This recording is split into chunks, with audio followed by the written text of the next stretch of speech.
Hot or cold weather? Which one is better? We're gonna debate about it and let us know who is right at the end. Would you rather have your skin melted off your body or your fingers frozen and then falling off? Well, TBH, you seem pretty confident about what weather choice you like. Let me tell you something, okay? I'm a little bit of a desert boy, okay? I was born in Palestine, okay? But it's close to the desert. It's fine, right? You're born in the sand. I'm one with the sand. I'm like Bane, but like Arab. A hot man as yourself likes hot desert. No. See, this is the thing, right? Everyone's like, ooh, little Arab boy born in the desert, loves desert. No! I hate the goddamn desert. What are you then? So goddamn hot. You like cold weather. I love cold weather. Okay, let me put it in perspective. Dude, let me put it in perspective. You're like malfunction, bro. You're no. defective. Let me put it in perspective. You're not okay? you when you're not in the sand. Anyway, let me put it in perspective. Okay, this is kind of how I see it, right? Would you prefer sweating and blistering hot heat working, or would you want to be outside when it's snowing with the campfire on with a hot chocolate? That sounds nice. That's not fair. That's not fair to say. Okay, how would you compare it, huh? No, okay, listen. If there's then you're not able to add a campfire. Okay. Why not? If you're doing it that way, then you have to compare it the hot. Okay, fine. I'd still rather work in the cold. I'd rather work in the cold way more than I'd work in the heat. The heat is too much. Well, the heat gives you a boost. What do you mean it gives you a boost? Yeah, boost the sunburns. What are you, like Goku or something? How could anyone like the cold? I'm freezing my butt off over here. It's because you're not equipped like me for any kind of weather. I'm ready for it. Check it. Socks sweatshirt for the cold. Socks hat for the sun. Socks t-shirt for the summer. I even got stickers. What are they for? Protects your skins from UV rays. Genius! Do not look that up. I might actually get sued. They don't actually, but they look cool. Buy them. Link in the description or Socks.store. Get yourself some awesome merch. Listen, I don't care about all the haber, all the technologies and stuff like that. All I know is that cold is better. I agree. You just feel fresher. Have you ever felt cold, fresh air on your face? And then you go into a desert and you walk outside and then it's just boom, hot, death, murder. Okay, listen. I've been in a desert recently and it was fun. When? You mean when? You were there with me. I don't know. I went to Canada. Freaking fantastic place. Okay, it is nice. I was born there. It's home of the beast. What was your old channel name? Wait. How did we get from my old channel name to I was Canadian? When he was the first Mr. Beast. He was the OG beast. Okay, so in Canada, I had a great time. You know, it's a little chilly. You put on a few layers. Boom, you're calm. You're chilling. Nothing too crazy. Then let me compare this to my life of Dubai when I went there. Okay, I walked outside the airport. Dubai's beautiful. Listen, Dubai is beautiful. They got the burger. They got the burger. You got the Burj Khalifa. Okay, but this is what happened. Right? I walked into the airport. I was like, wow, you know, it's not as hot as I thought it was. Right? This is the thing. Dubai has the best ACs in the world. So when I walked out of the airport, okay, my eyes flamed. They just on fire. They burned alive. I had to close my eyes. I walked back in the airport and I called an Uber immediately. Dude, it was so goddamn hot. I did not want to deal with it. I closed my eyes and I walked back in. I was just like, how are people alive right now? In Dubai, you know what I wore? I wore basically a dress. That's how hot it was. Nothing underneath. Dress. Nothing underneath. All out. My God, no. Dude, he was going commando. Everything was out. Okay. Do you have a picture? Listen, if I show you the pictures, you're gonna get a little too excited. Okay, I can't show you. I'm already that. excited, buddy. That's the difference. Okay, cold, you can enjoy your time, and then you have all these beautiful drinks that can warm you up. Hot, you're on fire. You're dying. You're melting. I lost 20 pounds as soon as I was walking around the place. It was insane. You amount needed of to lose that, bro. Listen, okay. Well, let me tell you something, TBH. So I'm gonna agree with that way here. Okay, there's only one correct weather choice, and that's it's when it's hot outside. Okay, You're bugging. I'll tell you why. Okay, what do you even do in cold weather? When it's cold outside, okay, most people don't even go outside. When you see it snowing, you know what they do? Shut the door, snuggle up in front of a fireplace, and they watch TV. When it's hot outside, people go do things. They Yeah, actually you know, do they go activities. run, go swim in the Yeah. pool. Just get all sweaty and stink. Everyone knows about the Olympics. Did you know there's a Winter Olympics? No one knew about that because no one cares. Actually, a lot of no people one care about watches it. the I Winter actually Olympics. didn't know that. I actually didn't know that. Exactly. What do you mean? Exactly. That's the only. Okay. You know, I was 12. Everything happened when you were 12. It was nearing winter break, but you guys know North Carolina. It doesn't get like too cold here. It's so rare. It's like 0.0000001. Okay, it happens once every like 5 years. But like when it does snow, school gets immediately canceled. I'm talking Thank about goodness, like hooray! even if there's like a hint of snowflake. Okay, if it even just hits the ground, the entire school system it freaks out and cancels everything. Wait, weren't okay? you homeschooled? Who cares? I was homeschooled all my life. So, you know, it's winter break. So I'm hoping there's a chance it could snow. All it needs to be just cold enough and it needs to rain. Okay. How hard can that be? I was sleeping that night, praying all night. Okay. On my knees, begging. But no, I woke up, nothing. So you wanted the cold weather? So you like I cold thought you weather? said hot. Oh, yeah, I did. What I didn't know is that it actually did rain when I was sleeping. And what happens when it's just warm enough, not to create snow, but just enough to create something called black ice. Black guys. If you don't know what black ice is, okay. Buffin, you're like, black guys? So what are the negatives of black eyes? Why does black guys cancel school? Why does it cancel school? A little cold weather makes that. Now you know. Dude, the more you know. You know, fun fact. You know, you learn a new thing every day. And that's why he loves cold weather, because black eyes.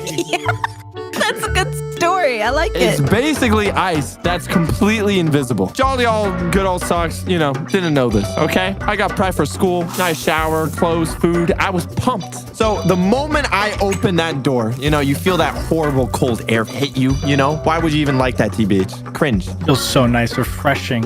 It's not refreshing, okay? You know how horrible it feels when you're in like a warm house and then you open the door and it's just freezing outside? I put my foot forward, right? And I'm closing the door behind me. But as soon as my foot hit that floor, slip, I fall on my butt and I slide all the way from my top of my house all the way down the driveway, all the way onto this black ice. Skill issue. All the way. Not only did it hurt, dude, now my pants were soaked because it's like water. It's like the black ice just like sips that water into your pants. I can never hear black eyes. You're right at your house. Why don't you just change? The bus was there. I had to go. I couldn't miss school. And then I got on the bus and they pointed and laughed. That is my story on why I hate cold weather. Does this convince anyone to hate cold weather now? I have bad stories about the hot, and I have bad stories about the cold. You're supposed to choose one. The bad stories of the hot outweigh the bad stories of the cold. Sir, okay. All right, let me talk about the cold. One time it was 10 degrees Fahrenheit. Okay, that's pretty cold. I love fruit. So I ordered bananas on Amazon. I was like, oh, I love bananas so Who much. doesn't like bananas? You know, bananas give you radiation. They have small amounts of radiation. Bro, you're already born with radiation. I mean, your whole culture is radiated.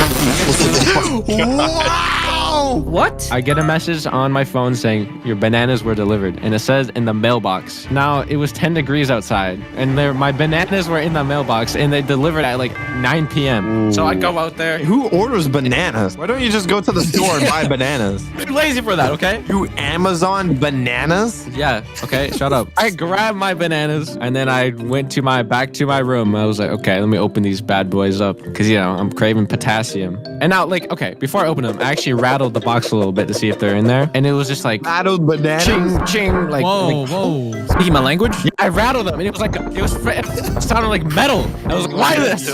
Huxley, that was crazy. Where did you order these bananas from? So it was like ching ching, in like the Whoa, box. that's a swear word, bro. You gotta stop that. That's crazy. I was like, what the heck? Why do they sound like? Bananas don't make that noise. I opened the box, pulled out the bananas, and I said 2 words. I said, they're black, because my bananas were black because they were frozen solid, and they just went black because like the cold. Like, that's what You that just made had them. frozen bananas? They were black. I was like, dang. And they were rock solid. Did you eat them? I actually took a bite and it tasted disgusting. Seriously? What do you mean seriously? So this is why you hate the cold weather. No. Listen, you ever eat ice cream with your mom and like it's like really hot out and you're like, it's melting, right? It's melting. Ever had melting ice cream in the cold? No. No. Okay, listen. Melting ice cream is just so much better than frozen ice cream. I don't think it's Ew! No, it's not. Literally, like It gets all gooey and like baby poopy. Yeah. That's perfect. Like I love putting my ice cream in the microwave and then it's like liquid form and then you just drink it. Okay, I'm not saying that melted. I'm saying like. No, you got to back me up here, Nadway. We're on the same side. Okay, I'm not insane. Okay, I'm okay. Okay. All right. So Muffin, what side are you on? Are you on hot or cold side? Let me tell you what I'm on after this one story, okay? Oh my god. Well, this guy just keeps talking. You know, when you let your dog out. You let your dog out and it goes poop. What? You don't have to pick it up. Yeah, you eat in it. the winter when it's cold. When it's hot out, it gets a No, smells you bad. should pick it up in the cold. Because what if a kid, okay, is like, I want to build a snowman, and it builds a dog poop snowman, bro. You ruined that kid's day. The cold's better. I rest You're on my cold case. side? Wow. Okay. So it's me and Nadway versus Muffin and TBH so far. All right. First of all, I'm a Giga Chad winter enjoyer. Okay, this is proof. All right. You're so right, Alex. What kind of winter have you experienced? Shut up. Anyways, I prefer cold because I don't like when my butt cheeks get all hot and juicy and sweaty when I'm playing League of Why Legends. are you saying juicy, bro? I'd rather be freezing. This is going to be animated. I'd rather be freezing so that I could just bundle up in my blankies and be nice and comfy, you know? Ali, what if your setup was in Antarctica? Amped. Amped. You heard what I said. Hold on. Bro, should unhomeschool. That's crazy. Like, you want to go to school with me? Yeah, that sounds fair. So this one time in the summer, it was so freaking hot that I could cook a whole egg on my forehead, and I wanted to. I didn't want to go outside. I just wanted to play on my PS3, but my parents didn't tell me that the AC was broken at the time. So I was just sitting there playing Little Big Planet on my PS3. I noticed it was just getting hotter and hotter in my room. Like it was like a sauna, to the point where I was like sliding along the floor because my butt was so sweaty.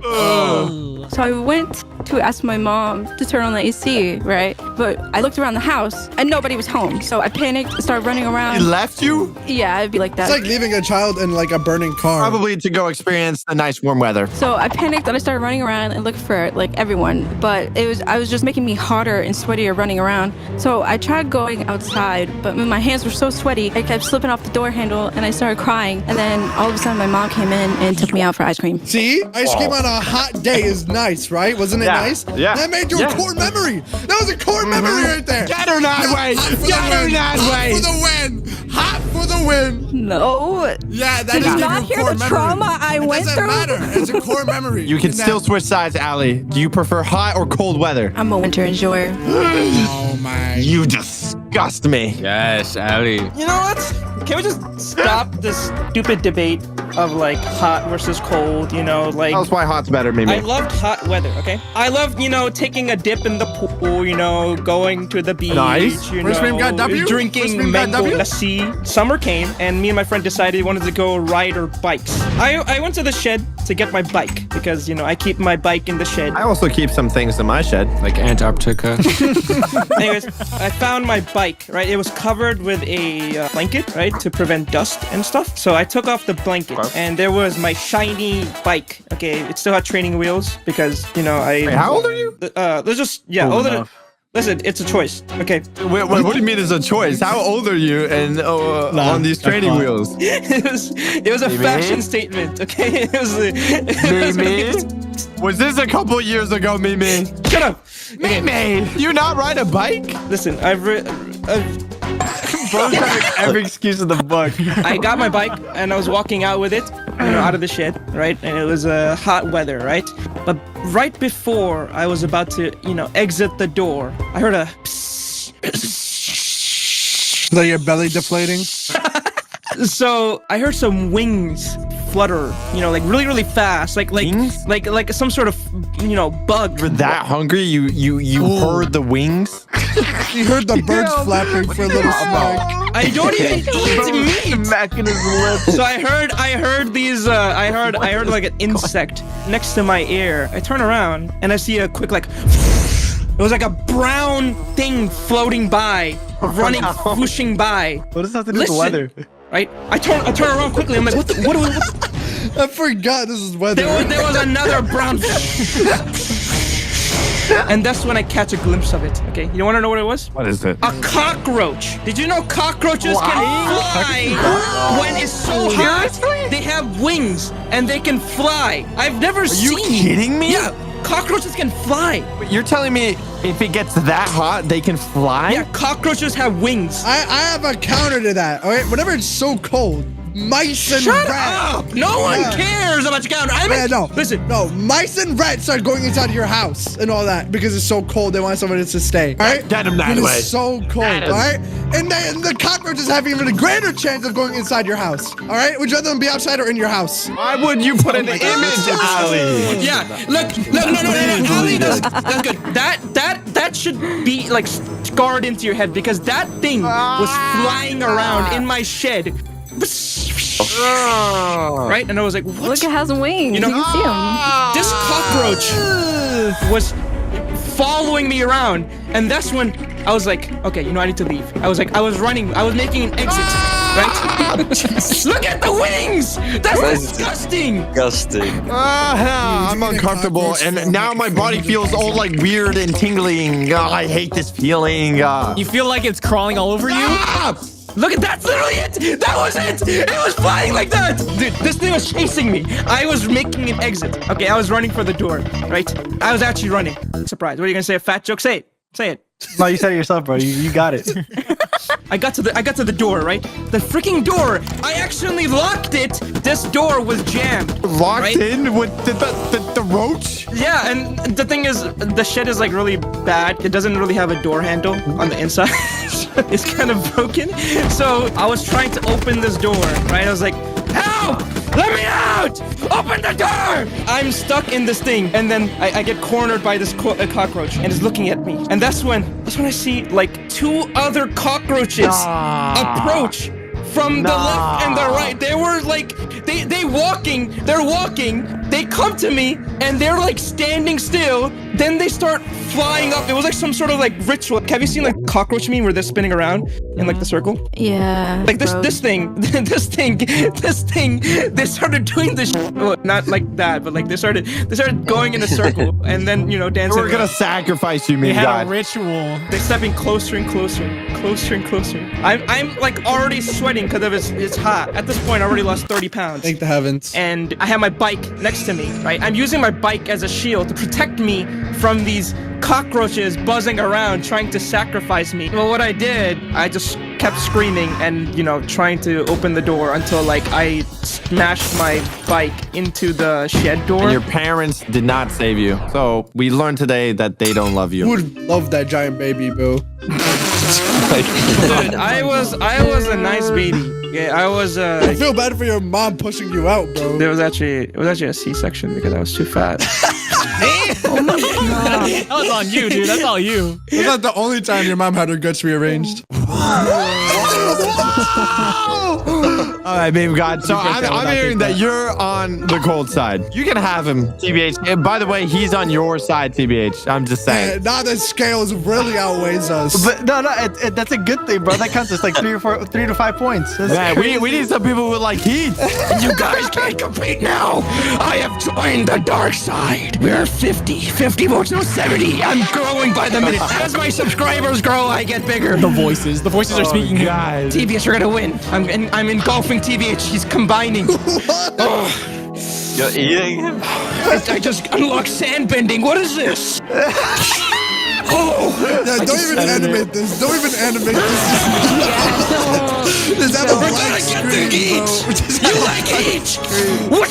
Yeah, take it in. Take it in your mouth. Yeah. I'm gonna throw you down. Yeah, you like getting your guts rearranged? Oh, you want to get your guts? It's going. All right, Toxie. Foxy, come on. I'm sorry, Socks. I gotta join the cold side. I have a story for My this. God. My army grows bigger by the minute. But there was this one day. It was a nice hot summer day. That sounds nice. You see? Yup. It was a very, very nice hot summer day. It was like about 90, 95 degrees Celsius or Fahrenheit. And I was like, oh man, I want to go to the park. My mom was willing to drive me that day. I was very excited because there could be a chance that I could get ice cream at the park. I could just have a fun time at the playground. And I remember we drive over to the park. There was butterflies flying around, other kids playing, and my friends were there. And one of my friends was like, hey, I dare you to go down the slide. I'm not talking about a plastic slide, but I'm talking about the metal slide. I know where this is going. No way, that way we're gonna lose. That way we're gonna lose. He's gonna finish us off. Guys, I have good news. Guys, my school just got called off because it's freezing rain. Wait, that's not good for us. So that's a W. That way, you betrayer. No, I'm not betraying. I love hot. Will you love it after this though? Because I didn't know about the metal slide that day. I was wearing shorts and I was ready. I was excited. Oh, do He it. dared me and I was like, oh man, this is gonna be a fun We'll time. go back in time and save him. And I didn't warm myself up. I grabbed onto the handles and was gonna launch myself rather than slowly go down. 3, 2, 1. I pull myself right onto the slide and I stuck. I stayed there. I was glued to the slide because of how hot it was. Did your skin like stick on there? It was stuck because I was so sweaty from being outside in the hot weather. And it was the sound as I landed. And as soon as I landed, loud scream because I couldn't take it. The pain, I was cooked like an egg instantly. And that is why I don't like cold weather all day. Listen, still go down slides no matter what. Because you wear pants, you don't wear shorts in the hot weather. No, but listen, though. You're not listening. That doesn't make any sense. That's okay. You doing that as like you standing out in the snow and without any protection. All right, you're just dumb for that. Why would you wear protection in the Why heat? would you not wear pants? You want to wear On jeans? a hot You want to day. wear? What are you gonna wear in hot weather? Listen, you know metal absorbs heat, right? Yeah, I didn't think about that. I was a You're kid. Asian. Of course you know that. I know numbers. What do you mean I don't by dance. that? What? If you guys enjoyed, then buy our merch at Socks.store before it's all gone. And make sure to subscribe to my friends' channels. The building is literally on fire! Let's all walk in a slow, organized line as we're being literally engulfed in flames. Yeah, that makes sense. Cool drills. They're insane. We're all going to tell our experience, and you have to decide who has the weirdest experience. Everyone's familiar with the fire drill, okay? The loud siren going, wee, wee, wee, wee, wee, you know, and your ears are just melting from the inside out. Wasn't the fire drill like so loud, Blaza? Yeah, it literally hurts my ears. Right? It's like someone screaming in your ears over and over You again. don't like that? I remember like walking out, I would be the only one not covering my ears because I was trying to look cool. B-ball, he's like tearing up on the inside. So none of you have been in a real tornado drill. Tornado drill. Like a real tornado? Which makes no sense because there's also no tornadoes where I live, but we have tornado drills. It's like a yearly thing. It happens every single time. How do you escape a tornado? You don't.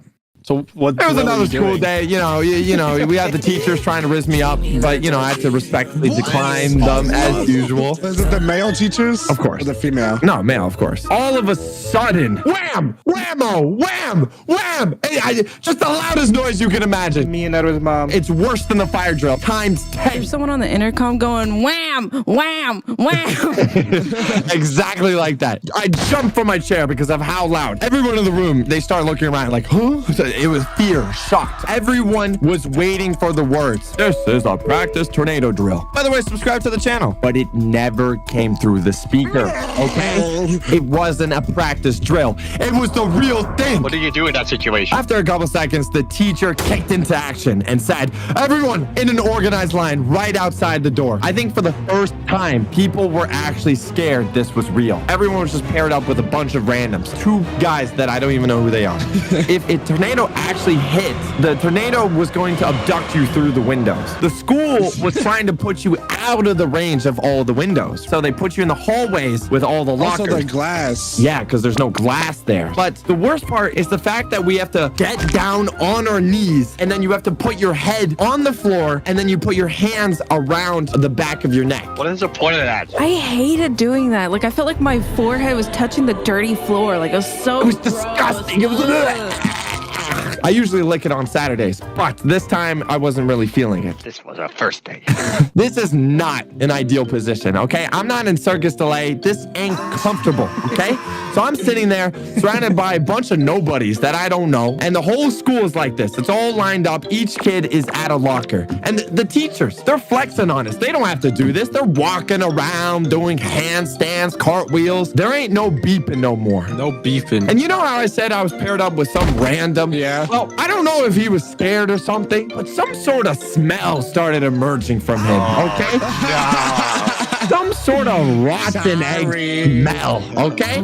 I think it's like he started getting sweaty. He probably didn't wear deodorant, but boy, did he stink. Oh my God. And I had nowhere to go. We couldn't move nowhere, man. My head was glued to the floor. 2 minutes go by. 5 minutes go by. 1 hour goes by. No way. And all I smell is this boy, okay? Man, just kill me. Put me out of my misery. Please, take me. Okay, what if that was just you that smelled? What if you Yeah, smelled? what are you smelling yourself? Wait, Socks, when's the last time you showered? Wait, you showered? Okay, I think we know the problem. My nose has been transformed into another dimension. This is like the death penalty. And the worst part is, they wouldn't let us talk. We had to be absolutely silent, okay? Like, why couldn't we talk? Is the tornado gonna hear us? Is it gonna change direction all of a sudden because we're talking smack? We were just laying there, suffering for hours of this smelly, stinking, rancid, funkin', reeking, whippy, putrid, reeking boy. Stop being so mean. They should have thrown him out in the tornado. By the time we finished, the school day was well past over. How is that legal? This has taken up my own time. By the time I got away from the boy, I promised I couldn't smell normally for a good couple days.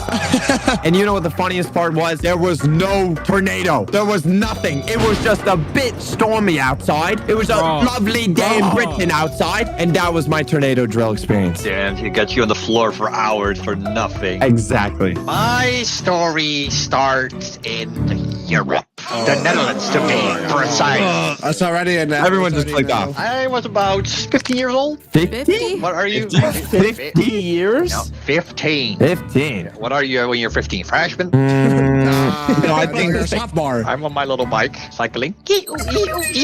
Ah. What, did you just fall?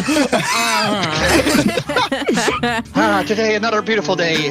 Cycling to school for 45 minutes straight. Because that's how that goes in my country. You have to literally cycle for 10 miles every day to school. Seriously? And 10 miles back. 10 miles? Through the heat, through the winter, through the rain, through the hail. It doesn't matter. You're forced to. And you know what's even... Okay, go ahead. Rudely interrupt me. 45 minutes for 10 miles? On a bicycle. Oh, okay. And you know what's worse? You come 5 minutes too late because your tire pops or you got hit by a car or something small. You get detention. The janitor will literally stand there at the bicycle rack and he will wait till the last second. And if you don't come in time, Well, he you'll writes your just name down. You have to go to the... Can you stop wildly interrupting? So the Wait. Oh my God. What? If you get too late, he will write your name down, and after you're done with school, you have to go to him. Wait. It would be funny if you just drove a car one day and just like ran over everyone. Okay, you know what? You're a little too American. Okay. Continue your story, Blase. Keep telling. Okay, so I come there. Wait, so like he how reports late? me. How late? Oh. Literally 2 minutes too late, okay? I parked my little bicycle. I run inside. I get stopped. He writes down my name. I was like, okay, screw you. I'm already late for class. I storm through the classroom. Through the hallways. I'm thinking admin is needed there. I kick open the door. Present. Zesty as ever, I see.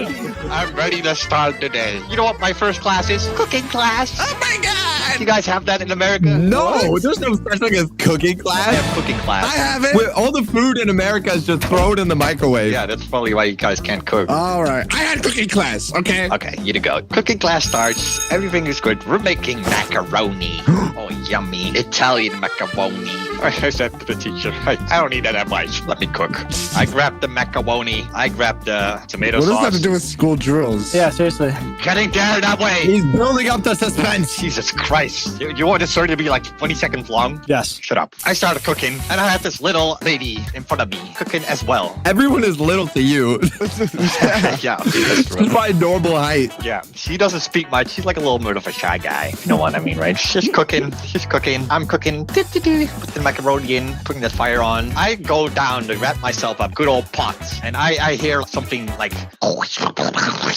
Yeah. I look up, and the lady's not cooking as well, okay? It's like a lot of smoke coming from her pan. She can't cook? No, that macaroni is burned to hell. Women can't cook. Confirmed. Alia, is she malfunctioned? Come on. He's thinking. Cannot believe it. So I was like, whatever, not my problem. I'm cooking my macaroni. I am. I turn around one more time to get some spoons and stuff, and I hear a loud bang, bang. I turn around, the woman Get on the floor. passed out. What? I don't know how. She like inhaled something or something. I don't know what happened. She passed out. She on the ground, Peter Griffin pose. Whoa. And I was like, oh my God. I say, teacher, she is not doing well. Give her mouth to mouth. Mouth to mouth? So my teacher grabs her. Ignore it. Put her on her back. And you know what one classmate thought was a great idea in this situation? Jump on her. He was like, oh no, someone passed out and her macaroni is burned. Probably gonna spit into flames in a couple seconds. Let me pull the fire alarm.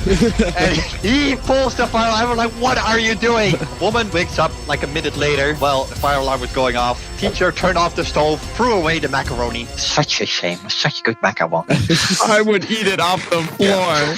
And we all, I don't know if you guys have to do it in your school, but when we have a fire drill. Stop eating! I'm hungry. Don't judge me. I'm gonna put you in the oven, buddy. I don't know about your guys' school, but in my school, if there's a fire drill, we all have to stand in a little line, like a long worm. And we have to put our hands on top of each other's shoulders and walk out. What? Like a long train. Why do you have to put your hands on your shoulders? Being arrested? I think that's only for Blaza. Like grab each other's shoulders so no one gets lost. Okay, be honest, Blaza. Can anyone actually even grab your shoulders? I know, right? You were forced to grab my butt cheeks instead. I want to be behind you. Lucky. So we walked through this door. Everyone made it out safe. And apparently the woman passed out because she didn't eat for the past day. That was my story. What the? Oh, no way that was it. What was the ending? What happened? We made it out safe. And I told you why the woman passed out. Well, what was the point of you like bicycling to school? What was the point of that? To make the story longer that way. I don't want it to be 20 seconds long. That was amazing. Thank you. Especially this macaroni. I rate this 10 out of 10. What's your fire drill story? Wow. Let me tell you something. Okay, fire drill. Probably caused the fire drill. Dude, he caused it. Yeah, exactly. Okay, all picture perfect, all beautiful, all natural, right? It's in New York, the Bronx, bro. Yeah, Yeah. It's a giant brick building. Wait, you were in the Bronx for school? Are you from Gyat Skibbity Oblak? Oblak. Kind of looked like a jail, honestly. Yeah, it probably was. That's a jail, dude. That's actually a jail. Not a school. That is not a school. Is it safe to be here? Wait, is this high school or middle school? This is my high school. Anyway, so imagine this. Beautiful school, not at all like a jail. All of a sudden, now, fire drill.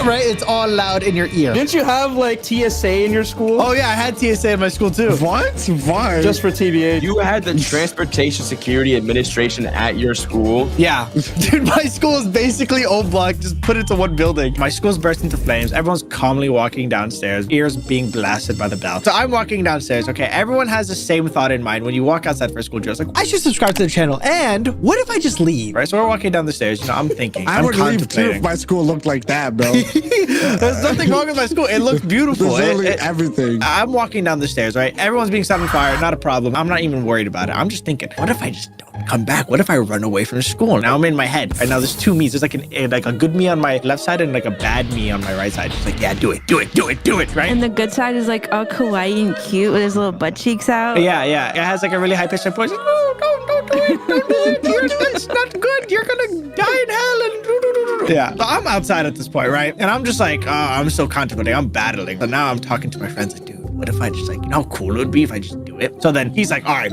bet. He goes and he distracts the teacher. He's like, hey, Mr. Teacher, there's a school on fire over there. And right, it's our school, right? Probably wouldn't believe it, bro. Look at our school. Okay, we don't have the brightest teachers in the world. Okay, teachers fully distracted. Like, holy crap, where did that come from? What the heck is going on? run, right? And then I sneak away, like I'm running 70 miles an hour, running away from my school, very fast. This is factual information. And I'm huffing. Oh my God. Right? Has anyone cut school before? Multiple times. So the problem with cutting school is there's nothing to do anywhere. Literally anywhere. I went to the deli. I got me a chopped cheese the Aki way. Okay? Why did you chop cheese? Because look at your face. Look at your face and then look at my face. What is wrong with you? So I'm at the deli, right? And I'm just trying to figure out what to get, right? And then that wastes like 10 minutes. And now I'm over here sitting on the floor under a train like a homeless guy. Under a train? Yeah. What? And I'm just kind of like, what do I do for the next 5 hours? There's nothing. You should have skipped, buddy. Yeah, that's what I'm trying to Why do you figure have out. to wait for 5 hours? Why don't you just go home? Because my mom thinks I'm at school. Still has a wanted level. I have nothing to do. My parents are home and they cannot know I leave, right? I'm trying to figure out what to do. But I am a stupid, junior, freshman maybe? No money, no dollar bills, no cents, no nothing to my name except a chopped cheese and a sandwich, right? So I do the obvious thing. I try to break back into school. Why did you try to break him back in? I was bored. I had nothing to do. It's like breaking into prison, bro. Listen, I am like that, okay? I'd rather be in prison than not know what to do for the rest of my day. So I'm trying to break back in. But the problem is there's a warden in the front door, okay? A warden? Call of Duty warden? There's like a legit school security at the front door just waiting. a 7-foot bodyguard. Yeah, he's like 7-foot bald black guy. So I'm like, oh, I got lost in the fire drill. Can I come back in? And he was like, how'd you get lost? Everyone's in the same place. There's no way to get, you just walk. And he was like, oh, no, but please, he's like, where'd you get the sandwich from? And then that's the moment. That's the moment where I realized I should have finished my sandwich. So I'm just like looking at him. I don't know what you're talking about. And then we go into a little battle. And he's like, oh, you can't come back in. And I was like, but I want to come back in. And he's like, no, but you can't come back in for like 5 minutes straight. That's a crazy battle. This escalates because what I try to do is I try to distract them, like, oh my God, look, a bird. And I try to run. Like, Back in class. eventually, I end up walking through the front door where there's like 3 other wardens just waiting for me. And this is the problem, right? These wardens actually work for the school. Now, they're not some random Why are security. you saying wardens, bro? Wardens are for prisons. Yeah, it's kind of what it felt like. Anyway, the problem with these people are they're actually the ones willing to call your parents. 2 things I could do here. I could take it like a man, or I try to run away again. The problem with running away again, they circled me. They're all around me. It's like, you're not getting anywhere. They grabbed each other's arms and made a force field around me. So now I am in deeper trouble because I tried to skip school and I failed. That's literally what they did. They were like going, and they were making like a giant dome around me. They grabbed me, okay? They grabbed me by my arms and they lift me up. They're dragging me to the office, okay, where I have to admit my shame. Now the principals all know you're like, what did you do? Why'd you do that? And I was like, oh, I got bored. And now I have to like plead my case. And What a he's like, stupid excuse. I think Muffin's one of the guards. Yeah, what a stupid excuse. Little TBH. this is the guy that arrested me in my school. I thought you said he was a big black guy. That is, bro. He got a haircut. He got a haircut. It's just a Snapchat filter. I'm in the office now. I'm begging everyone, please do not call my parents. I'm gonna call your father. The father's not the problem. My dad doesn't really care. My dad's like, oh, if you want to go crash into a building, fine. If you want to go like waste all my money, okay. Well, I because don't his care. father did the same. Wild. But my mom is the I'm problem. gonna call your mother. So I'm like on the phone with my mom at this point, and then I was like, Mom, they're lying. They're lying. They're lying through their teeth. Okay, I did not go to school through a fire drill. I just got lost. So my mom, the brave woman she is, comes to my school. Imagine this. She came? She came to my school. 3 school employees, 1 security guard, my mother. My mother is like standing at 8 feet tall. She's the most menacing one of them all. She went in the story. I got in trouble. So That's what? That was a horrible ending. You got to the most interesting part with your mom, and you just left it. Dude, that's like saying it was all a dream all along. No. At the end of your 5-paragraph essay, and then I woke up. The point isn't that I got my ass beat by my mom and everyone was angry at me and everyone was like fighting with me and I was being a dumb, stupid kid. The point is, if you try to cut school, don't come back. Alrighty. Oh my God. What do you rate that? Dude, I rate that a warden out of 10. Thank you. That was pretty good. I liked it. So what about you, Allie? Do you have a school drill moment? Ooh. You. When I was a little baby child, I was at school just minding my own business. I was drawing cute anime men in my notebook. Oh,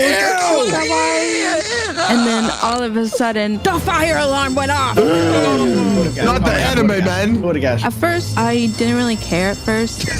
But it's gonna burn all of your anime men. It's gonna burn all of them. Wait. You're saying during the fire drill, instead of doing anything, you just kept drawing? Yeah, I just kept drawing. What? I didn't care. So, like, you were okay being, like, set aflame and just keep drawing? As long as I was with my anime men. Okay.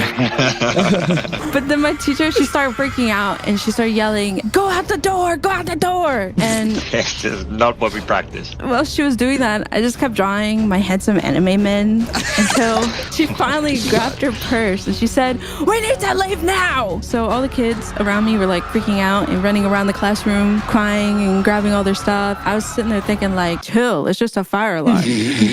When I went into the hallway, the teacher was like gone and it looked like the fall of society. I just walked down the hall while chaos was happening all around me until I finally got outside and there was literally nobody there because I went to the back of the school, but everyone had gone out the front. So I just sat down beside a tree and kept drawing my amazingly gorgeous anime men until the fire department came. We found out later that one of the teachers pulled the fire alarm and they found the teacher with another teacher making out in the boiler room or something. What? Yeah, I'm pretty sure they got fired. What? I wonder why. I wish I could make out with my anime men. You have a problem. That was good. I rate that anime man over fire drill. Oof. So basically, I'm at school and the school day ends and we have a soccer game that night. They were all inside this gymnasium area playing soccer inside the gym, which is kind of stupid if you ask me because there's like lights and bleachers and like clocks you could hit. But there's also another thing inside these gyms. There's fire alarms. There's fire alarms everywhere. And so whenever they're kicking the balls around. Press it. Obviously, you know, if you hit a ball completely wrong, it's going to go wherever it wants to go. And it hits the subscribe button. Then it bounces off and hits the fire alarm. What? So all the teachers rush to the gym and my teammates book it out. They're rushing to the locker room because they don't want to get caught for breaking the fire alarm and calling the fire department there. I'd be more embarrassed by your bad aim. Bad aim. They all rushed up to the locker room, right, where we're all staying before we have to leave. And they're all telling us, guys, listen, the fire department's outside. Don't tell nobody, but we just accidentally made them come here. And we're like, what? Wait, what do you mean? What do you mean you just made them just come here? It costs money for the police and like the fire department to come out. You're And going we're like, to oh jail. my God. We are either paying the fines or we are running in practice until it gets paid off. Our coach does not play around it. He's so strict. What if you kiss the coach? If we kissed him, but he might have I don't think he's. Did you say kiss him or kill the coach? Whichever works. No, nothing's working against this coach. The fire department get here. They're like interviewing all like the faculty because like they don't know who did it. There's cameras inside this gym, and we're just praying and hoping GG, bro. that they don't pull the cameras up and check who's in here. They def will. Bro, honestly, and like this is like the funniest part. It just got like brushed over. Like nothing happened to us. We learned about nothing about whether the teachers were called or whether the cameras were looked at. But all I know is that they kind of just like sucked it up and they just took it like a good boy. Like a good boy? What do you mean by that? It was we were so lucky because I thought we were gonna run until like we literally could not run anymore. That was a good story. Oof, I'm rating that bad aim over drill. Oh wait, Muffin has a story. Muffin, Guys, listen, you're listen here. homeschooled. Shut up. What do you mean a school drill? Listen, this wasn't a fire drill. This was an earthquake drill, okay? Where? At my school. You don't go to school. Shut up. The ground started rumbling. I was like, holy That was crap. just you walking around. Oh my God. Let him cook. It's right here. I hear beep, boop, beep, boop, beep, boop, like fire alarm, but you know, earthquake alarm, whatever. What? And I saw on the news 9.9. Okay, that's how big the earthquake was. 9.9? That's a big one. That's a big one. That's a lot of earthquakes. So yeah, I'm homeschooled. So my mom's like, go to your room. I was like, okay. Go to your room. The earthquake Die.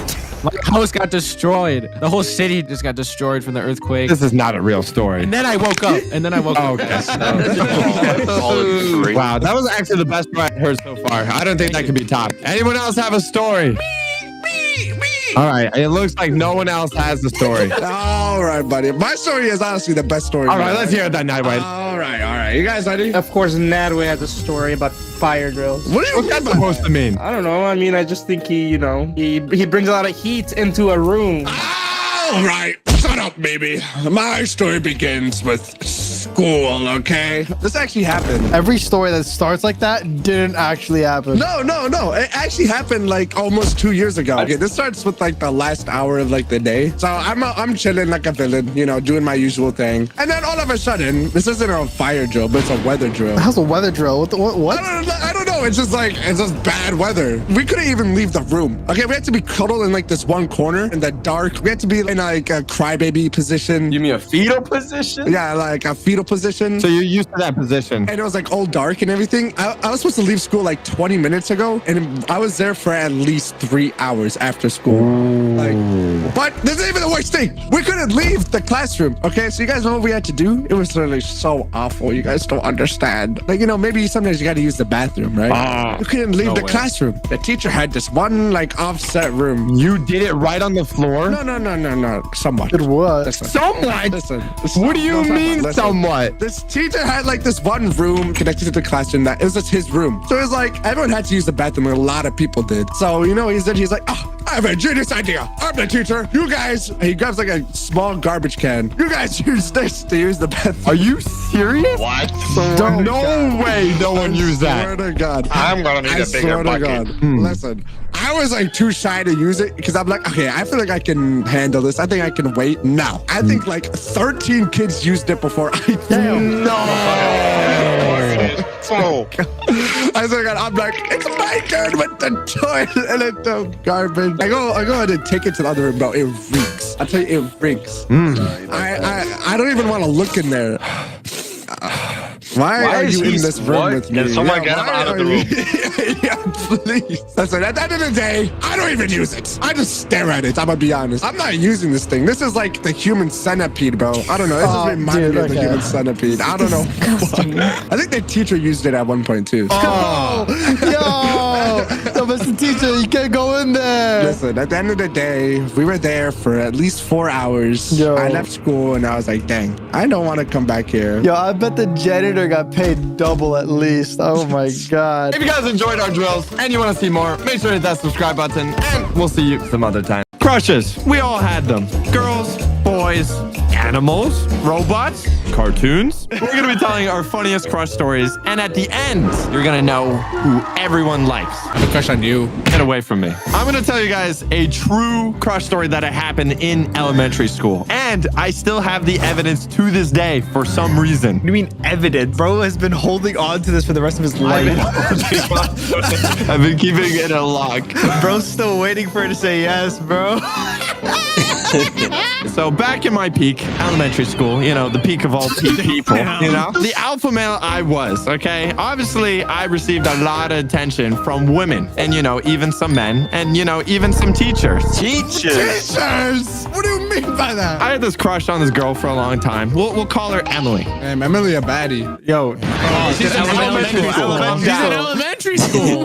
Yo. That way is in elementary school still. She was in every single one of my classes for math, science, literature, you name it. Okay, we were in all our classes. We never really talked to each other, but that was kind of normal in elementary school. Like the boys sticked with the boys and the girls sticked with the girls, And honestly, exactly. And honestly, I didn't know anything about her. All I knew is that she was female and I liked it. Good enough. I liked it. It's crazy. Dang, Sax, you've been looking fine recently. Ooh, you noticed? It must be my look maxing routine. 100 reps of mewing, 100 reps of hunter eyes, 100 reps of looking in the mirror and being depressed. I don't think it's like that. I think it's the hot new merch you got on. Dang straight, man. We got hats, we got shirts, we got sweatshirts, all the things you would expect from Socks merch. What about We even got stickers. Put them on your PC, put them on your phone, put them on your dog. my dog? Whoa, that's the cutest stuff I've ever seen. What about, socks? You think I'm stupid or something? You think are you calling me an idiot? No. Are you trying to call me out? No, Of course we got socks! And they're comfy too. Click the link in the description and get some merch today at Socks That Store. All right, one day the strangest thing happened, okay? She actually came up to me. Wait, no, okay, this is where this starts. This is fake. This is where the story gets made up. Oh, dude, wait till the evidence comes in, Muffin. Bro, it's gonna blow your mind. Evidence because you have in Dude, it's gonna elementary blow your mind. You're gonna be mind blown. She actually came up to me. Like, why did she approach me? Okay, I stared blankly, like, into her eyes. I didn't even say anything. Like, what was there to say? And then she asked me for my number. What? Wait, you had a Elementary phone? school? You had a phone in elementary school? Well, that's what I'm saying. I stared blankly into her eyes, okay? My crush just asked me for my number, but you know what's crazier than that? I didn't have a phone. 911? Who had a phone in elementary school? And I'm pretty sure they didn't even exist back then. Bro, how old are you? I'm like 10 or something, or 9, okay? How old are you now? Because you had to have phones back then. I didn't even get a flip phone till high school, okay? High school. Flip phone? A flip phone that way. How are you real? I forgot how young that way was. I thought that was all in shows, bro. What? How young are you? People actually went around? Dude. People actually went around? It all makes sense using that you are actually 14. It Why actually do you makes think sense. it's in the show? It means it existed once. Ali, do not be talking. You need a cane, bro. I don't want to hear it. Oh my god. Bro, why is she catching a stray? Damn. Well, okay, dude. She asked me for my number, right? So I didn't have a phone. So I stared directly into her eyes with no reasoning, and I just said, no. Wow, the game you got is crazy. The Rizzler. I get it. He's playing the long game. He's playing the can't catch me game. I followed up quickly. I said, I don't have a phone. I thought that would be the end of it. You know, I thought she would just walk off, but no. She smiled and said, what about an email? Listen, you guys might have been in elementary school, but y'all are old at heart. Holy crap. Email. Email was the thing back then, okay? Email was a thing. There was nothing else. There was no Facebook or MySpace. That didn't exist. Bro, there's something crazy called PictoChat, bro. Just DS link up. What is PictoChat? Yo, how old are you guys, bro? I do not want to be in your And I did have an email. So I wrote it down and I gave it to her, okay? I just gave my crush my email, okay? And she just walked off and we never talked ever again, okay? For the rest of the school day, I was still in shock. And to be honest, I didn't know what just happened. As soon as I got home, I checked my PC and she sent me an email. Oh, what did she say? Won't you? And you know what's going to be really funny? It's time to show you my elementary school Riz because I have all the emails that I sent to that day. Every single one. First, she sent me an email on February 27, 2012. 2000. Oh my god. 2012. She said, hey, Nick, what's up? Wait, okay, before you keep going, how did you find it? How did you find this? He started it. He started it. Why did you start it, bro? Have you been just looking back on this every single day? I told you, this is the peak of my life. I mean, everything's been downhill after this. Bro's still waiting for her to say, yeah, bro. So, okay, she sent me a message. So, you know, I got to show her my elementary school Riz, right? So, you know, I send her the classic, you know, I said this. I say, not much. Just sitting around waiting for my piano teacher to come. You? Yo, you smart. You showing her. Bro had the emojis on deck. I cannot make this up. This is so... It's all true. This is, I tell you, I got the best Riz because you know what she sends right back? That's so weird. I just got back from piano. She plays piano too. I'm locked in. It's written in the stars. No way. She's lying. No way. Locked in is crazy. Bro's been locked in since grade 1. I don't reply to this. I don't reply to this. Okay? Okay. I don't You reply had to a it. lockdown. Okay, she follows up. She doubles down. She doubles down again. And she sends me a picture of her dog. Want to see my new puppy? His name is Sparky. Oh, cute puppy. And I don't really hate cats, by the way. I actually kind of like them, which I don't understand. So I might have said something in school because she's replying to my last message. So it doesn't really make sense. We got a picture of her dog. Things are happening. What'd you do? What'd you do next? I reply 2 years later. 2 years. You can't do that. I've been very busy. I say, hey, sorry. I have not been responding in a while. I've been very busy. That is a very cool dog, by the way. Did you get a phone by then or something? Did you graduate? What She probably happened? doesn't even have that email anymore. Does she reply? Please tell me. She replies right away on the same day. Nah, that's crazy. Damn. 2 years later, she says, no worries. How's life? Sent from an iPhone. So she's upgraded. It's a whole new century. So she says, no worries. How's life? So this is my chance, okay? I haven't responded in 2 years. Redemption arc. I can redemption, right? And you know, I actually follow back, you know, right away. I said this. Long story short, I'm at tennis school. Bro, the W Riz. And honestly, you might think that like would turn her away. No, she replied right away. Wow, really? That's cool. Still in NC or like boarding school? She's engaged. She's engaged. What? Engaged? Are you sure these aren't AI-generated comments? Baby God, I will show you. I will pull up the email after this, and I will show you. It's all real. Can I email her? That would be kind of weird. Maybe. That would be so fun. Don't freaking ask that. But you know, this is like the most conversation I ever had with like a female. So that was too much. I had to close it, right? I had to say, you know, still here in NC, but I got to go to sleep now. I'm waking up 5 o'clock for practice. And she said, oh my God, have fun. It's 8 p.m. Why Yeah, I had to go to bed. I had to go to bed. Yo, old man bedtime. That was our whole conversation. Was that it? That's it? That's all. But it gets better. It turns out there's other email threads that we had. So this was just one email thread. There was another one. This has even better riz than the first one. She said, hey, Nick, I saw you're riding your bike. Oh my God, just looking for you. wow. She noticed you. Why don't you approach each other? It's so weird. Just You know, approach each we other. never talked to each other in person. And you know, maybe I should have asked, you know, want to go to like a park or something, do some activity. You know what I did? LOL. Bro, you suck at this. How is she still texting you? Like, were you a cool kid at I school told or you, I was something? the Like, peak of the peak. Wait. I'm just realizing you texted her 13 days later. Oh, yeah. That's how much I cared.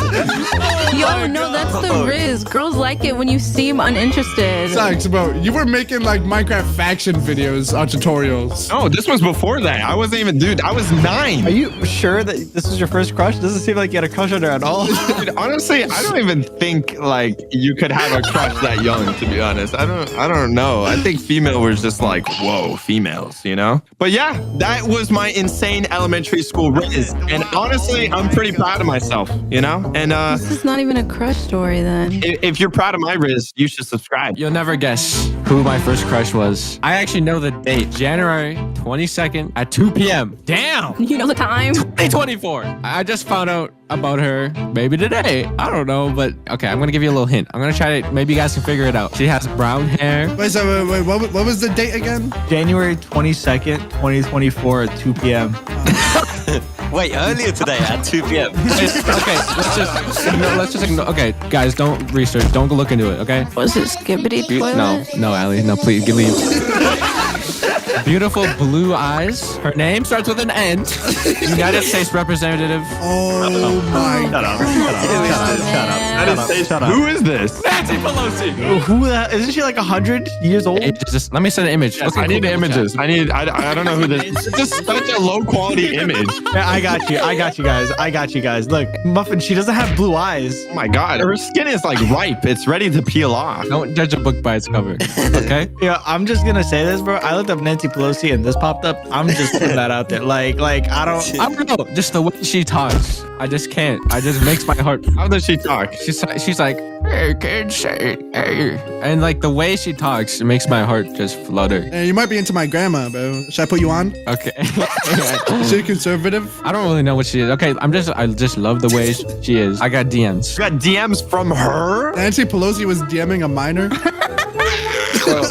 Okay, let me send my images. Let me send the first DM. Oh my gosh. Hey, baby. Hey, He said that an hour ago. Dude, that was not even an hour ago. He's an hour behind, teammates. That was like a couple minutes. No. She sent that to you? Yeah, that was definitely her DM. I didn't say, hey, baby. It's her. Don't read the bottom text of that image, by the way. Don't read She it. must have saw Saxophone buys you Amazon packages. So that's all we have chatted so far. But this is where the story goes down a wrong hole. Ever heard of Paul Pelosi? Who are these political figures, Muffin? Apparently he's married. Eliminate the competition. This little stinker took her. Listen, Muffin, just because it's a goalkeeper doesn't mean you can't score. You know what I'm saying? You can be the mistress. What? You can be the mistress. Okay, let me show you the real reason why she's just so great. Let me just send it. Oh my God. I might be in love with her. Is that like $1 billion? Dude, I'm gonna rate that. One Nancy Pelosi head. That's a pretty good rating. What? Out of 10. What about you, TBH? You got one? I have a few. A few. This brings me back to elementary school. going, okay? Wait, how old are you in like first grade? Like what, 3? No, what? Your first crush was when you were 3 years old? In first grade. I don't know if the age matches In up. but first grade's something like 7, that, I okay? think. 7 years old, first grade. Okay, for the sake of the story, I don't remember the girl's name because she was not that important anymore. I'm gonna call her Shawty. You gotta say with the whole act. Shawty? Okay. Shorty? Exactly. Me and this girl basically talked every day. She was like my first best friend. Yeah, bro, she okay? wants you. She wants you. Yeah. See, I didn't know anything about feelings or anything like that. I just knew that, like, you know, I talked to this person and I'm like competent of her existence, and that's it. I don't have her number, don't know where she lives, don't really care about her outside of school, but she was my best friend at the time. Okay. Then, right, this is where all went downhill. She worked for the government and she was tracking your location to send you back where you came from. Anyway. She was your sister. But that would have been a bonus. Why are you guys so mean to me? So the story goes downhill when one day we're having lunch. Okay, I was a pretty fat kid, so my mom made me lunch, and then I got school lunch, and then I got to the vending machine. Okay, so I was like a ball. Okay, I was a little roly-poly ball. Okay, and I had to sneeze really bad, right? So you know, like you know when Arab people sneeze, they right, like how like dads usually do. That's like all Arab people. Okay, there's a problem. Okay. Mid sneeze, it was like stuck. Oh no! So I do like a little cough sneeze, and this is the problem, right? So you know, That movie made me cry. yeah, right. But you know, like all the balloons. I'm so sad now.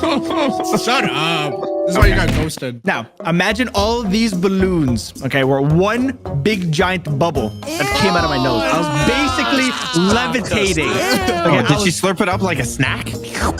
No, listen, that's devious. That is, how do I even respond to that? I blow this giant bubble. I start floating, okay, and you blow up? I am levitating in the spot, okay? And then the bubble pops and I fall back into my seat, right? And I'm embarrassed. I'm like, that's like the sound like a 7-year-old makes. Shawty looks at me and she covers her mouth and she goes, and then she's dying of laughing in front of me, okay? And now I'm like embarrassed. Like, I don't want to ever look at you again. I hate you now, okay? I despise you, right? But this is the problem. She laughed, so she liked me more now. She like fallen madly in love with me. She would not leave me alone. But now I'm like severely embarrassed, or I don't even want to deal with this person ever again in my life. Now that's Riz. So for like the rest of our time in school, when we went to school for like another like 5-6 years, because we had like the same school zone, I just refused to talk to this girl. And every time I talked to her, I would just be in absolute meanie beanie pants, okay? And that's how the wizard. So basically, you had a giant booger, and then you tried and went. Yeah, but at least I talked to her like every day and not emailed. Whoa. Wait, I was being supportive of your story. I was patting you on your back. I raised that a Riz out of 10. That was pretty good. Who here has a better crush story? When I was 13, I had my first love. Justin Bieber? I was sitting in my room one night on my bed trying to find something to watch, and that's when I saw him, the man of my dreams. And you right there, that nobody could come between us or could ever come above. And he had me going crazy. I was starstruck. Are you singing, baby? No, what are you talking about? Shut up! That's the most aggressive I've ever heard her. So I looked up what anime he was from, and it was Black Bustler Sebastian Michaelis. Whoa! Wait, he's not real? No. He's a fictional character? Yeah, anyways, my heart was pounding. I would wake up daily just to watch him. A little too much detail. I don't like it. I would think about him at school, on the playground, but I just want to see him on the weekend. You're reading like a book? He had me dazing because he was so amazing. What is this? Is this a poem? Why is she rhyming? Is this a poem? Why is it rhyming? But then my heart was breaking because he's not real, so yeah. Who has a crush story? He didn't even rate it. That's a bad one. All right, you want me to go? Wait, is this when you were younger? Okay, listen. Yes, it was. So, Okay. like current time, TBH? Yeah, so How that's many good. times you guys made this joke? I want someone to watch all the videos and watch the trip.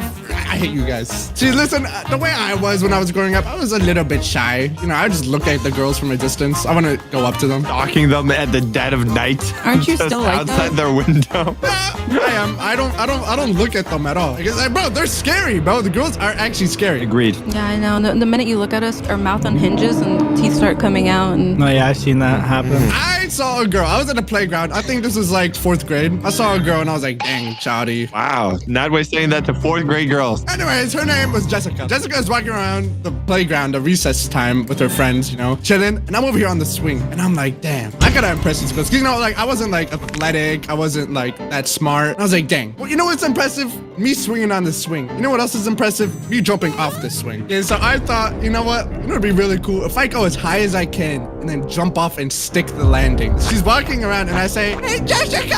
That voice? Dude, yeah, bro, because I'm swinging and I'm wasting all my energy trying to get to the max height and speed I can. So I'm like, hey, Jessica!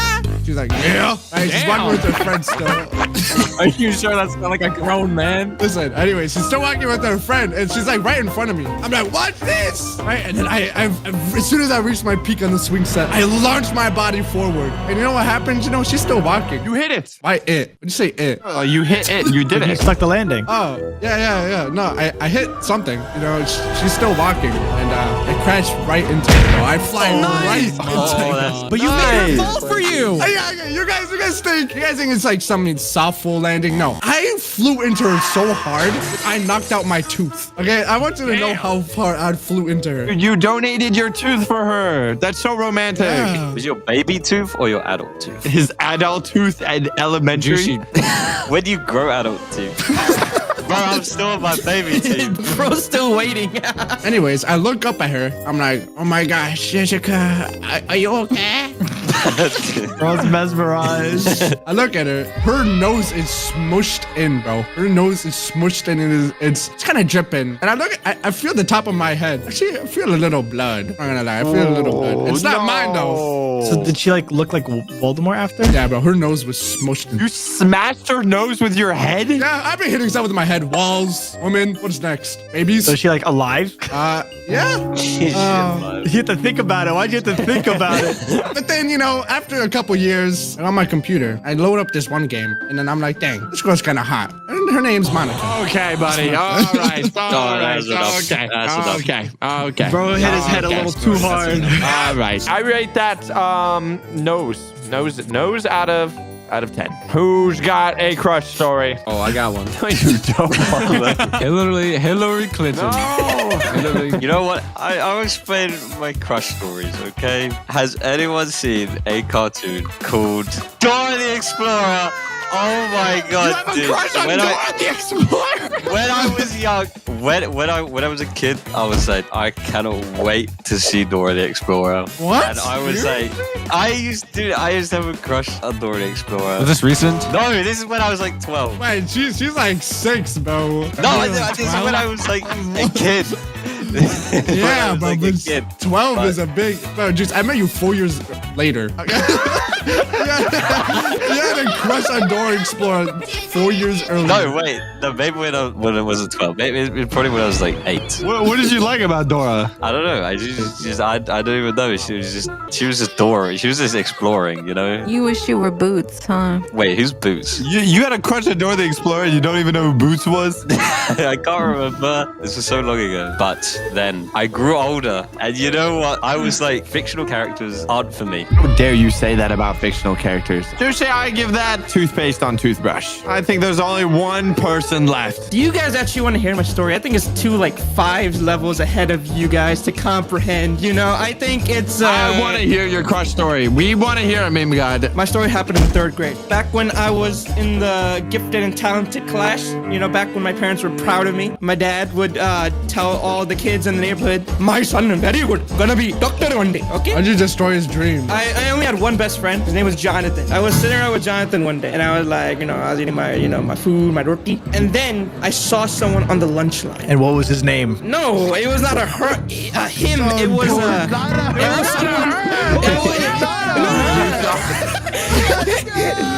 I saw a girl for the first time. For the first time? What about your mom? This is your first time ever seeing a girl? Oh, first time I actually noticed a girl. Okay, she was standing in the lunch line. Okay, she had like nice hair, and for some reason her face was just like. Mimi, did you go up to her and do the Sigma face?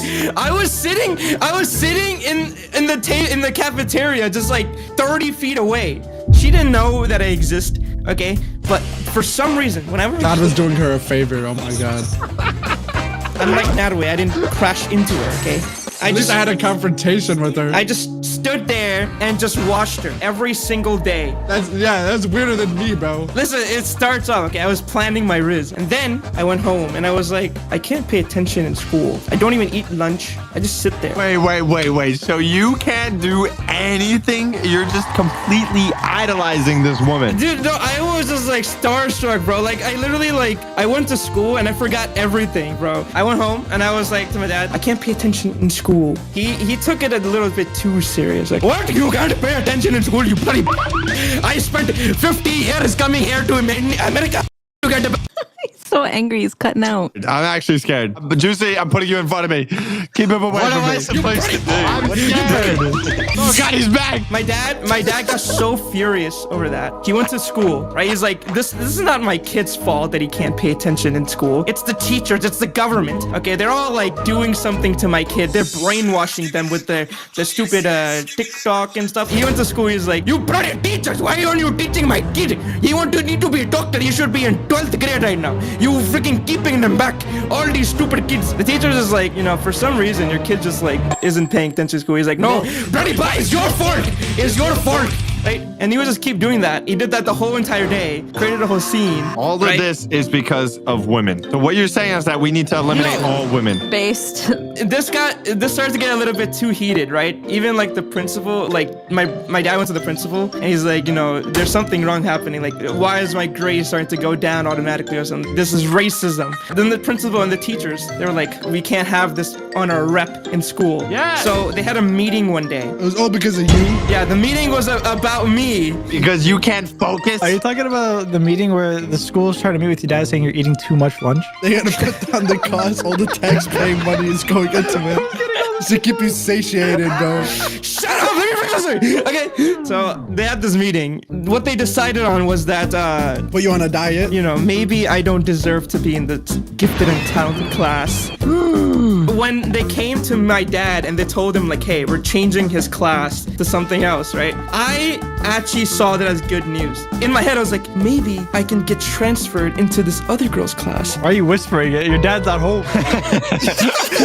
Shut up! They put me in the class in the basement.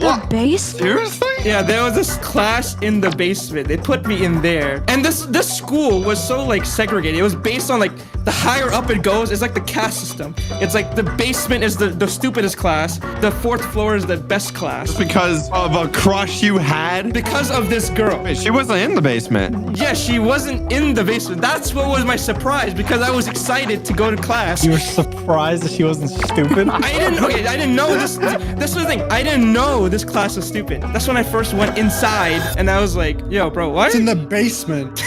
I went into the class and there's just like the kids are crawling on the walls. They're ripping up papers. They're running around.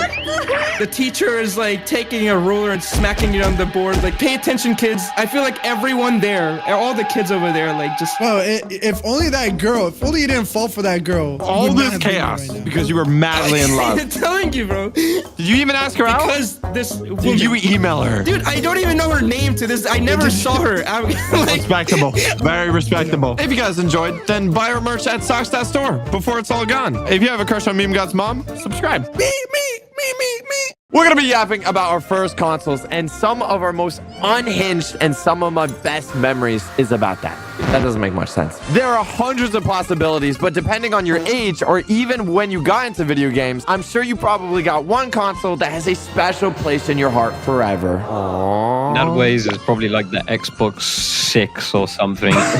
All the consoles for me, it was the one and only Wii. I love the Wii. I love the Wii so much. Wii Sports, one of the best games for the Wii. Okay, am I right? Oh my God, I love the Wii Sports. I was gonna talk about the Wii as well. I was too. Okay, I was gonna literally talk about Wii Sports as well. Does everyone here had a Wii before? Yes, dude. Wii was the best starting console Wow. ever. Wii Sports, one of the best games for the Wii, okay? It hits harder than the first man landing on the moon. A stride forward for society so large, it shook the world to its core. I love coming home and then playing every single sport ever inside and not going outside. That's like one of my best memories ever. The Wii Sports became the best-selling game of all time in the 2000s, believe it or not. Okay, it was the #1 game. And the reason is because you had to buy the whole console to play the game. You couldn't buy it separately. You had to buy the whole console in order to play the game. I think you have it other way around. The Wii Sports came with the console. No. Oh, okay.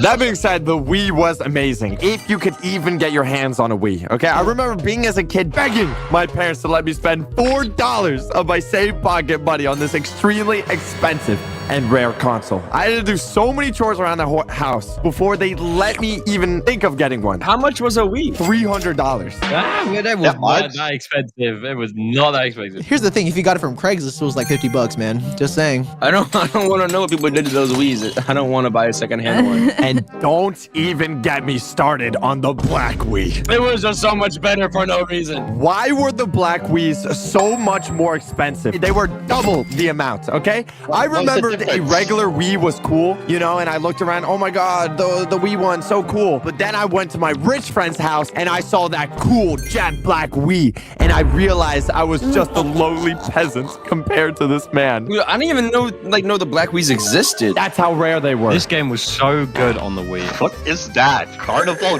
game? Dude, I have never seen this game before. Yeah, you know, Juicy literally went to Walmart, went to the $5 bargain bin and picked that up at the bottom. Yeah. Shut up. All you have to do is you're in a carnival and you play carnival games and you earn tickets and you can spend them on.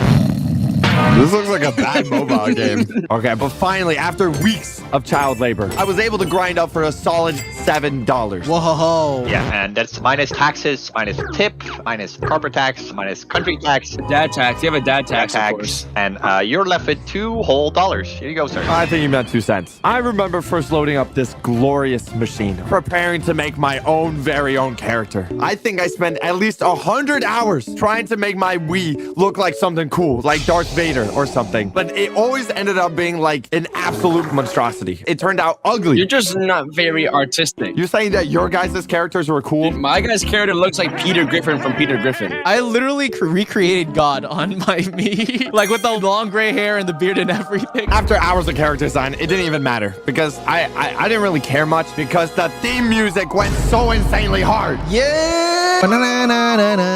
Whoever made the Wii theme, okay, they need like an Oscar or something, okay? This song is still part of my playlist. I still put it in our YouTube videos to this day. I would be squatting 6,000 pounds in the gym with this little tune just in my ears. It's a banger. It's a banger. Nonetheless, I was dying to test out some games. But the thing is, when I tried to do anything with the Wii, it was difficult to do anything because the sensor on the remote was always so shaky. The pointer was never still. It would like violently shake across the screen. I think you're just not locked in enough. Yeah, I think you just have carpal tunnel syndrome. I think you gotta go see the doctor about that. Oh, so it's not normal for my arm to shake violently constantly? The first game I loaded up was tennis. Little did I know, this was the start of my tennis addiction, my gaming addiction. Was it before you play tennis? This is what got me hooked. Oh my, I've never heard of that before. A video game making someone wanting to go be athletic. That's crazy. Well, I wouldn't say I was athletic, but it put me on. I tried. It put me on. All this game requires you is to swing your arm as fast as possible, and the ball would always cross the net. You know, like you could go up to the net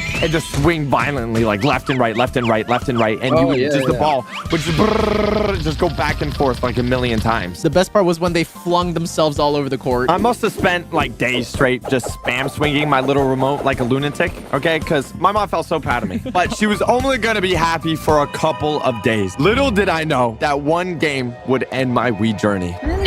I love that Wii so much. No! I never played with my Wii strap, okay? Which goes, you know, around your wrist. Because in quotations, I thought I was too cool for it. You're a monster. Mine went around my neck. You swung it around? And just when I thought it couldn't get better than tennis, okay? There's a bunch of other games that are amazing. Like boxing. I can't tell you guys how long I waited to be able to beat up grandmas in boxing. And now I can do it in-game. It's like a win-win. Nothing's better than loading up a quick match on a Saturday morning and just obliterating some nice old woman. I love beating my grandma. But the one game that I try to stay away from, okay, it was baseball. It was way too hard. Every time I would play like some NPC, some guy, he would hit a home run after home run or pull off the craziest catch and you would see him like smirk at you. It was always this guy, this guy named Matt. I hate you, Matt.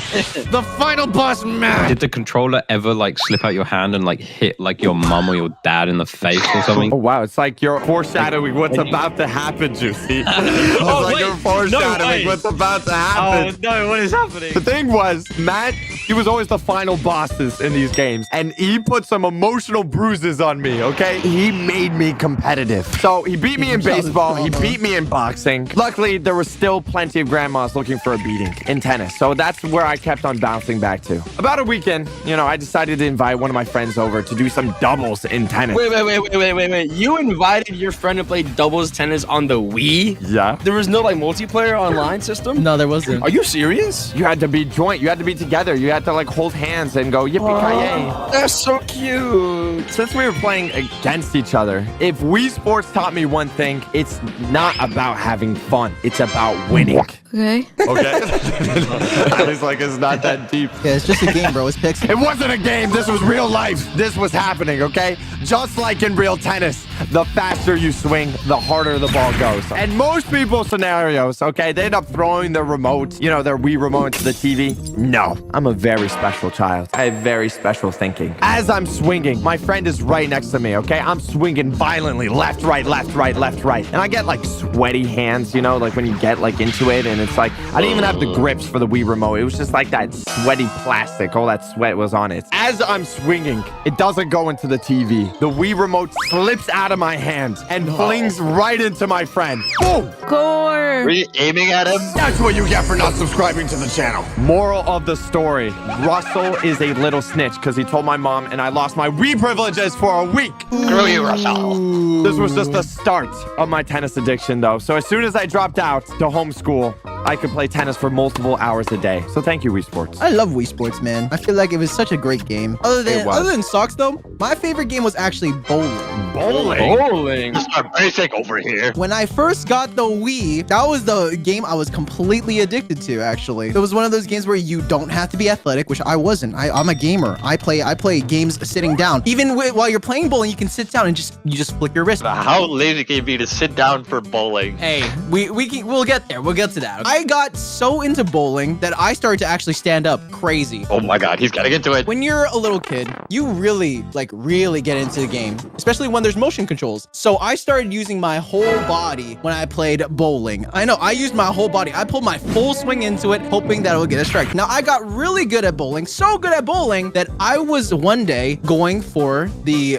full strike across the board. So I wanted to try and get a strike every single time I threw the bowling ball. And I was getting really close. I have had times where at the last 3 sets, I would accidentally miss once. But one day, I got my first strike. Of the last 3 sets, I got another strike. Ooh, on a roll? And I was on my final strike. I went to go for it. Nice full body swing and everything. And here's the thing. I was super sweaty. I was very sweaty. From top to bottom. You were sweating from this? Yes, I was full body sweaty. If I went down a slide, I'd be slipping down that. Ooh, I wouldn't mind being at the bottom of that slide now. I'm taking your shirt and like squeezing it into my mouth. Ew. You didn't need to say that. That's ew.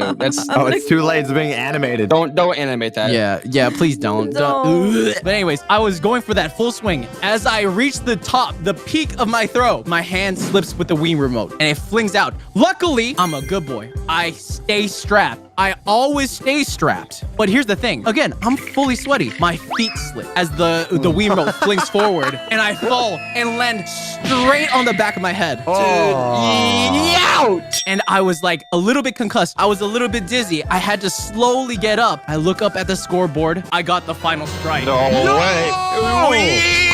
We are the champions. My friend. My friend. Thank you. Even though I slipped and hurt my head, I still got that final strike and complete across the board, got all strikes. And that tells you to always stay strapped when you play the Wii. But you still don't have no woman though. Okay, we don't have to talk about that. We're talking about video games, not women, okay? You don't have to call me out like that. Well, these guys are playing some silly Wii Sports game, whatever, some stupid Wii Sports. I had the better version. I had Wii Sports Resort. Wait, so your first console was the Wii 2? The updated version, the one with the extra attachment on the back. And this one was like literally a billion times better than Wii Sports. You had like wakeboarding, you had archery, you had like table tennis. There was basketball. Can you believe that there was basketball? Oh, basketball was a fire game. You had like sword fighting. You had frisbee. Like who's the one of frisbee in the Wii? What doesn't it have? My absolute favorite one on the Wii Sports Resort was flying an airplane. Yes! Yes! Noway would have loved this one. Thank God he's not. He would have been going crazy. But basically, the whole premise of the air sport game is you have to go around to these different monuments, and then you got to find like different balloons to pop with like your plane has like little blasters on it, whatever. And you got to go to these different monuments, and you just got to like pop all the landmark balloons. And what I did is I didn't even do this. I didn't even care about flying to the landmarks and popping the balloons. All I did was I did barrel rolls the entire time, little barrel rolls everywhere around the map, and I would just fly around, and I would go into the volcano, like, yes, and then I'd go down, and I would fly all the way down and out the lava rock, and it'd just be the best time ever. And I'd be on this game for like literally 3 hours just flying around. The second best game, and this is literally, there's no other argument about this, was the sword fighting game. Yeah, I love the sword fighting game. That's the good one, especially the real life one with my uncle. Wait, do you want to explain that, Socks? What do you mean by that? Yeah. No, sword fighting. Sword fighting. Oh, sword fighting. But I'm sure you guys can remember once I start saying this, you had the guys wearing the green armor, and the guys wearing the red armor and the gold armor. Yup. But then whenever you got to the final guy, he was in full black. Whoa. Like the black Wii console. Oh, it always comes back. And this started my hate. I'm joking. I'm not. I think Wii Sports Resort has probably been the most favorite game I've ever played in my entire life. Just because it's so nostalgic, it's so awesome, and it just brings back so many memories. The Wii #1 console. Can anyone beat the Wii console? I don't think anyone can. You think I cannot beat the Wii console? You don't think I can beat the Wii console? You think you have a better one, Jose? See, your opinion doesn't matter because your favorite game on the Wii was the carnival game. Who plays the carnival game? Who plays that? Best game. It's the best game. You guys want to know of the best console ever? It's called the Mega Drive. What is that? What kind of Chinese That is knockoff crazy. bootleg? Oh my God, how old are you? Ever heard of the Mega Drive Retro Electro? Retro Electro. That is the most British console I've ever heard. You don't understand. This console, right? Oh my God, the controller. Dude, shut up. It's a 16-bit console. It was released in 1989, okay? How old are you? Was this black and white? It was passed down from my brother. Your grandpa. And his father before him. And his father before him. And his father before him. Dude, the console, like, look at it. It's like perfect, like, shape. Even the controller was like a boomerang. But let me demonstrate the games of this bad boy. You see this? You see this? Yo!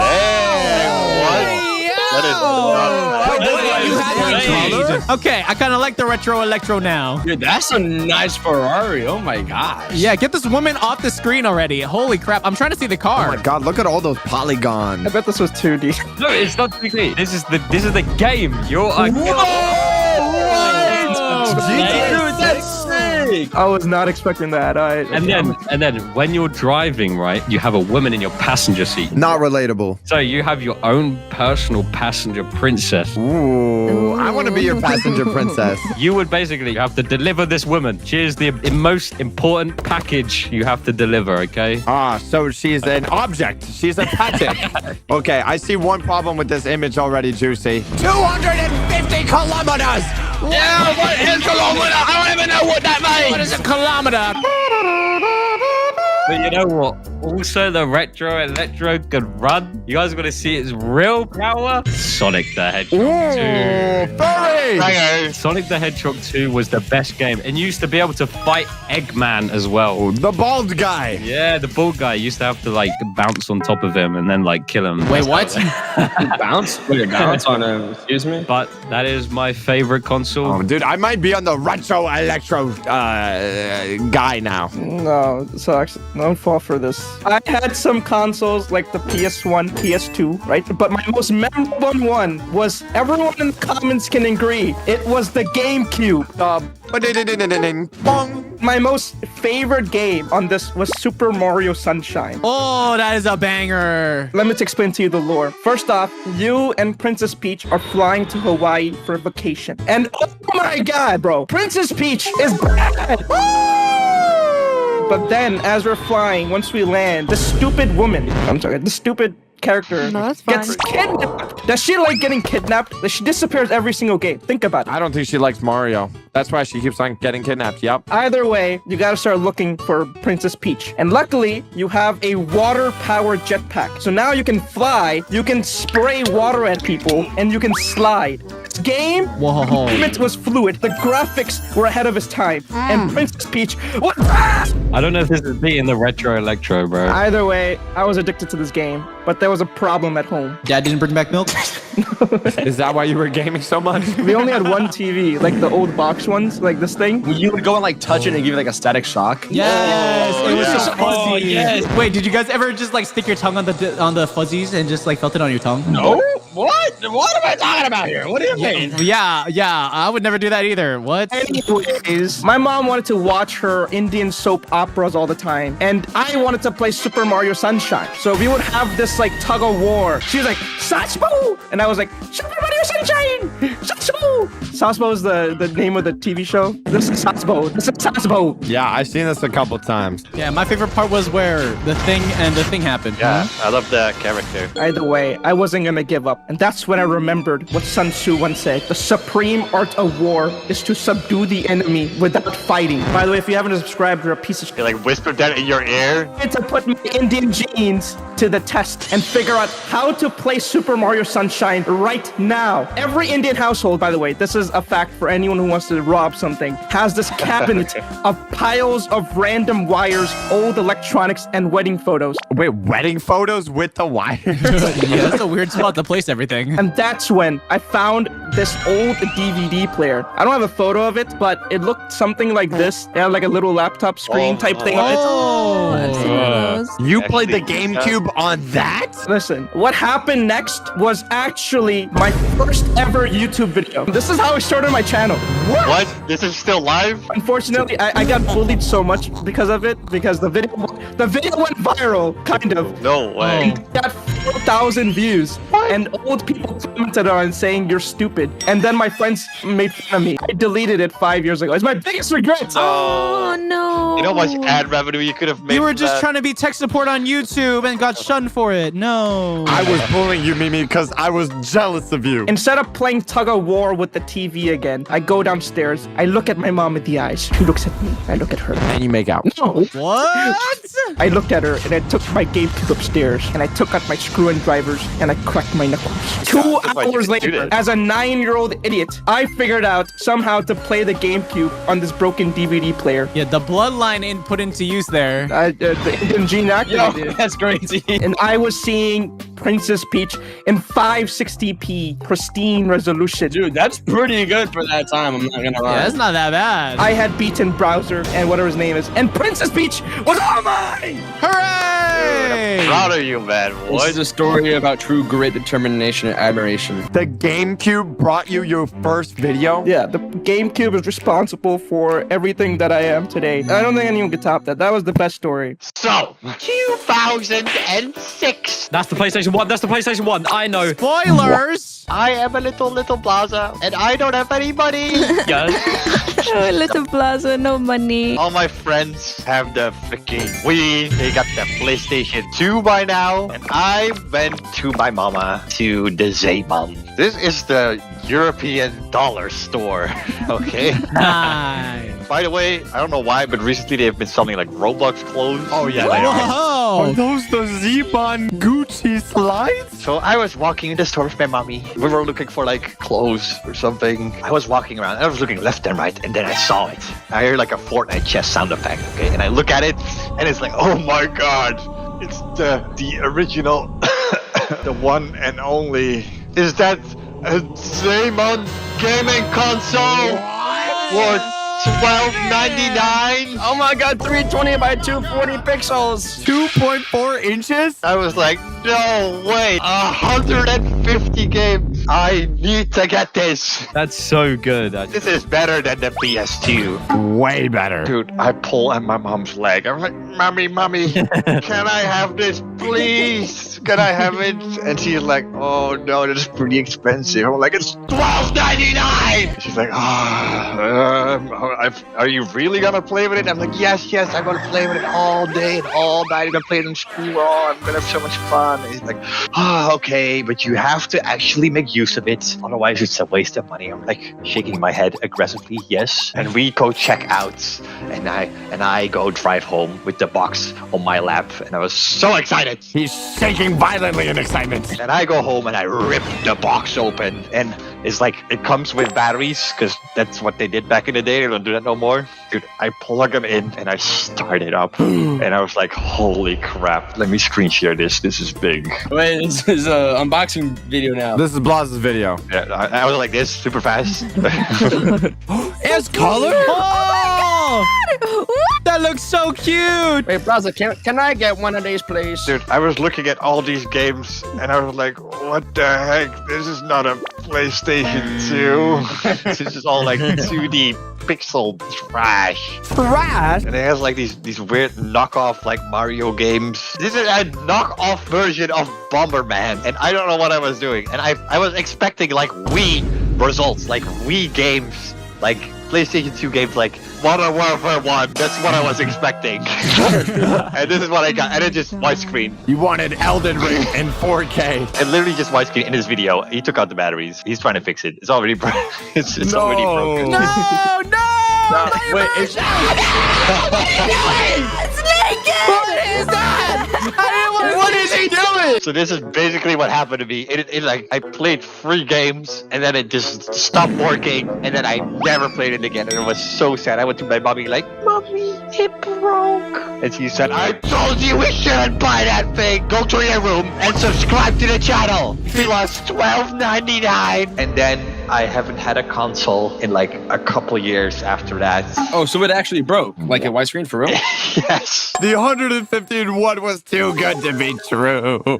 We have one final person, Allie. Present yourself to the class. Aren't you like a billion years old, Allie? How did you have a console back in your day? It's called a rock and stick. So my dad would like collect all kinds of consoles, and the first console that I played on was the Nintendo 64. The Nintendo 64! I've never played the Nintendo 64. You have to tell me, do you know the Star Wars game on the N64? No, but I would play Smash with my brother. Wait, what? Did I hear that right? What? My first game was Conker's Bad Fur Day. It's about a little cute orange squirrel, but he's a cute little greedy orange squirrel who has to get home to his smoking hot girlfriend. Oh yeah, I have this problem a lot. This is her, by the way. Holy crap.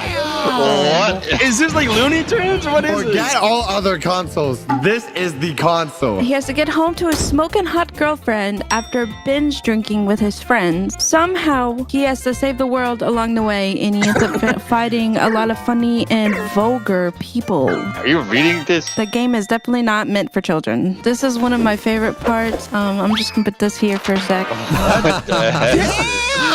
What is this? I've never heard of this game. There's a part where there's like rock people. You would have to get really drunk, and you'd have to pee on them to move them. What is this game? Allie, what type of freak game are you playing? So you like this as a child? We're getting a visual representation. Oh my God, what is that? What is this game? They're all like dancing and like boogieing. Boom, boom, boom, boom. That's his girlfriend for some reason. She's locked up. And he goes to this tap and he starts drinking it. And he's like, ooh, I'm drunk. This is scary. You played this as a kid? Yes. It's like a fever You dream. go over to the guys, not the girls. You don't pee on the girls. You pee on the guys. No shot. This is what? There's no chance this is a real game. Nintendo approved this game. How have I never heard of this game? One of my favorite parts was this one. This little dinosaur. You have a favorite part? So the little dinosaur cracks open and it's like, Mama, Pee-Pee, Luigi. He hatches and he starts going down this hill and he starts eating people. That's scary. my god. Oh my god, it does. Oh my god. And then at one part, I hated this part. You crush him. I hated it. Hold on. What? Wait, so he helped you eat people and then you gotta betray him? Yeah, I don't know why. I didn't know what was gonna happen. No. Are you Dang! Dude, and there's blood? That is so sad. He's not even sad about that. He's so happy. He's a sociopath. But yeah, that's it. That's it? That is more than it. There's also a giant poop monster fight, but yeah. Well, let us know what was your first console. And if you guys want to see more, subscribe. Today, we're going to be telling our weird dreams and how my dream would put me in prison if it came true. What the hell? So let's start with Mimi. You can't just start off like that and then just hand off the mic. I think you handed off the mic correctly to the correct person. So I dream every single day, okay? I've gotten to the point where I can consciously dream, and people call it lucid dreaming nowadays. But that means I can take control of any situation and do whatever I want with whoever I want. Hey, I believe it's a blessing and a curse. Okay, 911. I know his name and I know his location. I'm sending it right over. I said it's a blessing and a curse for a reason. From the stuff I've seen, okay? But I'm not gonna tell you guys about the time I lucid dreamed about me running around my neighborhood butt naked, or the time I got stranded in the middle of the ocean with a giant fish. Why would you intentionally want to think about that? This dream happened 2 years ago on the evening of August 17, 2020. Bro wrote down the date. Me and Socks and you, Plaza, we're playing this game called Fall Guys. That game died in a week. But we had a lot of fun playing it, and since the game was new, we wanted to grind it out and post it the next day, remember? No, this must have been a dream. I don't remember If we do hanging that out for with you 24 hours. This seems to be There's literally footage of this on the internet. Unfortunately, I didn't have any editors or thumbnail artists to do it. The clock started ticking at 2 p.m. right after I finished recording, all the way to 2 a.m., 5 a.m. And the video wasn't finished until 7 a.m. Once I finished, I had my daily 7:32 a.m. gulab jamun for my health, nutrition, and my unbelievably good looks. But then I went back on the grind, and I made a thumbnail. I know what thumbnail to pull up. You know, I'm actually proud of that. Look at that. I did that all by myself. That's supposed to be an Among Us character, if anyone is confused. Art can be interpreted many ways. And art can also be just not be good. That's a good point. I was working, I was grinding, and then that's when I passed out. died. So in my dream, we were climbing, you know, the mountains, wearing a crown, you know, getting millions of subscribers, stealing giant socks, right? But then I woke up. Wait, so that was the dream? That was the fun little nap, right? I went back to work, except I needed water. I went downstairs to get water, but no one was home. I went back upstairs to my room. Yeah, he took his chances. He's out, bro. There's no way. After he sold this $1 Why would he leave? thumbnail, he was like, bro, Why this would guy anyone has leave no me? hope. So I went back upstairs to my room, right? I was like, okay, fine. I'll just, you know, go back to sleep, right? But then I saw someone sleeping in my bed. Someone was sleeping in my bed in the same position that I fell asleep in. You know who it was? It was me. Was you? I turned around, like, in the guy that was sleeping on the bed. It was me. We were just staring at each other, and the guy was just like, subscribe to the channel, Minka. Finish the video, Minka. Finish it. It was a warning. And then that's when I blacked out. I woke up and I had like full energy. Your weird dream was about you telling yourself to finish your video? Yeah, but I was sleeping in the same place It was that in I woke third up. person. Imagine if you woke up and you saw yourself sitting on your desk. That's what I I just saw. look in the mirror and I see a handsome man. All right, that was... I don't even think he finished. I think we just don't care anymore. Wait, is there more to the story? No, that's it. What do you expect me I to think that's do? pretty Be a interesting. storyteller That was wizard or interesting. That was so interesting. I'm gonna rate that weird dream a 2 out of 10. It was so interesting that I forgot all the information. No, that was pretty weird. That was pretty weird. But you know who's weirder? That way. Okay, you know, meme guys talking about lucid dreaming. Oh, I can make it so I can do whatever I want. Anyway, you dream all the time. You literally are a baby sleeping every single like 20, Who 12 is this guy, bro? Who is he? See, mine is a type of dream. Have you guys ever heard of sleep paralysis? Anyone? Oh, yes. I've You had do it. that every time with your mom. So it's basically where you're sleeping, then you're awake, but you can't move, and you're still Yeah. dreaming. I've had some scary stuff happen. You guys ever played Dead by Daylight? Oh, I know that game. I know that game. I saw this. Oh, nice. That's kind of scary. I saw something even scarier. I cuddle up in bed next to my Monica body pillow. I'm like, good night, baby, sweetie pie. Mwah. I kiss her. I'm closed my eyes. I'm snuggled up. I'm wearing my hat. Wait. Sure. Oh, babe. Huh? You slept with your body pillow? Yeah, bro. What am I gonna do with it? Should I call your mom about this, Snudway, again? She knows, bro. Trust me. That's crazy. Anyways, I'm cuddled up in my little thing, in this little thing, right? I'm sleeping in this thing. You know, I go to sleep. I'm so snuggled up. I close my eyes. I'm sleeping, and then my eyes dart open, and the thing I see is the most terrifying thing I've ever seen in my life. See, my thing, that hag is scary, but no, this was scary because it was so unexpected. You know what I saw as my sleep paralysis demon? You guys want to know? You guys want to know? What is it? Monica. What? Who's Monica? Monica It came was to life? annoying orange, bro. Annoying orange. It's real life. Annoying orange. Yes, in real life. That's actually horrifying. I can't move. It's a giant annoying orange at the foot of my bed, just How staring. big is it? It's huge, bro. It's like 2 times my size. Bro could have ended world hunger with that, but no, he had to sleep through it. Dude, I can't move because in sleep paralysis you can't move, but you're awake, but you just can't move, and you're still. Did the dreaming. orange do anything? This is what happened. I'm staring at him. My eyes are like. He starts sliding towards me. He puts his mouth right up to my ear. Right up to my ear. You want to know what he whispers? He says, "Subscribe to the channel." And you don't know what else he whispers? He whispers the secrets of the universe, bro. I know how wormholes work. I understand how black holes where they lead you, and then that there's documents of evidence of life on the subsurface ocean of Euphoria, bro. I learned everything. Is it Euphoria, a TV show? What are you talking about? Euphoria is a planet on Jupiter, bro. Okay, you don't. It's a moon. This guy told you. I'm terrified. I cannot move at all. He starts floating and hovers above me. His face an inch away from my What face. did you eat before this sleep? What did you do? How old were you when this happened? This happened like a year ago. But anyways, he's right above me and I can't move. He's right above me an inch away from my face. He's just staring at me and laughing. He's like, like, all of a sudden, he just disappears and I'm able to move. I run out of my room and I run to my brother. I'm like, Help me! There's an orange! It was flying! Not to alarm you, but I think there's an orange in my room. you don't believe what just happened to me. The most baffling thing ever just happened. Oh, you know what? It makes sense now because annoying orange kind of reminds me of Juicy. So now that you're saying British, How does that remind That me? is wild. How does that make any sense? What is it? How does that look like me? It kind of does.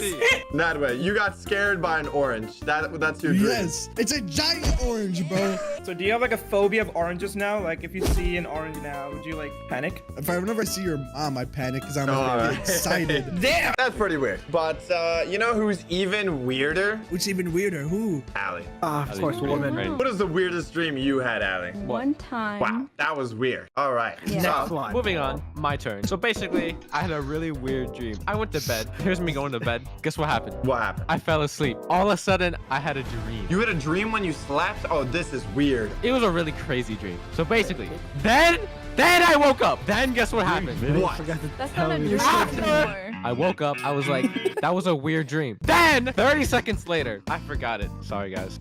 That was a great story. That was the craziest That dream I've That was heard. a weird That's dream. crazy. That was a weird I forgot it. Man, I don't think that one can be beaten. Allie, how weird was your dream? So, let me start. I recently had a dream. I was hanging with one of my bestest friends, God, and he was God. buying his I feel first bad for car. you. Why are you sleeping? Wait, This what? dream's about you, all right? He was buying specifically a new Corvette. And I was like, oh my God, this car is so sick. I was like, What oh a my God, fancy what do you car. mean? That's awesome. Let's have a good time. Let's start speeding on the highways. Let's have a great time, right? But then Is this real life? I think. I started to realize it was a dream at this point, right? So Meme God was going like 100, maybe 200 miles an hour on the highway. I was like, hey, Meme God, maybe we should slow your roll there, bucko. And he was like, nah, watch this, right? And so we started going even faster. And then all of a sudden, whoop, whoop, whoop, whoop, whoop, whoop, Don't forget we're blasting Indian music while doing this. so the police, they start chasing us. And Meme God's like, no, the cops. He does the only thing that he can think of logically, which is speed even more. So it turned into a GTA chase scene. So we're going thousands of miles an hour. And then I'm freaking out, panicking, like, and Meme God's like, hey, mommy, no. so we get cut off by the military. The military, they had to get involved? Wait, how many stars do I have at this point? Like 10 at least. Meme God is like, all right, like I'm sorry to do this to you, but if I'm not making it, we're not making it. So I'm like, yo, bro. I'm like, yo, bro, what you mean by that? It's a red flag. It's a Put pretty your big seatbelt red on. flag, right? Yeah, so I put my seatbelt on, all nervous and stuff, and he drives off the barricade into like the bottom highway because we're on the top highway, and we're trying to make a chase scene on the wrong side of the road, and then we get caught again because Meme God's just a driver, and then I literally just did that. Did you just see that jump? we got caught up, and then we both got shot, and then I woke up. You got shot. I didn't wake up. And this was I- multiplayer. Okay, no, you died. no, Okay, no, I was still in the lobby. woke up and I You was went to the like, gulag. wow. Okay, that was a pretty weird dream. Let's hear a weirder dream from Ali. So I've had a couple weird dreams in my life, right? I know the source of the memes. I know why they happen. Whoa. Here's the source. I brought this paper. This is my source. Oh. A day before this dream, I like this picture. I like it a little too much. You like this picture? I laughed about this all day. It was like 4 a.m. I stopped laughing at cowfish. I'm like, that's enough cowfish for today. I fell asleep. And what did I do when I fell asleep? I woke up in my sleep. Damn, that's crazy. So I woke up and I heard the doorbell ping pong. I was like, oh, that's a little weird. It's 4 in the morning. I wonder who's at the door. I open up the door. Who is in front of my door? Cowfish. What are you doing at my door, bruh? And he was like, he doesn't have legs, but he was just hovering like that. And then he looked me straight in the eye and he told me, we have to go. I walked straight outside. I walked to the store with Cowfish. I was holding his fin. I was on the left side. Are you sure he didn't say it's time to cook? No, he said, we have to go. I walked with him across the street, like in the middle of the road. And you woke up and you have no liver. No, we walked to the gas station. We came in close and we almost walked in the store. And there were two guys in front of the store, like on the side of like the door, you know, and they were smoking. They looked at us while we were close to the door. And you know what one of them said? What? He said in all caps, stupid cow. That's what he said. So racist. And I was offended. And I said, hey! And you know what they did? They ran away. So I walked in the store and gas station with Cowfish. Is he crying? I looked at Cowfish. I looked at him. He was okay. He just kind of stared at me. We bought 2 gallons of whole milk. Not half milk, not fat milk. Okay. We got the whole milk, the good stuff. Did the milk come from him? No. And we walked back to my house. Boop. We're walking on the middle of the road, concrete road, and we were almost home. My home was on the left side in the distance, and on the right side there was like tall grass. And I'm almost at my stop where I have to go left, and then Cowfish, he stopped. he stopped, and I was like, what's wrong, Cowfish? He looked at me like this, and he said, I have to go. No! Did he have to leave? No, we can drink our milk, our whole milk, and we can chill. And he was like, I have to go. He hovered into the tall grass. And we were like, no! And I started chasing him. I'm like, Cowfish, where are you going? We were going through the grass field. And then all of a sudden it stopped. And it was like an open area and there was a pond. It was really beautiful. The moon was shining on the water. It was beautiful. I grabbed his tail and he stopped and I looked at him and I said, where are you going? And he looked at me once again and he said, I have to go. By the way, subscribe to the channel. And he went into the pound and he like slowly like went down in the water and I've never seen him again. No! This is such a sad story. The parallels are amazing. You first met him, he's like, we have to go. And now he says, I have to go. Parallels are amazing. 10 out of 10. I think it's time for an even weirder dream from Ali. I think it's time to hear it. So one All right, time, so I was walking down British Road on a very stormy day. Okay, Yes. it was Oh, very yes. stormy. It was very stormy. It was average British day. Okay. I already hate it here. I already want to wake up. It's a nightmare. It's a nightmare. I was strolling down a road, right, and this was the weirdest thing, right? I looked down and I'm a fish. I turned myself into You a fish. are the I Cowfish. was the cowfish. Wait, what? What? And I could fly. I could fly around as a fish and I could do whatever I wanted to do. This was only the beginning. What do you mean only the beginning? I then looked behind me and I started getting chased by someone, and it was Comedy Shorts Gamer. At this point in time, I watched so much Comedy Shorts Gamer back in 2014. I loved it so much. I dreamed about Comedy Shorts Gamer was actually chasing me. Deji was chasing you? Deji was chasing me. What, was he angry or what? I was just running. I was running, and then Deji caught up to me. He grabbed me, and I looked back at him, and then I beat him up because he's never won a match. Wow. You're not the number one boxer in the world, Yep, bro. I was the number one boxer bro. fish. I was the smartest, the strongest. Wow. That's weird. You know what's even weirder though? I think it's gonna be Ali's story. I dreamed that I was on a spaceship that looked like a giant banana. Okay, so in my dream, I was watching myself sleep, just like in Mimi's story. Yeah, I saw myself sleep. You can do that too? It was weird. I don't know how. We must be connected, like mutually or something. There's only 2 of us alive, so It must be. our Hey, species have gone extinct. What? So in this dream, I was watching myself sleep. I would say it was more like third point of view. I saw myself from the top down point of view. Like I was looking down at myself and I was sleeping. And someone runs and opens my door. They're running. They open my door, they run in, and they say this. Elon Musk just bought the whole state of Texas. All right? What? This is happening right now. That wasn't even the shocking part. The shocking part was the person who told me this was a bear. Why? It was just a bear. But I didn't even question it. I mean, it's a dream, all right? The real problem now is that Elon Musk has just turned the state of Texas into his own continent, and he called it Tesla. He was waging war against the rest of the world. What did you do? You got out of bed and you said, "Thank you for informing me, Mr. Bear." That's what I should have done. Okay, he was making Tesla robots, Tesla phones, Tesla refrigerators, Tesla toasters, even Tesla ducks. Tesla ducks? Killer Tesla ducks, all right? This was basically what the ducks looked like. The duck at PetSmart. That was it. Now imagine killer ducks from Texas. That's what was happening here. And I had to drive all the way to Texas to deal with this situation. What are you bringing with you to stop the war? Myself. I made my way all the way to Texas. All right, and I encountered Elon himself. All right, he was there. It was a one-on-one. Dude, you should tell him to verify you on Twitter. I'm already verified. Bro pays for Twitter Blue. That's crazy. When I was fighting Elon Musk, somehow I didn't have any powers. I was fending for my life. I was running. He was shooting fireballs from his tips. Tips from what? From his fingertips. From his fingertips. I was just dodging. I was doing backflips. I was just doing whatever I could to survive. But somehow I finished him off in a normal fighting way. What do you mean finish him off? Explain that real quickly. I redirected his fire at me and I like sent it back like Avatar The Last Airbender, like that, like right when he was finished off. Okay, he was on the floor. You're not telling everything that happened in that dream, Socks. There's some other stuff happening here. But the thing was, Elon was a robot. His mask open like Iron Man, like. And guess who was controlling Elon? Plankton. A mouse. The bear. It was the cowfish. Shut up.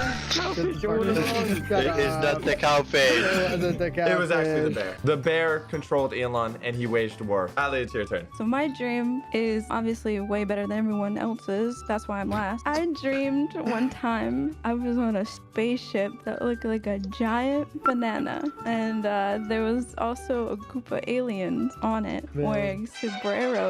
Sombreros? What? And they were also playing baseball, and I wanted to join in and play with them. But What's going on? So they gave me a giant banana baseball bat, and the baseball was made of spaghetti. So when I tried to hit the ball the first time, I swung the bat and I missed. I spun around and fell on my face. In your own dream? In my own dream. This is a dream, by the way. It's not real life. I know you think it's probably real life. I was confusing them for a second. So then I tried to hit the ball again, and I hit it so hard that it smashed through the spaceship's window, and we all got sucked out into space. And then I woke up and ate a banana for breakfast. What? That's it. Adopted by aliens, and then you swung a bat, broke a window, and died. But they had sombreros. Don't forget that. If you guys enjoyed any of those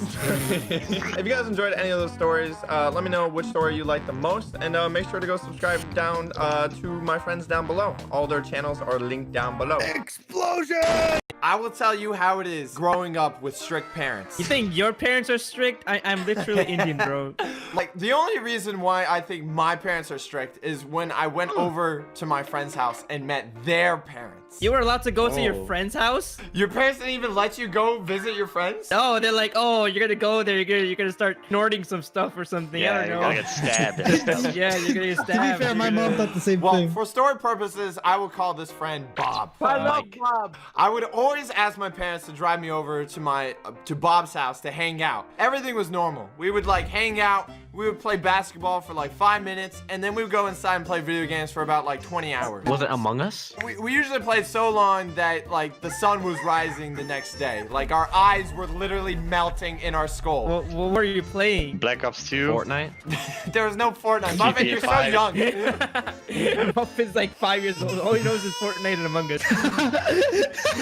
Clash of Clans? I'm talking like Call of Duty Black Ops 1. Oh, I remember that Oh. game. I remember Yeah. those games are good. For me, this was fantastic because back at home, my parents were the type of people where I could only play a game for like 30 minutes. 30 minutes. Yeah, like they were that strict. Loading in GTA 5. Exactly, right? It takes 30 minutes just to load up the game. And they're also the type of people where after those 30 minutes, they say to pause the game. You can't that pause the happens to game, me. Mom. It's on live. Exactly. I think those are all parents. Like every single parent has told their child to pause the game. Well, we're back at Bob's place. It's the morning of the next day. We haven't even went to bed or anything. You got a slumber party? Bob's mom was making us scrambled eggs, which was really nice. Thanks, Bob's mom. Bob didn't think so. Oh. Who doesn't like scrambled eggs? Bob was like, I don't want no scrambled eggs. I want mac and cheese. And I was like thinking, who wants mac and cheese for breakfast? All right, that's a lunch item. That is true.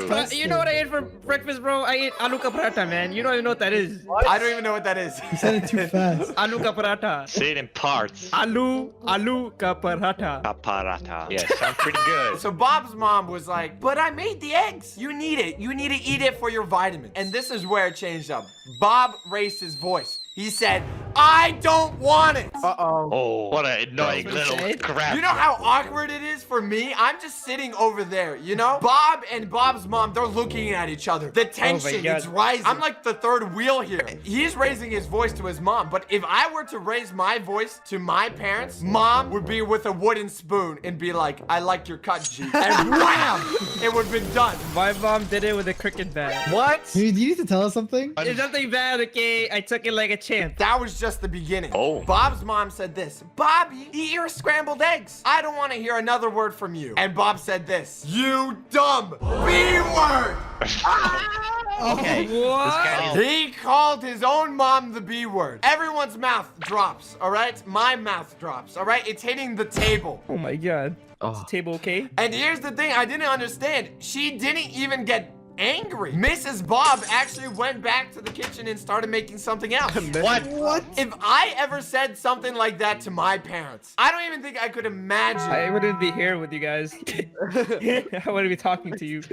She would have turned around super slowly. I would have seen the gates of the underworld in her eyes. I would have awakened a great beast. She would have probably removed my limbs and then shipped me to Brazil. I would never know because that never happened because I've never reached that, you know, stage of life. You got early Unlock that access though. ability. Here was another reason why I thought my parents were strict, and it was from school. I can tell you right now, I was not the best kid. Well, smart, maybe, but I was a clown. Wow. Oh my god.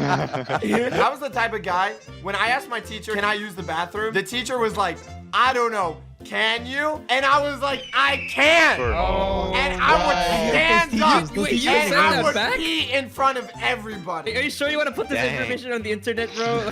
This is illegal. What grade was this? Like high school? You would just. This was fifth Oh, grade. This okay. was fifth grade, all right? It's not like I would do something that extreme. Dude, this was yesterday, I swear. I didn't do anything that extreme, but like I said, I was always goofing around. Bit of a goofball. Shut up, Muffin. One time I was in cafeteria, I wanted to impress all my friends. I was gonna show them a magic trick. The lady. Yeah. I was gonna make the milk out of my carton disappear. You know those little cartons of milk? I was gonna make the milk out of that disappear. I like the chocolate one. I took the carton behind my back. I said this, 3, 2, 1. And I squeezed the carton as hard as I could, and it just blew milk everywhere. Socks, what? Oh my god. Why do you think that's a good idea? Milk was everywhere. All right, you would think such a tiny carton would have such little impact, but no. It was a nuclear score streak. It took out 6, 7, no, 10 kids in the cafeteria table. Bodies just falling on the floor. There was no way they could avoid People it. screaming. Fire alarm going off. There was no way to dodge it, all right? Many lives were lost that day. I had to bury my fellow comrades, okay? I had to close their eyes. Oh god. But that's when everyone started complaining, and it was getting loud. Everyone, blah, blah, blah, blah, blah. You know, they're whining little baby. I don't know if this is related to you guys. The teacher came over and gave us a red cup. I don't know if you guys had this in your school. A red cup? Yeah, a red cup, which means if your cafeteria gets a red cup, you're not allowed to talk for the rest of the lunch period. Wait, what? That makes no sense. Why can't you talk during? No, not during a red cup. There was 3 different cups. You had a green cup where you could talk, a yellow cup where you could talk like whispering, and a red cup you couldn't talk at all. We got the red cup, okay? Yo, my man just got server muted. You got server muted in real life. Yeah. Probably asking, why am I telling this story? Because after that, some kids rattled me out. Little snitches. Because the teachers were asking who was causing all this commotion in the first place. I was showing true magic. Why not just appreciate my art? They're just jealous. They were just jealous of your magic skills. I'm so sorry for you, Socks. So basically, they ratted me out. The teacher sat me down. You know it's serious. Before you sit down, they call you by your full name. No. Socks for 1. First, middle, and last name. Socks for 1. She brought me into her room, and I already didn't have a good relationship with this woman because it wasn't the first time I was in this room, all right? It was at least once a week. Socks bad boy confirmed. She was babbling, you know, the same stuff that I need to show a good example to the other kids. I can't keep doing this. What's my credit card information? You know, the usual. Wait, what? But that's when something different happened. Ever so slowly, move this piece of paper across the desk. Okay, this piece of paper. What is my medical degree? It was something that was real, meme god. It was something that was real. All right. In my mind, I was like, what is she doing? Is she throwing like a pop quiz on me? What kind of subject is this? And then the teacher said this. You need to get this signed by your parents. Exactly in that tone? Exactly in that tone. No, in my mind, I was like, woman, who do you think you are? I was showing my best magic trick in the entire world. People would praise me for this one day. You should be the one getting a paper slip. On the bus ride home, I don't know how to describe it. Have you ever felt like you were being punched a billion times in like a WWE cage by The Rock? I never had that feeling, man. You should get that checked out, I can't bro. relate. You know, I was thinking on the ride home, why don't I just forge the signature? You know? No. There's only one problem with this, okay? I couldn't even write my own name in cursive. I'm doomed. My parents, on the other hand, they had this like super cool whip when they signed things. And while me, on the other hand, people couldn't even read my normal print writing. There was only one thing I could do. It was to give my mom the paper slip and show what I did. Mom, I'm home. Welcome home. I made us dinner. I hope you like spaghetti. What's wrong? I didn't even say anything to her yet. Yet she knew something was up. How? X. This witch. I said this. I need you to sign this piece of paper so they can let me on a field trip. A field trip? Are you even trying? Do I even realize that she knows how to read? So you just gave her the paper just like that? You told her this is for a field trip? Oh, sure. Give it here. She takes it out of my hands and starts reading it over. In my mind, it's all over. It's so I will have awkward. to move to Japan. I will start a new life. Your whole life just flashed before your eyes. You can see her smile just slowly disappearing as her eyes just go lower and lower on the paper, right? Oh, God, I need to start packing. What do I need to survive? My Nintendo. For sure. A granola bar. I don't know, man. I never done this before, okay? Make sure you have toilet paper, man. That stuff is necessary. I just realized I ran out of it. She raised her face from the paper. She stared into my soul. I'm dead. I'm literally dead. Just finish me off, okay? I can't take it anymore, woman. Just do it. Just do it. Mortal Kombat movement. She said literally nothing. Nothing at all. Nothing. Complete silence. And this is when I knew it was all over. For all you fellow kids that don't understand the parent anger chart, let me show you something, all right? So first, at level 1, there is annoy. This is when you tick off your parents. probably because you were doing something dumb. Then there is when they raise their volume. This is when they're angry, but not yet screaming. You know, just like a loud voice. Then there's 40 other stages. And at the very top, there's complete silence. This is just above literal death. That's where we're at right now, all right? So, you're asking what happened next. Well, all I can tell you is that it made me a better person. And this is where I am today. We're gonna be telling embarrassing childhood stories. What happens if you're still in your childhood? You're gonna just be telling embarrassing stories about yourself. That happened yesterday. You're giving us live coverage. And we are going to start with a random name I'm picking out of the hat. You have a hat with you? I have a hat. You have a hat? I have a hat. The first person will be TBH Honest. Now, this is a story of when I was a mere baby, just like Nadwe, right? So this was the time I ate my very first fried food, right? So I don't know if you know this, but when fried food comes out of the oil, it is like lava. It's boiling hot. Like the oil is still sizzling on like the French fry, which is what I was eating. So this is what happens, right? My uncle, he puts a French fry in my hand, and it was so hot that I didn't know how to react. So I just popped out my eyes like googly eyes, and I squeezed it tighter. Why? Oh my god. Wait, then how did your uncle hold the French fry? He gave it to me. Yeah, but then how was it not hot to him? He was a working man. He had like the hands of like an alpha male.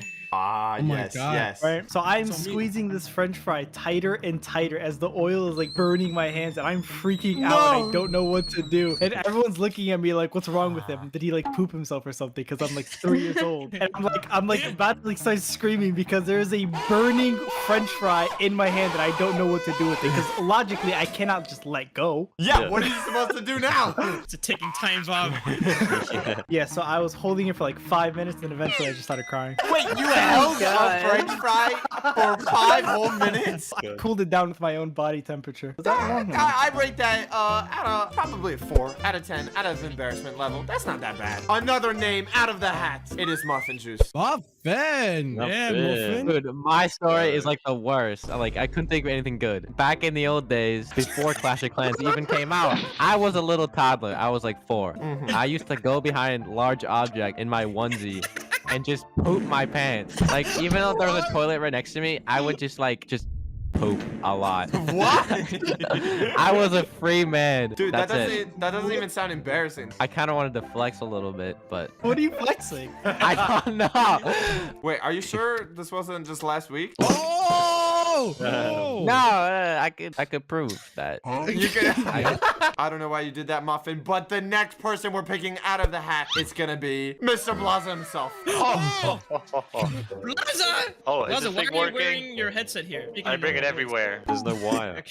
I have a couple images for my story. Oh, he's got images. This is a presentation. Oh, If no. you want to take a look at the board. I wake up. It's a Halloween morning. It's a normal school day. I'm getting ready to go to school, and usually people dress up for Halloween, but not too much. So I thought I'm not gonna do that.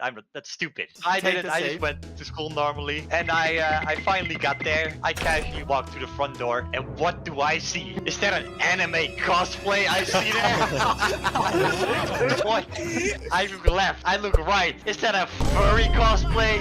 What is going on here? I was in shock. I never expect this. I thought these people were gonna get bullied or something. And all of a sudden, I got pushed in my back. I was like, huh, what is that? I slowly turn around. And all of a sudden, I see this creature right in front of me. Donkey from Shrek? What is going on? A freaking 4-legged horse. There were 2 people in there. And they were like, oh, sorry, I couldn't see you. I'm like, okay, no problem. Did you specify as a 4-legged horse? Aren't all horses 4-legged? Yeah, but this one, it's a suit. What's so embarrassing though? The rest of the day, I was mad confused, and I had no idea people do that. And People celebrate Halloween by dressing What's up. so embarrassing, Blaza? I was embarrassed for them. Okay. Why? Why would you go to school in that? I would would be go to mad school embarrassed. like that. I go to school in Yeah, that that's Yeah. pretty all the cool. time. Yeah. Blaza, it looks like you dressed up as a clown to school that Oh! Oh my gosh. Whoa. That brings up our next person on the list, Allie. Oh no. It's your turn. All right. Okay. So. Wait, someone walked in the room. How can someone to walk in the us. room, Juice? It's a campfire. We're in nature right now. Nice. Casually walks up to us. Oh God, look, it's going in the forest. Anyway, my whole life has been just a series of horrible traumatic events, but like I think this one's good. So when I was a child, I went to a playground by myself, and so I was just playing on the slide and stuff, you know, what kids do at the playground. Why did you go to the playground by yourself? Why not? You never went to the playground by yourself? Yeah. No. Well, not by myself. I must have big balls then. Anyways, Oh. so Oh, nice. and then I found this rope on the ground, and I have a picture. This is what the rope was Whoa, like. whoa, whoa. Hold on, where is We it? have footage. Whoa. Okay. Where is this going? So I came up with this great idea to be like Spider-Man and like swing from bar to bar on the monkey bars with it. I tied one end to the first monkey bar and the other to my wrist because I was like, I'm gonna hold on tight. This is how I hold on tight. And then I prepared myself to like do like a cool superhero jump to the next monkey bar. And with my other hand, I jumped and tried to grab the next bar. No! And I couldn't reach. I fell. And I was just hanging there by the rope on my wrist. So my then I God. started yelling for like everybody, like all the kids. And I was like, help me, help me. That's where I came in. I was like, what's hanging, Allie? This is why you don't go to the playground alone. Yeah, Allie. Hope you learned your lesson. Oh wait, what happened after that? She did it And again so- 5 years later. She's was been there. yelling. She's still there at this very moment. The whole setup is there. But that's not it. That's what? Soon, all the kids on the playground, they all just came and stood around me while I was just hanging there, and they stared at me, and they didn't even say a word. They didn't say nothing, and I was even- crying. Wait, did they even like my. laugh or something? No, they were like stone cold, like straight face, like no expression at all. And I was sitting there crying. You And know so the wake up guy? I'd imagine them all looking at Allie like that. I was like sitting there crying and asking them for help, and all of a sudden they just turned around and left. They all left all together. Just turned around and left the playground. They didn't even run. They just walked. And I felt so betrayed and just felt such deep shame and sadness. And so I just hung there crying for like an hour until my mom came and found me. An Like a hour? piñata. An hour? Yeah. Hanging there for an hour? Allie, are you secretly ripped? Yes, big strong man. I felt kind of sad. What was wrong with those kids? We're gonna find them to this day, and it's time to square up. And then we'll hang them up ourselves. And that brings me to our next contestant. In the hat, we have Mr. Meme God. I mean, Juice. Hey! My story, right? I felt pretty embarrassed because I don't know how someone can get lower IQ than my level. I must be like negative 69 or something.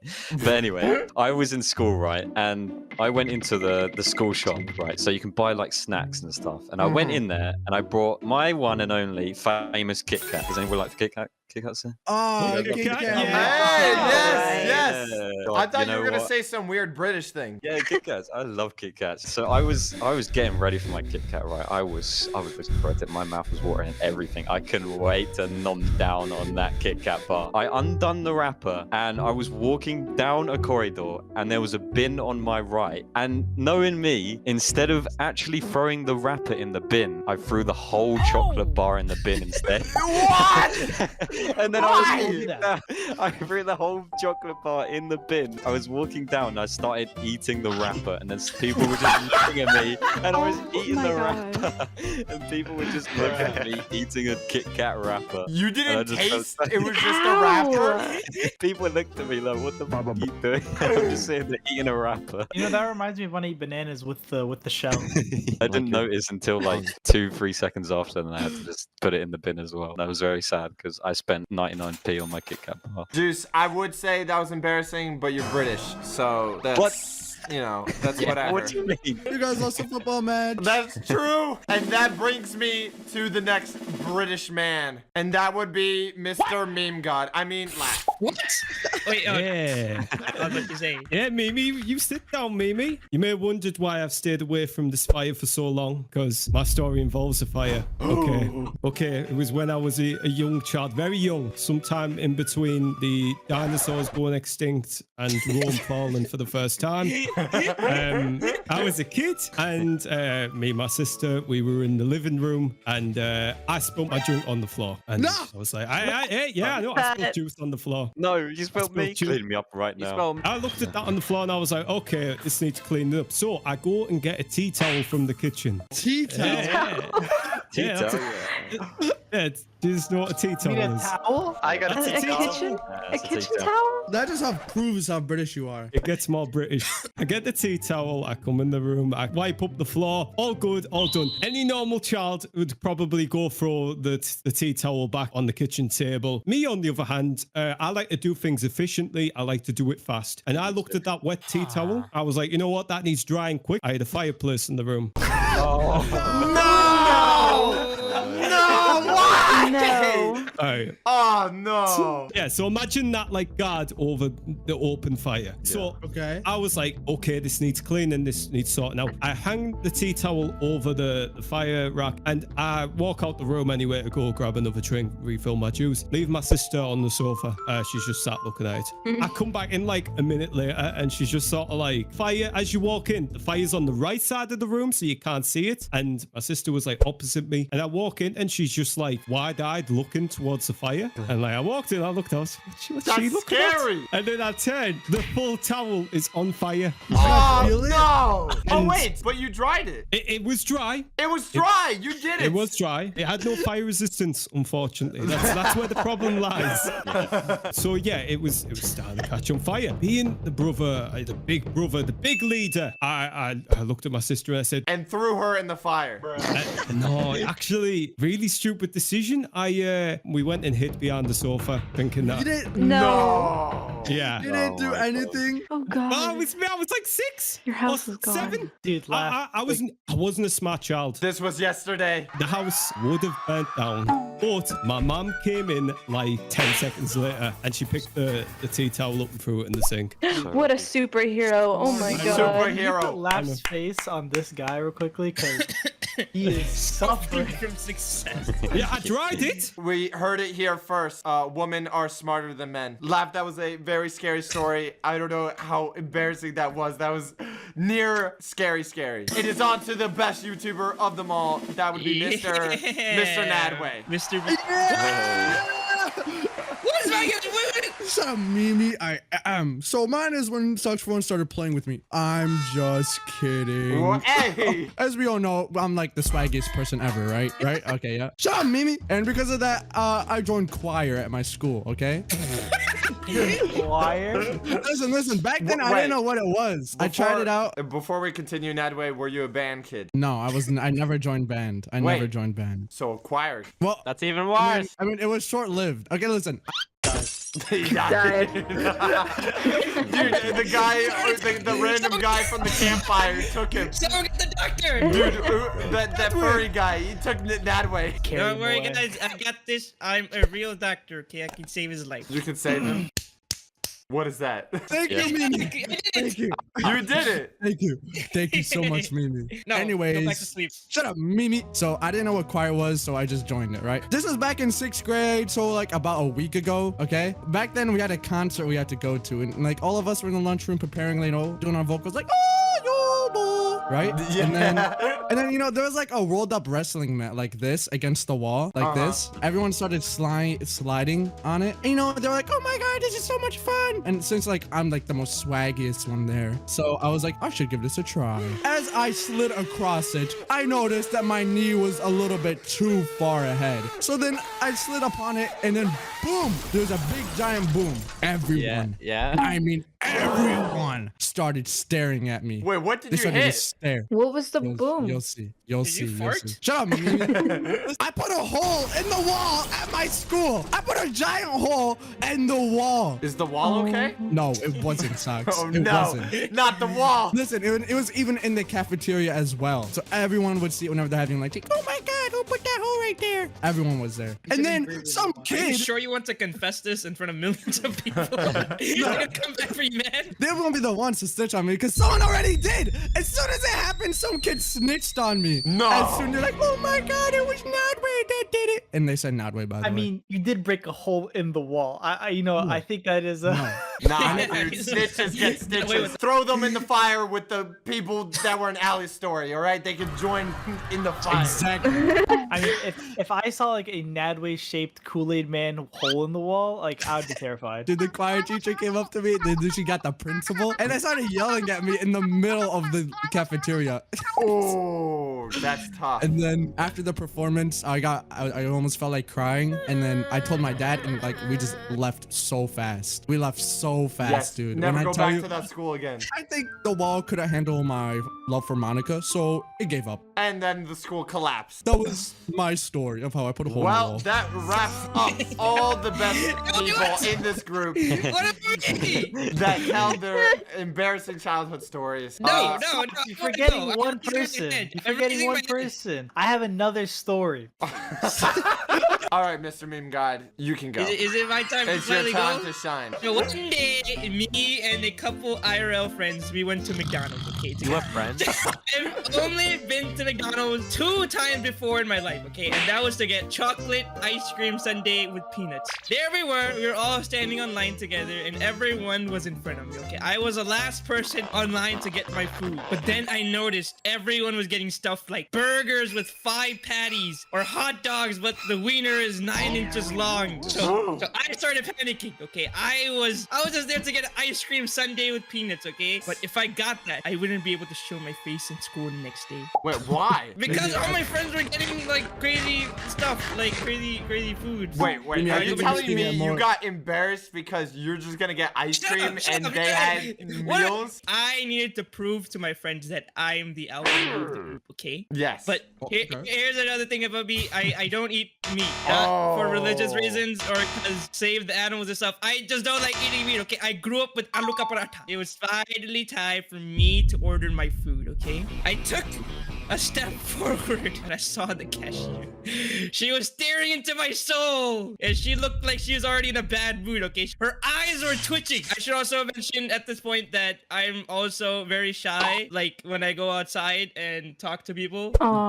You shy? No. Oh, baby Meme God. I mean, a vegan at McDonald's, I would be shy as well. But I looked back, okay, and I saw my friends. They were waiting for me to say my order so we could go back and sit together, okay? I was feeling the pressure, so I opened my mouth and I said, "Can I get a cheeseburger with only the buns and cheese? No meat." No, you got a burger with no burger. Grilled cheese. With no meat and cheese. Those words, everything went into slow motion. I saw the cashier's mouth open. Her warm breath, it was slowly traveling inside of my nose.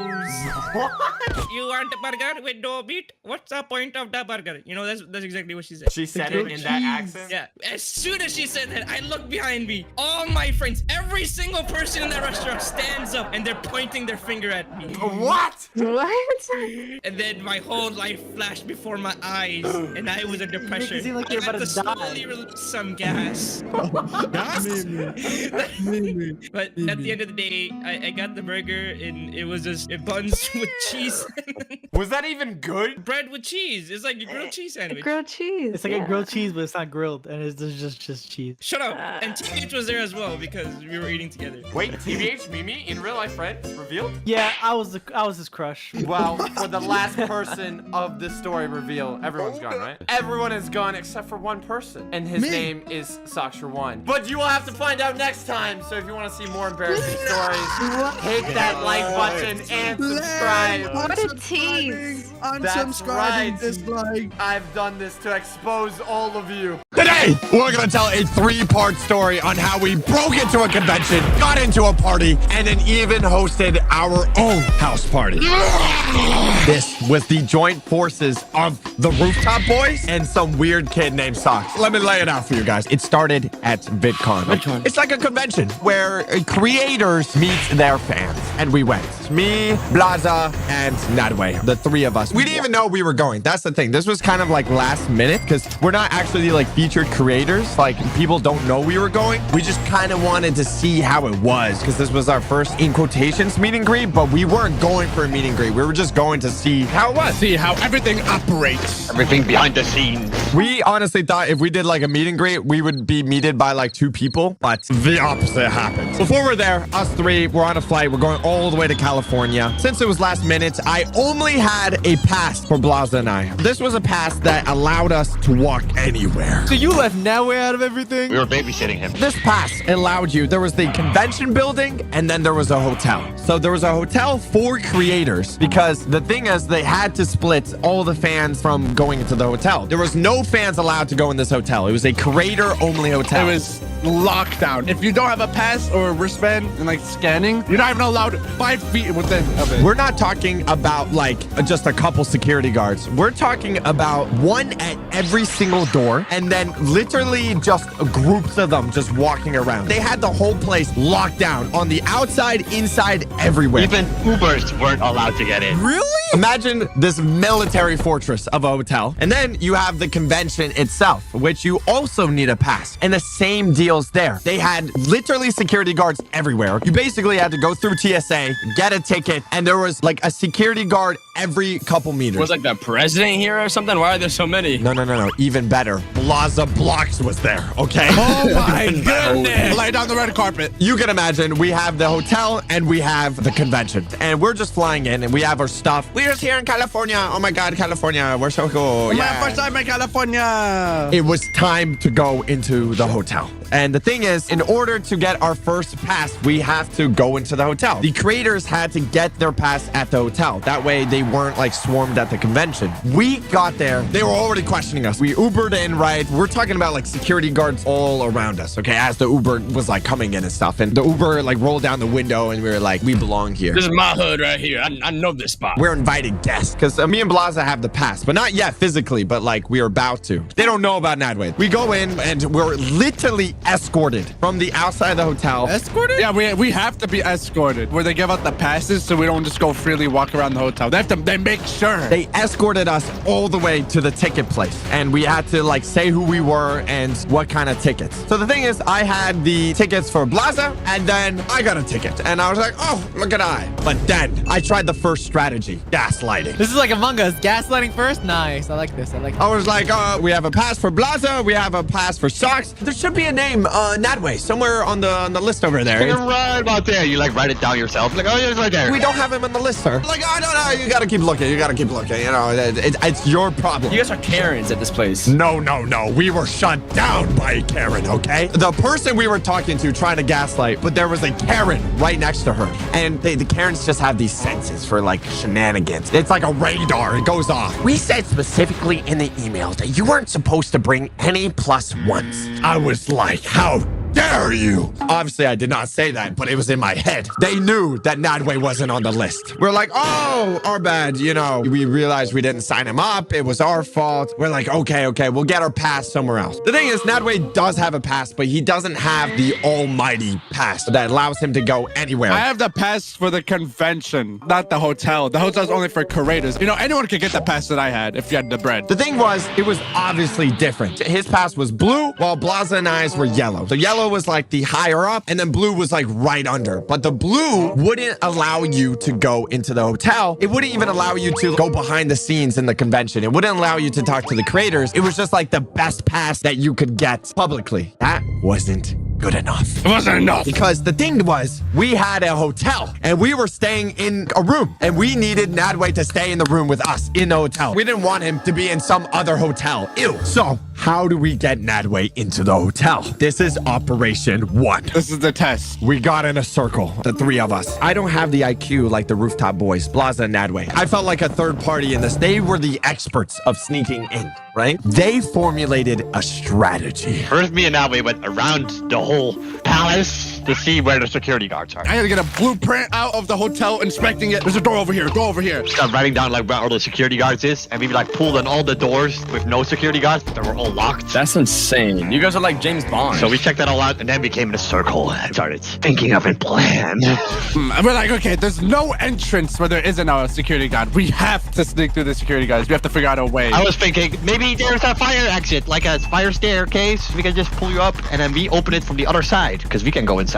No fire stairs were available. Then I was thinking, like, what if we got like a helicopter or something, and we drop Nadway off on the roof? Banger idea. I mean, yeah, that's like the second thing I would think of whenever trying to sneak into a hotel. Apparently, very hard to get by a helicopter in California for some reason. The fourth option was a plane, but we knew we couldn't allow Nadway anywhere near it. There was something different. We all had a little lanyard over our neck. We had a yellow pass, me and Blaza, that said invited guests, and then Nadway had a blue lanyard over his. What was so special about this convention was that not only do you get a lanyard, you get something around your wrist. A wristband! This allows you to get either into the hotel or into the convention. In order to get in, you have to scan yourself in. You have to take your little wristband and just Tap it. If you go in or if you go out. You have to scan your little wristband. So the thing is, the only ones that work in the hotel are the yellow wristbands. So if Nadway took his like little wristbands and tried to go, try to be all confident and stuff, he would go, every security guard in 20 miles would tackle him. So what do? The strategy is formulated. First step, subscribe to the channel. The three of us. Okay, we walk forward. My 0 IQ plus the two rooftop boys, at least above 10 IQ. It's like an average IQ in total. We start walking towards the entrance of the hotel. That's how confident we are with this strategy. We're walking to the front where the max security is of the hotel. The thing is, the strategy was so good that I didn't even know what it was. So let me tell you how it felt from my perspective. It shocked me to my core. I'm in front. Then there's Nadway, and then there's Blaza. In that order. This order is very important. This is critical. There's literally security guards everywhere. So as we're walking forward, they see that I'm in the front, so they see the yellow pass, and they see Blaza with the yellow pass. So Nadway's behind me. So he kind of blends in. I'm in the middle. The first security guard, he was like, yes, yellow badge. Opens the door for us. Step 1 is complete. Nadway has been just confidence. You know, as long as you pretend you're part of the group, he's blended in. This is just layer 1 of the security. Just opening the door. That's just layer 1? So that's just the entrance. You've just started the mission. Layer 2. The laser defense system. There is a security guard, okay? He's waiting for us as we walk to the other side of the door. You need to scan your wristband. What do? Oh, no. If I do it, bright red. He would explode. Like exactly in the Mr. Beast video, he would blow up. Execute it. At this moment, I had no idea what the plan was. I didn't know that maybe Nadway would just like sneak by. All these guys told me at this moment is that we have a plan. You just need to distract the guard a little bit. I go in, I'm walking in, I see the security guard. He's like, I scan my wristband. You guys told me to distract the security guard the best I can. So I gave him my friendly smile, and I was like, hey, how you doing? As I'm scanning my wristband. So I'm going to the laser defense system. I'm trying to start a conversation with him, but he's kind of locked in. He's hard. Like he's locked in this moment. I'm scanning my wristband. Ding!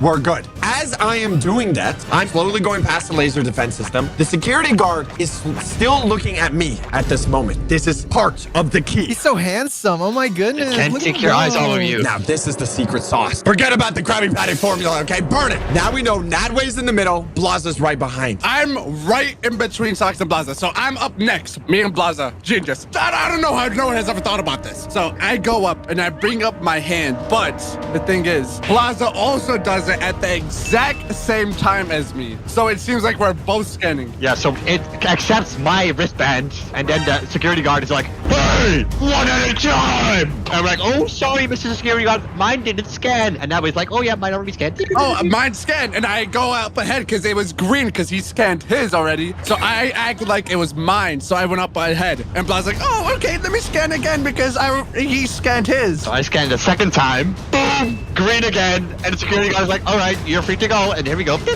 And I was losing it. I didn't know what happened because as I was walking forward, right, I thought they got him. They got Nadway. I thought he was going to get poof, deleted. But when I looked back, I saw Nadway was with me, but Blaza was behind. And he just scanned it again and he was good. What? How did this happen? So Nadway snuck in, Blazers was in. We were in the hotel successfully. And now, in this hotel, unlimited access to the hotel. Literally, we literally did have unlimited access to the hotel. It's like a dream come true, guys. It's like a dream. We did it. Dude, there were so many people there, dude. A bunch of creators, dude. I saw people from Smosh. I saw Flamingo. I saw everyone. I did a thing. In this hotel, it was this crazy big hotel, and the only people in there were like creators. It didn't matter which way you looked. YouTuber, TikToker, Instagrammer. So many creators just everywhere. Who did you guys talk to? We talked to people at Smosh. That was pretty cool. I saw Rambo. I spoke to Rambo. Cash and Nico. We spoke to them. We met the entire family friendly gang. We met Cookie God,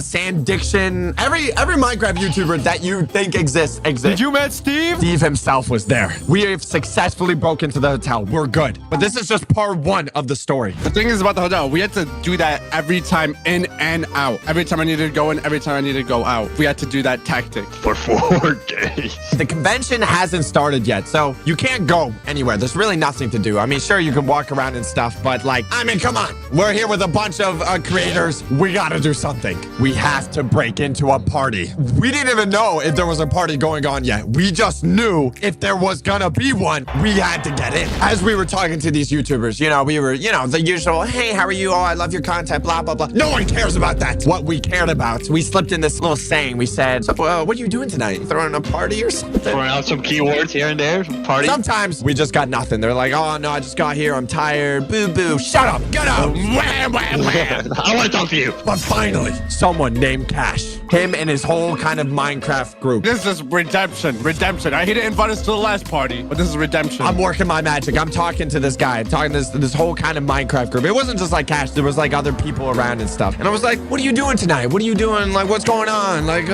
give me something. He said, hey, we heard a guy has a house down here in California. Shout out to VMT. He's got a place in California and he's throwing a party. And he was like, here's the address. Here's the time. Be there. So the thing is, we weren't directly invited by the main guy, but we were like, we were basically invited. Who doesn't want the rooftop guys at their party? We're basically getting ready for the night. We get our Uber. It's time to start heading towards the party. And, honestly, we're kind of nervous. This is not just any party. This is a content creator party. There are some big names going to be there. There's going to be like people, not normal people. We're talking about YouTubers. Not losers. The important people, like, we're talking about famous people. Those people are different. We're sitting in the car. We're getting ready to, go to this party. I don't know what we're talking about. What are we talking about in this Uber? Wingstop. We were pulling up. We didn't have any sort of strategy. And the thing was, we knew when we arrived, when the house was on the corner, but there were like people all outside the house. There were people like on the balcony. They were like talking and stuff. It was nerve-wracking. I was holding Nadway's hand on the left side, all while we were climbed on top of Blaza. Come on, Blaza, piggyback ride us. The thing is, the outside looks crazy, okay? There's like a Lamborghini Urus like parked on the outside. It has this crazy California house style. There's a giant subscribe button on the front lawn. Make sure you hit that. There's a bunch of people. I don't even know who to make eye contact with, so I decided to make eye contact with nobody. We were like dragging our way up to the front door, and we're like, hey, they opened the door, and he was like, hey, who are you? Plaza Blocks, hello? And they were like, you know these guys, right? Like, VMT, or like, the gang and stuff or whatever. I don't even know exactly what he said, but we were just shaking our head, like up and down, like, yes. And it worked. We were in, okay? It actually worked? Imagine the house, all on the bottom floor. You have Super Smash Bros. Happening on the left, the kitchen on the right with a bunch of apple juice, red cups, okay? We just kicked in, okay? All of us, Blossom, Nadway. Hey, what's going on? What's up, man? Hey, what's going on, man? We're like introducing ourselves. We're talking to people. It was all the gaming YouTubers. There was this guy walking around with a mask. I thought he was a rapper or something. What was nice is that we didn't come too early where there was like no one, and we also didn't come too late. It was like the perfect time. We were fashionably late. No, honestly, I think parties like best time to arrive is like literally like an hour after they start. That's until they turned the music up. I mean up. Everyone started to create a circle circle. Wait, did someone bust it down in the middle? All of a sudden, a couple guys started busting it down in the middle. It was pretty awesome. And then there was this big guy, and he just dragged him out of the circle. He's like, get out. And he just slowly walked into the circle while the beach was about to drop. This aura was sparking through the roof. Dude, this guy has so much aura. Dude, Cash and Nico were busting it down, bro. And the thing is, like, people rotated going in the circle. Each person took a time, and they were busting down a different move. There was literally a girl that came in and started doing splits and, like, a backflip. I missed that. Was I in the bathroom when it happened? And then the guy that ended up breakdancing. You guys got a guy breakdancing. Are you serious? Look at him go. I look at now we're at the end. We're like, what is going on?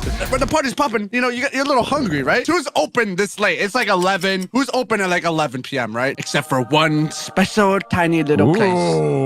Wingstop! Oh, Wingstop! I go up to Cash. I'm like, do you like Wingstop? And me and him like the exact same stuff. We like the same flavors. We like it bone-in. We like the fries the same. We like the drink the same. All night, we're talking about Wingstop. And then he comes up to me and is like, yo, do you want to order Wingstop? I'm like, yes. He hands me his phone. I order 70 wings for delivery to go to this house. Oh my god. At like 11 p.m. delivery. I'm just so excited. I'm just waiting. I'm like, yippee. I'm just waiting. And so he's sitting in the corner just watching the DoorDash notifications. All of a sudden, the music stops. Everyone is like, hey, what the flip, man? What's going on? Guys, everyone has to go outside. The cops have been called. And everyone looks at each other for a second, and they're like freaking out. They're like, the cops are coming. Everyone is like rushing outside. Everyone wants to get out of there. Everyone's on the street. Everyone's calling an Uber. The guy in the Lamborghini just spun off. Jeez, I wonder where he went. And all of a sudden, a car pulled up. And we're like, oh my God, that must be the police. Don't worry, gang. I'll talk to them. We walk up to him, and the guy gets out of the car, and it says, don't ask for that way. No way. The Wingstop came. It was awesome. Everyone's freaking out over it. Oh, the Wingstop. But the story's not over. We're eating the best Wingstops of our lives right now. And we're looking at each other. The party only started. It only began. We need to host our own party. Where? Where could you guys host a party? You don't even have a house over there. We thought about it. We're like, how can we get a party, man? We don't know any connections. We don't have a place to host it. What are we gonna do? We're going home. We're going back. We're done for the night. It was time to formulate another strategy. We still have a couple days before the end of the convention, and it was time. We had to sneak that way back in. We had to go with the same strategy. So I went first, and we thought we were gonna be good. Yeah, the security guard must be tired by now, right? You've been standing there all day. It was like, what, 1 a.m. maybe? They must be exhausted. I was tired from, partying. I was just like, I'm pretty tired. I wasn't locked in. Sash goes first, scan, green, and he goes forward. We didn't even talk about it because we thought it was just like, it was muscle memory. We knew it. So we go at the same time. But me being tired and stupid, I placed my hand in front of his. So it scans mine instead of his. What sound did it make again? I don't know. I kind of forgot now. What sound did it make? The guard was half asleep, but when they heard it, they opened up their eyes like, huh? You scanned that again. And I was like, okay, I'll scan it again. He's like, no, not you. You. My chest was popping out of my heart, whatever the saying is. I shakily raised my hand up to it. I'm like, I was like, oh, farts. Me and Blaza just look at each other and Sock's like, go. Are we gonna get arrested or what's good? And they said, no, you're just not allowed to get in. Get out. I only had limited contact with Socks.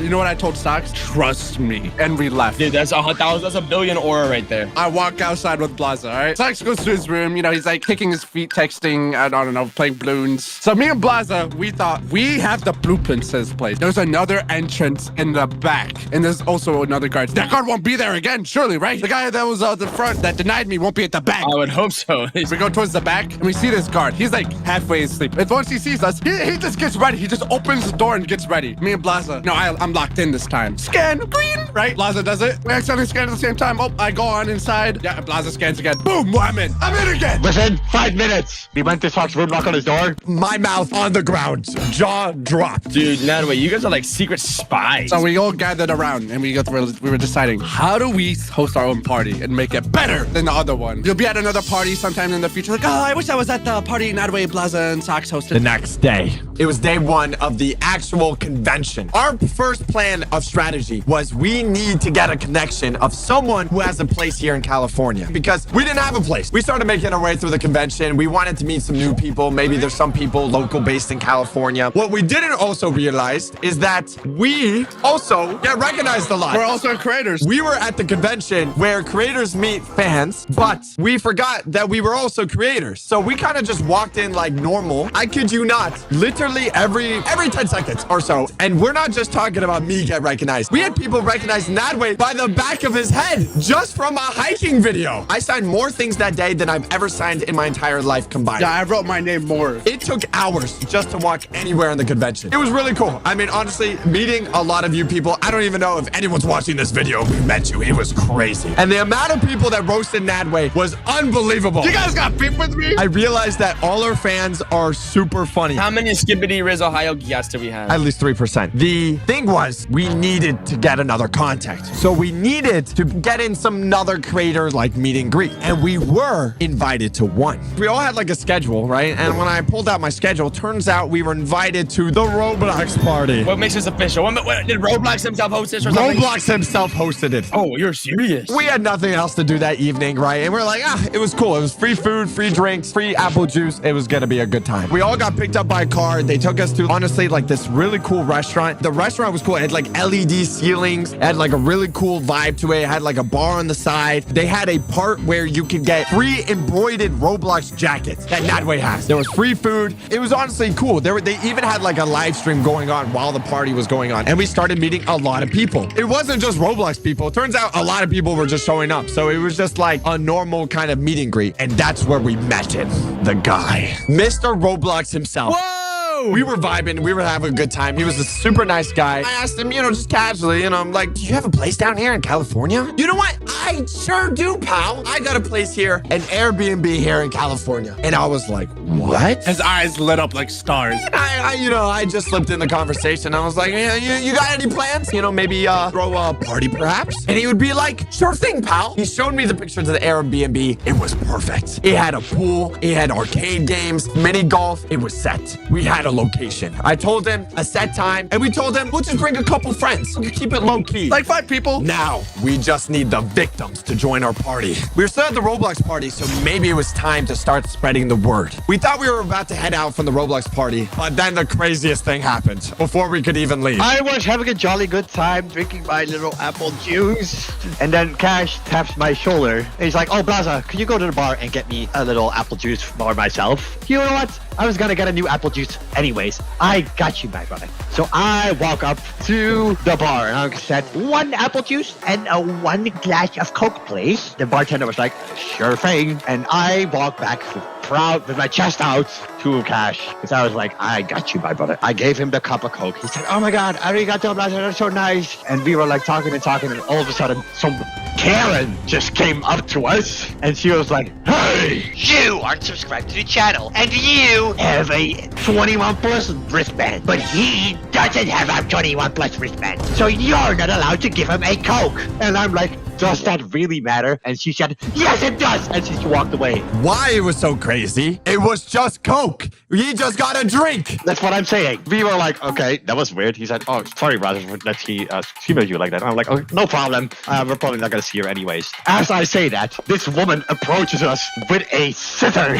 What are you doing with those, woman? You can't be running with those. The woman looks at me, and then she just 90 degrees turns to Socks for one and says, give me your hand. And she cuts off Socks' wristband for no reason. Socks did nothing. He was just standing there having a good time. I was trying to spread the word about the party, and then this woman, she just cut my wristband, saying that I can't be here anymore. So I put my hand out. I was like, if you cut him, you better cut mine as well. And then she cuts my wristband. She was basically saying like, get out.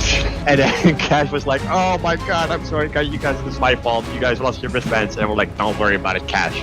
We have more plans tonight anyways. I was in the bathroom the whole time that happened. As we left, the vibes came with us. The aura was through the roof. Before we leave, we spread the word about our party, but we still had 2 more days. We finished this Roblox party, but the night was not over. There was another party we could go to. The TikTok party. Oh no. Official TikTok party. This is hosted by TikTok itself. Why this party was so crazy? The chances of us getting in were like little to none. You had to be on a list, which we were not on the list. Luckily, I got a +1 from a friend. Nadway and Blaza were not on this list. And we're like, oh, how bad could it be? What we didn't know is that this party wasn't like the other parties. It was hosted by TikTok itself, which means security guards everywhere. We got to the very last line. Like, we got there kind of late, and we were like the very last. Right when we make it past like the threshold of like starting the actual line, they stopped receiving people. I have a picture. We were the last people allowed into the TikTok party. The line was crazy. We're talking about like hundreds of people in front of us. This was like a serious party. Like the whole place they rented out for this was insane. To even get in, you had to go through security. Obviously went off on Nadway. At the end, they had to see if you were on the list. We were like, what do we do? Me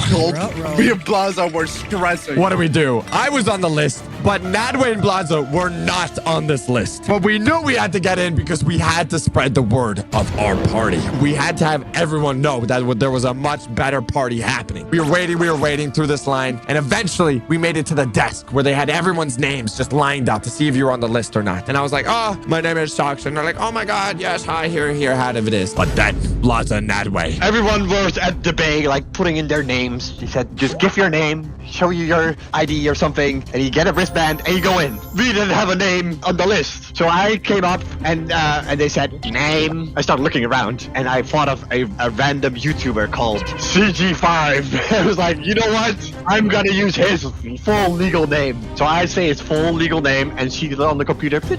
Oh yeah, you're right here. No ID though, you need the ID, right? And then she said, can I see your ID, please? I was like, oh, I think I actually forgot it. It's still my hotel. Do you have like a picture of it or something? I'm like, ooh, no, I don't have anything to identify myself. She's like, oh, I'm so sorry, but I cannot let you in. She was very respectful about it. But I was like, oh, okay, I tried, whatever. So I was about to leave, and all of a sudden, behind me, I hear, hey, she can be my +1. And I turn around.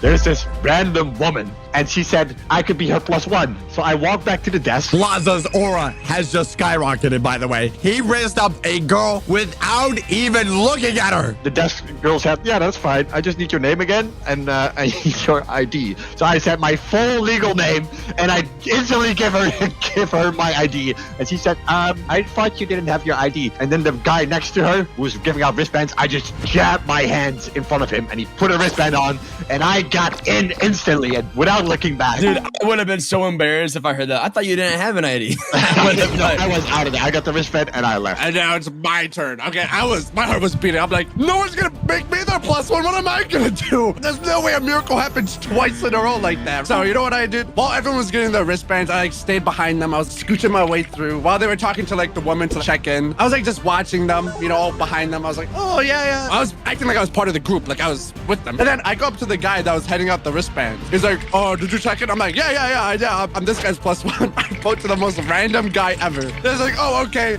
give me your ID. And I'm like, I don't have my ID. I said, oh, I'm under 21. And apparently they only check your ID to check if you're legal allowed to drink. So he gave me the wristband and I'm like, yes, I made it through without even checking it. I don't know how. Bro, you are the world's luckiest gambler ever. We're gonna go to the Pentagon next. Confidence, bro. If you say like you have confidence, you can get into anywhere, bro. It's kind of crazy. We are in the TikTok party. The Rooftop Boys and the Apprentice. The TikTok party, kind of crazy. They had giant photo booths that you could take pictures, DJ playing copyright-free music for some reason. Like that shit from outside, like it was huge. Also, we met Flamingo there. Oh my God, Flamingo. We were having a good time at the party. We were meeting a lot of people, but this was all just to build up to the best party, our own. After a couple of hours, we had a good time at the party. It wasn't as crazy as the first one, but it was cool. It was funny. As we were leaving, they started actually playing the TikTok Riz music, which is really funny. But now it was time. We went back home, planned strategy back in the hotel, but it was the final day.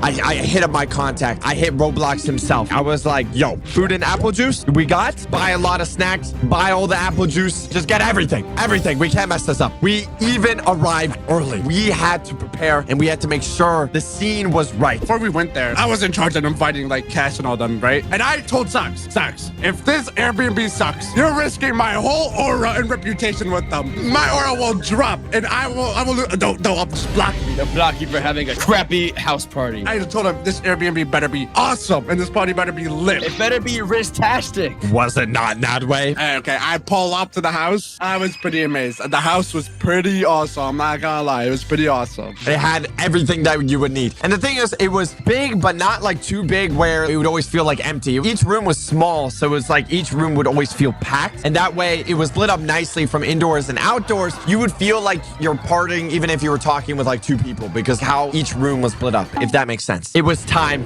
to do it. We were gonna host the party. It was happening. We had the people. We were getting the vibe of the house and everything. They started getting the music ready and stuff like that. And we sat there in front of the door, waiting for the guests to arrive. There's this one person me and Blaza met at the TikTok party. Prime Dylan. We call him Prime Dylan. We're like overhype him because we think it's fun. He's like a looks maxer, right? And I'm like, what if we got Dylan into this party? That would be insane. And it would literally be, I'd be jumping up and down. I told him, hey, do you want to go to this YouTuber party that we're hosting? Don't bring too many people. Bring like, 3 people. And he told me, yeah, bet I'll pull up. Me and Blaza looked at each other and started jumping.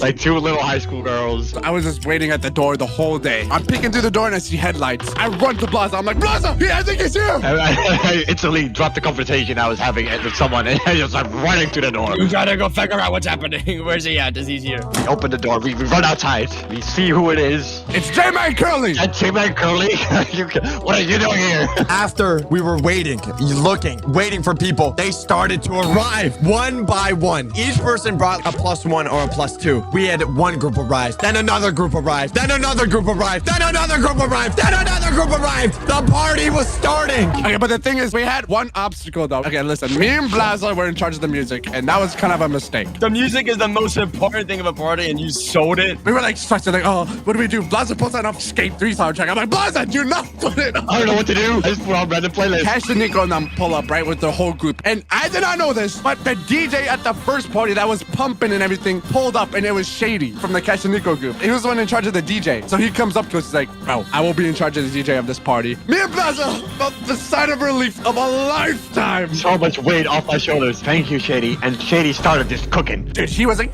like he was for 20 minutes straight. His music was insane. We had music. We had people. It was fantastic, okay? We had people dancing. We had people drinking apple juice. I go up to Sykes and Plaza. We were like, we did it! You guys are like jumping for joy. And everyone was really nice. Everyone was like chill. No one was like destroying stuff. But this is where the party gets insane. Everyone's having a great time. It's getting really late. It's time to get into the pool. All the guys, get in their swimming gear, underwear, whatever. Girls do the same. We're all jumping in the pool. It's getting crazy. In the pool, there was a basketball hoop thing. There was this guy, a Minecraft guy. He was running from across the nation all the way to the pool, jumped the entire length of the pool, and slam dunked that thing multiple times, just exploding the water multiple times. He was like jumping over me in slow motion. I was like, oh, who's that? Is that a bird on a plane?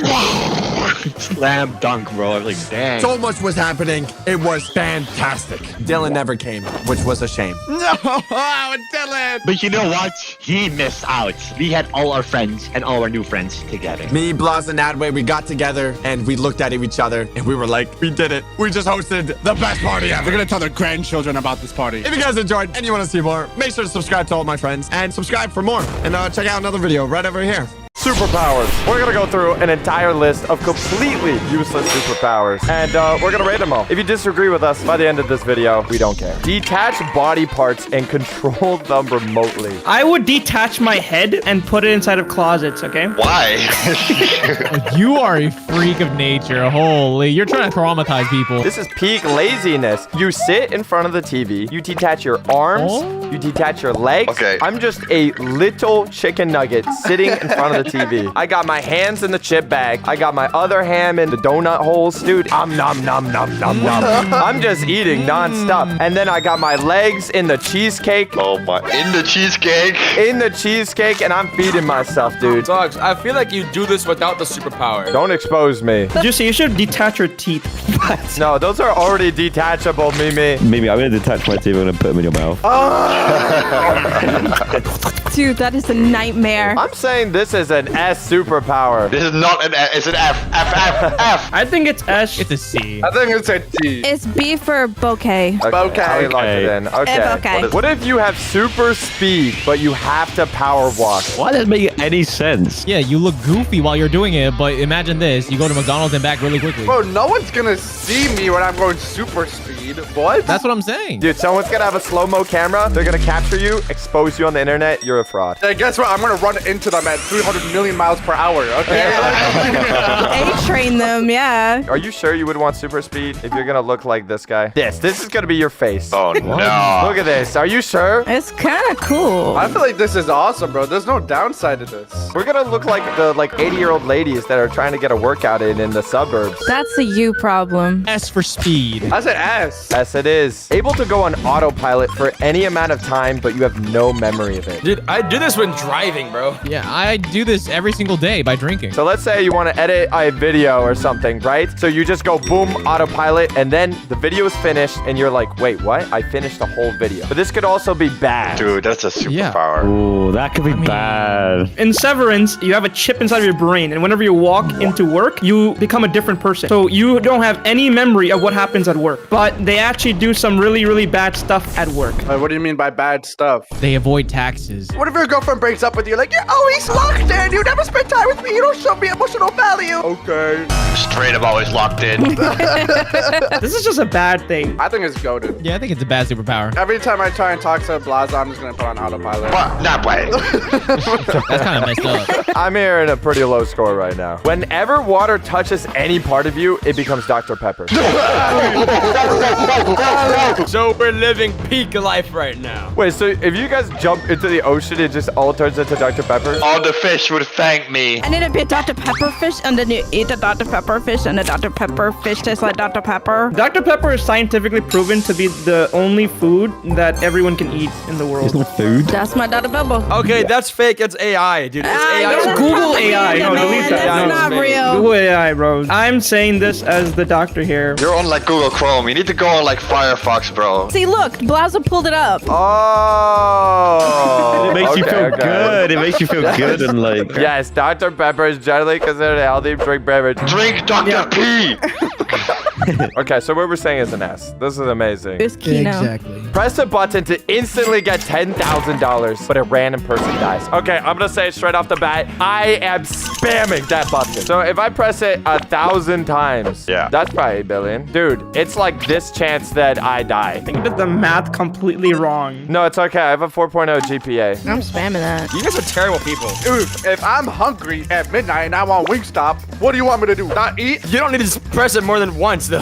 I think you're good on that, bro. No. But if I want to order Wingstop for you too, bro, you order the whole menu and more, bro. I gotta press. So we're lying. So we're LARPing for views online. Okay.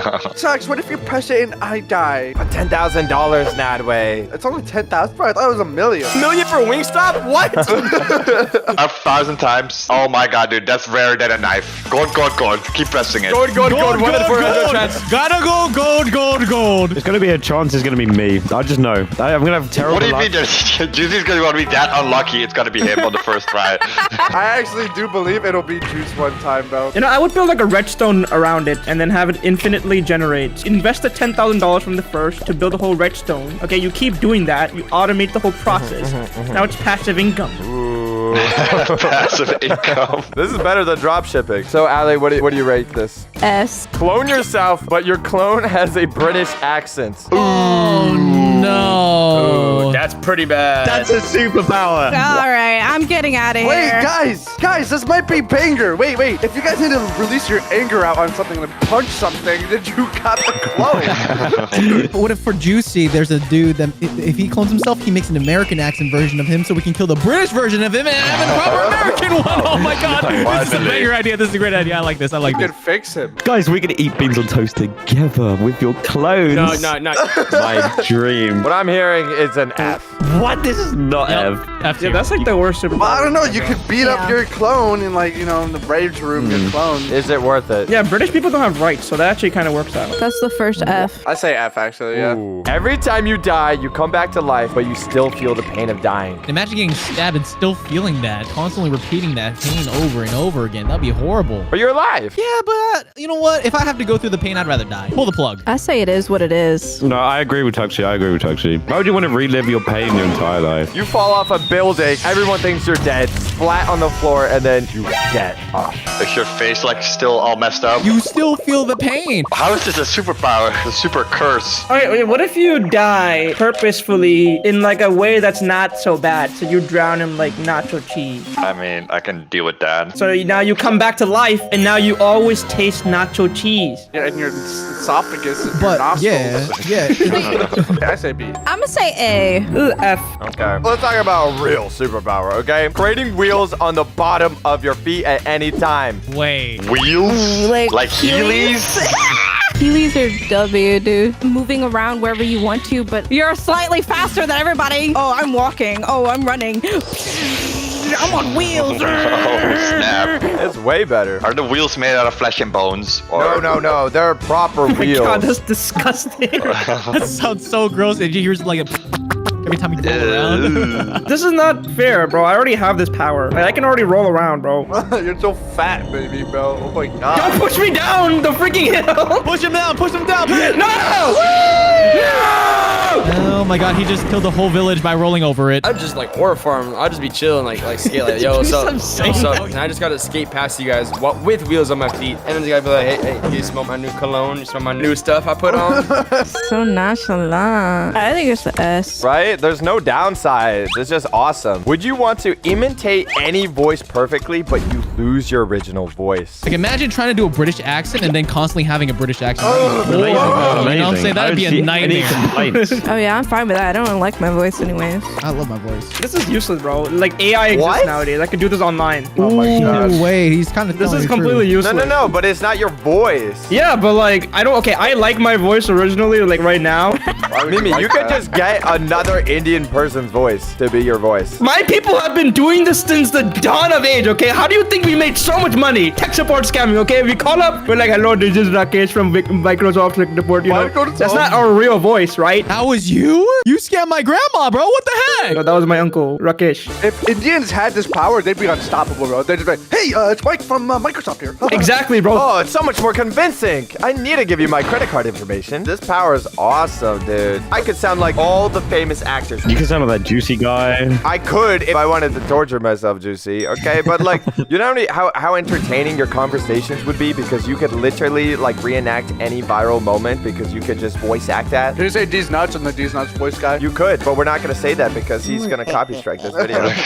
I think this is obviously an S. It's an S. Yeah. Able to transfer pain you feel to someone else by touching them. Yes. Ooh, that's a villain. No, don't give this to Allie, bro. She's gonna give us her period cramps, bro. No. Oh my god. I'd be fine because I know women are overreacting.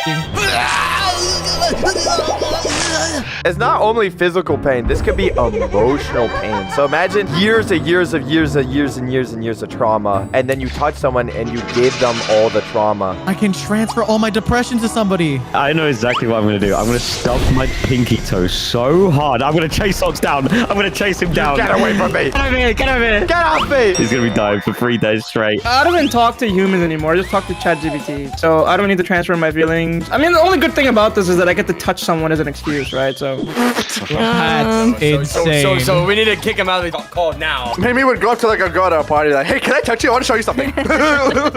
Game is game, bro. I say D. Never have to sleep again, and you don't even have the choice of sleeping. This is so good. I would say S tier. You know how productive you could be? I know, you literally double your lifespan. Yeah, exactly. But I love sleeping. I think this is just S, right? I mean, like, there's no downfall. Look how many years we lose of our lives sleeping. 26 years? I'm not even 26 yet. That is a very long time. Holy. It's so vampire coded. Oof, think about how many more hours you could put in Rust. You basically wasted your life away anyway. Dude, oof, you would never get offline rated. Dude, oh my. Would you have the superpower to be able to talk to ghosts? Wait, is it like in like the Harry Potter when he goes to the bathroom, take a dump, and he sees like the ghost? Yeah. What do you gain from that? I've had some supernatural experiences, and like I don't want to experience those anymore. No, it's not good. Like, why would you want to know what they're like dead people being around you, bro? I got my own life. Maybe you're just off your meds, Ali. I don't know. What can I learn from a ghost? What is the point? What kind of information?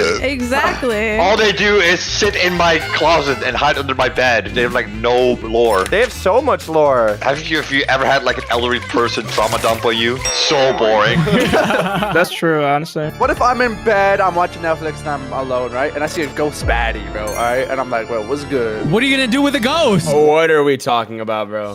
What you doing later tonight?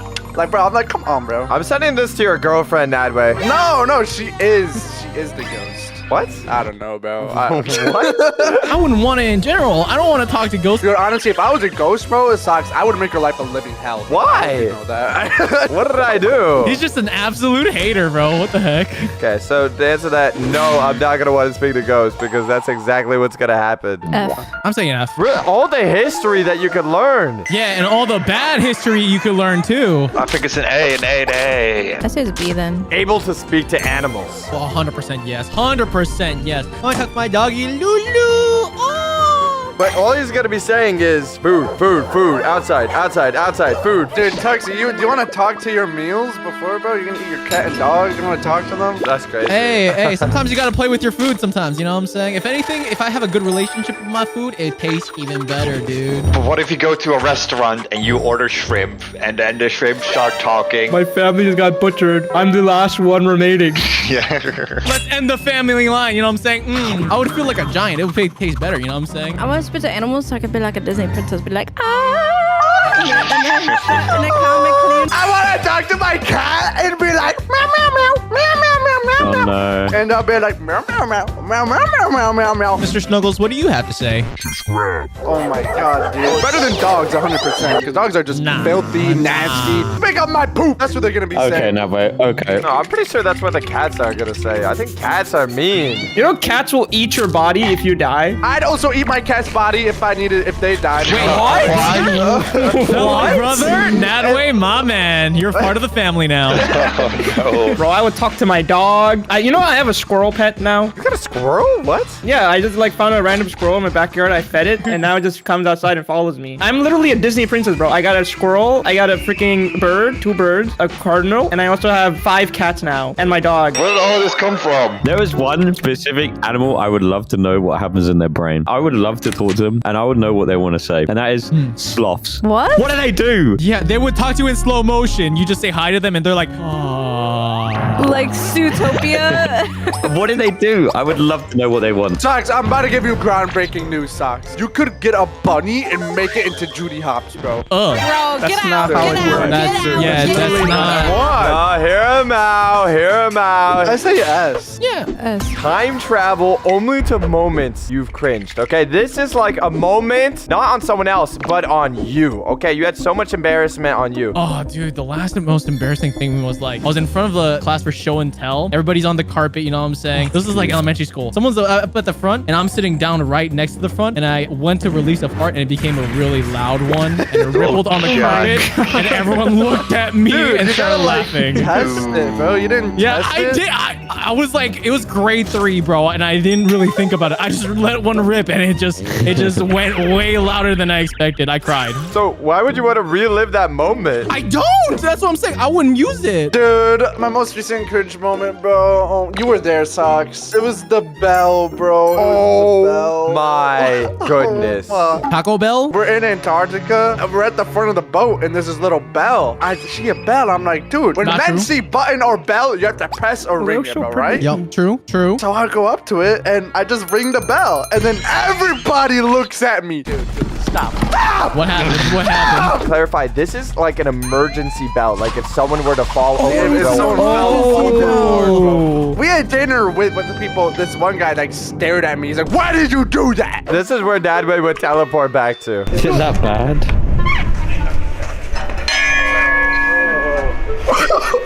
Oh my. That wasn't that bad.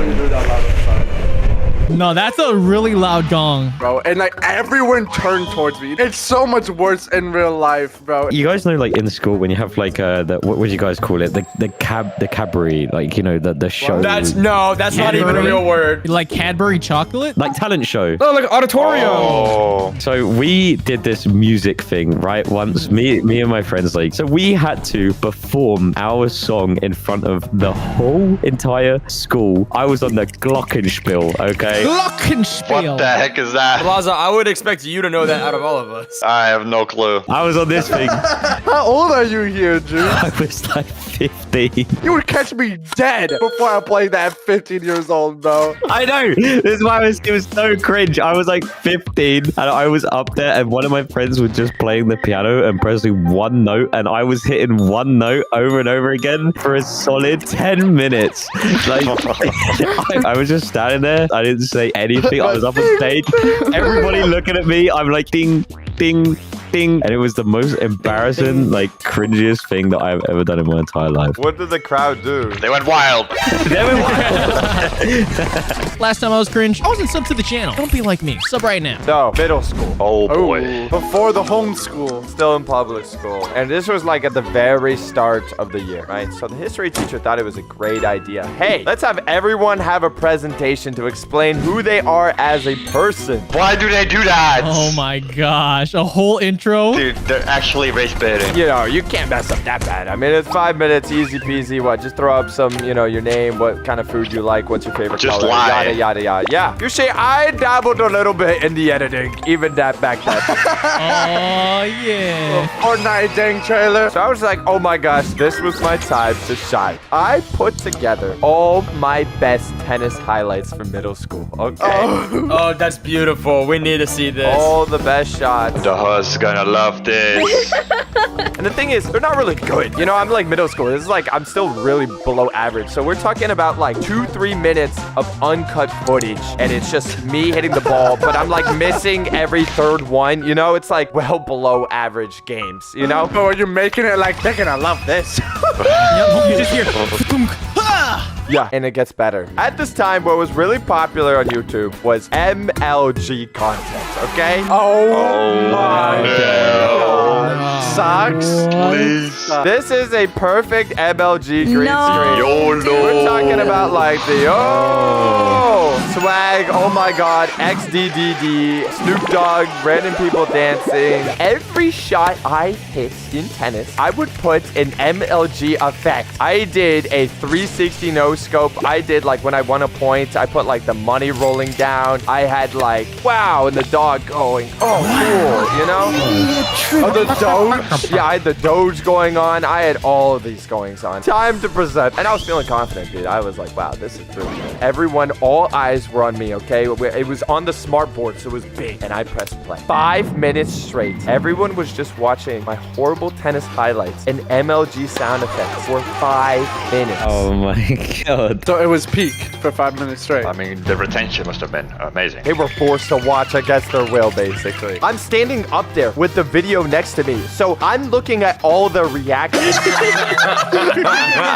You're probably like, they're gonna love this. I was so proud of my work. Every girl, disgust in their face. Oh my god. Oh no. Absolute disgusting. I thought it was good. I thought it was amazing, right? But you know what's bad when it's like nearing the end and you see like those guys in the back and they're like snickering in the back, you know, like the 2 guys, 3 guys. Yeah, like, snickering.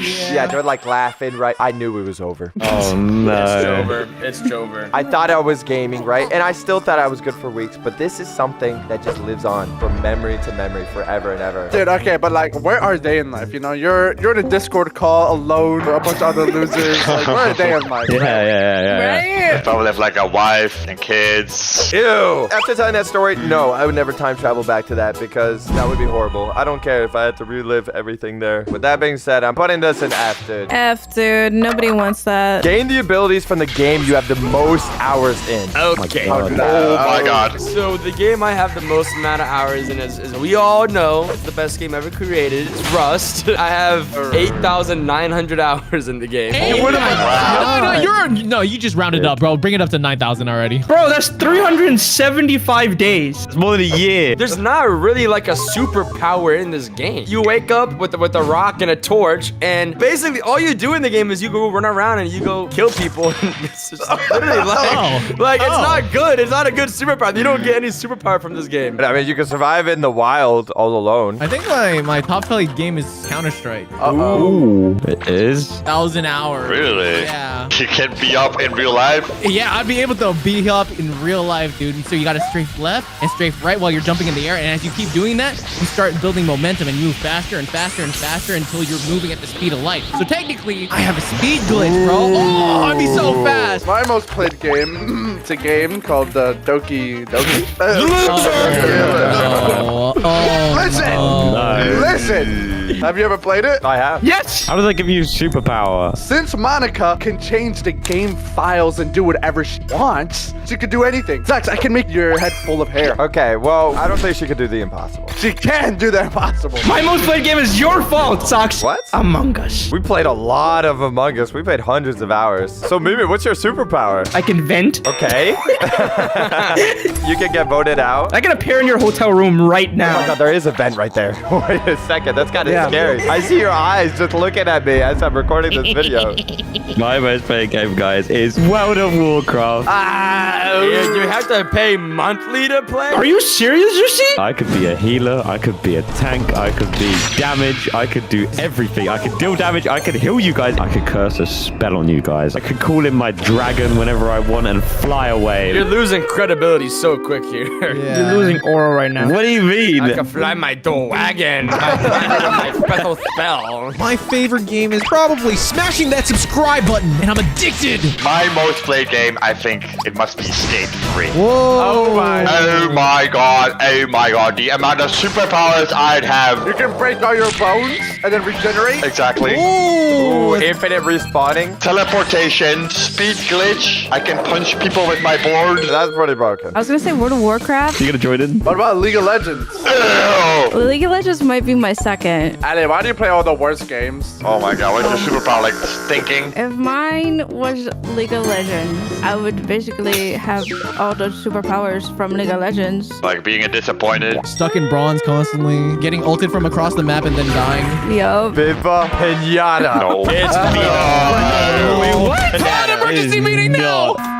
Emergency meeting! We're voting Socks out. For people that don't know about Viva Pinata, it's only one of the best games ever. So everybody. So basically, the main character doesn't even exist. It's a floating shovel. I can turn into a floating shovel at any time, and I can grow a garden. How is this useful in any way, shape, or form? I'm like a Pokemon trainer. Since I have a whole army of animals, I can use them against you guys at any point. And guess what? You can kill them. It doesn't matter because they're just candy. And then I can get more and more. You can also dig up your disappointments.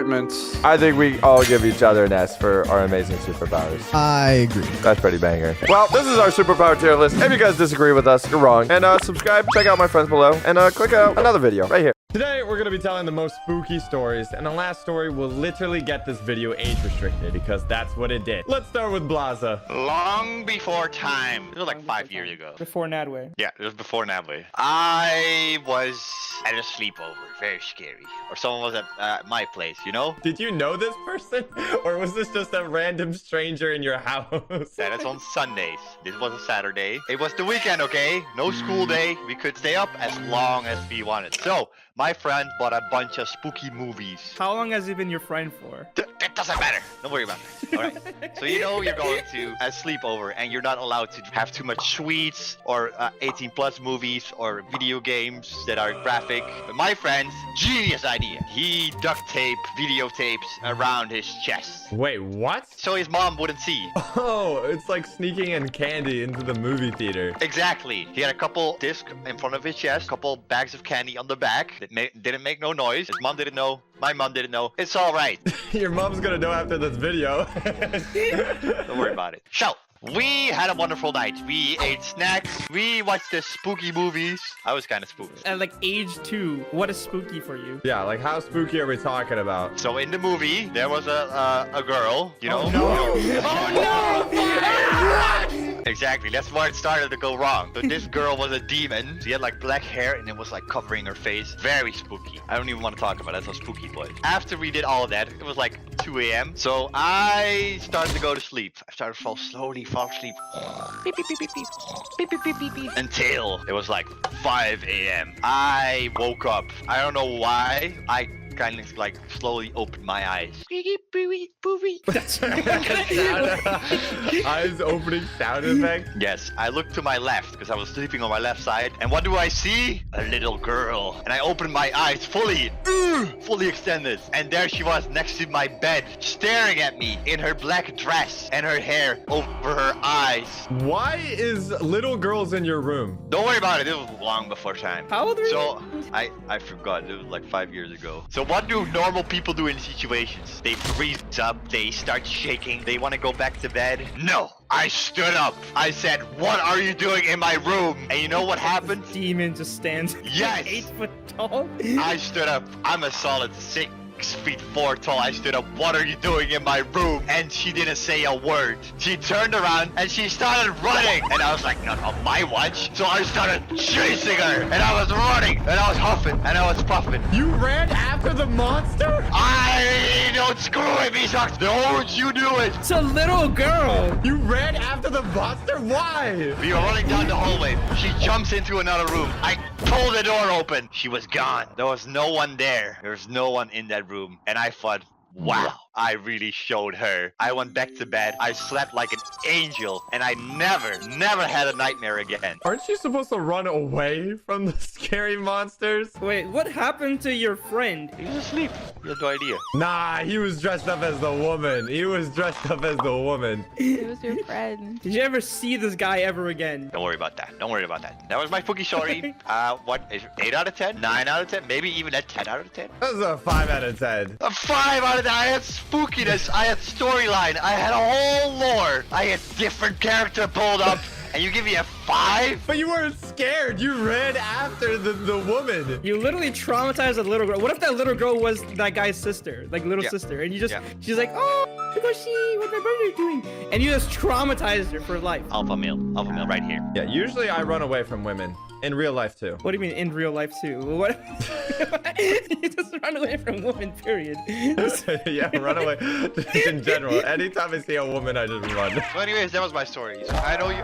What is that? What? Get off me. Get that off me. Hey, help. Hey, help. Lazo, what an amateur scary story. My story is way scarier. You guys about to be shivering in your timbers after my story. The story might scares Natalie. Natalie's just a little kid. Are you saying his own story's gonna scare himself? Yeah, dude, he's not gonna be able to sleep. All right, don't scare yourself, Nadway. This story takes place when I was in Lebanon, all right? I was around 10. What is that? What is that? The country? Lebanon, isn't that like a food or something? That's what I was gonna say. And then since my grandparents lived there, I went to go stay with them, right? So it was like 1 a.m. Everyone's sleeping, right? But not me. All right, I want some ice cream. So I go and steal $1 from my mom while she's sleeping, all right? Are you gonna go get ice cream in the streets for like $1 at 1 a.m.? Yeah, bro. There's a corner store right there. It's Lebanon, you know, everyone's friendly with each other. I go down alone. All right, my mind was focused on that ice cream. All right, I needed it. I didn't care. You remember the I needed that goddamn ice cream. Why didn't you just DoorDash the ice cream? All right, I went down to the corner store to go get my ice cream. I got it. Goal 1 complete. I was feeling like the man, all right? Just barely escaped, but I had to barely escape. Yeah, Mimi. All right, this is Lebanon, all right? There's kitty cats on the street I gotta be careful for. He also makes sure to not poopy his diaper in the middle of the street. That'd be bad. All right, he's got his ice cream. Check. Now I just gotta make it back alive. So I go back to the entrance, you know, of the apartment. You know, it's really pitch black because the light shut off for the stairs. There's a night vision posted. Come on, Nadway. Yeah, what are you doing now? Are you playing Minecraft? I played Xbox Minecraft. He plays Microsoft Minecraft. So I couldn't muster up the strength to go up the stairs because it was pitch black. I'm like, maybe I don't think it was a strength. I think you just weren't like tall enough as the stairs. Struggling to go up. Mimi, who are you, bro? Who are you, bro? What do you mean? I am like standing right here. I'm watching this story. Okay, go on. I'm watching you struggle to go up the stairs. So I go inside the elevator. It's small, cramped, and only has 1 light. All right, it's not your average elevator. Exactly. All right, I go and press the button. And while it's going up, I'm enjoying my ice cream. All right, it was golden. All right, while it's going up, the power shuts off, bro. Oh my gosh, fear kicks in my mind. Five Nights at Freddy's theme starts playing. I'm in this small, cramped elevator that is pitch black. All right, I'm pitch black in this elevator. I cannot even see my own ice cream. I was That's what you're caring about?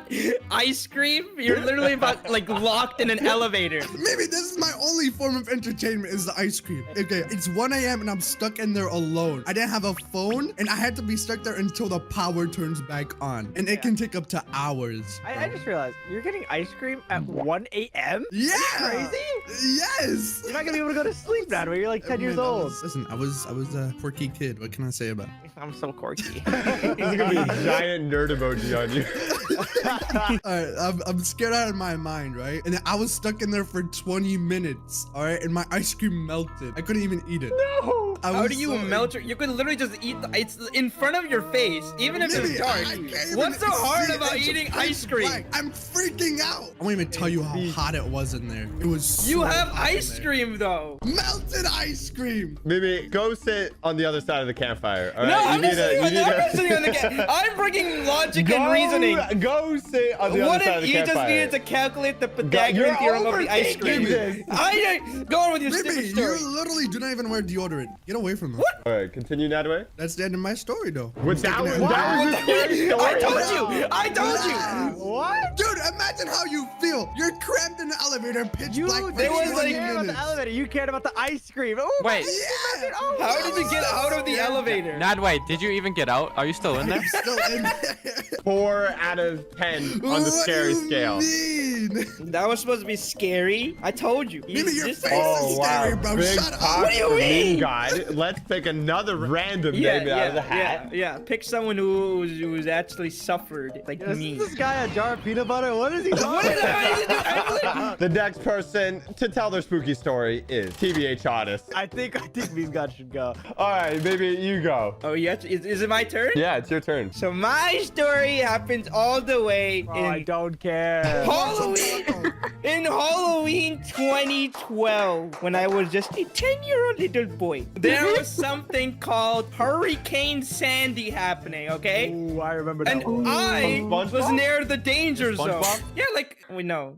Wait, what? So I was near the danger zone, right? I stepped outside and I saw 100 miles per hour winds going by, okay? People drowning in water, screaming for help, sharks swimming in the street. How can you see the speed of wind? Are you sure someone wasn't just blowing on your face? I didn't care of seeing the stuff, right? You want to know why? Why? Because it was Halloween and I wanted to go trick-or-treating. In a hurricane? That's besides the point. What do you mean? That's a horrible idea. Shut up. Okay, What so about the shark? I stepped outside, right? I was dressed up as Spider-Man. I was like Punjabi Spider-Man, right? And I had like a cute little pumpkin bucket. I already planned this out for like 2 months in advance. It was all perfectly calculated so that I can get the most amount of candy, more than all the other kids. I started walking down the street, right? I was doing the shava shava, and I noticed 5 minutes later, for some weird, unknown reason, right? There were no kids on the street. Oh, maybe it's because there's a hurricane. That's besides the point. Okay, it was literally just me, right, down the street. I was like, oh, maybe the shark ate the kids or something. I was like, okay, whatever, more candy for me. I got to the first house. The guy had the whole house spooked out. It was like all these decorations and everything. I knocked on the door and I said, trick or treat. No one freaking opened the door. Because their house is flooded. That's besides the point. I looked at the side of the door, the window. This guy was looking outside. He was looking at me from the window, dressed up as a vampire. There was no freaking excuse. There was no freaking excuse for him to not open the door. Okay? I'm looking at this kid like, what an idiot. Got Halloweening through a goddamn... I was dressed up as Spider-Man. Listen, wait, Mimi, you knocked on the door and said trick or treat without the guy opening. Yeah. What? So you don't do that? You preemptively trick-or-treated? Yeah, I was like speed running. I was like, they just open the door, drop the candy. I'm like, I'm out. Next door, candy, out. I'm not waiting for them to, nice outfit, kid. I just want my candy. The guy was dressed up as a vampire, didn't open the freaking door, right? So I'm just like there, like, open the freaking door. I started banging on the door. I'm like, give me my goddamn candy. He didn't open the door, right? Until 5 minutes later, he finally opened the door, right? And I was staying there because this guy's rich. I know he had candy. What a bad speedrunner. Waited at a door for 5 minutes. Shut up. He had the most amount of candy for sure. So he opened the door, super depressed, and uttered 3 words. You wanna know what the words were? Glob jamming. That's 2 words. He said subscribe. No, wait. He said Halloween is canceled and shut the door on my face. I went to all the other doors, knocking on every single one, and they all opened the door and said Halloween was canceled because of the hurricane. Can you believe that? How is that scary? There's still a hurricane. What is the story that I entered to? When did you get here? He just followed us? Why is Juicy smaller than Nadway? What is that supposed to mean? Stop standing over there and come near the campfire. I'm coming, Not okay? Mimi's You guys side, though. invite me and No, I'm come just to my side. Come to my don't go side. to Mimi's Okay. side. You guys do go to I Big God's side. You guys can sit together. Oh, yeah, you come don't brush to your me. Come teeth. to I me. forgot. Juicy sits next to me. Anyways, that was my spooky, scary story. There was nothing scary about that. No, There was no candy. There was no freaking candy. Literally a hurricane going on, and your story sucks. Okay, you're like, oh my god, I can't get candy, and you're making fun of Nadway. That's your just- ice cream out there. Yeah, exactly. Yeah, but he had no conclusion. My conclusion was that I was depressed and I turned out this Stuck way. in an elevator. What do you mean? All I'm right. still in here to This is this confusing. day. Wow, this Alright. is awful. This is awful. Someone give me some Yeah, marshmallows. well, why don't you tell your story, huh? Why don't you tell? Meme God, I rate your scary story 0 out of 10. What do you mean that's scarier You than shouldn't freaking even Nadway? be No, it celebrating is Halloween not. during a I was freaking dressed up hurricane. as Punjabi Spider-Man doing the shava shava, right? No candy. Can you believe that? Just go to the dollar store and get one. All right, now it's time to hear an actual scary story. Random name out of the hat. Is it gonna be me? No, Allie. I have a real scary story. I hope so because I. What do you mean you hope so? Me, This hand is effing really high. You Peer better pressure. be careful. So, I was at my friend's house for a sleepover.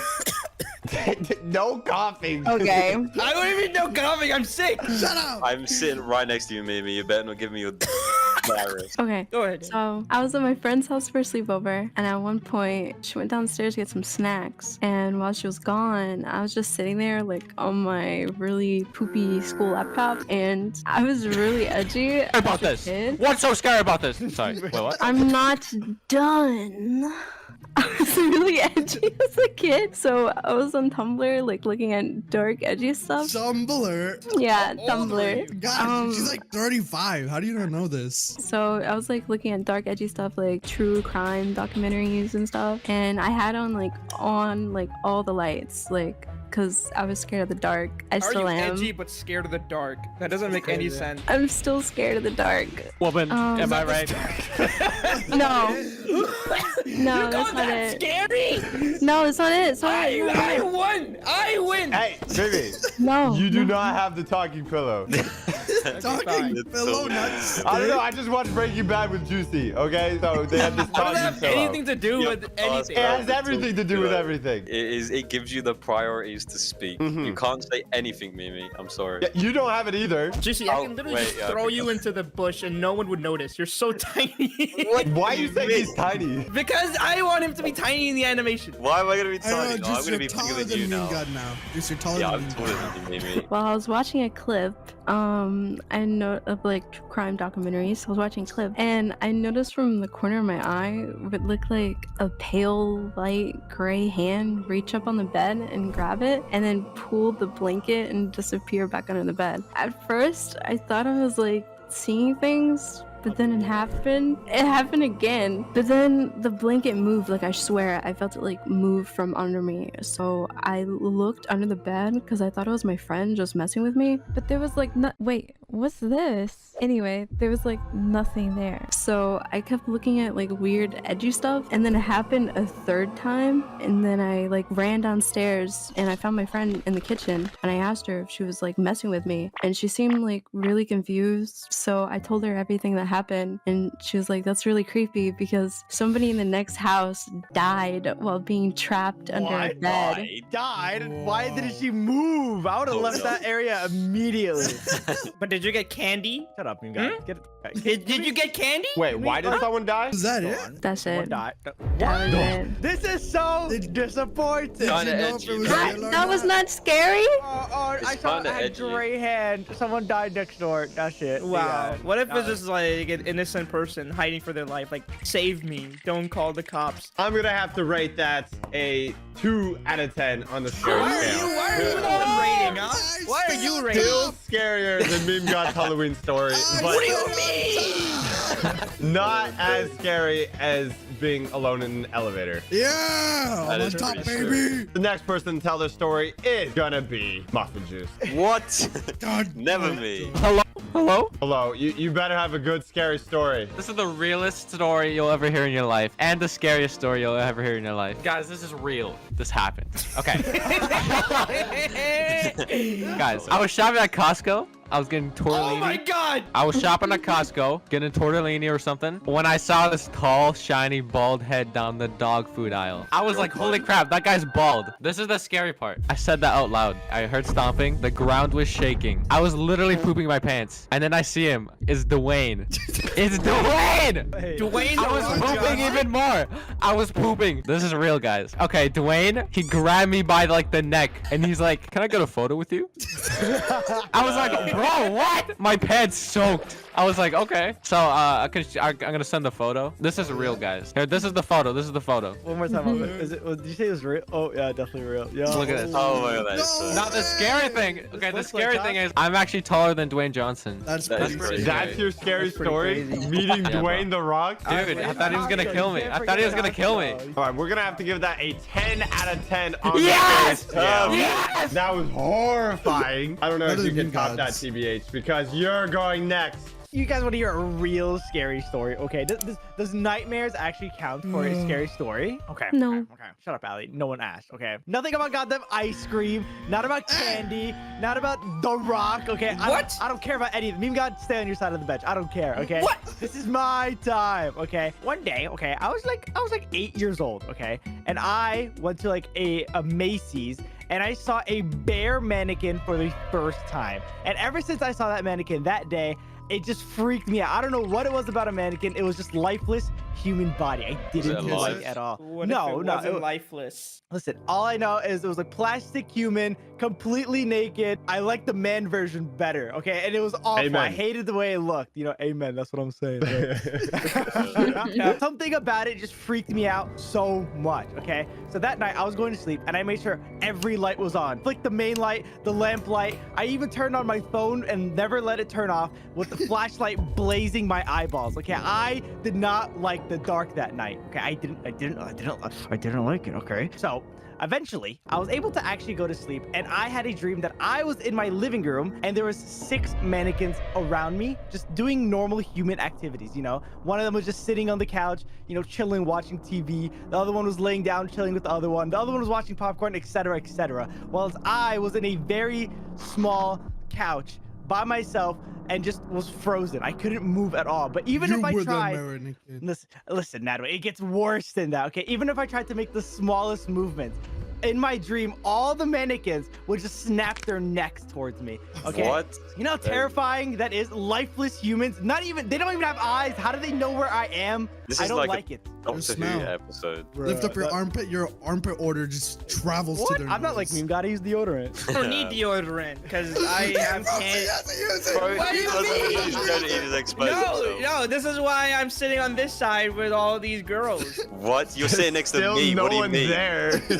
Mr. Animator, Did you take your schizo pills? No, I think he built the girls out of trees. Yeah. that's so funny. Finish your story. So in my dream, I was trying to break free from these mannequins for like in dream minutes, 30 minutes, okay? Not the dream YouTuber in my mind. Dream? Minutes. No, not dream, okay? My brain Sounds has like like a a YouTube timer video. on it, okay? Listen, no, this is real, okay? Like Muffin's story. It's completely real. Not Yeah, fake, mine not is really real. So every time I tried to break away from these mannequins, they would just start coming closer and closer to the point where I was even trying to jump out the window, but they would just lock me in this couch and just hold me, right? So I was being locked up like arm manhandle. Eventually, though, I managed to escape their grasp and start running away, and I had an army of mannequins just chasing me down my house. And eventually, they ended up catching me and ripping me in half. What? That's brutal. What the? How do you say that and So you just funny. start laughing? Hey, I woke up, okay? It was not a very good night, but, you know, I'm not scared of mannequins anymore, so that's good. Wow, that was supposed to be scary. Scarier than your candy. TBH, I'm gonna have to rate that 7 out of 10 on the scary scale. Yeah. Doesn't beat the Rock story, but definitely beats Halloween Candy. Of course, and, of course. You guys are just privileged. That was pretty scary, actually. You literally got ripped in half. I'm so confused. Just, you know Who what? invited Get you out of here, my- Juicy? Get out of my side, Juicy. How did you even know that we were telling spooky stories today? I think snuck Juicy? through the He forest and I smells. saw a campfire lighting up. So I searched and with my katana, I hit the bushes and I saw you guys in a distance. Why I do you have a snuck in the katana? campfire. What? The? Juicy, can you Yeah. say water bottle? Why? Water bottle. What do you mean? Now it's time to tell another scary story, and it's gonna be me. This actually happened to me, all right? It's gonna be like even scarier than getting your socks wet. So this spooky story happened to me in my own house. Well, in my parents' house. I was just a child, no concept of life, still eating sand, normal kid things. I was spending my Thursday afternoon doing homework like a good boy when my parents told me they were going out for dinner, and they told me that grandma was gonna watch over me and I shouldn't do anything crazy. Why would they think I would do anything crazy? Like, do they think I'm like a bad son or something? I'm not gonna do anything. Every child does something crazy. As I was thinking this, I was already sneaking behind my sleeping grandma so I could get the stash of cookies in the pantry. What's a pantry? You don't know what a Is it like where you store food? Oh, I actually don't know That's what a it is. fridge. Dry. It's a fridge. closet. Where do you store your It's called the food? pantry. He's making up words, everyone. This isn't real. Shut up, European person. Yeah. I was being ever so quiet, but I guess my dummy loud cheeks were just a little bit too loud because grandma, she was waiting right behind me. As I was about to grab the cookies, she swiped me without a word, and I thought I was just gonna get spanked. It was over. And she doesn't speak English, so I didn't even know if she was gonna say anything. But no, it wasn't a spanking. It was actually way worse. She started tickling me. It was horrible, all right? The horror. Full bottle tickling from the chest all the way to my feet. It Damn, was Grandma. the worst. I was screaming with a mix of laughing, crying. It was just like all the emotions happening at once. It was the worst. I hate Wait, did you get the cookie though? So you're ticklish? Nice, noted. Honestly, I'm surprised that tickling isn't like some sort of torture method used to get information from government spies. It's horrible. But she went on for about 30 minutes when she finally got tired. 30 minutes? 30 minutes of tickling. I was basically dead on the couch at this point. You would think that this is the horror part of the story, but no, this is just the start. I learned my lesson. I wasn't going for the cookies anymore, but that didn't stop grandma. Every day for the whole next week, she tickled me. No matter how loud I screamed or cried, it happened every day. That's not normal. It's That's not. not normal. How There old were was- you? 10? Everything happened when we were 10, supposedly. There was only one place left for me to hide, all right? It was my room, or at least I thought. It was the dead of night. I was sleeping like a log. For some reason, I started to hear my door handle wiggle. I thought it was my cat, so I ignored it. No. But then it went from wiggle noises to opening door noises. Cats can't open a door. I panicked. I sheltered myself underneath the blanket of solitude. I was sweating. I heard my own heartbeat, but I felt safe. From the shadows outside my blanket, I saw two giant arms raise up. I thought I was gonna die, but it was worse than death. It was Grandma. She started tickling me at the dead of night. I was screaming, crying, everything. Grandma was recording some sort of 3 a.m. YouTube prank challenge, all right? No, it's This a didn't go on Facebook for 30 minutes. This went out for hours. Hours of tickling. Eventually, I just passed out. Me personally, I wouldn't take that. You would think this is what was so scary about it, but no. Eventually, I had the courage to tell my parents that grandma was going too far. I couldn't handle the tickling anymore. They looked at me with strange eyes, and they started laughing. I asked what was so funny. They laughed at you? They said grandma left a couple days ago. No. What? What do you mean, girl? Who the hell was tickling you? I don't know. Sorry, my bad. That was me. Grandma getting views from Facebook. And that is going to wrap up our spooky stories for today. I would rate that like a 1 out of 10. We're not going to hear Juice's story because I don't even know how you got here. I snuck in. His scary story is going to the dentist, all right? He's very scary. If you guys like this and you want to see more, make sure to smash that like button and subscribe, and make sure to check out my friends' channels, all linked down below. Today, we're going to be telling our weird dreams and how my dream would put me in prison if it came true. What the hell? So let's start with Mimi. You can't just start off like that and then just hand off the mic. I think you handed off the mic correctly to the correct person. So I dream every single day, okay? I've gotten to the point where I can consciously dream, and people call it lucid dreaming nowadays. But that means I can take control of any situation and do whatever I want with whoever I want. Hey, I believe it's both a blessing and a curse. Okay, 911. I know his name and I know his location. I'm sending it right over. I said it's a blessing and a curse for a reason. From the stuff I've seen, okay? But I'm not gonna tell you guys about the time I lucid dreamed about me running around my neighborhood butt naked, or the time I got stranded in the middle of the ocean with a giant fish. Why would you intentionally want to think about that? This dream happened 2 years ago on the evening of August 17, 2020. Bro wrote down the date. Me and Socks and you, Plaza, we're playing this game called Fall Guys. That game died in a week. But we had a lot of fun playing it, and since the game was new, we wanted to grind it out and post it the next day, remember? No, this must have been a dream. I don't remember. If we do that for 24 hours. This seems to be... There's literally footage of this on the internet. Unfortunately, I didn't have any editors or thumbnail artists to do it. The clock started ticking at 2 p.m. right after I finished recording. All the way to 2 a.m., 5 a.m. And the video wasn't finished until 7 a.m. Once I finished, I had my daily 7:32 a.m. Galab Jamun for my health, nutrition, and my unbelievably good looks. But then I went back on the grind, and I made a thumbnail. I know what thumbnail to pull up. You know, I'm actually proud of that. Look at that. I did that all by myself. That's supposed to be an Among Us character, if anyone is confused. Art can be interpreted many ways. And art can also be just not be good. That's a good point. I was working, I was grinding, and then that's when I passed out.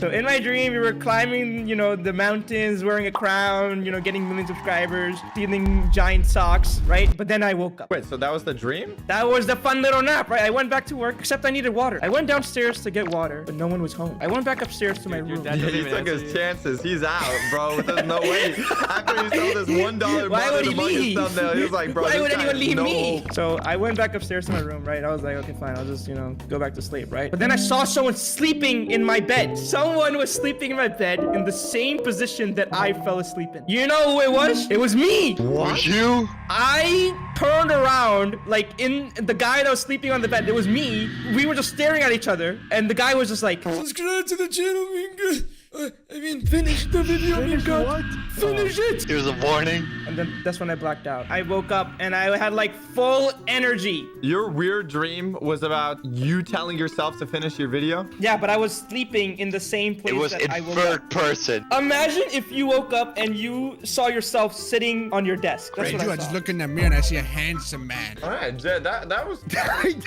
I don't even think he finished. I think we just don't care anymore. Wait, is there more to the story? No, that's it. What do you expect me I think to that's do? pretty Be a interesting. storytelling That was wizard or interesting. That was so interesting. I'm gonna rate that weird dream a 2 out of 10. It was so interesting that I forgot all the information. No, that was pretty weird. That was pretty weird. But you know who's weirder? That way.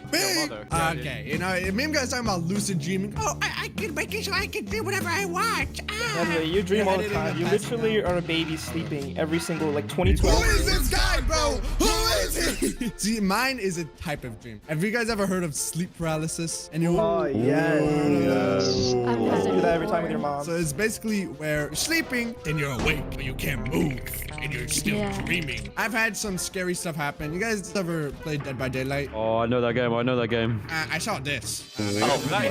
Whoa. Damn. I saw something even scarier. I cuddle up in bed next to my Monica body pillow. I'm like, good night, baby, sweetie pie. Mwah. I kiss her. I'm closed my eyes. I'm snuggled up. I'm wearing my hat. Wait. Sure.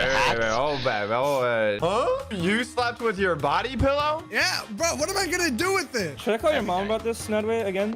She knows, bro. Trust me. That's crazy. Anyways, I'm cuddled up in my little thing, in this little thing, right? I'm sleeping in this thing. You know, I go to sleep. I'm like, I'm so snuggled up. I close my eyes.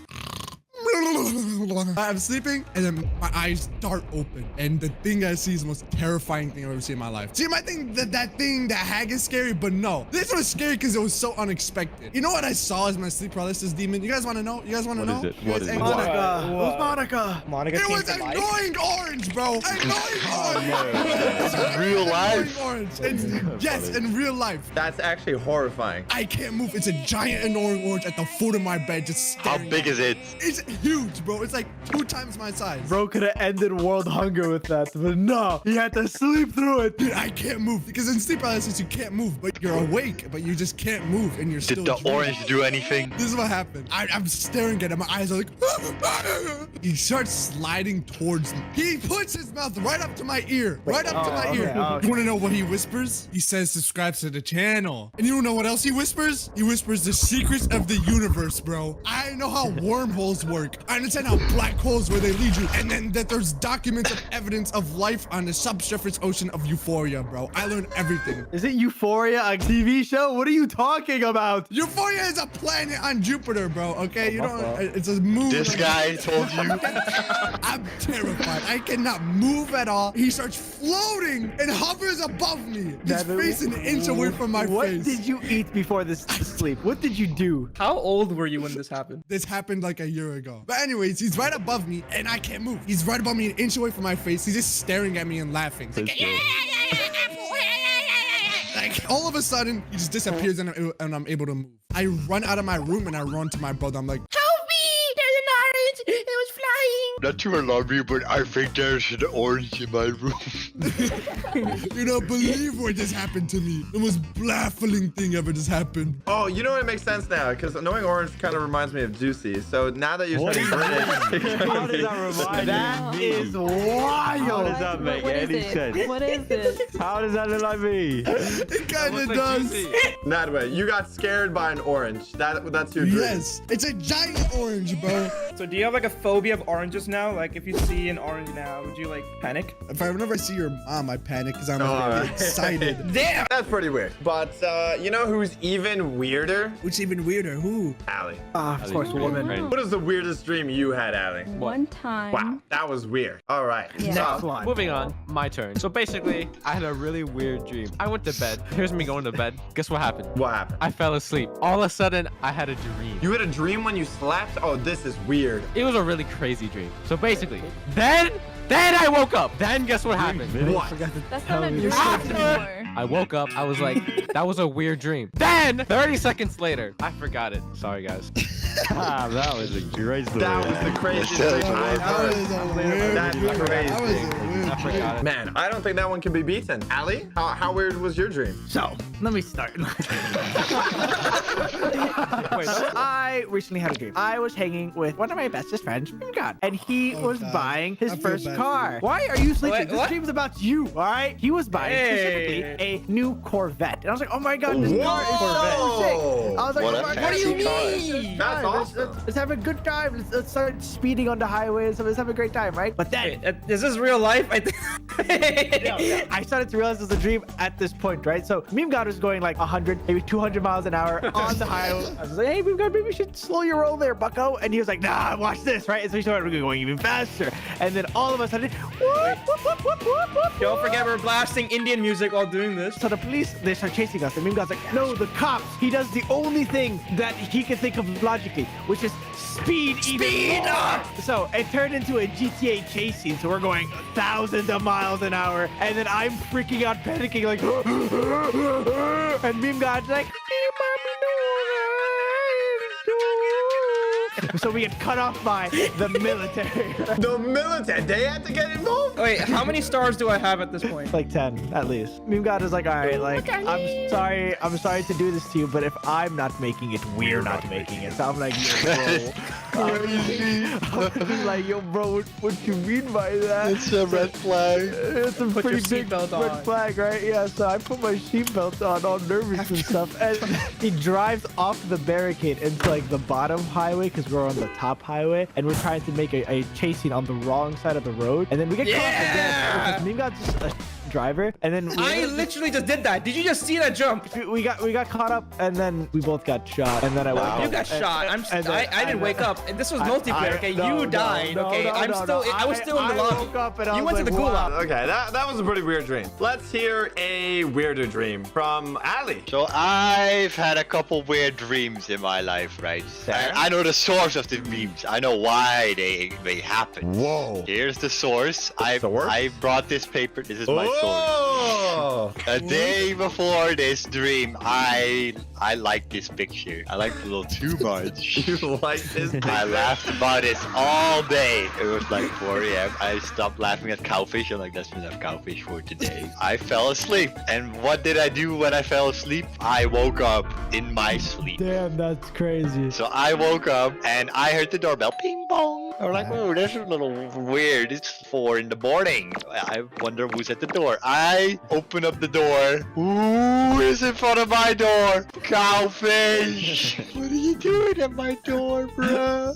And he was like, he doesn't have legs, but he was just hovering like that. And then he looked me straight in the eye and he told me, we have to go. I walked straight outside. I walked to the store with Cowfish. I was holding his fin. I was on the left side. Are you sure he didn't say it's time to cook? No, he said, we have to go. I walked with him across the street, like in the middle of the road. And you woke up and you have no liver? No, we walked to the gas station. We came in close and we almost walked in the store. And there were two guys in front of the store, like on the side of like the door, you know, and they were smoking. They looked at us while we were close to the door. And you know what one of them said? What? He said in all caps, stupid cow. That's what he said. So racist. And I was offended. And I said, hey! And you know what they did? They ran away. So I walked in the store and gas station with Cowfish. Is he crying? I looked at Cowfish. I looked at him. He was okay. He just kind of stared at me. We bought 2 gallons of whole milk. Not half milk, not fat milk. Okay. We got the whole milk, the good stuff. Did the milk come from him? No. And we walked back to my house. Boop. We're walking on the middle of the road, concrete road, and we were almost home. My home was on the left side in the distance, and on the right side there was like tall grass. And I'm almost at my stop where I have to go left, and then Cowfish, he stopped. he stopped, and I was like, what's wrong, Cowfish? He looked at me like this, and he said, I have to go.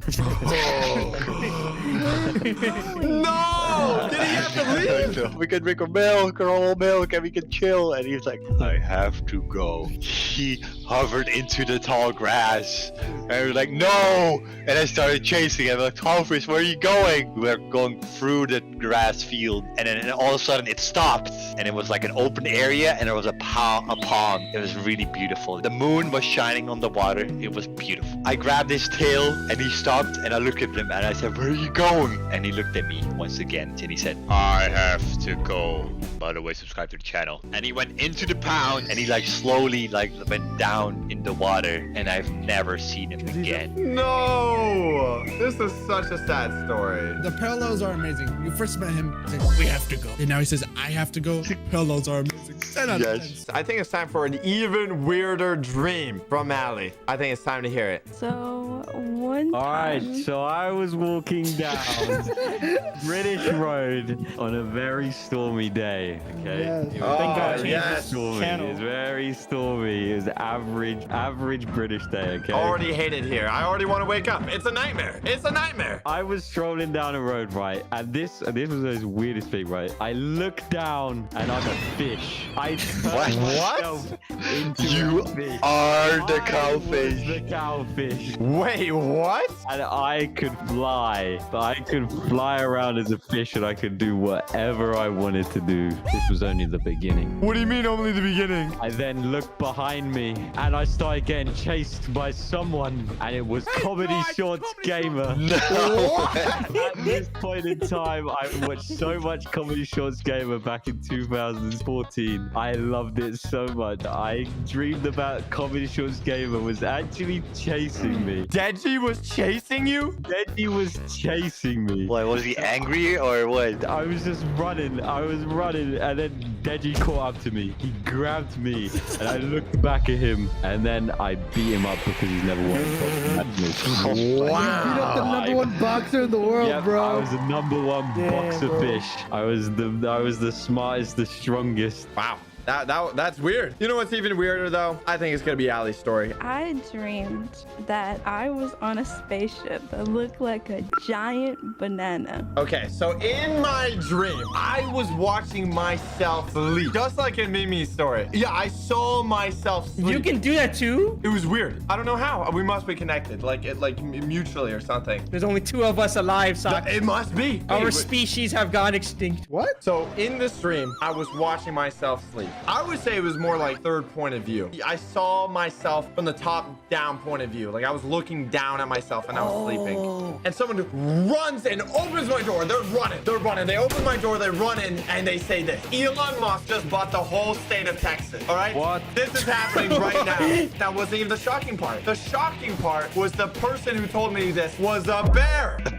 Why? It was just a bear. But I didn't even question it. I mean, it's a dream, all right? The real problem now is that Elon Musk has just turned the state of Texas into his own continent, and he called it Tesla. He was waging war against the rest of the world. What did you do? You got out of bed and you said, "Thank you for informing me, Mr. Bear." That's what I should have done. Okay, he was making Tesla robots, Tesla phones, Tesla refrigerators, Tesla toasters, even Tesla ducks. Tesla ducks? Killer Tesla ducks, all right? This was basically what the ducks looked like. The duck had PetSmart. That was it. Now imagine killer ducks from Texas. That's what was happening here. And I had to drive all the way to Texas to deal with this situation. What are you bringing with you to stop the war? Myself. I made my way all the way to Texas, all right? And I encountered Elon himself, all right? He was there. It was a one-on-one. Dude, you should tell him to verify you on Twitter. I'm already verified. Bro pays for Twitter Blue. That's crazy. When I was fighting Elon Musk, somehow I didn't have any powers. I was fending for my life. I was running. He was shooting fireballs from his tips. Tips from what? From his fingertips. From his fingertips. I was just dodging. I was doing backflips. I was just doing whatever I could to survive. But somehow I finished him off in a normal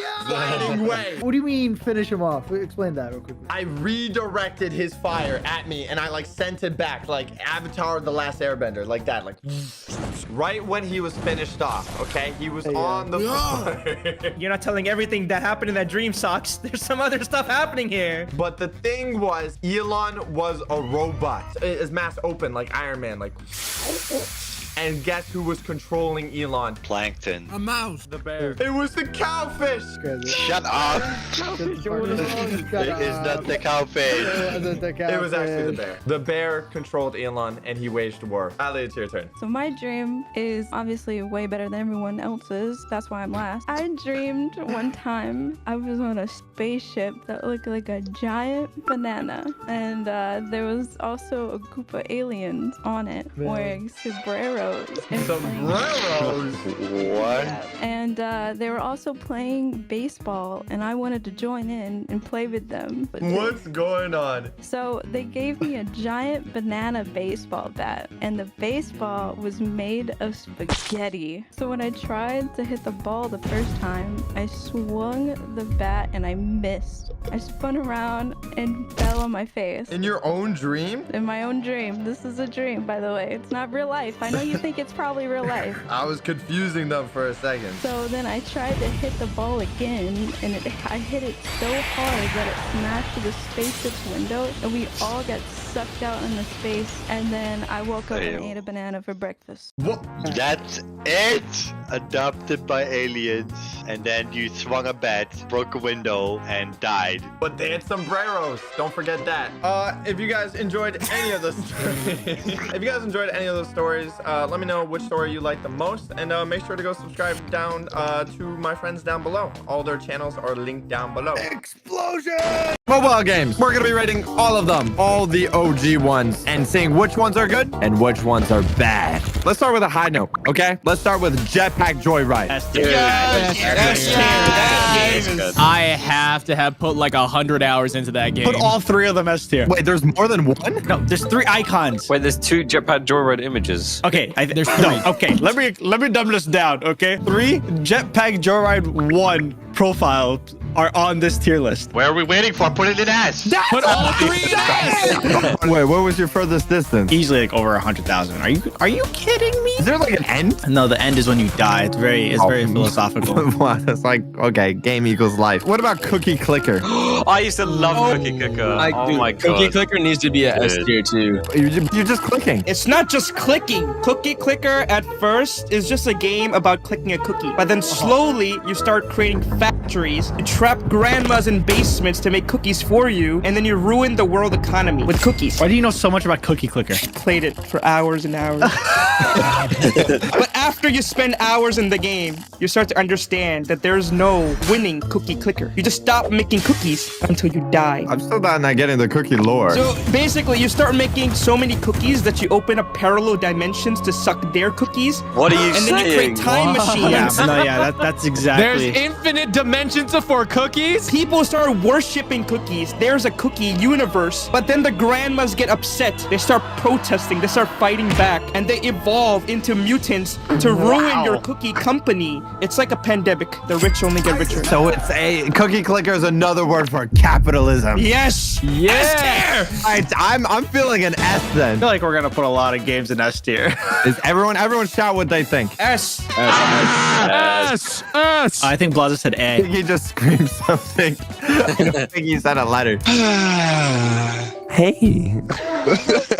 Can I sit here? Sure. Is it okay if we hold hands? Not yet. Okay, maybe next time. What's wrong? Did you hear the news? They're like, I'm suffering from BOFA. What?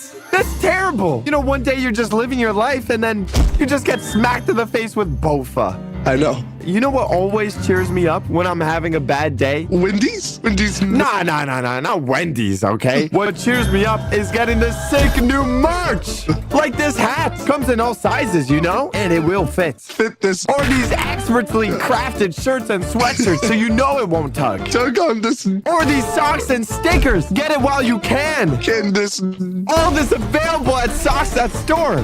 Sorry, what were you saying? Never mind. Star Wars Angry Birds. Not even Angry Birds. Oh, I've actually played that. Dude, the birds can have lightsabers. It's literally insane. They can also have guns. What's the difference between regular Angry Birds and Star Wars Angry Birds? It's kind of like Fortnite and like when they get Goku. Guys, I just noticed what is on the tier list. Geometry. Hey, we're not a geometry dash. You stop talking. You sit down.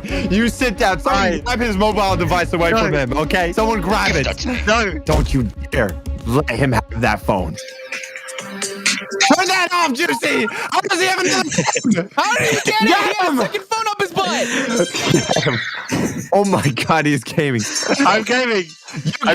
I died instantly. Okay, never mind. All right, so I'm hearing Star Wars. Okay, Angry Birds Star Wars. You're saying it's as good as Cookie Clicker? Nah. No I way. think B tier. I think like CB. What? You can't beat the original. Dude, he has hair. He looks stupid with hair. But he has a lightsaber. You don't like lightsabers? He has no hands. How is he holding it? With the Force, bro. With the Force. Okay, then force him into B tier. I don't care. I'm feeling overall B from everyone. Yes. Next one, Doodle Jump. Doodle Jump set the stage for all jumping games. I've never played it. I feel like Doodle Jump was a good game for its time, but it doesn't hold up to this day. It's an amazing game. If Doodle Jump didn't happen, It's S tier. other games wouldn't have happened. Unless anyone disagrees. I think it's A tier at the best. I think it's A tier. Agreed. Agreed. Yeah. A tier. I don't like this game. Okay, why? I put it in C. I don't like that game. C? I think it's a boring game. You just go up. Star Wars Angry Birds better. Okay, dude, you said going up is boring, but then you put Jetpack Joyride in S, and you only go right. You go left and right, and so... You don't go left, you go up, down, and right. Maybe I prefer that. I'm feeling a B. That's what everyone's kind of vibing. How about Plants vs. Zombies? Yes! Blaza made a whole video on it. S tier. Okay, it is S tier. I will agree. It's S tier. It has gameplay, it has lore, it has upgrades. It has an uncle that I look up to. Crazy Dave. So I'm feeling Plants vs. Zombies. It has to be S. Oh, please. Subway Surfers. Ooh, a little overused, Every overplayed. single TikTok, Instagram reel, YouTube short, Subway Surfers. It's just so good that it's still being used in 2024. I think it deserves S tier. No, I'm putting it to C, dog. It's not fun anymore. Well, imagine the OG days. Imagine when okay, your little 14-year-old you open your little phone. Subway Surfers. You're telling me the Subway Surfers soundtrack is not the hardest thing you've ever heard in your life? Yeah, Hey, listen, okay, it gets old after some time, okay? You're telling me this is not giving you an S right now? It's not an S. I'm gonna call the cops on you guys. I think it deserves an A tier. I think it's either C or B. Wait, but is it Star Wars Angry Birds B though? It's above Star Wars Angry Birds. No, It's not above Star Wars Angry Birds. It is definitely above Star Wars Angry Birds. C or B? B. Top of B tier. I would say right below Star Wars. There. I like that. I like that. Don't touch it. I like that. Pokemon Go.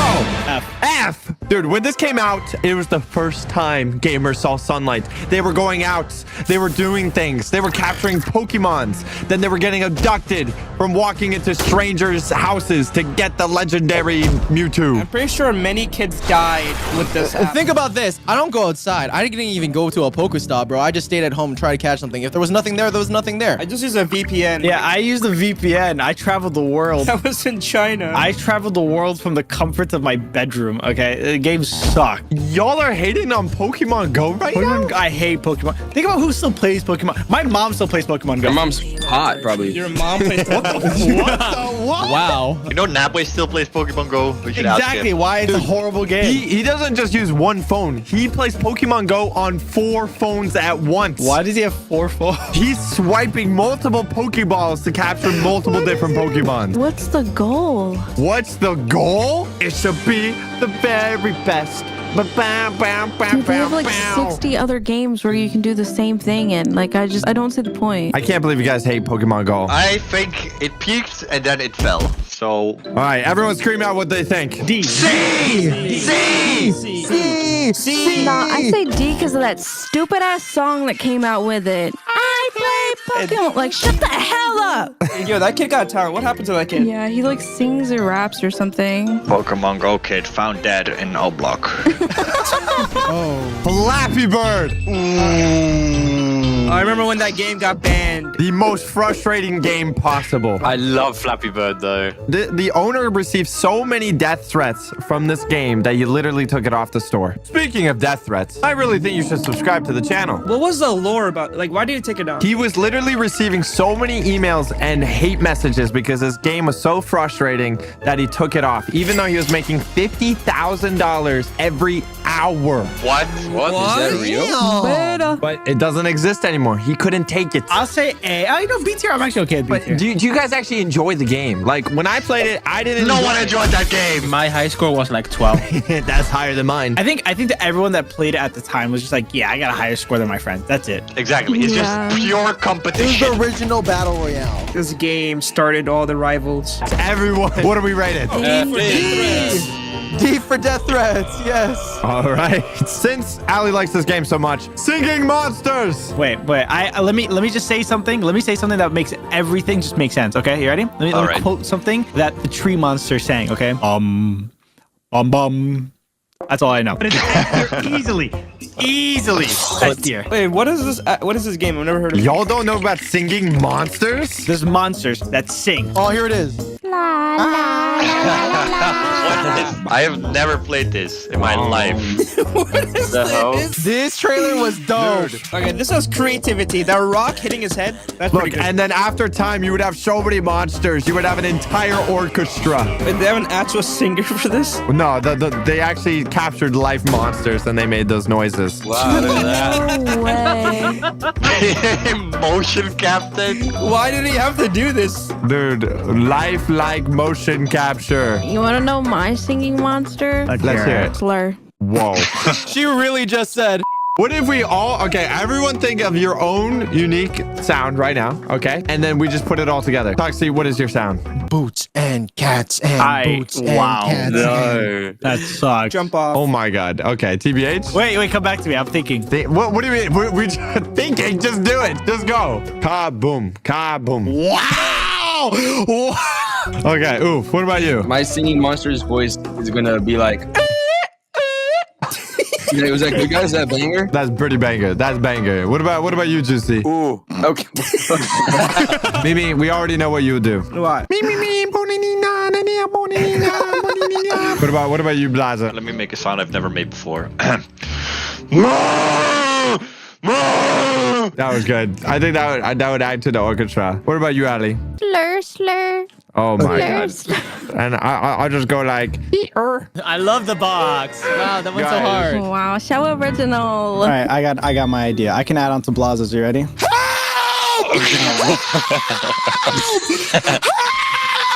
That's a good one. That's like good bass, you know? Oh yeah, I think it really follows a beat. All right. Okay, now all together on a count of 3. You ready? 3, 2, 1. Next game. Cut the rope. I hate this game. That little dude scares me. Oh, I played this before. You have to get this little candy into the little green guy's mouth. Cut the rope is so good. Dude, it's so I good. thought the game was boring. I cannot play this too long or I'll lose my mind. It's like good for the first level until it gets like confusing. I did almost complete that game, so I did enjoy it. I feel like for me it's like a D. It's like good at first, and then when I use too much of my It's brain. better than Pokemon Go. Okay, I played it more than Pokemon Go, so I will put it in B. It is better. Wait, it's not on the same level as Flappy Bird. It's better than Flappy Bird. I would put it in C. Minecraft Pocket Edition. What? Nah, I don't like Pocket Edition. There's no way, Blaza. Who played Minecraft Pocket Edition? Dude, I did. Nobody. What can you even do in Minecraft Pocket? You couldn't even save a world. Yeah, you could. No, okay, that was Minecraft demo. That one only had like 3 blocks. Dude, it has everything Minecraft has. It's just mobile. I thought you were only in creative mode in Minecraft Pocket Edition. No, they have survival, but they don't have redstone. Oh no, not redstone.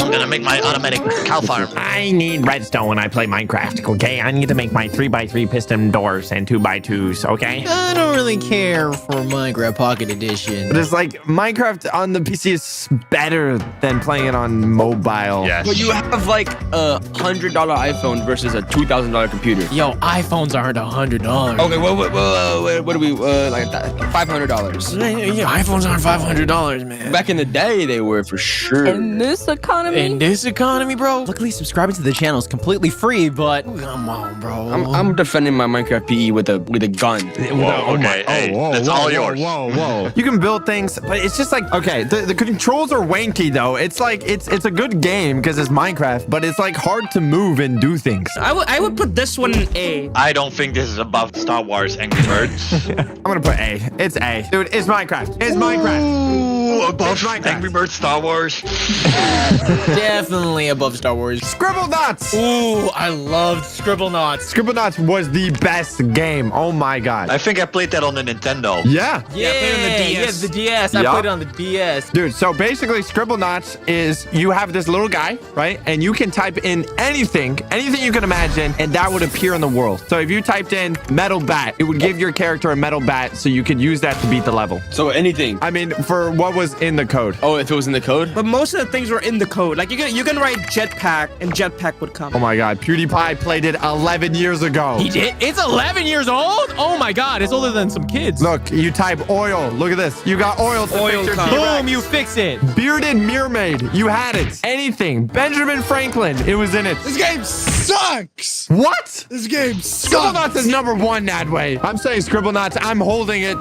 to S tier. This has a strong part in my childhood. I agree. S tier. S tier. That was the first game I played on the DS, so I agree. Above Angry Birds Star Wars. Whoa. Why is Pokemon Go so low? Yeah, you listen that way. I tried to warn them. On a count of 3, what are we rating Scribblenauts? A. F because you put Pokemon Go in C. C, because it's not Star Wars Angry Birds either. I would put it in B. I give it an S, so I'll give it, I think, I'll put it in A. Dude, it's got so much more lore than Subway Surfers and Doodle Jump. That's true. I agree with that. Now that I think about it, Doodle Jump is not supposed to be there. That's what I've been saying this. Yeah, Doodle Jump seems way too high now. It's such a basic game. It's so it should be a D. basic. Temple Run. No. Temple Run, I love Temple No, Run. I don't mess love with it. Temple Run. I'll put a B. Dude, it was so fun when it came out, but then it gets so boring. It's the same thing. You're just running and running and running. Left, It doesn't right, have up, good down, music left, like right. Subway Surfers. Does Temple Run even have good music? Let's hear it. What is this music? It does not have boppy music. Like Grandpa on the drums. This is worse than Subway Surfers. No, it's at least bottom B. No. Plaza, shut up. I think, are we all agreeing with the C? No, I agree. Yeah. I do not. What do you think it is, Nadway? Bottom B. There's no way. Laza, you're going to take this Angry Bird Star Wars, same with Temple Now, Run. have you ever completed the game, Angry Birds Star Wars, like beginning to end? You don't know the lore, do you? Yeah. You don't know anything about it. It looks awful. You're being overruled here, Nadway. It's a C. What Pokemon go name? No, we I'm can't not change gonna it. You stop should have been talking here. It's C for now, forever. I hate you. All right. Among Us. That's got a VS. I hate Among Us. What? You hate it because you got voted out. We can't crap on Among Us because it built our career, so... I never got to be imposter. Among so Us F tier. deserves an S tier for the memories it created. Oh my God, Mimi, come over here. Oh, that's gonna be animated, bro. That's Anybody want to come medbay with me? Oh my God, I do. Wait, that's a trick. Coming to medbay equals a death sentence, okay? If anyone says come to medbay, that's the best place to kill someone, okay? Because then you can easily vent away. no, it's electrical. What happened to your best imposter plays, bro? You washed up. Washed up? What? Whoa. Do I need to pull up the original song? Imposter God. Do I need to play that right now? But I can't because they would copyright us. You don't even own the I song. don't own it. I think we're feeling an S. Are we feeling an S? I like it. I would say A, but they did build my career, so S. I think it should be A. No, it's not. A is fine. A is fine. A is Can't move it. It's too late. It's S. Too late. It's been placed. Time to throw in a weird one. Angry Birds. Space. I thought Star Wars is in space. Nope. This is not. Nope. It's space. Not. Oh, Star there Wars. was Angry three Birds. Star Wars. This was fire. Oh my Dude, gosh. I actually liked it one. Is it better than Star Wars? No, but it is good. You remember the three birds and they had the speedy thing and The iceberg. Do you remember the iceberg? Oh my I remember God, iceberg, dude. I never played this, so is it better or worse than Angry Birds Star Wars? I think it's a D. Okay, well listen, it depends because I think Angry Birds Star Wars should be A, and then this one Space should be B. This guy got it. Don't listen to them. This You guy can't move. knows what he's talking about. Now it's locked in. You can't move it. It can be moved. Okay, well then I guess C is not better than Angry Birds Star Wars, so I guess C is fine. It's better than Pokemon Go, bro. Yeah. What? Yeah, No. yeah, it is. Clash of Clans! Years of my life gone. I have so much money spent on Clash of Clans. Okay, listen, Oh my God. listen. I think it's overrated. Overrated? And you Right. want to put Pokemon Go in S tier? What are you talking about that way? How do you think Clash of Clans overrated? You can build your dream base however you want. You can raid other people, and if you let your clan leader down because you've been recruited to the army, you're getting kicked out. Listen, all I'm gonna say is that it's a solid B. I think it's overrated. This is why your base probably gets 3 stars. Ali agrees with me. Ali is a woman. Wait, what? Ali. I'm sorry. They put it in S tier. No thinking. No second thoughts. No. Hey, but what does everyone else and say? It's not S tier. I say put it in F just because. Ooh. Is there any other game that you can have hog riders in? Dude, there's no other game. And the lore is crazy. Have you seen the Clash of Clans YouTube channel? They have animation videos that are crazy. Have you seen the goblin in those animations though? Yeah, I know what the meme you're talking about, where they're like eating each other out. Oh, yeah. What? What have you been looking up? Okay, it's an A, not an S. No. S.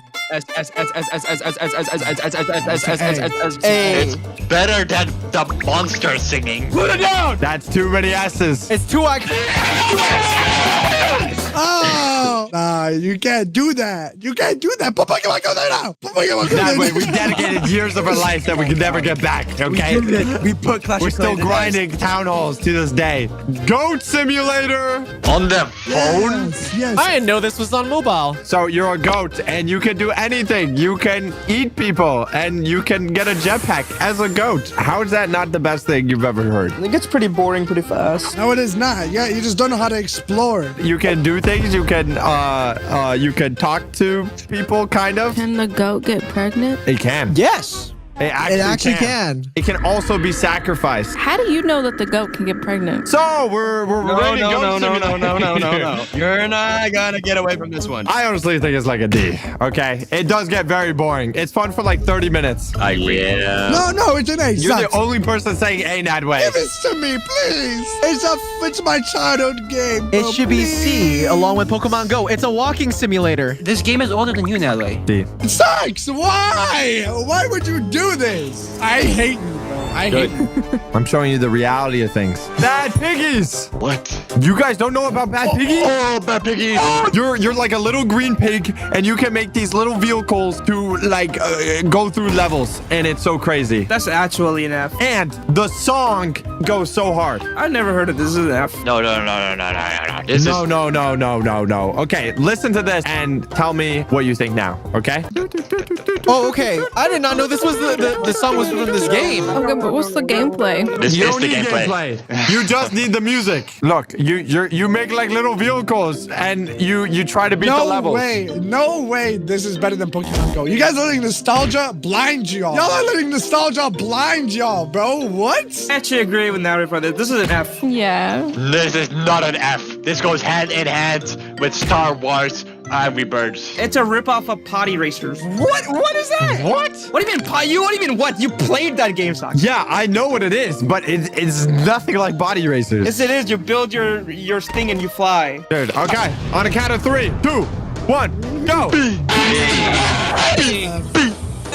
I hear like some S's, some F's, so it's gonna be a C. All right, next game, Fruit Ninja. I think this is like Doodle Jump. I think it's fun for like 2 minutes, and then you realize it's super simple and boring, and you stop playing. I hate the bombs. They mess me up every time. All right, on a count of 3, 2, 1, go.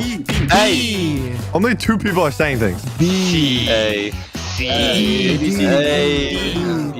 B. It's a C. Balloons Tower Defense 6. Yes. Banger game. I think it deserves S. All the Balloons Tower Defenses are amazing. It's so satisfying. Every single pop. You can have capitalism in Bloons Tower Defense. Banana farm strategies.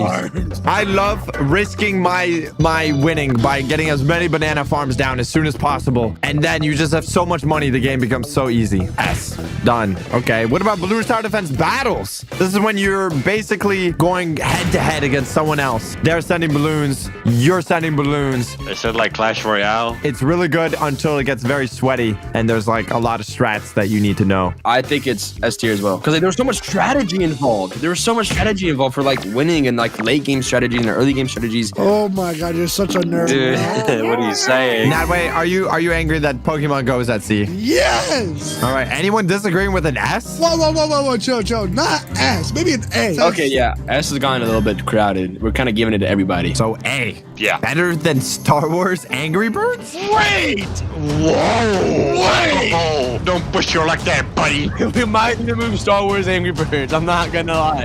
No, it's locked. I'm getting a jackhammer and I'm breaking Star Wars Angry Birds out of its locked box. It might need to go into So A. you're saying Balloons Tower Defense. I'm about to lock it in. It's better than Star Wars? No, not better than Star Wars Angry Birds, please. No better than Angry Birds. I would say A. I say B. B. Locked in. Okay, all these games I don't know now. Cool. What about the Crossy Road? So boring. Is it going straight into D? Maybe.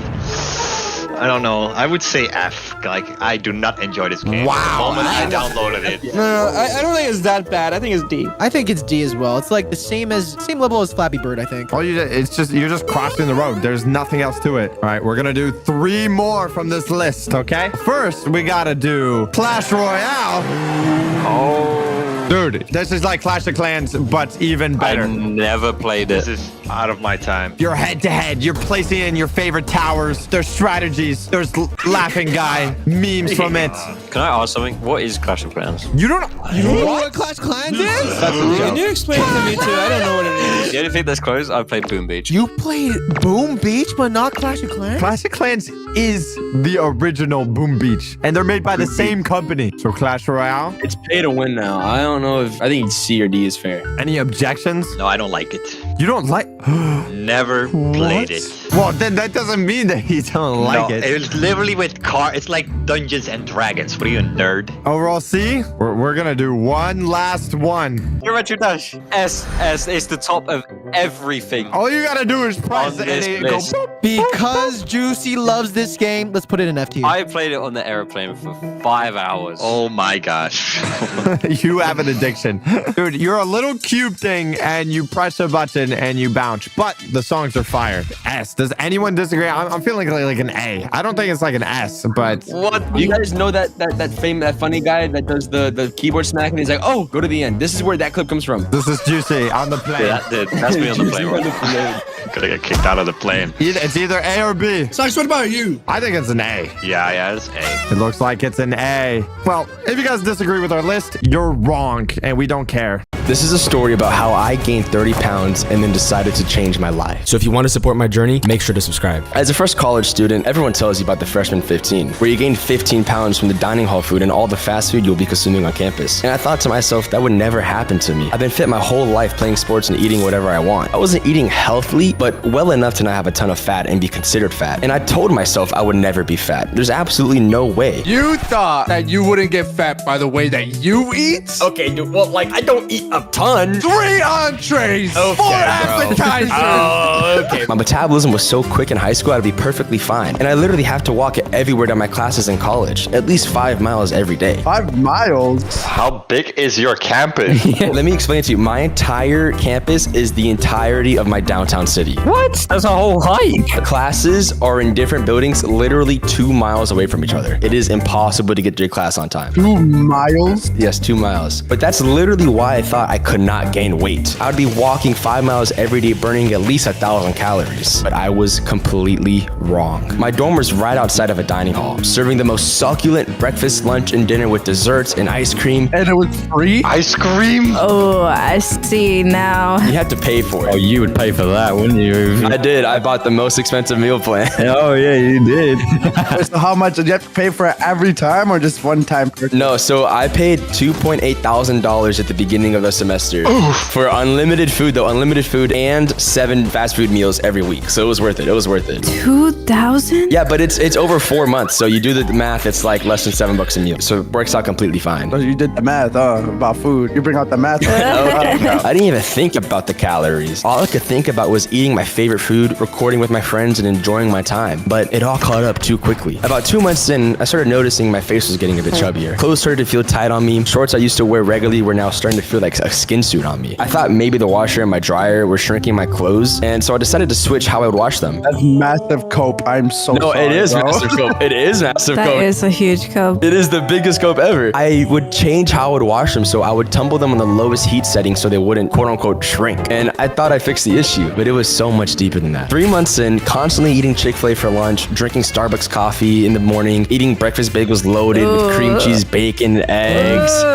carbs upon carbs, upon carbs, upon carbs. Your heart is crying, bro. A shirt my girlfriend gave me with her face on it to wear during classes, which used to fit me too large, suddenly didn't fit me at all. The neck was too tight, my stomach kind of pudged out, and my arms were too wide and it started to choke my biceps. I had to start buying shorts in extra large, and my pants size increased by 4 sizes. Oh, wait, that quickly too? Yes, that was the biggest eye-opener for me. All the fat went to your butt, bro. It truly did. Dang. I realized it was too late, and I had finally realized what I'd done. I started becoming overweight from my eating habits. Your worst nightmare, bro. That's literally so bad. Dude, I've had nightmares about being too fat.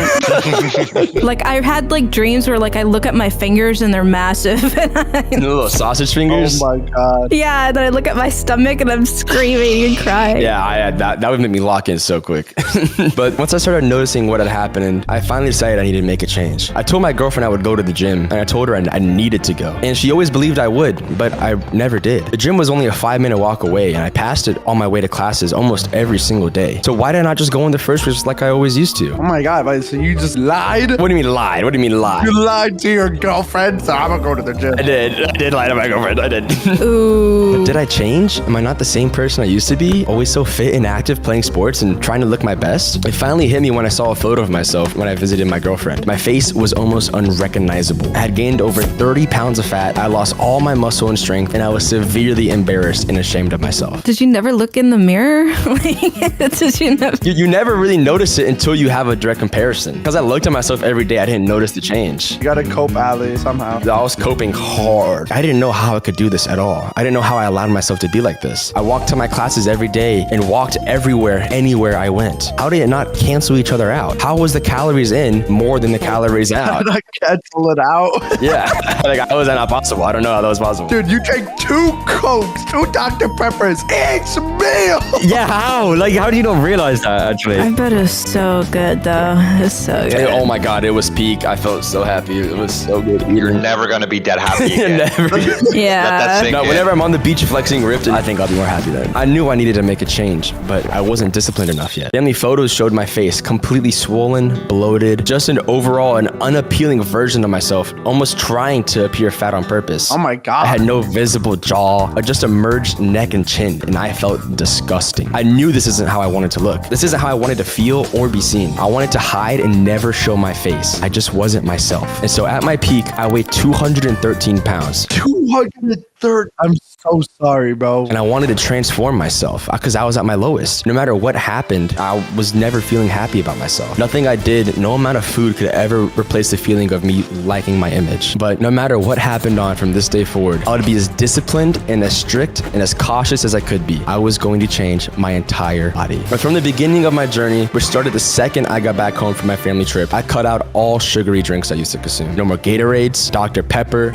No more orange juice. Yeah, because dude, I remember all you did was drink Gatorade, bro. You did not even drink water. Well, I never drink water. I don't even drink water now. So for the next 6 months, I didn't have Chick-fil-A at all. I would only have food that would be food that I knew I wanted to put inside my body. And you guys know me. I know. It's just crazy to sound. I know it's impossible, but like, it was true. I didn't have Chick-fil-A for 6 months. 6 months? Imagine the money I saved, dude. That's the biggest thing for me. Dude, I want to see your points. Imagine that the Chick-fil-A like CEO is probably like disappointed in you right now. Dude, they were calling me. They were sending letters to my house to like ask me if I died. They sent out police for a welfare check on me.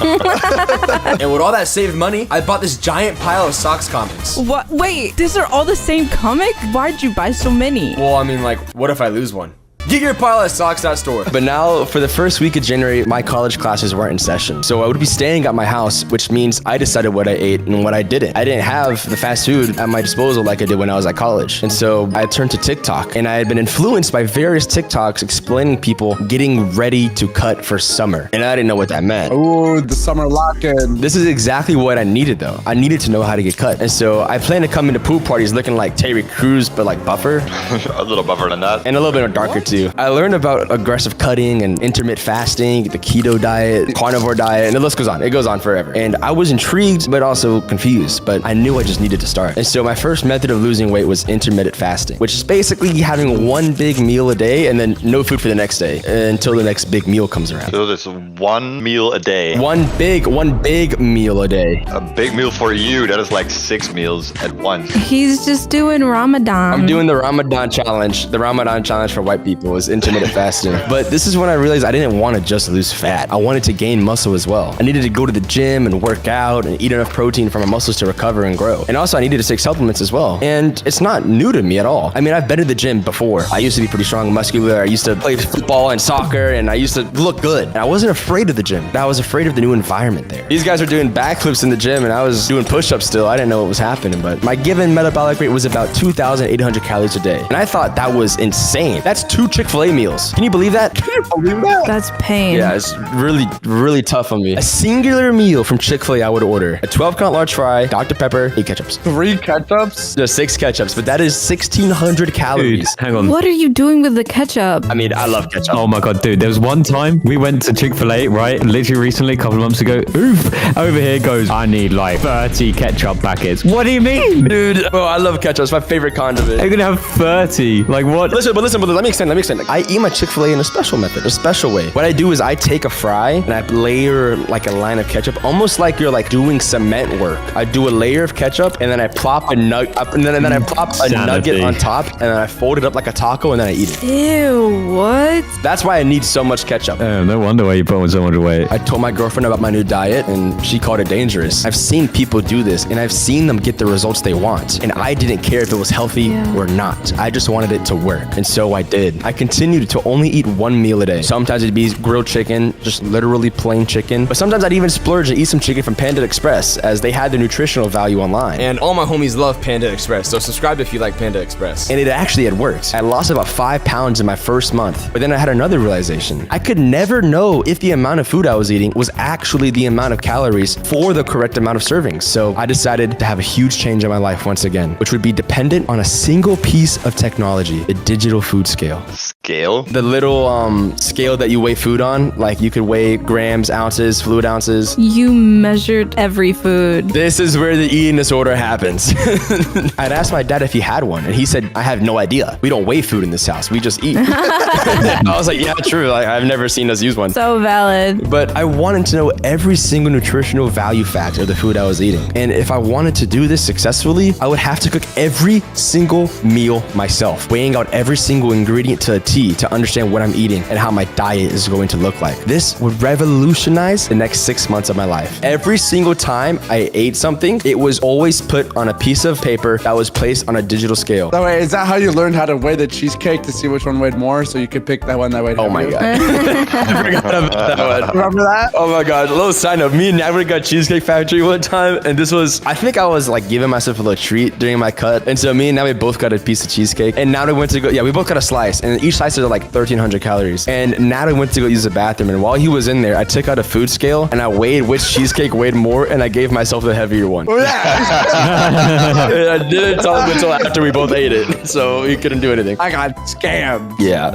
But this would literally revolutionize the next 6 months of my life. My entire goal was dependent on this small piece of technology. This was my Tony Stark building an iron suit in a cave moment. So I weighed my food. Every single ingredient. Every piece of steak, every piece of chicken, every piece of fish, salmon, sauce, rice, vegetable, egg, even the 0-calorie cooking spray, I weighed. Even the cooking spray? And I was the most locked-in version of myself ever. The weight started pouring off of me, and I was visibly leaner and less chubby. And one night, after I went to bed and woke up in the morning to do my daily weigh-in, I had finally weighed 200 pounds. I lost 13 pounds. Hey, that's actually pretty good. Yeah, that's good. 13 pounds in 3 weeks? For not working out. For not working out, from just simply changing my diet, I lost 13 pounds. Insane. But here's the thing though, losing weight in the first part of your fitness journey is the easiest it will ever be. The fact that you're losing more fat in the beginning means you have less fat to burn later on. So it makes it even harder to lose weight. And I decided I would treat myself to a dinner with my mom at the melting pot. I love the melting pot. You love the melting pot. Dude, you have the desserts there? Oh yeah, bro, it was pretty good. You get like marshmallows, and you get like strawberries, and you put them in. And the chocolate. Chocolate. Exactly. We had the brownies, we had the Rice Krispie treats, we had the cupcakes, we had the muffins, we had everything. We had everything. When I arrived, she explicitly asked me, and I remember this word for word, "Hey, Oof, did you lose weight?" And then I knew it was working. It felt amazing. She said my face was visibly leaner and less chubby from whenever she saw me at Christmas time. And she had showed me a photo to compare the two, and I thought, wow, I can't believe I let myself get to that point. But this was all the motivation I needed to continue on. And so now I'm back in college. I bring my food scale with me everywhere I go. I go to the dining hall, I bring my food scale. I go to any fast food place, I bring my food scale. And I'd go and eat as much chicken as I needed to hit my protein goal. To hit my protein goal. 1 billion grams of protein per day. And I felt embarrassed bringing it out. But I knew this is what I needed to do in order to hit my goal. I looked crazy bringing 3 different plates to my table, putting on a food scale, jotting down the numbers, going on my phone, calculating how many calories it is, taking the food off, putting more food on. I looked crazy. Crazy locked in.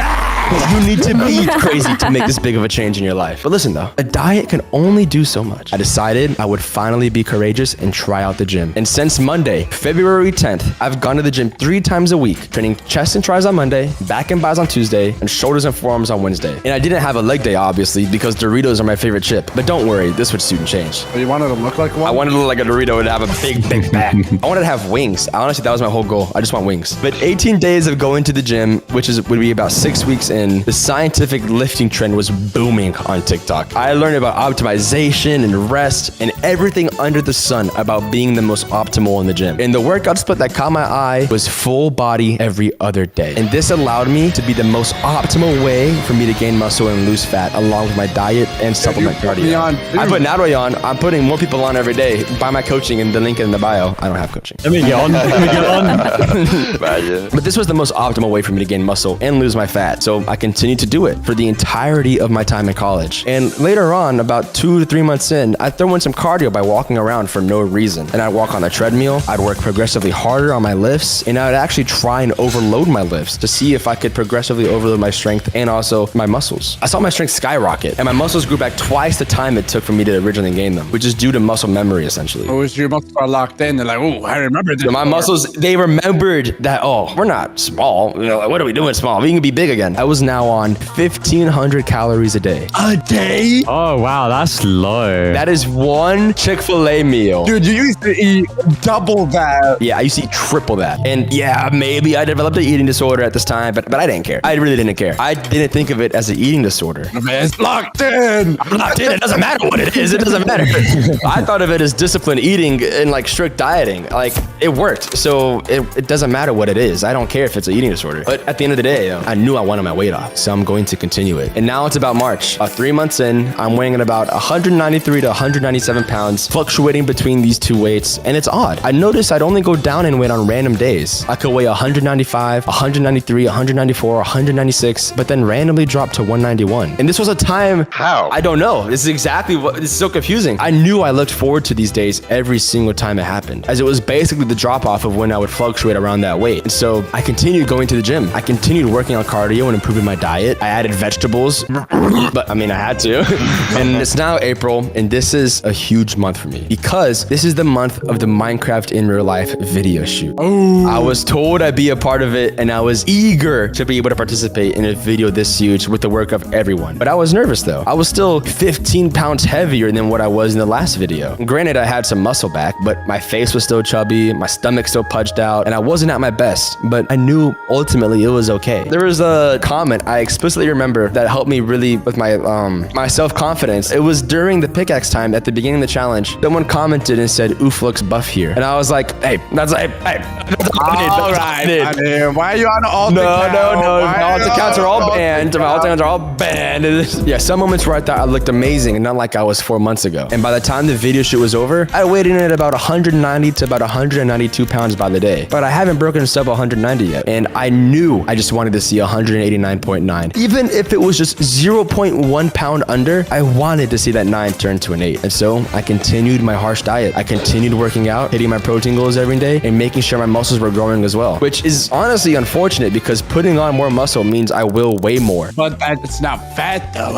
Yeah, it's not fat though, but being in a cut this strong and harsh, my body will use my muscle as fuel and not my fat. And so I needed to prioritize eating enough protein to allow my muscles to stay the same size or grow just to not shrink. But the time it finally came. I woke up one morning and after use of the bathroom and a haircut, I weighed 187 pounds. I had lost 3 pounds overnight. And this was the exact drop I was looking for. Yeah, the haircut was probably like 2 pounds, honestly. I have a lot of hair. The haircut, or you went to the bathroom. I actually air fried every single chicken nugget. So the air fryer was probably my second biggest technology that helped me during this time. The air fryer is peak. Who made it, bro? The weight started trickling down from 186, 184, 183, and then finally 180.7. I remember seeing that number and I got emotional seeing it. I thought I finally did it. I got the number I wanted to see on the scale. That's really good. I looked at myself and I looked small. I didn't look big or chubby or anything. And it was almost as if I went back in time. I had the most amount of muscle I've had in my life. And I was at the slimmest during this point. I decided to myself, what's 5 more pounds? What's 5 more pounds to 175 pounds? So you keep on going. I haven't weighed 175 pounds since 2022, 3 years ago. And so I decided to cut even more. I cut to 175 pounds in less than 1.5 weeks. What? How'd you do that? I simply just ate less, worked out more. Isn't cardio just like really painful though to do? I mean, it was. It's boring. Yeah. It's boring. It's hard. It's not easy. It's time consuming. But I had a goal in mind, and I knew what I wanted to do. Locked in, baby. But here's where it changes though. I didn't want to weigh less. In actuality, I wanted to weigh 200 pounds. And so now with all the fat I gained and had before all shredded off of me, me, and now my muscle is now bigger than ever before. I'm going to continue with my newfound knowledge of muscle training and recovery and dieting and nutrition and try to reach 200 pounds again. But this time, it just won't be fat. Gotta be muscle. I won't be the same me at 200 pounds. I'll be a completely unrecognizable person. I want it all. I want to be back up there. Wow. Motivational. You even motivated me, Oof, okay? Yeah, I feel motivated. Let's go hit the gym after this. Like, what am I doing sitting here? What are we doing? You guys want to go gym? I want to go gym. I'm gonna go gym. You know, let's go gym now. Sleep paralysis. It's amazing. Isn't it just great being tortured while you're sleeping? I love feeling trapped in my bed as Slenderman starts to crawl up on my body. I love it. You guys don't understand. I am the king of sleep paralysis, okay? Last night, I had it twice. Twice in one night? Oh my god. Do you need therapy? Do you need someone to talk to? Oh wait, I guess you're talking to us. Tuxie and I are charging 150 per minute. Put on Blaza's tab. Thank you, Blaza. I get it at least once a month. Bro, you have something wrong with you. You didn't get your check. This story I'm about to tell you is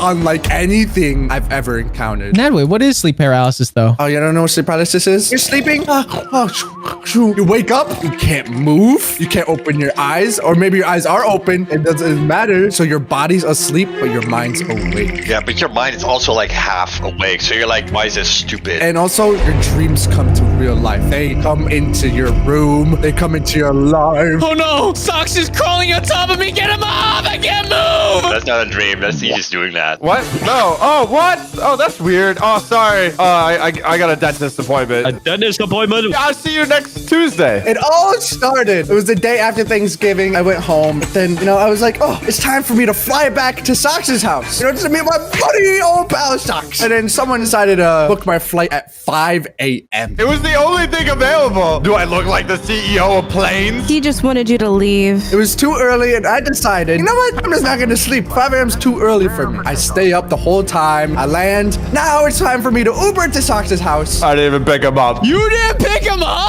I ain't gonna wake up at 5 a.m. I walk in. You know what I see this guy doing? What? Just inhaling pancakes at 8 a.m. And he didn't even share. I'm hungry. It was a recommend package for family of 8, and I ate the whole thing by myself. Okay, he freezes mid-bite. Gulp down a massive mouthful, okay? And he goes, oh, Nodway, you're here. Sounds like him. You did a pretty good impression, bro. Completely unprepared to see me. I'm tired. 8 a.m. I haven't slept yet. I just wave at him. I'm like, hey, dude. Why do you look so tired? Socks, why are you just in your underwear? Oh, do you like my SpongeBob underpants? I love them. What about my subscribe underpants? I have to subscribe. We say our greetings and smile at him. You know what he says to me that brings distraught to me? Probably anything he says. By the way, Juice's friend is sleeping in your room. Oh my god, you had your room nabbed. Wait, doesn't that make it better? You can sleep together. Nah, wait, you're not thinking about this from the positive side. You're only thinking about this negatively. No, because you don't get it. After that long hour flight, okay? Wow, 1 full hour. That's a long time. I just want to lay down and sleep. Because you know what happened? That same morning, we were going to sign posters early. And I just wanted to sleep. I sighed. I'm like, whatever. Is there anywhere where I can't sleep? Your room, nudge, nudge, hint, hint, nudge, nudge. I say to Sock. He's like, oh, you can crash in the theater room. It's dark and there's beanbags. It's the place with no windows, no lights, and it's next to the Five Nights at Freddy's animatronics. Not even kidding. That's actually true. I would cuddle with that thing. I wanted to cuddle with Foxy. He's my favorite. I was like, okay, whatever. Sounds good enough for me. As I walked away, he just kept on shoving pancakes down his mouth. Like nothing happened. Like, he didn't even see me. I'm bulking. On my way downstairs, I passed the FNAF animatronics, that Socks had for some reason, all lined up in the hallway. Oh, did that eye just move? They're staring at me. So I push up in the theater room, pitch black. I toss my bags to the side, and I collapse into the beanbag. This is pretty comfy. Maybe it was onto something. These beanbags are kind of comfy. There's a little blanket right here. And then the animatronics started creeping. The animatronics just get a little bit freaky at night. Yeah, dude, that's what you wish. You're sleeping up in your room all cozy with your friend that stole my room. You know what's the funny part about that? He wasn't even in there. What? It turns out he wasn't sleeping there because he felt bad, and I didn't know. I could have slept there the whole time. I could have avoided this whole traumatizing amazing story. I remember now. No, so he did sleep in there, but he knew what time you was coming, so he woke up early and then went into my room early in the morning so you could go in there and sleep. Oh, great. Thanks, dog. I'm eating pancake. He didn't even offer me one. Are you saying something? I wrapped myself up like a little Chipotle burrito, sinking into the soft cushions. One eye closed and then the other. I drifted into dreamland, the best nap of my life. Right before this, I've been watching a lot of analog horror. Do you guys know what that is? Oh, yeah, I love that stuff. So like the My Little Pony stuff? No, it's not My Little Pony. Even though My Little Pony Infection is pretty awesome. Yeah, that's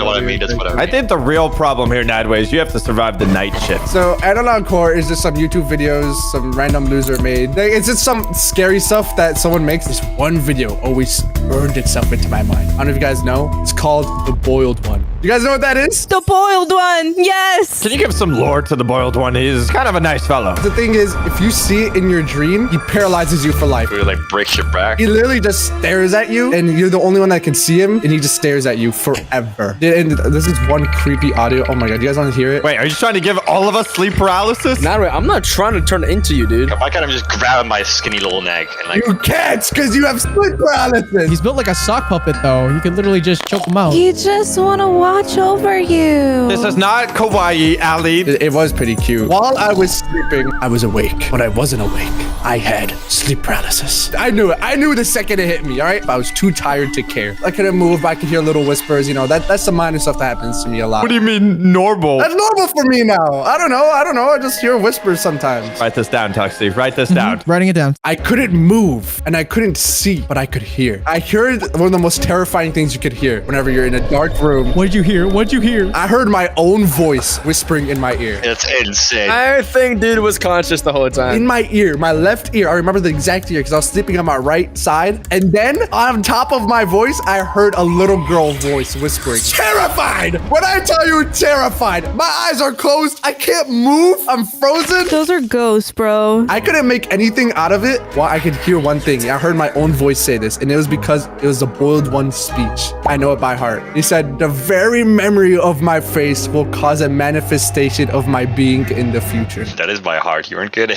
And he said that, and then what? Something happened? I was pooping myself. You're pooping yourself on those steam bags there. I was pooping myself, brother. I do not want to sit on those beat bugs ever. Yeah, I'm gonna avoid those from now on. Did I mention that way that the last family that lived here died? No wonder you had sleep paralysis. Are you serious? Continues eating his pancakes. Oh my gosh, dude, that's why I was hearing some crazy noises outside my window one day, and like I didn't know who. I looked outside and there was literally no one there. Oh, sorry. I fell out the window that night. They were saying something like, "Give me your credit card."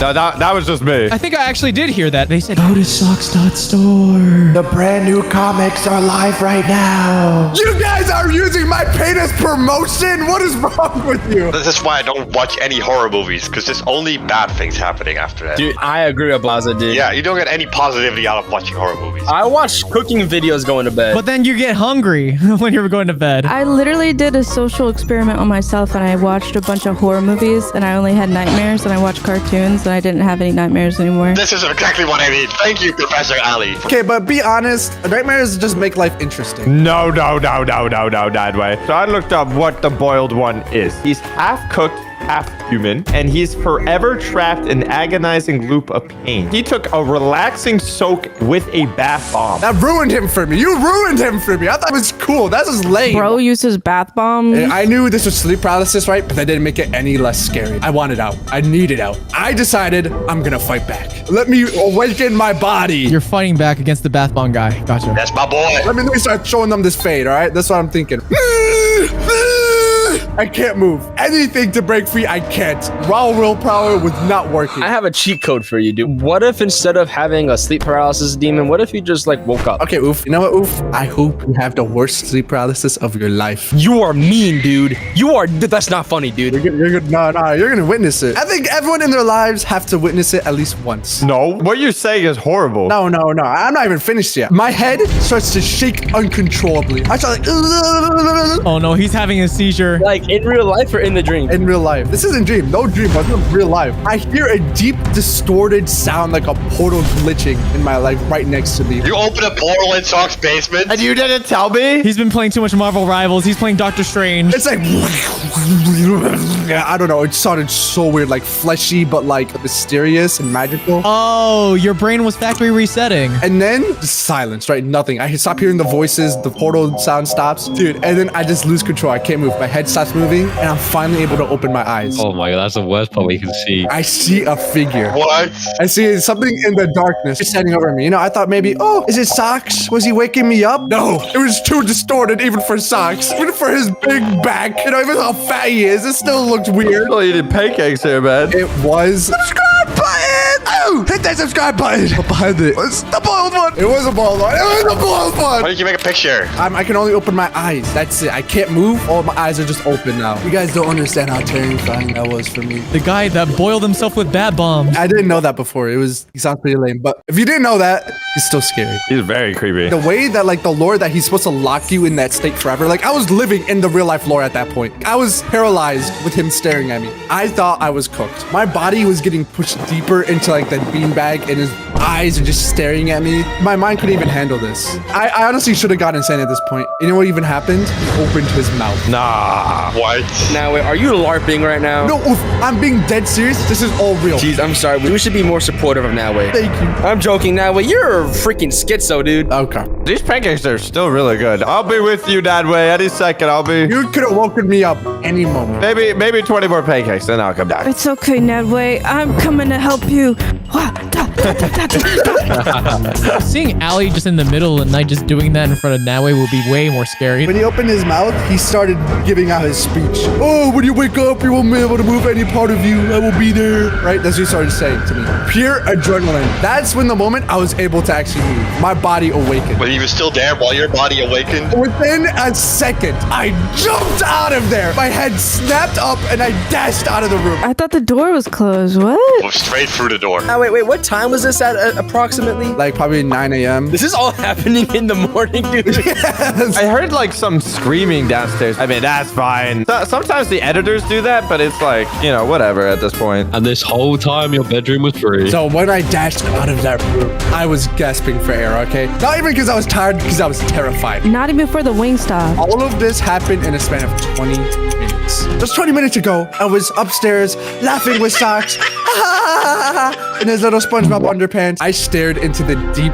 dark room, and I built up the courage, and I flipped the light on. No one was in there. Nothing. I think about what happened, and low-key, my body uncontrollably just starts like tearing up. Isn't that PTSD? It's okay. I scared him away that way. As any normal, sane human being would do after going through that situation, I laid back down, and I doom scrolled on. I doom scrolled and brain rotted for an hour. I needed to at least. After that, I needed a little brain rot. And after about an hour, I passed out. Were you able to? I could not pass out after that. I'm surprised you were able to sleep. I was so tired. I just passed out, right? And then I woke up to Socks shaking me. He's like, wakey, wakey. We gotta go sign the posters. And what time was this at? This was probably like, what, 12? This is probably like 11. He gave you 2 hours of sleep, dude. Hey, we got some work to do. When he woke me up, I noticed something was wrong, though. The light was turned off, okay? I didn't turn it off. I don't know if you, Sock, did you turn it off? No. I just finished my pancakes. I came down. I was like, wow, pools of sweat. Just absolutely drenched. This does not look healthy. Wait, so if you didn't turn it off, and you didn't turn it off, and I didn't turn it off, and I didn't turn it off, who turned off the light? You guys are making me sound like some Marvel movie. That's what you guys are making me sound like. I don't appreciate this. What do you mean? This is a terrifying story. I didn't care, right? I brushed it off. I went to go take a shower, and as the hot water ran down my face, I stood there, hands on the wall, literally just staring down at the floor. That was the most intense and realistic sleep paralysis I've ever had. Like, I never wanted to sleep ever again after that. Let's play some really scary audio and shake him while he sleeps. Nightmare, nightmare, nightmare, nightmare, nightmare. Let's put his hand in a bowl of water. This is why I never sleep without the lights on. That same morning, you know what we did? We signed some posters. And Jolly G, was it a good time? Yeah, you didn't tell us anything about this. I was lucky waiting for an animation. Dude, I get it too often, dude. Like twice last night, bro. Because you're watching these videos every single day. Listen to Professor Ali. Yeah, I also had sleep paralysis. Ah, twinsies! No way. Is sleep paralysis a lot more common than I think it is? I never had it until this one time, and then I never had it again. And I literally thought I was gonna be that one person who never was gonna have it, but I did, unfortunately. So I used to live in this old apartment. My dog, she was like normally like super chill. For some reason, she would sit on the edge of my bed like every night, staring down the hallway. She wouldn't even react to me. She was just like locked in on like something that I couldn't see. Animals always see dead things. It's a fact. They see things that we don't. They see the spiritual and the frequencies of other beings. The hallway, it led like straight down to like my living room. I couldn't see, but whatever she was looking at, I swear it was like she was watching something like walk back and forth. And by the way, this only happened at this apartment. And every night I just end up staring at the door and kind of at the hallway because it's like I'd like a door and I was like kind of see the hallway halfway. I was waiting for something to like come out, move or something. That's worse. Why would you do? Because I was scared. Like I thought it was some horror movie, dude. I even started like leaving the bathroom light on in the hallway, so I had some type of light just in case there is something. I feel like that makes it scarier because then you can see if there's something there. Yeah, so one night I slowly fell asleep just staring down that hallway. This became like a routine for me, but in my sleep I started dreaming. It was like I was still in the room and it was like the exact same setup, same bedroom, light on, everything. It felt real. Doggy there? Yeah, she cuddled beside me. And then that's when I saw it. At the corner of the hallway, this tall, pale, floating figure just starts creeping out. This could be Skibbity, dude. It had like long black hair hanging in front of its face, like the girl from The Ring, right? I think they go. Ali, you are staying 1 million miles away from me. Yeah, so it was like that girl from The Ring, but it was wearing a long white dress too, and just kept getting bigger. No way.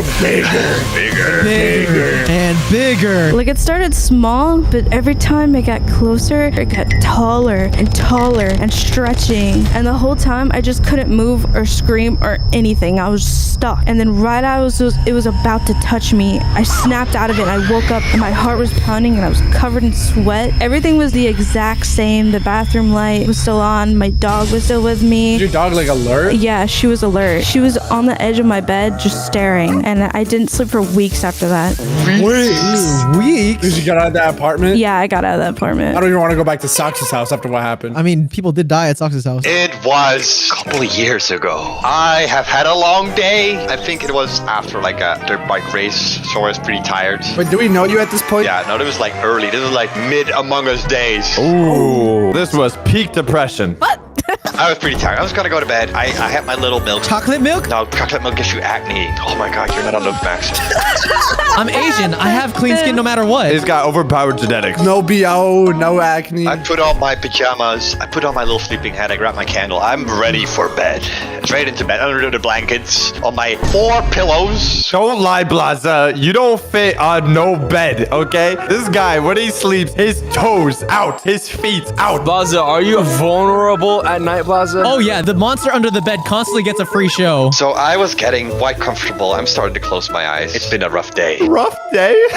What? Did you lose it Among Us?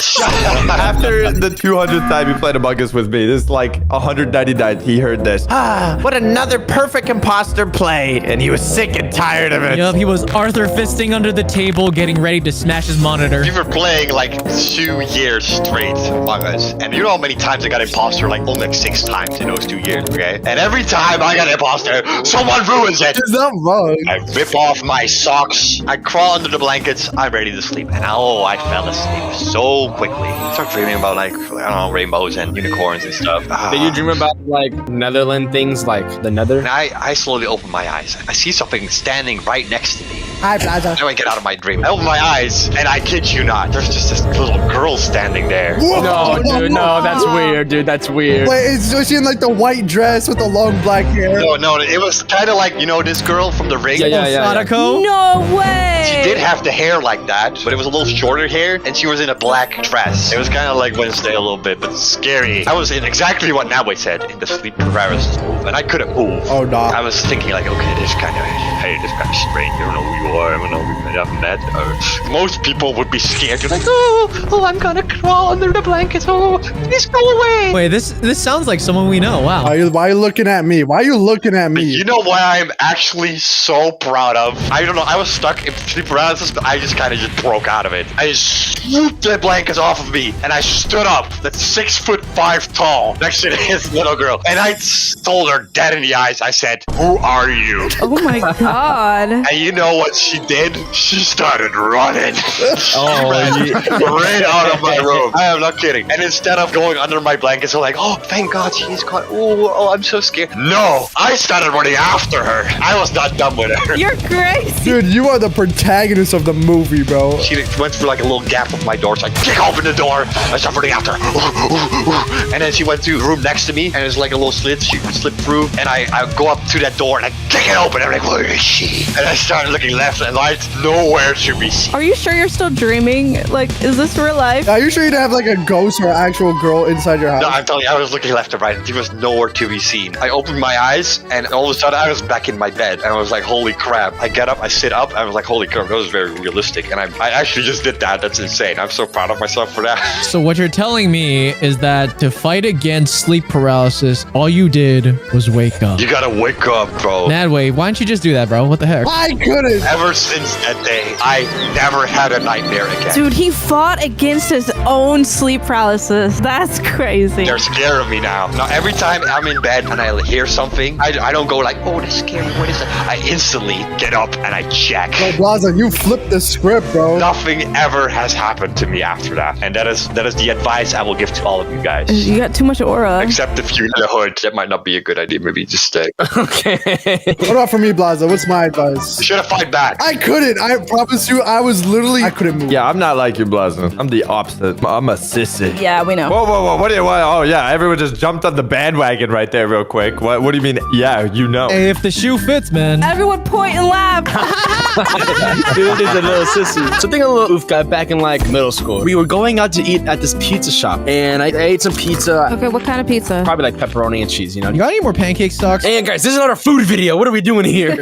I ended up getting like really sick at the pizza shop, and my stomach's hurling. You know, I'm using the bathroom. I'm like, oh, something I ate wasn't good. And so I'm going outside. I'm puking on the sidewalk. Like that's how bad it is. That means whoever touched your food had poop fingers. I'm still hungry, so I'm gonna keep eating these pancakes, but that is gross. We end up leaving early because of how sick I am. And I'm in the car, dude. I'm throwing up in the back of the car. It's disgusting. And we get to my house. Oh, hey, look at that. Subscribed. I'm sat on the couch and I'm given like a big bowl. Do you guys have like the throw up bowl at your houses? No. No, you guys don't have a bowl dedicated for like throw up? It's called the toilet bowl. That's pretty nasty, bro. I just go to the trash can. No, dude, listen. We had one. It was this red bowl that was only used for if you were going to throw up in. Why do you throw up so much? If you were going shopping, that bowl was like, I can't wait to be used for cooking. Okay. You ruined that bowl. Yeah, I'm never eating at your house, bro. Okay, no, it was only that bowl. It wasn't used for anything else. It's getting pretty late into the night. I'm sitting on the couch, still throwing up. I have a fever, and I'm bundled up in blankets. Are you sure someone didn't poison you, bro? It could have been. When I went to bed, I was obviously sleeping while sick. I started like hallucinating. I started feeling like I was getting up and getting Gatorade to drink it, but then I would snap back in myself, and I wasn't. I was still laying there. My eyes were shut, and I was frozen in time. I was stuck. I was shackled. Get up! I was hallucinating. Me walking up to the fridge, opening and grabbing the Gatorade and going to sit back down. But every time I went to open it and drink it, I would snap back to my original body, sitting still. Oh my god, you're rubber banding in real life. The lag. I was rubber banding literally in real life. I finally woke up. I forced myself awake. I opened my eyes and I'm looking around and I'm thinking to myself, now that I'm awake, I gotta go get some Gatorade. Bro, this is a Gatorade sponsor? Dude, oh my gosh. I used to only drink Gatorade. It was so bad. At the time, I loved lemon lime. And I went to go get lemon lime and I opened it. I cracked the seal. It goes, and I take my first sips. And it tastes terrible. No! I just drank like 4 of these. These used to be amazing. What happened to them? And they tasted so disgusting. I was like, I'm finally gonna drink water for the first time. Like, who could have thought, you know? I'm hungry too. I'm gonna go eat some of my favorite Pringles, sour cream and onion Pringles. And I went to eat them and they tasted revolting. My taste buds had changed overnight from my sickness. What? Yeah, I'm just gonna drink water, right? I drink water and I throw it up again. I can't keep it down. It is the worst night of my life. You got the rabies. I got rabies. I got hydrosis, whatever it is. If I low-key think that you just entered another reality, bro. It literally felt like that. Your ping was too high. So do you like the lemon flavor? I don't drink lemon lime Gatorade it at all anymore. I only drink fruit punch. It ruined it for you. Then I don't eat sour cream and onion Pringles anymore either. All because of that one night. Brain works in interesting ways. PTSD. Imagine it did this with Chick-fil-A. I was about to say that. Dude, if it did this with Chick-fil-A, dude. You ever seen the movies Jurassic Park? Oh. Did you see? You are not telling me you had a sleep paralysis demon of a dinosaur. Whoa, wait. Dinosaurs are scary. I hated the Venom dinosaur. The little tiny dinosaur? Dude, I'm kicking that thing, dude. You freaky. It was literally a puppet in those movies. You know that, right? Yeah, I know, but I was believing it was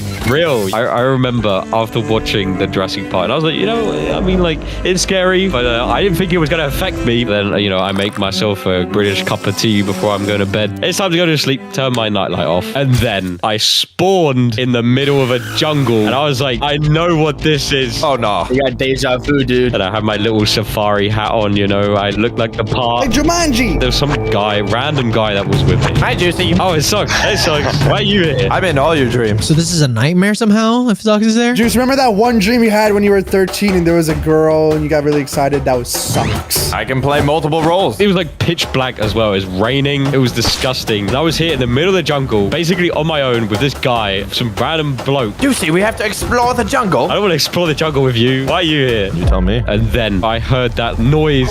Yeah, exactly that way. And they came out of the bushes. There was like 6 of them surrounding me. Started bolting for it. I started running. And then, you know, when in the dreams you're running, but you're running like slow motion? Yeah, and running in place. Dude, I hated it. I kept looking behind me and they're like getting closer and closer. And I'm running in slow motion. I'm running the other direction. Where are you going? I'm not dying in your dream. See, if he dies in the dream, he dies in real life. And then I remember falling into a pit and then I couldn't climb out of it. And then they all were like surrounding the pit and then started jumping in the pit with me. I was like, oh no, I am cooked. And then Sox is standing up there looking at me laughing. And then they all just jumped on me and then I woke up. I was basically shivering under my covers and I couldn't get back asleep. Were you all sweaty when you woke up? Did you like pop up? Yeah, I woke up in a pool of sweat. Isn't it crazy that every time you wake up from a dream, it's from dying? Do you guys think that like dreams are just you from another like multi-dimension universe? You die, so you wake up. Whoa. As you guys know, I'm a pretty big sissy when it comes to scary stuff. I never watch this stuff on my own. Sometimes I'm like, you know what? I'm a grown man. I can handle stuff. Nadway was in town. You know, Nadway loves horror movies. And he was like, oh, let's do a movie night. And Blossom was here. Is it the movie? I think it is. Oh no, it's not that movie. We ended up watching The Conjuring. Oh. At first, I was like, oh, The Conjuring. That's not that bad. It's about spooky ghosts. I think I could deal with that. I'm sitting next to Nadway. We're cuddling. We have a little blanket on. And honestly, the first half of the movie is really not that bad. But the second half of the movie, the most terrifying jump scare I've ever seen. It was just this girl, and she was laying in bed. She heard some voices, so she started looking around and stuff. The camera pans up, and there is this woman on the cabinet on all 4, like a dog. Within the split second the camera turned up, this woman pounces at Mach 10 at the girl. The most terrifying jump scare, like goo just oozing out of her mouth and just like blood coming out of the eye. I can't watch it. Every time I looked over at him, he had his hands over his eyes. I have to pry his hands out of his eyes just for him to watch. That way, it's no problem for him. He was like, oh, good night, Socks. Walks upstairs, closes the door upstairs, has a great night. I'm walking to my room. I turn on every single light in the 13th century. That had to be a crazy power bill. I should have taken this opportunity to prank you or something. No. It's good you did not prank me this night. All the lights are on. The thing is, this doesn't help at all because after watching a movie like that, my mind doesn't stop thinking. Yeah, because all the scary stuff happened while the lights were on too. So the lights don't help you. It really doesn't. I'm getting into bed. As soon as I close my eyes, I can't keep them closed for more than like 5 seconds. When my eyes are closed, something's getting closer or something's watching me. And then eventually I give up and I open my eyes to check around. This is just getting worse. I'm getting out of bed, sweat. Dude, I hate that, dude. You know what I'm doing, Socks? You're just snoozing, aren't you? I'm like... I get up. I'm like, okay, I need to splash some water on my face. But the thing is, even splashing water on my face is scary because in the 2 seconds I splash my face, I think there's something behind me. Dude, so you shut your eyes for literally half a second and you get scared? Me walking back to my bed, getting into this drenched sweat bed. I was like sliding over on my bed to create new sweat piles like throughout the bed. It's a slip and slide. Hours go by. Nothing gets better. At this point, I need to force myself to fall asleep. So I eat like 6 melon melatonin gummy. Dude, no, dude, you will be hallucinating for the entire. Are you okay? No, this is why I don't watch horror movies and why I covered my eyes for the entire Smile movie. I'm not watching this stuff anymore. The Smile movie was awesome. Well, I don't know. I didn't watch half of it. So I eat these melatonin gummies. Melatonin is good and bad. Good is if you're calm, it makes you fall asleep instantly. If my mind is racing or I'm stressed, melatonin makes it 10 times worse to fall asleep. The dreams and everything I see start becoming more real. I'm like, I should be good. I should be fine. I'm like constantly checking my phone. For some reason, it's like ingrained into me that 3 a.m. is the worst time. Dude, it's those YouTube clickbait thumbnails, dude. Because in The Conjuring, I think it was at 3 a.m. the witch cursed the land, and that's when everything started happening in the movie. You are a nerd. That's the whole plot line of the show, because all the clocks stopped at that time. Quick side story. It was actually so bad at one point. I like literally woke my girlfriend in the middle of the night and I was like, I can't sleep. So cute. Socks, you're such a little cutie patootie. You're such a little good boy. I'm a man. I'm a full-grown man. So it's about 2:30 a.m. and I'm about to lose it. I'm like, all right, I'm just going to protect myself. I'm a real American, okay? Are you Canadian? So I take my loaded up Nerf gun. Oh my God. Oh That's some good protection right there. I put it right next to me. 3 Nerf guns surrounded me.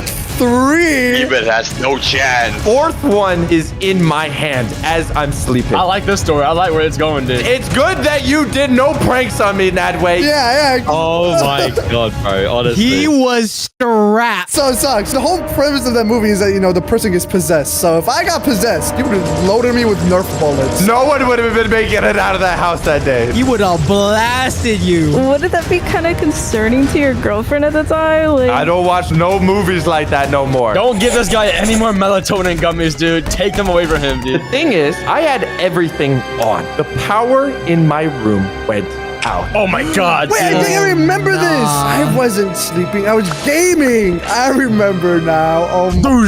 I lose it. I jump up. Nerf guns loaded. Your mindset was ready to literally make someone go bye-bye. With a Nerf gun. Nerves are going wild. Did you not go look for me? Maybe I'm in trouble. You didn't come. No, you did not want to see me at that.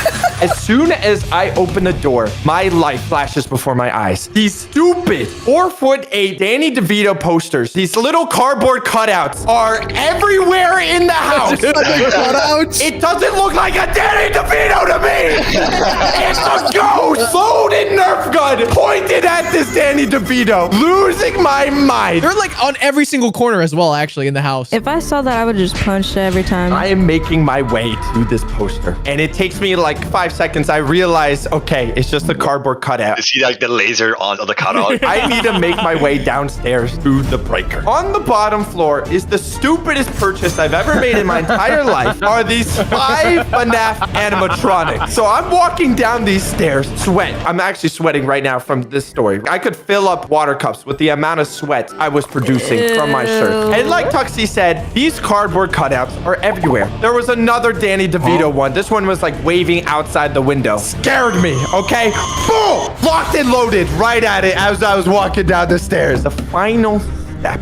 I am in the basement. There are these 5 FNAF animatronics. During the day, they look creepy. During the night, a nightmare, a literal nightmare. At that very moment, I looked at it. They looked at me. The movements of me running from where the FNAF costumes are to the breaker in a second. Socks, dude, you should go for the Olympics. I was in and out. I teleported. Oh, you threw your ender pearl across the map. Okay, gotcha. I made it to the breaker. I was able to turn the lights back on. Mission complete. That night, I ended up getting no sleep, sweat just pooled up, surrounded with Nerf guns. And I was just staring at the ceiling the rest of the night. And that was why I'm never watching horror movies with that way again. What? You don't like me? And probably taking 5 doses of melatonin. I don't know. Yeah, you probably shouldn't do that ever again either. I think we should watch The Conjuring 2. Yeah, and 3. If you guys enjoyed our traumatizing stories, subscribe to my friends down below and check out another video right over here. Today, we're going to be telling funny stories involving our pet or, just a random encounter with an animal. We're going to pick a random name in the hat, completely random. Fat meme god. My story is about my dog. The cutest dog in the world, the cutest and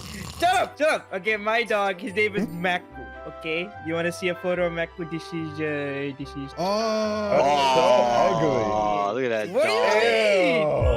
Is he done yet? That's basically a rat. Maku is a Shih Tzu, okay? Don't make the Shih Tzu. I know what you're gonna say. Okay, just to show you how fluffy he is. Look at this.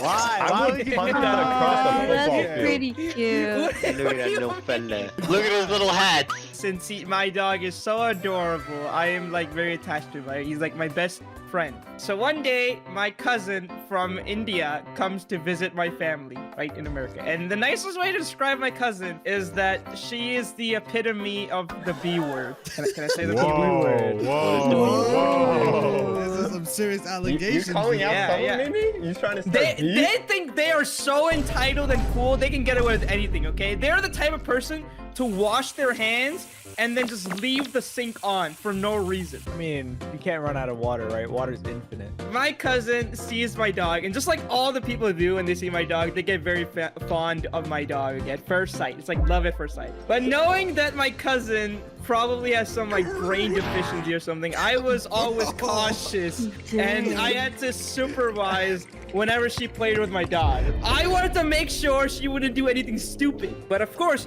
one day, while I'm supervising my cousin, I feel a little gurgle in my stomach, okay? You ate the dog? No!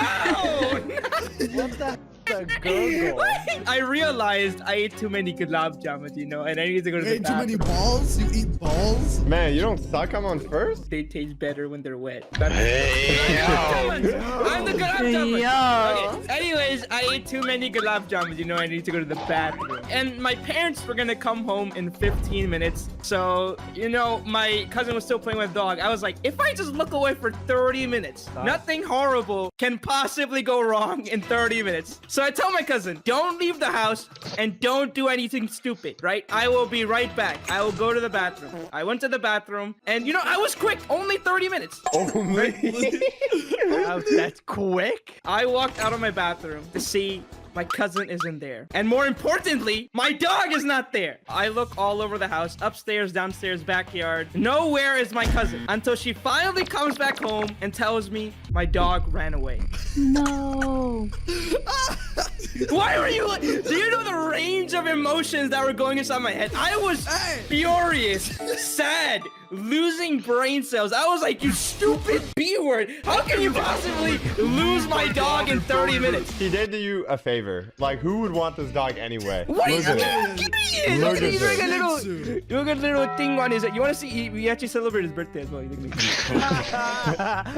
Look how happy and not held at gunpoint he is. Dude, he looks like he's held at gunpoint. What are you talking about? Dude, he looks morally depressed in this image. Like, he needs help. No, don't go on. Oh, he has a little bow tie. Oh my god. Plaza, that's what you're worried about? She just doesn't say anything for a bit and just points outside in a direction like that's where my dog ran off to. You know how in Popeye, the cartoon, the guy takes like a can of spinach and chucks the whole thing? I took a can of gulab jamuns and I literally just transformed into a full-on Captain India mode. The power of Jadoo possessed my soul. I stepped outside in the middle of the night because this was happening at 10 p.m. in my baggy shirt and my white undies. I was not wearing anything else. I was just wearing underwear. You're wearing underwear around your cousin? We were little. This was when we were young. This was when we were like.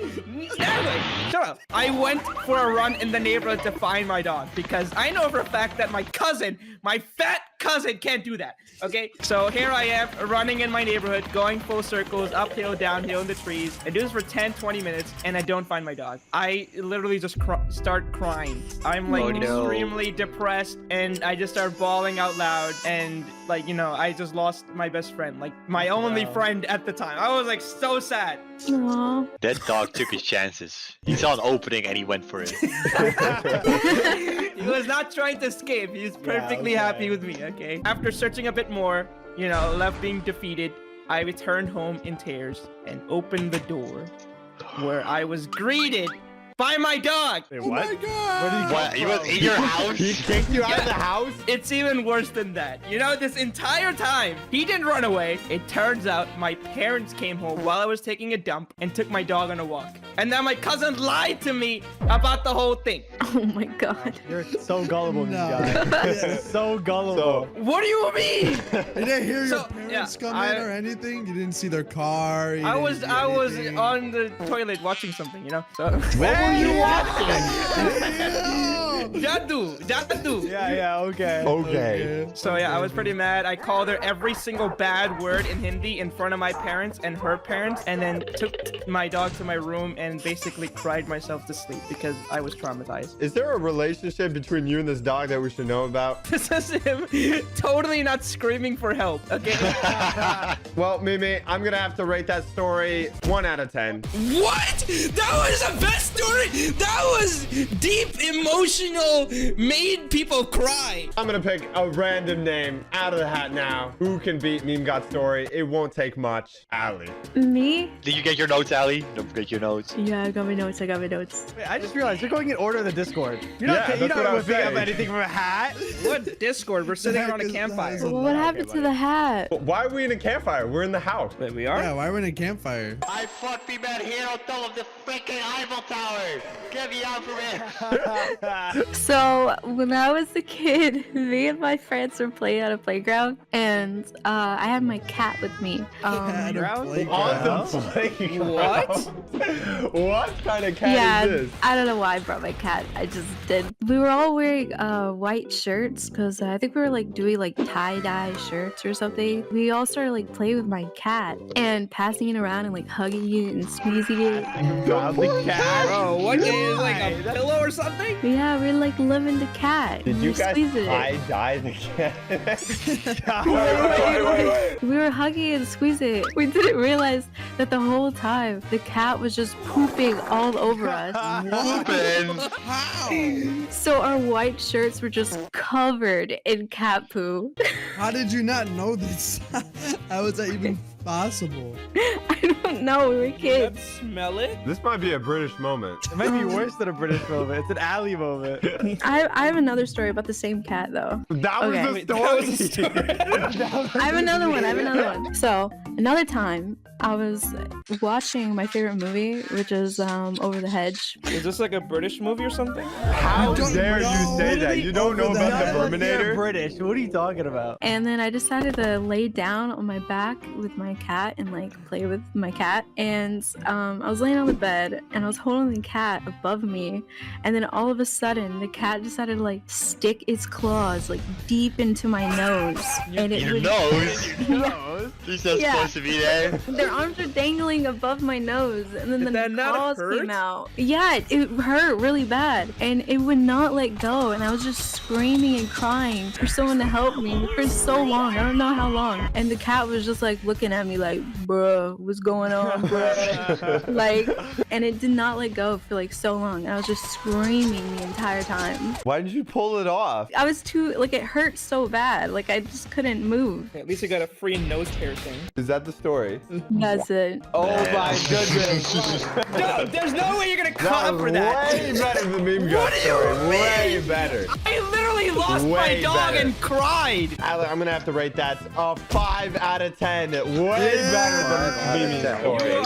Very good, very good, very Socks good. is a simp. The next person to tell their story about an animal or pet, randomly, not in the order of this Discord, is Nadway. Wait, Blaza, did you change your name just so you wouldn't go next? No. What about you? I tell my story last. That's how it works. It increases retention time. All right, it's my time to tell my story about my beautiful kitty cat. My beautiful Meow Meow. That's her name. Meow Meow, you named your cat Meow Meow? Yeah, you got a problem? This was recently, all right? This is probably like a year and a half ago. So when you were 12? All right, yeah, you know what?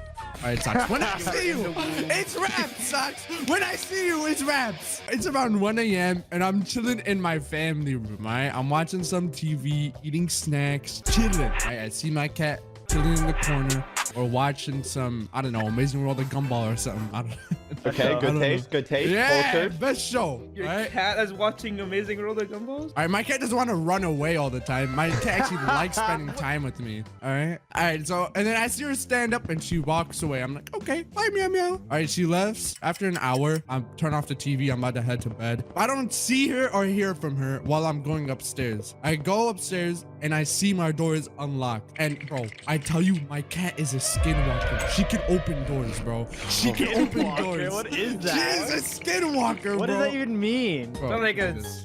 Shapeshifter or something? She can open doors. All right.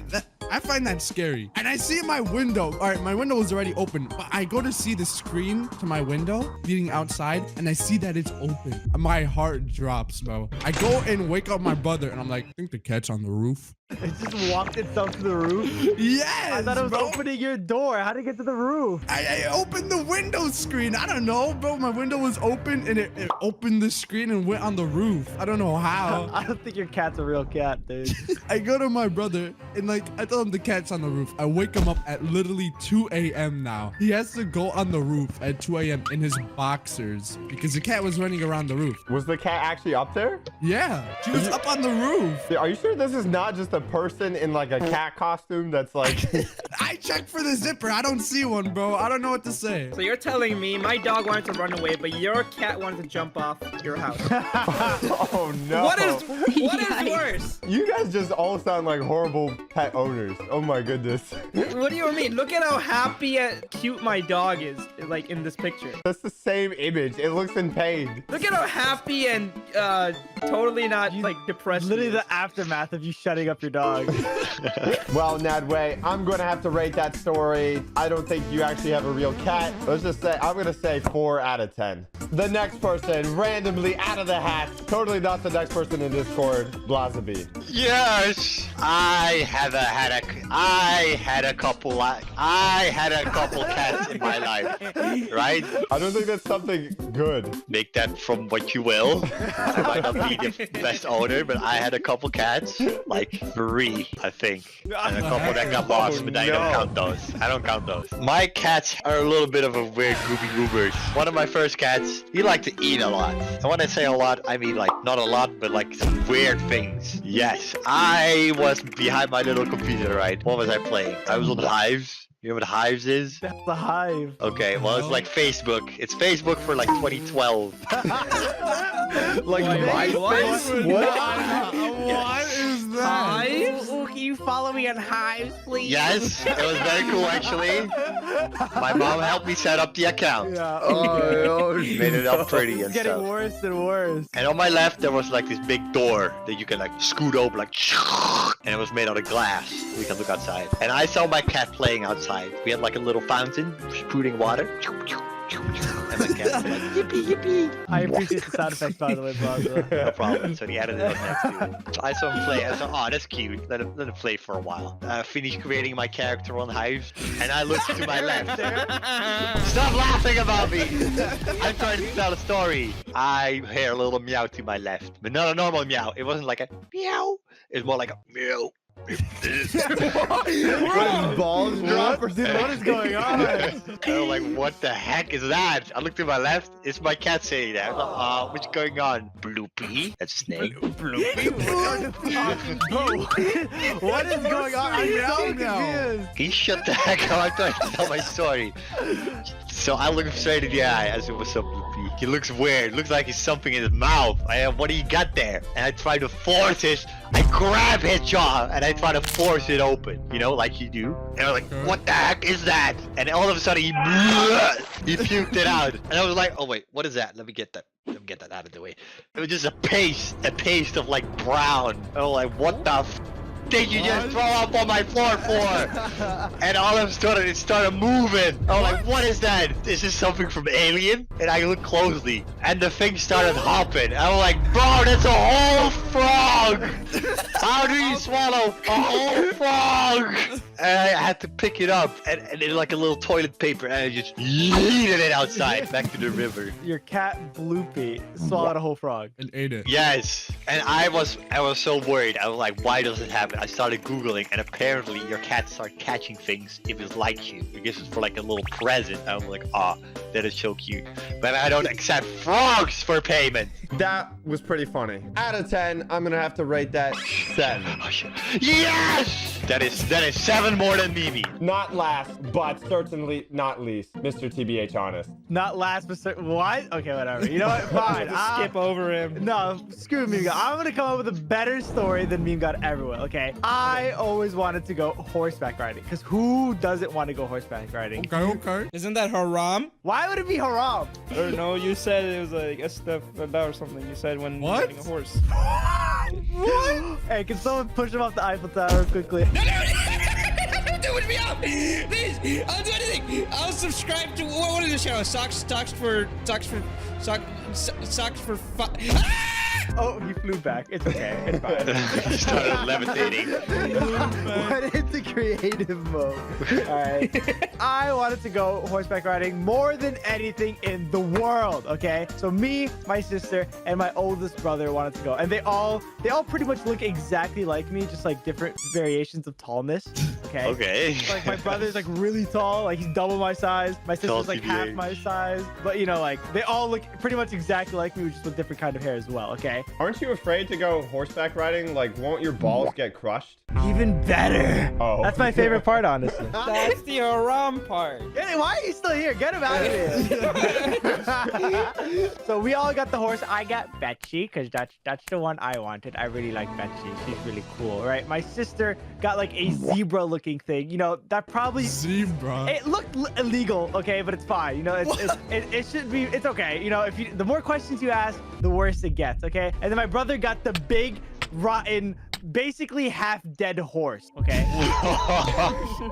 Oh my god. Is it that skeleton horse from Minecraft? Dude, like imagine that skeleton horse from Minecraft with a bunch of flesh that's like drooping over, like grandma. The zombie horse. Yeah, The like a zombie horse. grandma horse. Okay, like it's all saggy, it's all wrinkly. I can see some bone. It smells. There's a bunch of flies all over. Are you It's sure it's gross. alive? Oh no. I mean, it was standing up. It's good enough, you know. Still standing. It's still standing. It was like 100 years old. I don't even know if horses can live that long, but it should be okay, you know? So my brother took that because he's the oldest, so if he died, it would be okay. You know, it's no issue, right? So I'm riding my horse. You know, it's very casual, very happy, galloping, yippee! You know, like I'm super excited, okay? The problem is I'm super young, so I have to be like trained. Like I'm on a leash basically, and I'm being dragged everywhere to go, right? My sister, you know, she's a little bit older than me, so her riding the horse, she could go wherever she wants. So she wanted to like drive into the middle of the ocean. It's perfectly okay. The people will let her do it, but it would be bad, okay? But my brother, ooh,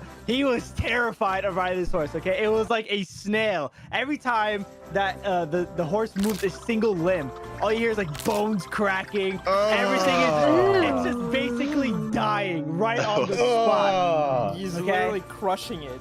No, okay, it was the worst experience I've ever seen. Like I've actually felt so bad for the horse, okay? That horse needs some WD-40. Yeah, a little WD-40, maybe some duct tape and it'll work. Do some wonders, okay? But what the owners of the horse didn't tell us, it was the horse actually had fleas, which is why it looked so gross and nasty. Right? The horse wanted to scratch off the fleas. So I don't know if you know this, right? But cats, whenever they scratch, they like, you know, they sit down and they reach their back paw to their ear, right? But horses, they can't do that. So you know what the horse does to scratch the fleas off its back? It jumps up in a complete standstill like a human and flips backwards. WWE? The horse RKO's my brother like a goddamn wrestler. Oh my god. He's like, who's the horse now? My brother's over there pissing his pants as a high schooler at the time. And he's shitting his pants, pissing it, doing whatever you can think to ruin your pants. And he's crying, get the horse off for you! Meanwhile, the horse is laying on him, just like scratching his back, using his entire body. Like, it was just really, really weird. The horse owners, they just picked up the horse, chucked it away, like, oh, this is a bad horse. I don't like this one. Chucked it away? Chucked it back into the stable because, you know, they had to teach it a lesson, you know, like spray it like a cat, right? Oh my god, you don't survive that. My brother is now terrified of horses. I would be. Well, TBH, that was actually a pretty crazy story. So I'm going to have to rate that 9 out of 10. 9? It's got a horse in it. Numbers. Now, for the final story, it's going to be me. And it's going to be about 3 cats, all right? 1 fat one, 1 small one, and 1 old one. But you're going to have to hit that subscribe button because that's going to be another animation in 3 to 6 months. What? So make sure to hit that subscribe button and like button. Oh my god. We are feeling fat, so we bought the top 15 most popular fast foods and are going to be ranking all of them. Let's put Nico Avocado. It's a shame, to shame. But before we do that, I wanted to let you know that we're launching a brand new comic book. A physical comic you can actually buy? Whoa! Yeah, it's an entire murder mystery between all your favorite characters. Wait, what? That's so sick. We worked really hard on it for you guys, and we even have a premium t-shirt and a signed poster. What is Juicy's signature? It's so bad.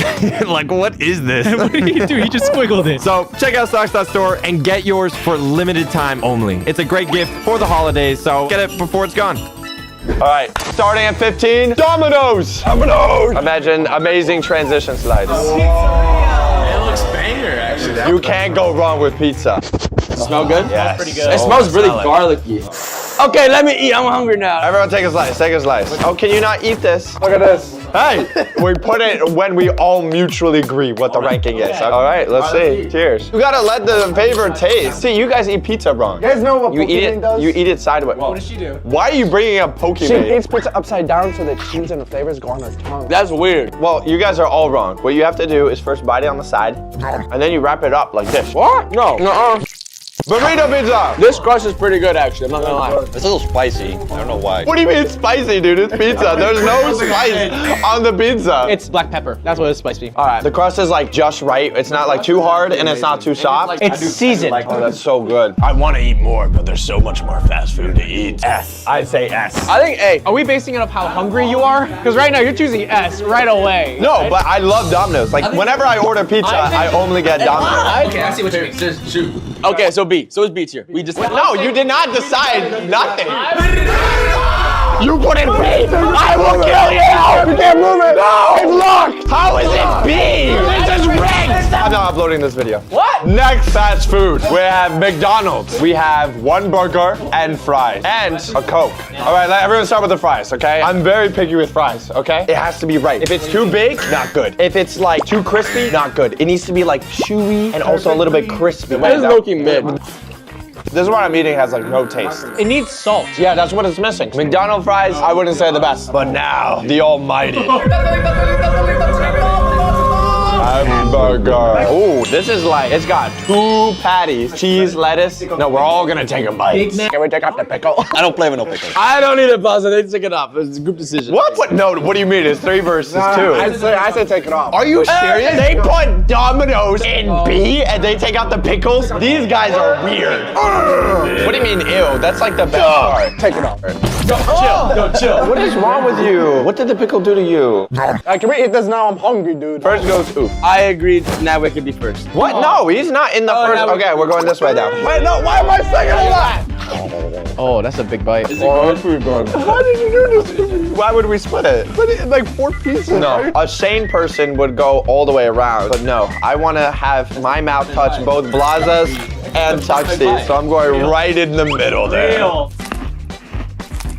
Out of burgers, that's pretty up there. You know, it's not the best burger I had, but it's like, For fast food, definitely. Like, I don't taste no meat. I taste the sauce mostly. I usually get quadruple. The double Big Mac? Yeah, it's good though. It's solid. It's not better than the pizza. Yes, it is. I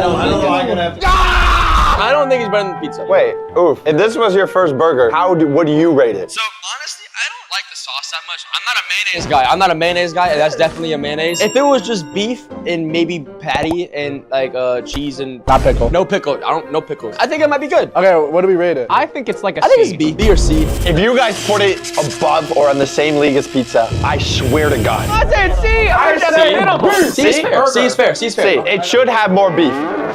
Wait, that's not even mid. That's like below mid. What if we put it between B and C? No. Next fast food. C. It should have more beef. We have. Oh, that is the good one. It's the good one. What is this? Wait, describe this to me, Blazo. It's like a tortilla crunch. What's inside? It's a soft shell taco with a hard shell. It's so yummy. You want to do the honors? Hadn't had Taco Bell in months. Okay, this is a big moment. Okay. Calm down. Is that good? That's pretty good. I've never had Taco Bell in my life. Me neither. You neither? No, this is good. Want to take one side and I take the other? Oh, at the same time? At the same time. That's not bad. That's really good. It tastes like a tortilla chip, but soft. It tastes like if you go to 7-Eleven and then get nachos. Can I just finish it? But we still have one more. It's not over yet, okay? That's one of the most popular meals, and so is this. Oh, it's like a pancake. How do I eat this? Oh, should I split it in half? Yes. No, just take a bite. We gotta see what the inside is. Oh, You're just gonna bite it. Oh, wait, show the inside. Look at that. Look at the inside. There is a hard shell with lettuce, tomato, meat, I think.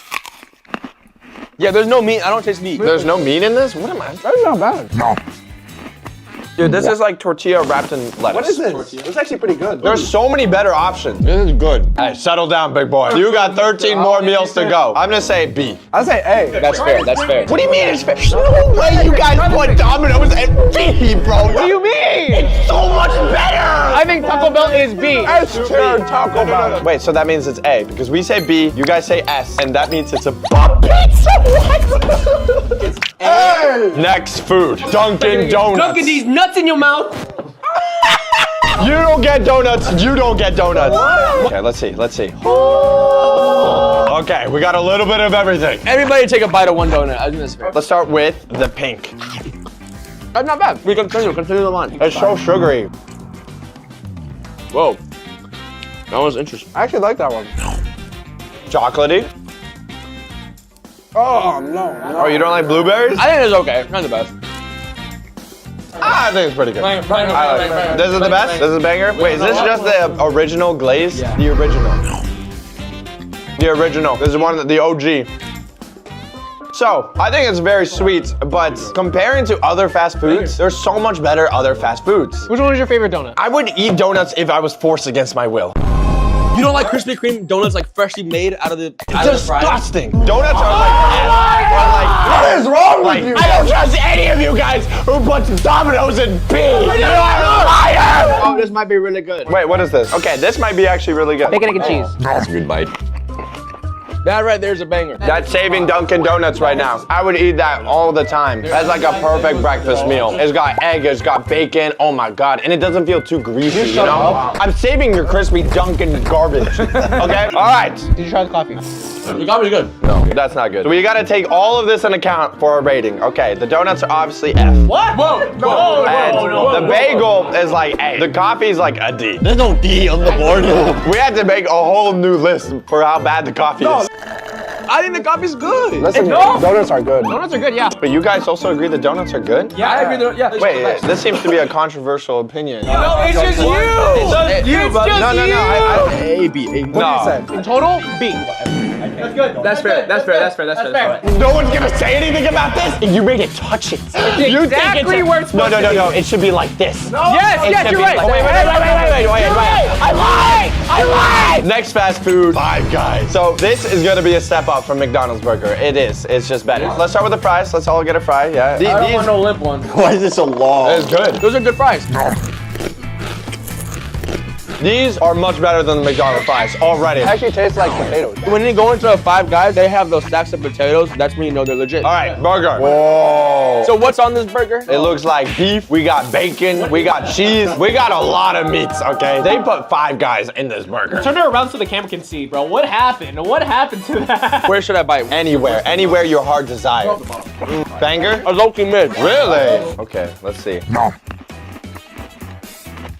It's better, but it's not as strong as I thought it would be. Yeah. The meat doesn't have as much flavor as you would think. I still prefer it over the McDonald's just because it has less sauce and it's more meaty. So where's McDonald's? Oh, C, okay. So we can only go up from there. Dude, I like the fries. The fries are fire. Fries are S, burgers like a B. I think B is fair. I say above Domino's. But above Domino's? Yes. Think about it, okay? Above Domino's. Let me think about it. The cheesy goodness. The pepperoni. The tomato. It's in B. You know what? I'm not that mad. Next fast food, Sonic. Not only do we have, it looks like tater tots. You don't know what tater tots are? And the biggest glizzy in existence. And we also have a burger. Okay, first everyone, let's get a tater tot. Yes! I can't confirm these will be banger. I don't even have to try it. No. It's so good. Crunchy outside, nice inside, yeah. Not as good as the Five Guys fries.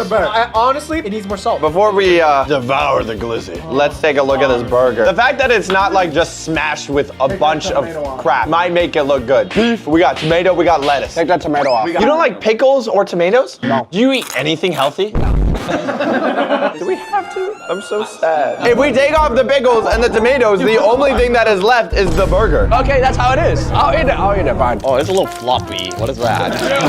It's got a little flap to it. I don't like that. Actually, it's not bad. It's a little mushy. I like it, but I taste more bread than anything else. It's like a bread burger. I would still prefer the Five Guys. I agree with that. I agree with that. Yeah, I prefer McDonald's on it. It might be at the same level as McDonald's. No, it is not. It is. It's lower. Wait, we still have a glizzy. Wait. He's thinking. This is the best one I've had so far. What? Are you the same person that put Domino's at B? It makes sense. Oh my God, look at this monstrosity, bro. This is what America's about.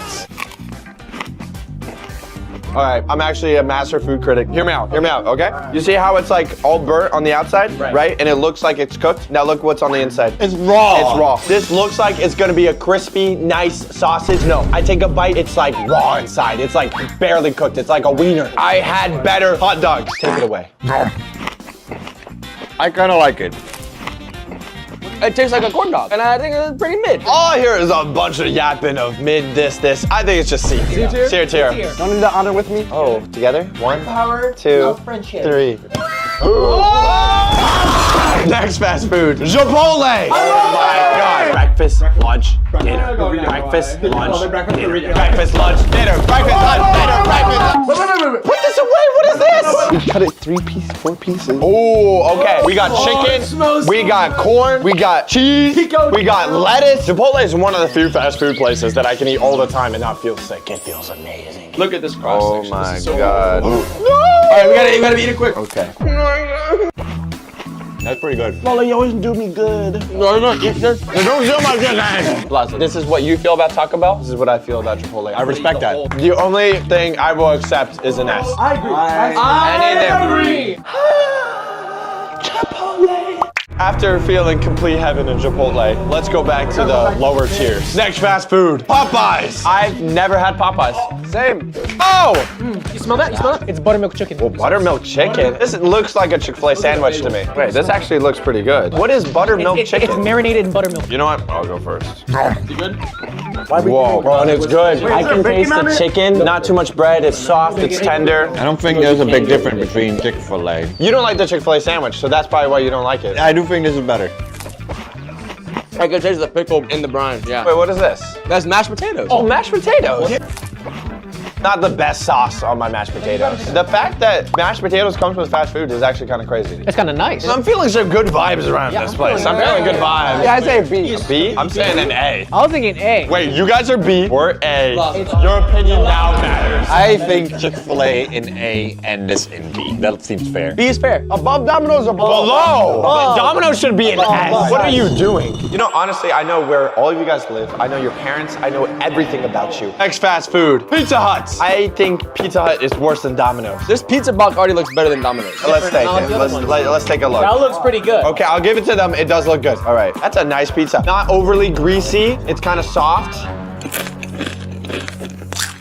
Guys, I'm not gonna lie. This is mid. This is the most mid pizza I've ever had before. Thank you. I like this more than Domino's. Does anyone here want to say it's better than Domino's? I'm all ears. I think it's better than Domino's. Right? I think it's B. The Domino's crust was just so much better. It was like a butter, garlic, herby crust. There was a lot more going on. This is standard. No seasoning. I'll put it in C. It's a C then. All right, above Sonic or below? Below Sonic. Below Sonic. Below Sonic. Next fast food, Subway. I love microplastics. Okay, the thing we're missing though is Subway cookies. Subway cookies are S. They are busting. So we have, it is chicken, lettuce, and bacon. This looks nice actually. That looks good. Take a look. I'm gonna take a bite. Kind of a mid order. I know Subway is pretty good. How is this one of the most popular options? You know, like there's better things to get in Subway. Like this just tastes like a plain sandwich. Like I can make this at home. I'm gonna say C. I think B or C is fair. I think C, yeah. Above Pizza Hut or below? Below. All right, below Pizza Hut C. Next fast food, KFC. Oh my goodness. Let's take a look at the KFC. I like chicken. Oh my God. We got chickens, we got fries. Oh, these actually look like good fries. Oh, that's horrible. Yeah. It has no taste. I think that's good. Nothing can beat right now the Five Guys fries. Oh, mac and cheese. They look Bro, that looks like... It looks like a brain. Bro, why are you fingering it? Hey, I know bangers. This is what we came here for. What kind of chicken looks like this? What part of the chicken is this? It's actually a really good biscuit. It's like nice and buttery. That is a good biscuit. That does complement the chicken real nicely. Chicken is good. No, the chicken is real good. Wow, I could eat that like maybe like every other day. That was good. That was good. I'm gonna say A. Not as good as Chipotle, but it's up there. I would say A. Do we think it's above Taco Bell? Yes. This is real food, real meat. I don't want to eat a tortilla piece of lettuce. You got a good point there. Good boy. Hey. Solid A tier. Good. Next fast food, Wendy's. All right, When this. nuts fit in your mouth. All right, everyone take a fry. Everyone take a fry. We start with the fries. We got fries and burgers. And the fries low-key mid. No, these are not that good. It's like salty, too salty. These remind me of the McDonald's fries. They're not good. There's no like seasoning. They're like too mushy. Like I feel like the person who made this just didn't care. You know, like there's no thought behind it. Whoa, this burger is like so mushy. Oh my god, that is mushy. Yo, Minecraft patty. Wait, I might like this because it's literally all meat. There's nothing else. What happened to you? I don't know. This food's really kind of told to me. Is the meat strong or is it weak? The bacon is strong, I'm not gonna lie. I mean, it's called a baconator for a reason. It's so dry. It tastes like bread and bacon. No, it's pretty mid. Wow, the fries are bad. The burger is okay, but it's like, it's worse than the McDonald's. And McDonald's is in C. This might be our first F. I think the bacon in this has been the best bacon we've had so far, though. That's true, but that's like the only thing like keeping it alive. All right, get out of here, Wendy. You're duped. Next fast food, Chick-fil-A. We even have the sauce. Can't eat this without the sauce. Let's open it. I could literally drink this. We got the Chick-fil-A sauce. We got the fries. Let's see. Oh my god, they look good. They got the waffle fry, but look, it's crispy. I'm gonna first try it. Like,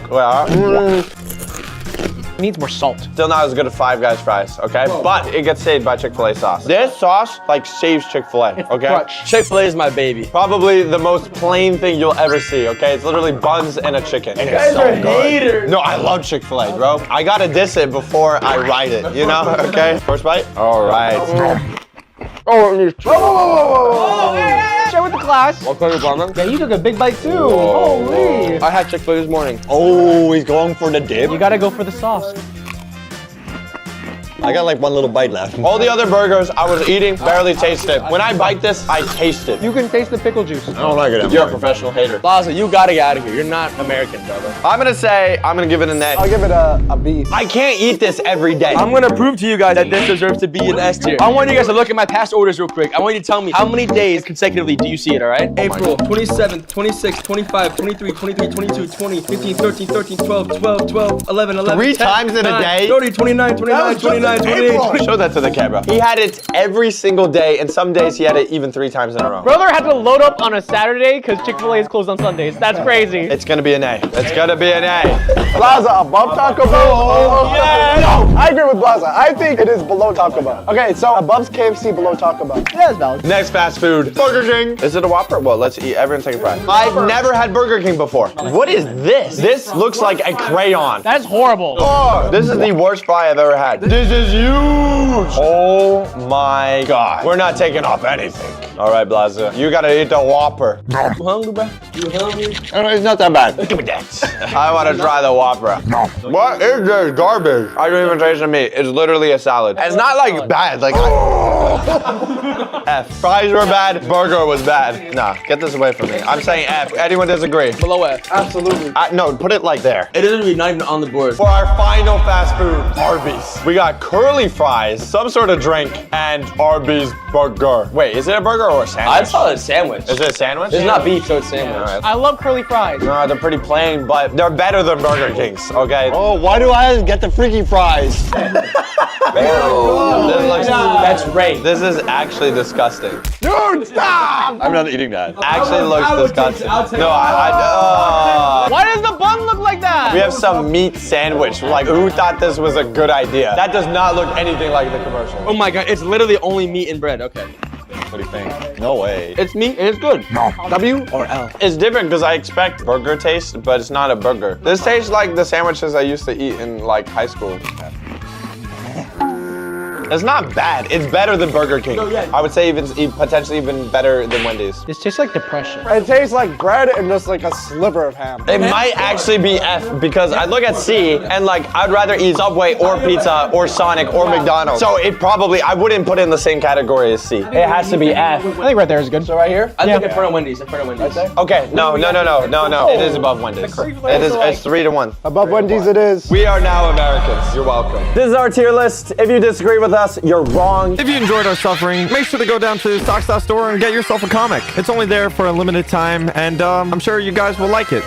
Today, we're going to be talking about our most painful moments. And at the end, I will tell you how I killed almost everyone in this call. What? I'm dead right now? You broke my heart. That's enough. Is that your story, Nadway? Yeah. Nicholas Ukulele broke my heart. You broke my heart. They're dropping full government names in this recording right now. You didn't text me Nadway, back. I need to hear the story. I need you to spill the tea. What happened? Tell me right now. We went out on a date and he stood me up. No. You didn't give me the location. I was lost there for hours. You should have known. Okay, you guys want to know how my story happened when I first met everyone. I first met all of you guys. That was painful. It was Socks, Juicy, Plaza, and TBH. Probably the worst day of my life. I flew in to North Carolina to meet all of my bestest friends for the very first time. Are you sure they're your best friends? Are we best friends? No. We're more than best friends. I would be your best friend if you give me $1,000 PayPal. My mommy pays you enough already, bro. So I flew in and I noticed that Socks and Plaza had a little bit of dirt bikes. And I was like, oh, dirt bikes? I have a bike at home. I can ride a dirt bike. I got it. Just you want to describe the size of this dirt bike, Nadway? It's a small dirt bike. It's small. It's the baby one. It's made for babies. No, it's not. It goes like 40 miles an hour, bro. What are you It talking does about? not go 40 miles per hour. Yes, it does. Max like 20. You thought this bike right here was good enough? No, Ali, I think that's a little bit too dangerous for him. TBH, so the reason why it goes 20 miles for you is because you're so heavy on it, bro. Okay, bro. Okay. You don't understand. You can't support your weight. It's like 3 people sitting on it. So I decided, I want to ride this dirt bike. You know, Blaz was like, you sure you got this? You want me to do some stuff? Dude, it sounds just like him. I know how to ride it. I'm not that dumb. I'm pretty awesome. So that's why you're telling the story about how you messed up riding it. No, I didn't. Do you know the story? Were you there? You were there, but no. Do you know the story? No. Okay, then zip it, lock it, put it in your fat folds. Okay, buddy. Whoa, there's so much aggression today. Holy. Okay, so what happened was Plaza shows me around. He's like, oh, this is the accelerator. You know, this is the brake. Make sure you use the brake. Okay, he points it out to me. You know, I'm like, yeah, I understand it. You know, I'm locked in. But the thing is, I kind of, I space out because I'm like, he's talking nonsense. I already know all this. He tells me, there's a rear brake down there, down by my feet. You know, you press it and it stops the back tires. I didn't listen to that because front brake's all I need. I got that. You know, why do I need to stop? I'm just gonna go. You know, I hop on it. I feel it. I'm like, ooh. They asked me, I need a helmet. I'm like, no helmets around here because his nose is big enough. Okay. Damn. But I was mistaken because you guys should wear a helmet. I was dumb, and that's why I'm telling the story. Man, all this pain talk reminds me of the time I got murdered. Wait, what? Right here in this murder mystery comic you can buy today. We worked really hard on it for you guys, and I hope you guys like it as much as we do. It's a perfect gift for the holidays, and it's on sale right now for only a limited time at Socks.store. Whoa, a physical comic you can actually buy? Yeah, there's even a premium t-shirt and even a signed poster from all of us. Look at Juicy's signature. That's awful. It's on sale, so go get a great gift today at Socks.store. All right, now wait. You can continue your little baby story now. So the thing is about Socks' house is he lives on a roundabout, whatever. Cul-de-sac. Now that's how I know, because me and you grew up in the hood, so we didn't even know what that word means. Yeah. I grew up on Grove Street. So I end up riding up the road. I got that. I'm feeling the feel of it. He's going so fast. Oh my God, look at him go. Holy, he's fast. He's moving. You know, he put the brakes. No, I'm good. I'm good. I got that. I got it on lockdown. And Socks and Plaza, they're on the driveway talking. Socks is eating in his, a little cookie or something in his Lightning McQueen Crocs. They're talking about, I don't know, politics. And then I end up, I'm like, maybe it's time for me to go back and show them off my new skills. I picked up a new skill or two while I'm riding down this. I understand it now. I'm like, I know how to do a backflips on it, bro. You guys don't understand. Once I know how to do it, it's over. So I end up going back over there. And like I said, Sox's house is on a circle. And like, you know how Blaza said, oh, there's you know how Blaza said, you know, there's a rear brake on it, you know. I'm still driving, you know, but you know, I didn't pay attention because I knew I was the stuff, bro. I knew I was it. I was him in that moment. My ego overfueled me. I'm still driving. I'm going down. I'm coming back to the cul-de-sac. And I see Blaza and Sox. Oh, I waved at them. I was so happy. Okay, but I'm still driving towards them. You know, I pressed the brake. So it's not braking. It's not braking. I don't know why. Okay, I'm still going. It's still not braking. I'm pressing it. I'm pressing it with all my might. Nothing's happening. And I see Blaza and Sox's face turn to a bit of concern. We see him like he's going fast. He's pushing it to the limits, okay? He's pushing it to the limit.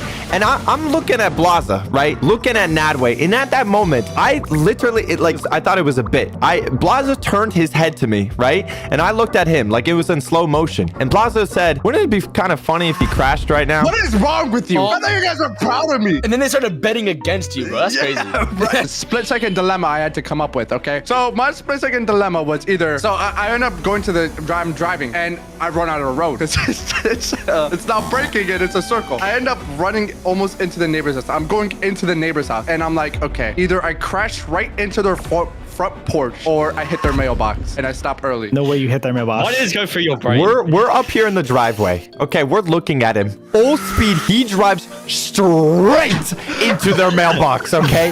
And I don't mean like, oh, he just hit it. No, he straight into their mailbox.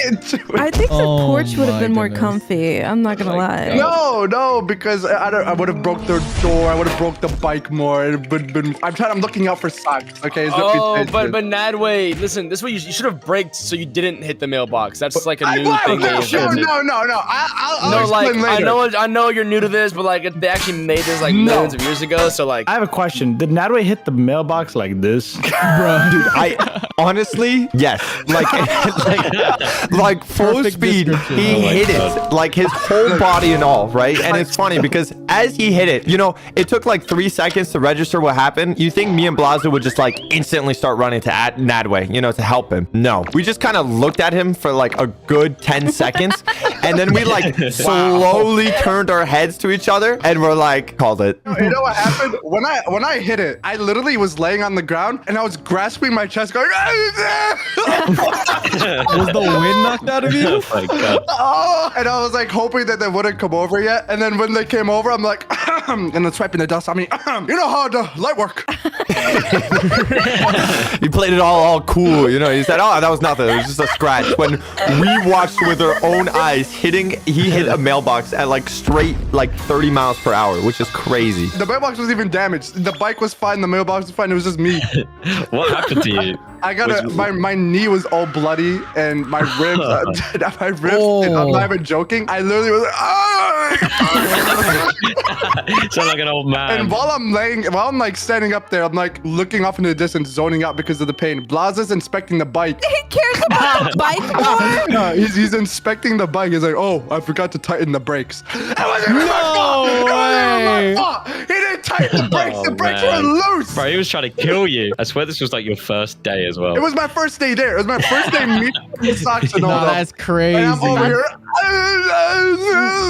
I have a similar story. I have a very similar story. What's your pain story? See, Blaza also taught me how to ride a dirt bike. Okay. Let me guess. The brakes weren't tightened this time as well. Oh no, it's much worse than that. I had the bigger bike, the adult bike, not the baby bike. It's a big bike. It's because it's meant for big people like him. The suspension on the bike was crying. I wonder why.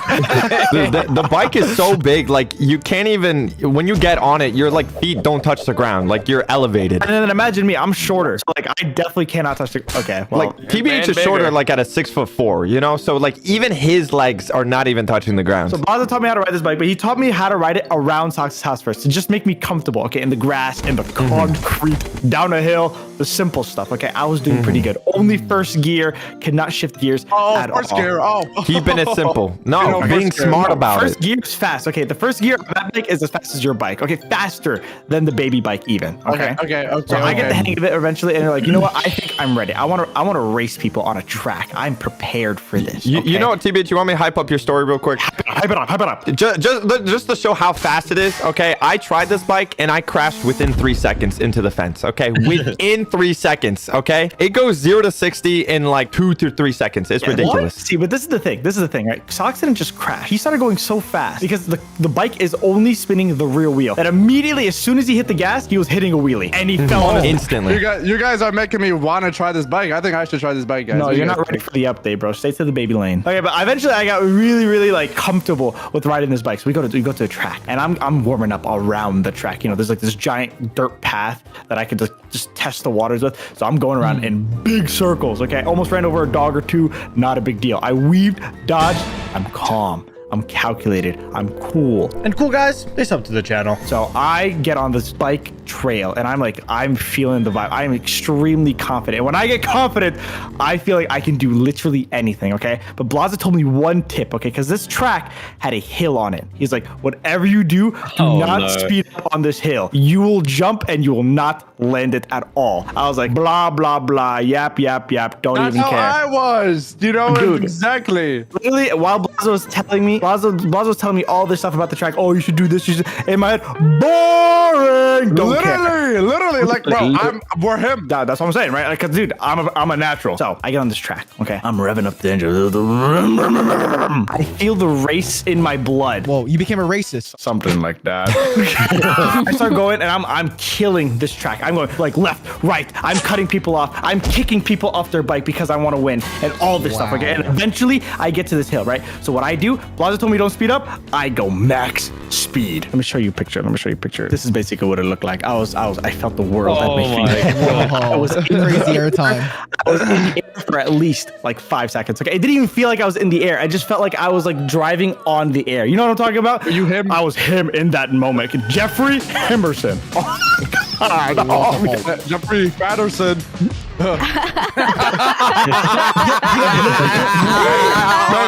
Can you explain the joke? He's fat. But this is the thing, right? This is what they don't teach you in schools. Gravity exists, especially for a guy like me. They do teach you that in school. How do you not know about gravity? Okay, gravity is real. Okay, so you see that guy? Imagine this, okay? Crater and everything. But this is the thing, right? I landed with the bike, but then I got a death wobble. Does anyone know what the death wobble is? Oh, That's so scary. And then I fell on my side. But the thing is, the whole trail was kind of sandy. No traction. Not only did I fall on my side, I sunk into the earth a little bit, and then the bike fell on top of me. Bike, at least 10 billion pounds. I could not get it off. I'm sinking in deeper. Like 2 people had to come up, lift this bike, and dig me out of the sand. I bet they needed 5 people for that. Yeah, right? And I bought a Ford F-150. Okay, I am not the same weight as a Ford F-150. You do not need to say that. Like 2 people had to come lift me out, and after that point, immediately get scared of the bike. Now I can't think. My brain is not working. So every time I do anything on this track, I'm falling, and the bike is sinking me in the earth every time. Needless to say, I had a giant bruise on my leg where the bike is. Literally bike print bruise on my leg. I saw it. It was bad. It was like deep purple. Yeah, so I never rode a bike after that ever again because now I'm actually terrified of these bikes. What do you guys describe like the pain scale? So like if I were to rate it in the scale of like chicken tenders. Of course he's using food, bro. Crazy. It was the equivalent of getting a 4-piece instead of like a 10-piece. You know what I mean? Like it was. That is pretty painful. That is brutal. Who has a more painful story? Me. You, Juicy. Guys, move out of the way. I'm going. Juice. Whoa, why are you pushing me like that? Yo, I want to get to the front of the class again. Yo, Juice, just get his hands. Get his hands. Juice. Get his hands. Get his hands. Juicy, I think you have a new painful story. Anyway, let me explain my story. So, you know, little Juicy wakes up about maybe he was 10 years old, maybe. Wait, you woke up at 10 years old? Huh? Honestly, that kind of makes sense. I didn't get conscious till like 18. I don't remember anything before the age of like 20. I don't remember anything yesterday or today. So anyway, you know, I wake up, little Juicy crawls out of bed, and he's like, you know, it's you know, I sit in front of the what's it, Majiggy? The fire thing. The fireplace. The fireplace. Oh my God. The place where you place the fire. If there's any word that Juicy should have known, it's fireplace. I sit in front of there. It's winter time. There's like stockings up. I'm putting my gloves on. You have hot chocolate? Yeah. Oh my God. I'm drinking my hot chocolate. Oh Oh, I love hot chocolate. I go into the kitchen. I wipe off, the condensation of the window because I look outside and London is snowing. No one in London. So I go outside and it's snowing. I'm knee deep in snow. The snow is like covering half of my body. My head is just showing. It's just my head. Not knee deep. Oh, are you just Neat's head? What the heck? Me and my mum, she takes me to a shop and we buy a brand new wooden sledge. Well, you know a wooden sledge? You know where you go? That's like sled, but like plural. Yeah, it's just sled. Oh, sled. Sorry. Okay. Wait, you don't even know what the word was? We go in the evenings to this.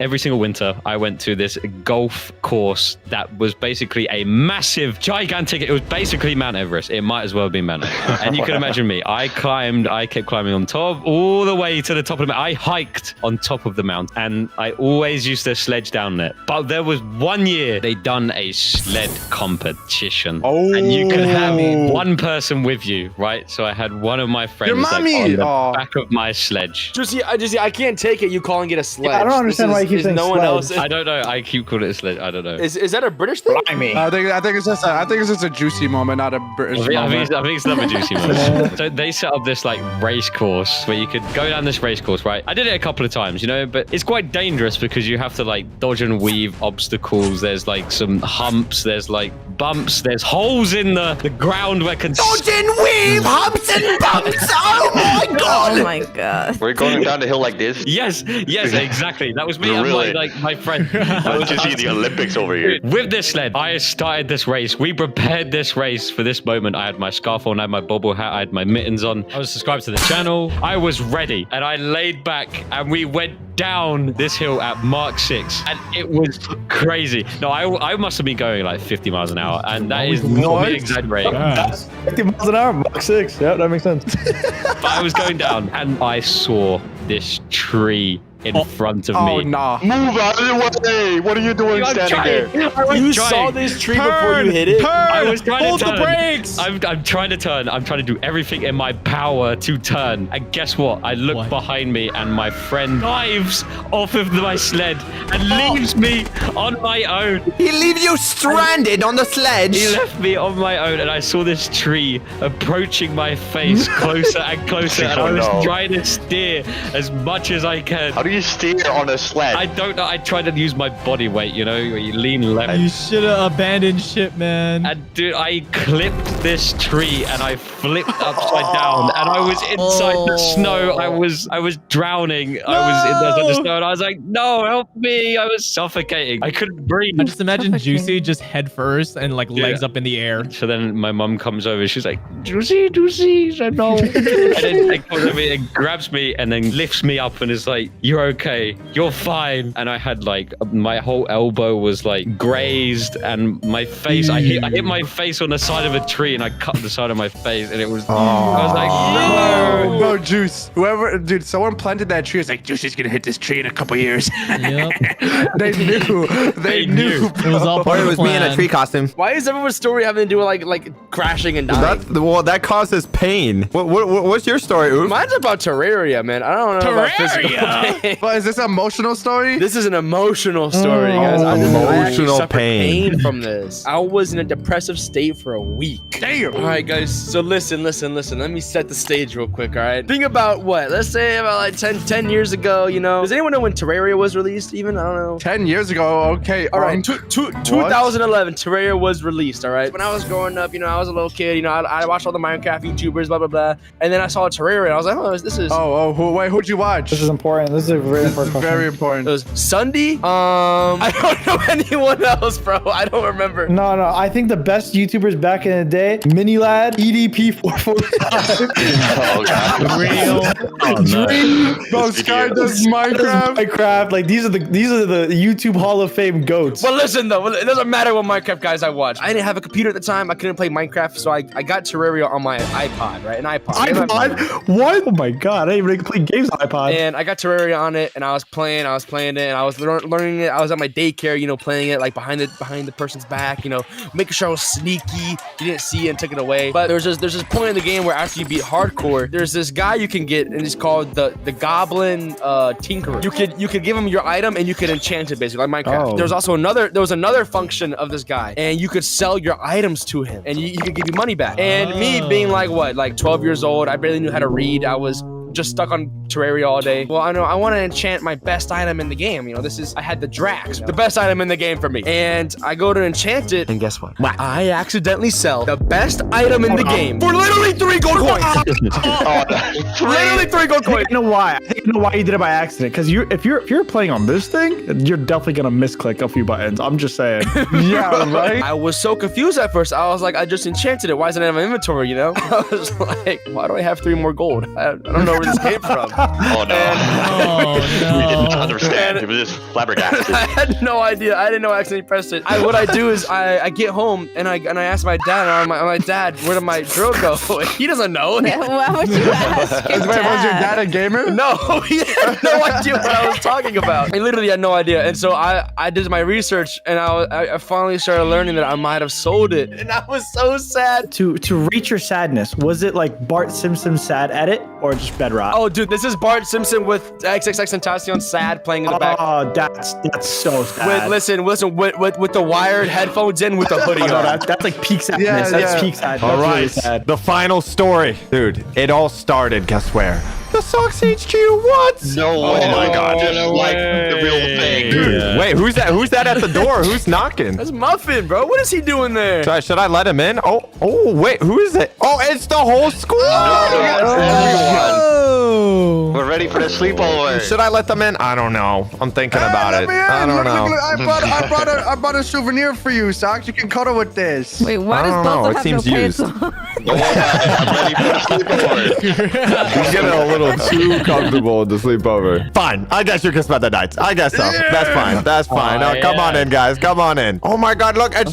We're having a whole sleepover. Juicy, I'm going to drink you, Juicy. I'm going to drink you. I'm going to drink you.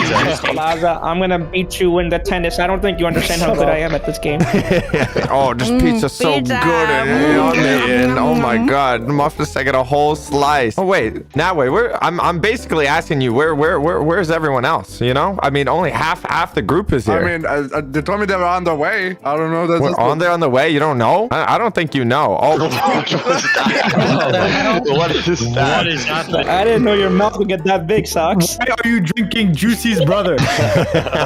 You got orange juice? Did I tell you how much I hate orange juice? Ooh, a storm is approaching. Oh no. This is like foreshadowing, guys. It's literally foreshadowing. The power. FNAF power sound effect. Wait, does anyone know where the body pillow went? I'm sitting on it. I'm farting on it. Wait, where's TBH? I don't know. Where is he? Where is TBH?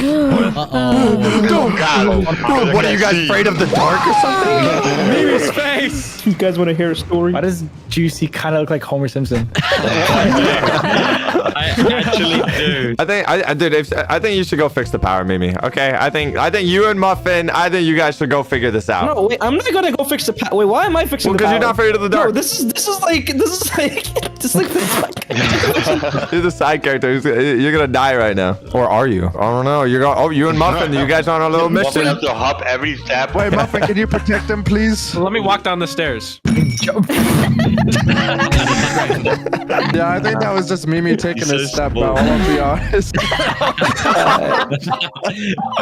You got it, man. We're over here, dude. It's cold up here. It's getting dark and scary. Laza, what book are you reading? It's empty. It's just white pages. It's taking you quite a long time, Mimi. What's taking so long?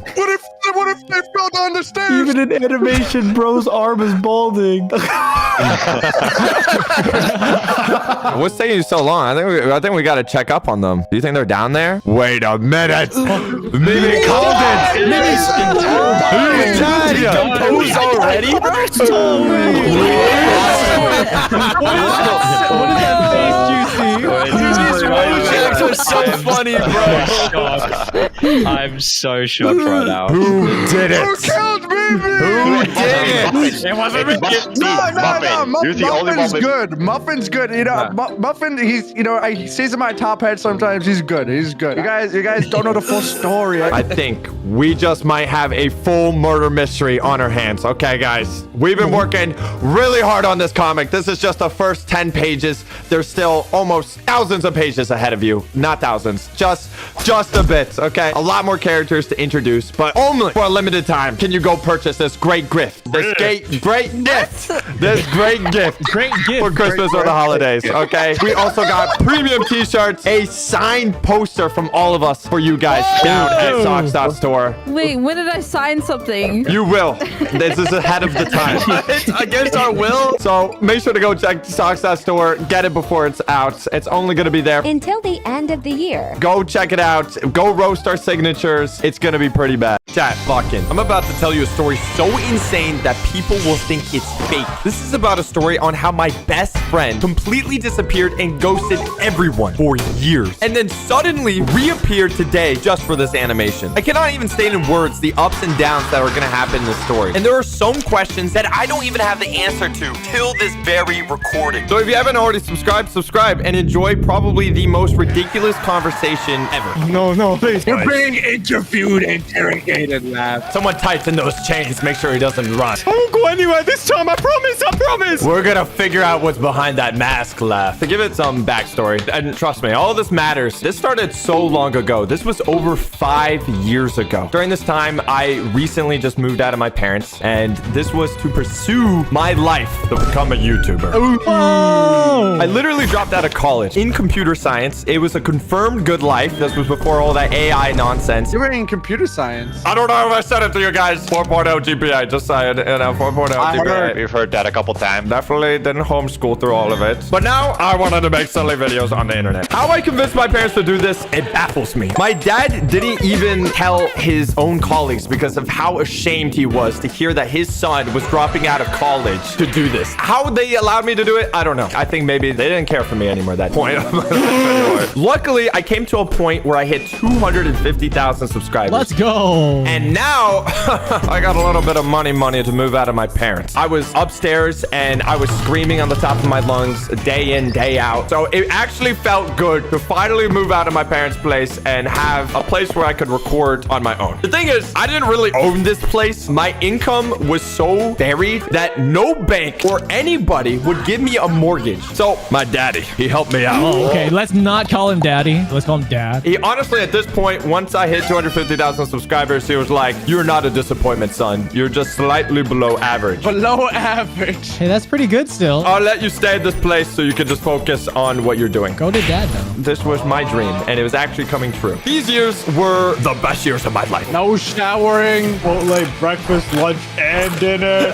That sounds like the dream. What you talking about? Nah, that's real though. Mentally and probably personal body health, it was generally the worst. I was doing what I was truly passionate about. And generally, to me, that was way more important than how I looked or how I felt or my mental state. I love this, man. I DoorDash Chipotle every single day. You still do that. You DoorDash Starbucks today. Some things just don't change, you know? Some things just stick with you. At this time, a game just came out. It was called Among Us. This was a complete game changer on the channel. And I didn't know this. At this primarily time, I was playing Fortnite, Dusty Divot, all that, all the greatness, and Minecraft. I was mostly known for like downloading mods and like breaking my PC. That was my thing. And I was also known making like silly little edits. This is probably the best editing that you guys ever seen. Dank trailers 1 through 7 through 8. Yeah. Oh, the goat. 10,000 Reddit karma gold. At this time, I did mostly everything myself. I had a very small friend group. Mostly, it was Blaza and one other Indian guy. Ew. It was Mimi. 2 people in your life, and one of them is Meme God. Yeah. And you thought I was a girl. Yeah. After hundreds of videos, I was uploading uploading Minecraft video after Minecraft video after Fortnite video after Minecraft video. I honestly grew really tired of these things. So if you see my channel, it's literally the same idea over and over and over. I did this for hundreds of videos. A grind. I did all myself. I did the thumbnails. I did the editing. I did everything. I got to a couple million subscribers, which is kind of insane to say, but you just get tired of it. It's like you wanted to do something more. You want to try something new. It's like, how many times can you play the same game over and over and over and over again? I dabbled in some Subnautica. I tried some Raft. So now that there was this new game, you know, Among Us, why wouldn't I try this? I mean, all the top streamers were playing it. All the top YouTubers were playing it. It was huge. There's one problem though, Socks. What? To play Among Us, you need friends. This is a bit of a problem. You needed a lot of people to play. I didn't really talk to anybody. I mean, come on. I had a guy that I thought was a girl. That was me. And the other guy scammed little kids, okay? You need at least 8 people, but at best 10 people in a friend group, which honestly, getting 10 people at that point of my life is almost insane. It's literally impossible for you, bro. I'm sorry. I really wanted to try this game. Looked like a lot of fun. And, you know, I was like, all right, let's do it. I got Blaza, I got the Indian man, and we got a couple random people, you know, some people from our community. But it was only like maybe 6 players at best. This was a problem because the first 5 videos I ever uploaded on Among Us completely flopped. Really? Everyone hated them. I was generally at a point where I was like, all right, I can't upload this game. It's killing my channel. I remember the last Among Us video I uploaded, dude. It pulled maybe 20,000 views in a week. Really? Wow. That's insane. That was for my channel, who had millions of subscribers, is really bad. I was going to give it one more go, but I was going to switch it up. This time, I was going to do what my channel was known for, which was installing mods in games. Let me find some developers, throw them in the basement. Let's make something happen. And the first Among Us video we ever posted with mods was Among Us with no kill cooldown. And this video went insane. Who's the imposter? Laugh. Keep those chains tied on him. Don't let him. Get me out with these chains. No. Get me out with these chains. No! Stay there. Get me out. Your time will come when we interrogate you. Not yet. This game had the most insane gaslighting you could ever see. That being said, this game really brought you closer to your friends. We're talking hours of conversation. This is where I figured out Blaza was a guy. Hours of rage bait really bring you closer to your friends. I guess Blaza really was the imposter, huh? We were uploading this first Among Us video that actually popped off, and we're talking it got millions of views within a week, which is insane. And the streak just continued. There was a point where we were hitting #1 trending back to back to back for literally nonstop months. Genuinely the peak of our careers. Of our lives. Where did that all go? We were growing at an insane point. At this point, it was so much easier to reach out to other creators because we were like literally on the map. And one of those creators were also in the Minecraft space. His name was Laugh. Mr. Laughing Gas. Laffy Taffy Gaffy. But did you plan all this out, Laugh? I thought this is the chance to do a perfect imposter run. Get me out with these chains. Keep him strapped down. Laugh really stood out to me. Dude, if you even check out his channel and look at his videos from 5 years ago, his thumbnails were insane. His videos were insanely creative. Insane storyteller. Okay, stop glazing so much. Oh, no, I'm going to glaze this man. This guy was super funny. He was like the whole package. And on top of that, he was also British, which means super easy to make fun of, easily recognizable, perfect for Among Us. That's the first thing you thought of. I mean, when you think of British, you don't think of nice things, do you? Exactly. Oh, we started filling out our Among Us lobbies. We had a lot of new faces. We had the little boy named Adway. I already met him when he was 12. And he's ripe and ready now. What? We actually brought Allie out of the cave. We brought her out into the spotlight. Hi. And even TBH. We had a full family at this point. Even Juicy. I don't remember this at all. Ali, I think it's the dementia. The dementia's coming back. I think I might be. Pretty much everyone in this call except for Tuxie. Hi. Everyone brought such a unique personality to the table. It made the conversations and debates so interesting. Ali had insane rantics. TBH, at this time, if you actually watch the videos, he was extremely shy. That was his thing. Oh, look at him now. Holy. What happened, bro? Look, you become shy again? All the weight got to my head. And Laugh, the best storyteller. For some reason, he always had the most insane debates. This was a thing that happened every single day for years. Was I always there too? Yes, hundreds of videos. At this point, my entire life has switched over to YouTube. I guess we could say we have made it onto YouTube. It was actually happening. It came to a point where I completely distanced myself from any other friends. I didn't talk to any of my tennis friends, any friends from school. Literally a kid I grew up since 3rd grade, I haven't talked to since YouTube. Bro, left this day one. You got a good friend now, right? Laugh. all go wrong, laugh. It was all a sham. It was a lie. I woke up one day and I was British. Oh, bitch 5 British. At this point, the channel has become successful enough that I could actually have the opportunity to purchase my first home. And not for my dad's house. This was going to be fully on me. This was a big, big moment because the reason was I wanted to meet them in real life. I wanted to purchase a home and have it be big enough so my real life friends, Blaza, Juicy, Laugh, everybody, even TBH, they all come and we could celebrate meeting each other in person. That's cute. How trusting are you to just buy a house so your online friends can live there? Like, what's wrong with you? Oh, I learned really quickly. It was now time to invite them all over. We got a brand new crib. It was pretty much empty. This was gonna be sick. Like, everyone's gonna have a room. We were all gonna hang out. Everything that we talked about was now gonna happen in real life. All those thousands of hours we're gonna meet in real life. Nothing could absolutely ever go wrong, right? I don't know, laugh. Could it go wrong? Maybe. I would like to state we don't even know how we look like. We never seen each other. You probably still think I'm a girl. I can't get over actually how scary it was for seeing Blaza for the first time. The giant. Generally a 6'10" monster, like literally Slenderman in front of the door, bro. Doesn't even say hello, but instead throws his book bag at us at Mach 10 and go, You're gonna pipsqueak. insane. But for this purpose, I'm gonna just focus on Laugh. He was gonna spend 3 months in America with me for the first time. Not only was this us the first time meeting, but this was his first time in America. I was completely overjoyed that Laugh was coming. And I mean, Blaza and TBH were gonna come over after. Yo, we're literally gonna have the whole gang in the new crib. This cannot go wrong. YouTube is going pretty well at this point. But with anything, it also comes with its own stress. An upload schedule. It's brutal. My steak is too juicy. My lobster's so buttery. Tell me about it. I make up my own schedule and I have to enjoy it in my time, my own home, and I get paid a gazillion dollars.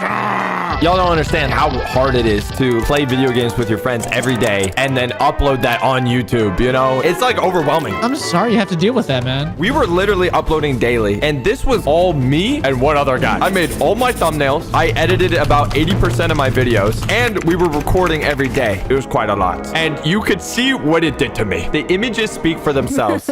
You forget to shower. It's okay. That's not even a bit. I'm generally not taking showers. Didn't you learn what shampoo was like 2 years ago? I literally just learned what conditioner was like 3 years ago. Ew. I wonder what your old chair smelled like. I don't want to know. It's not pretty good, honestly. You know, like that butt sweat, that smell, that swamp? I'm eating! You know what I thought? Hey, it is time for someone to help me. I was so locked into the grind, I literally did not have time or did not want to give it the time to do basic necessities like go to the dentist, drive to pick up food instead of door dashing it, buy literally body wash or something. Like literally basic stuff. That's insane, man. So I'm like, why not hire an assistant? That's what people do. Great idea. Seems like logical. He needs a caretaker like an old person. I don't have anyone working for me. So I'm scared to hire anyone. I'm an introverted kid. I locked in the house. I don't talk to anyone except for people online. Hiring someone in person, yeah, that is scary, right? And I guess since I was doing it on Craigslist, that is another level of like, what am I doing? Laugh. So how did I hire the assistant? You narrowed it down to 2 people. There was some guy that your sister knew. Then there was the assistant you hired. Oh, so you definitely did not want that guy now. So the assistant came to my place and smelt it and left. Now that I think about it, everything is starting to make sense now as I'm talking about this out loud.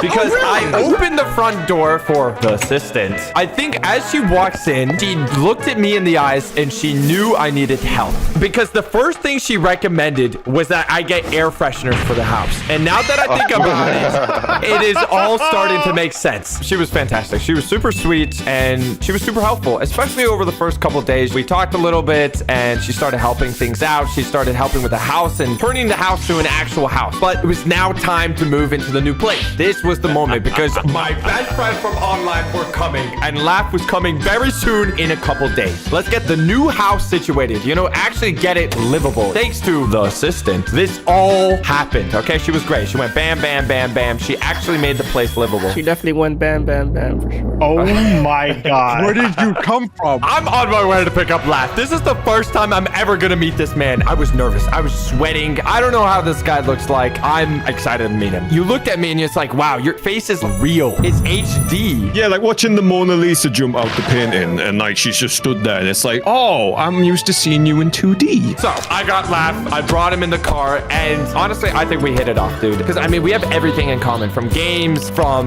YouTube videos. I mean, we had so much to talk about it. And on top of that, this was his first time in America. So I had to take him to all the American places. You know where I had to take him? Chick-fil-A. Chick-fil-A! I took him to the new place, and I remember showing him around, and I know he was blown away. Because when you go to America, the actual scale of like Southern houses are like insanely big compared to what's happening in the United Kingdom. It's America. So I'm showing Laugh around the house, and he is just complete awe. He was like, we went upstairs, downstairs, and he was just, what in the mega mansion is this? I am gobsmacked. Yeah. The ceilings were so tall. Oh, and you've got so much attic space. So much more house, but it's behind the walls in the attic. The attic was saved for Allie. That is true. Yeah, that's my room. Yep. It's still there. I showed Laugh his room, and his was upstairs all the way at the end. Actually, the biggest room upstairs. Ooh. It was good. There was going to be a setup there. He had a bed. It was all set up for him to stay in America. In a weird way, I like live and breathe YouTube. Everyone was going to come in from around the world. What I imagined is that, you know, we would all be recording videos together there in the house. That's what I was hoping for. So I was like, all right, let's set something cool. Let's go to Carowinds. And this is the first time I saw everyone together. So Carowinds is a large roller coaster park. It's like 45-minute drive. We were all hanging out. Everyone's, you know, talking, having a great time. And then we make our way to the roller coaster park. This is the first thing that looked a little bit suspicious. This was the first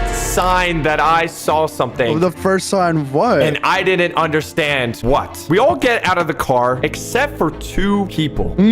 Laugh and the assistant. Dude, I didn't even know this. What's going on here, Laugh? I look at Laugh and he says, we'll be right with you. And I was like, oh, okay. He said something like they're looking for her jacket or something like that. The TVX and Blaza, where did they pick this up? Me and Blaz at this point are basically married. We did not go in here without holding hands. I'm not gonna lie. That is true. Interesting. We could have just waited, take 5 seconds to find a jacket or a hat, and then we could have all walked together. But he insisted that I go before him. Insisted on the assistant. Weird. It didn't make sense to me at that time. And I'm like, okay, well, I mean, we're all going to meet up at the roller coaster park. It's going to be fine. Something happened in that car in those couple seconds, in those couple minutes. Oh, that's how long it took. A couple seconds. Guys. The assistant and Laugh eventually caught up to us, probably 20, maybe 30 minutes after. So there was pretty much some time. We had a great time at the roller coaster park. Everything was fine. Everyone seemed socializing fine. But no, to me, any red flags that really kind of stood out. Now came day 2. Another couple weeks happened. I was locked up in my office. I was working again. A lot of time has happened. This is weeks and weeks and weeks of time. He's been recording with me from time to time. I mean, we've been doing Among Us videos and some stuff like that, but that only takes a fraction of your day. You still have that entire rest of the day to do whatever you want. What I was imagining is that, you know, everyone was locking in and doing YouTube videos and stuff like this. We were now nearing the end of those months, the last couple weeks that Laugh was staying with us. And I was like, let's all go to the Renaissance Festival and dress up. As you see, Laugh dressed up as a knight. Oh, look at me. But I noticed something. The assistant also joined us on this YouTube video. She was very fond of Laugh. They always stayed right next to him. Standing right next to him, yeah. At all times. Blaza was always glued to TBH. My sister was next to me. But Laugh was always next to the assistant. Okay. Suspicious activity going on here. I plead the fifth. I plead the fifth. Like I said, this was like the 2 times I really went out to talk with everyone. That was all what I really knew of everything that was going on. We went back home and, you know, everything went back to normal. I went back to just being in the office 24/7. Everyone was hanging out, and we were now on the last week that Laugh was here. This is the part where I was like, something doesn't make sense. Finally clicked. Laugh was here for 3 months, and on his channel, he uploaded 0 videos. Ooh. We recorded videos, but only a fraction of the day. What was he doing? Lollygagging. And to me, it really did upset me. I went upstairs, and this is the third suspicious moment. I knocked on the door. Now that I think about it, this is actually a very suspicious big moment, Laugh. Really? Oh. The time for me knocking and him opening the door was probably a good 2 minutes, which if you think about it is actually an extremely long amount of time for someone just to open the door. You might be onto something here. Maybe he was just taking a shower, you know what I'm saying? And he had to put his clothes back on, dry off real quick. Those American locks, guys. Big rooms, America. He opens the door and he looks at me. Yo, Socks, what's up? And I'm like, dude, you're only here for a week. I just wanted to talk where your head is at. Like, what are your plans? Before he's about to say something, the assistant walks from behind him. Oh. Why is she in your room? Oh, she's helping me with a video I'm working on. Oh, okay. That's so sweet. Interesting. But to me at that moment, dude, I was completely oblivious. Nothing clicked at all. YouTube video? Why didn't you say so? And I was like, oh, that's fantastic. Can you guys show me what you're working on? No. He brings me into the room and they're doing Minecraft, but the items are real life. Is it the drawing video? Yeah, whatever you draw comes in real life. It started to make sense. It was like, oh, it is a YouTube video because she's helping him with like the arts and crafts, right? I see like the papers and all over the place, and they were literally making Minecraft in real life. Then I asked him, I'm like, Laugh, it's been 3 months and you've made half of a chest. Half of a chest. Hey, that's good progress. It was a good chest. I came out of that room and I was upset. There's no way out of 3 months, all you built with like half a chest, which by the way, after that conversation, he finished the whole rest of that chest within that day. So if he was able to finish the chest in a day, what happened in those 3 months? Something wasn't clicking. It was time. Laugh was now going to be returning home. He's going to have to get kicked out of the country. And I was going to drive him myself to the airport to say goodbye because I wanted to have a talk with him. What I didn't know, this conversation was going to be the last conversation we ever had for over 4 years. 4 years? Wow. The first half of the car ride was really good. But at this point, I was angry. Laugh. You came here for 3 months and you didn't do anything. And he explains to me, he apologizes that he didn't bring his medication for ADHD and that he wasn't able to focus on making YouTube videos. When I thought about this, I'm like, why didn't you say so? Why didn't you tell me? Why wasn't this something that was brought up at the very beginning? Like, why didn't you mention that you had extreme ADHD and stuff like this? He apologizes. I said, I don't want to invite you back here to stay with me unless you go back and upload on your own channel. That was my requirements. Then I could see like, hey, okay, this is the friend group I want to surround myself. This is like, we're all here for the grind for like the YouTube stuff. I drop him off at the airport. I honestly think we're totally good. We didn't get angry. No sides were shouting. It was honestly a normal conversation that went just back and forth. And then I go home. This is when it happened. It's been 1 day. I hear nothing from Laugh. I don't hear that he's landed. I don't hear that he's made it back to the UK. But you know, I'm working. I'm like, okay, maybe it's just jet lag. He's tired and stuff like that. 2 days, 3 days, a week, 2 weeks.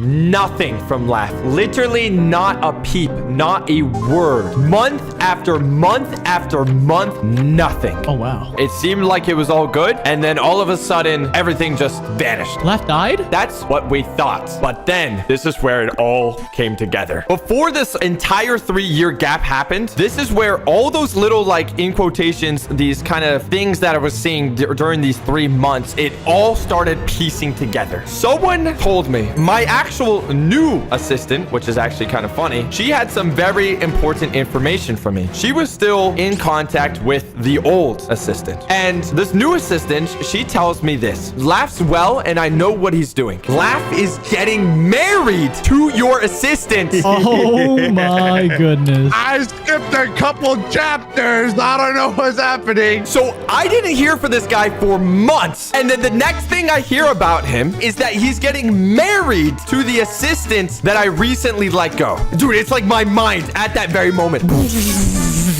Like, you know, like the Iron Man, like the network, like the...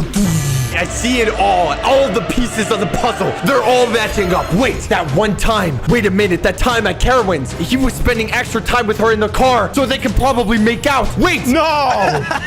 That one time in the Renaissance Festival. They must have been dating at this one time. Oh my God. That one time when they were upstairs in the room, they were doing arts and crafts upstairs? No, he was doing my assistant for all these 3 months. Oh my goodness. That's why he's been so busy. Busy with the assistant.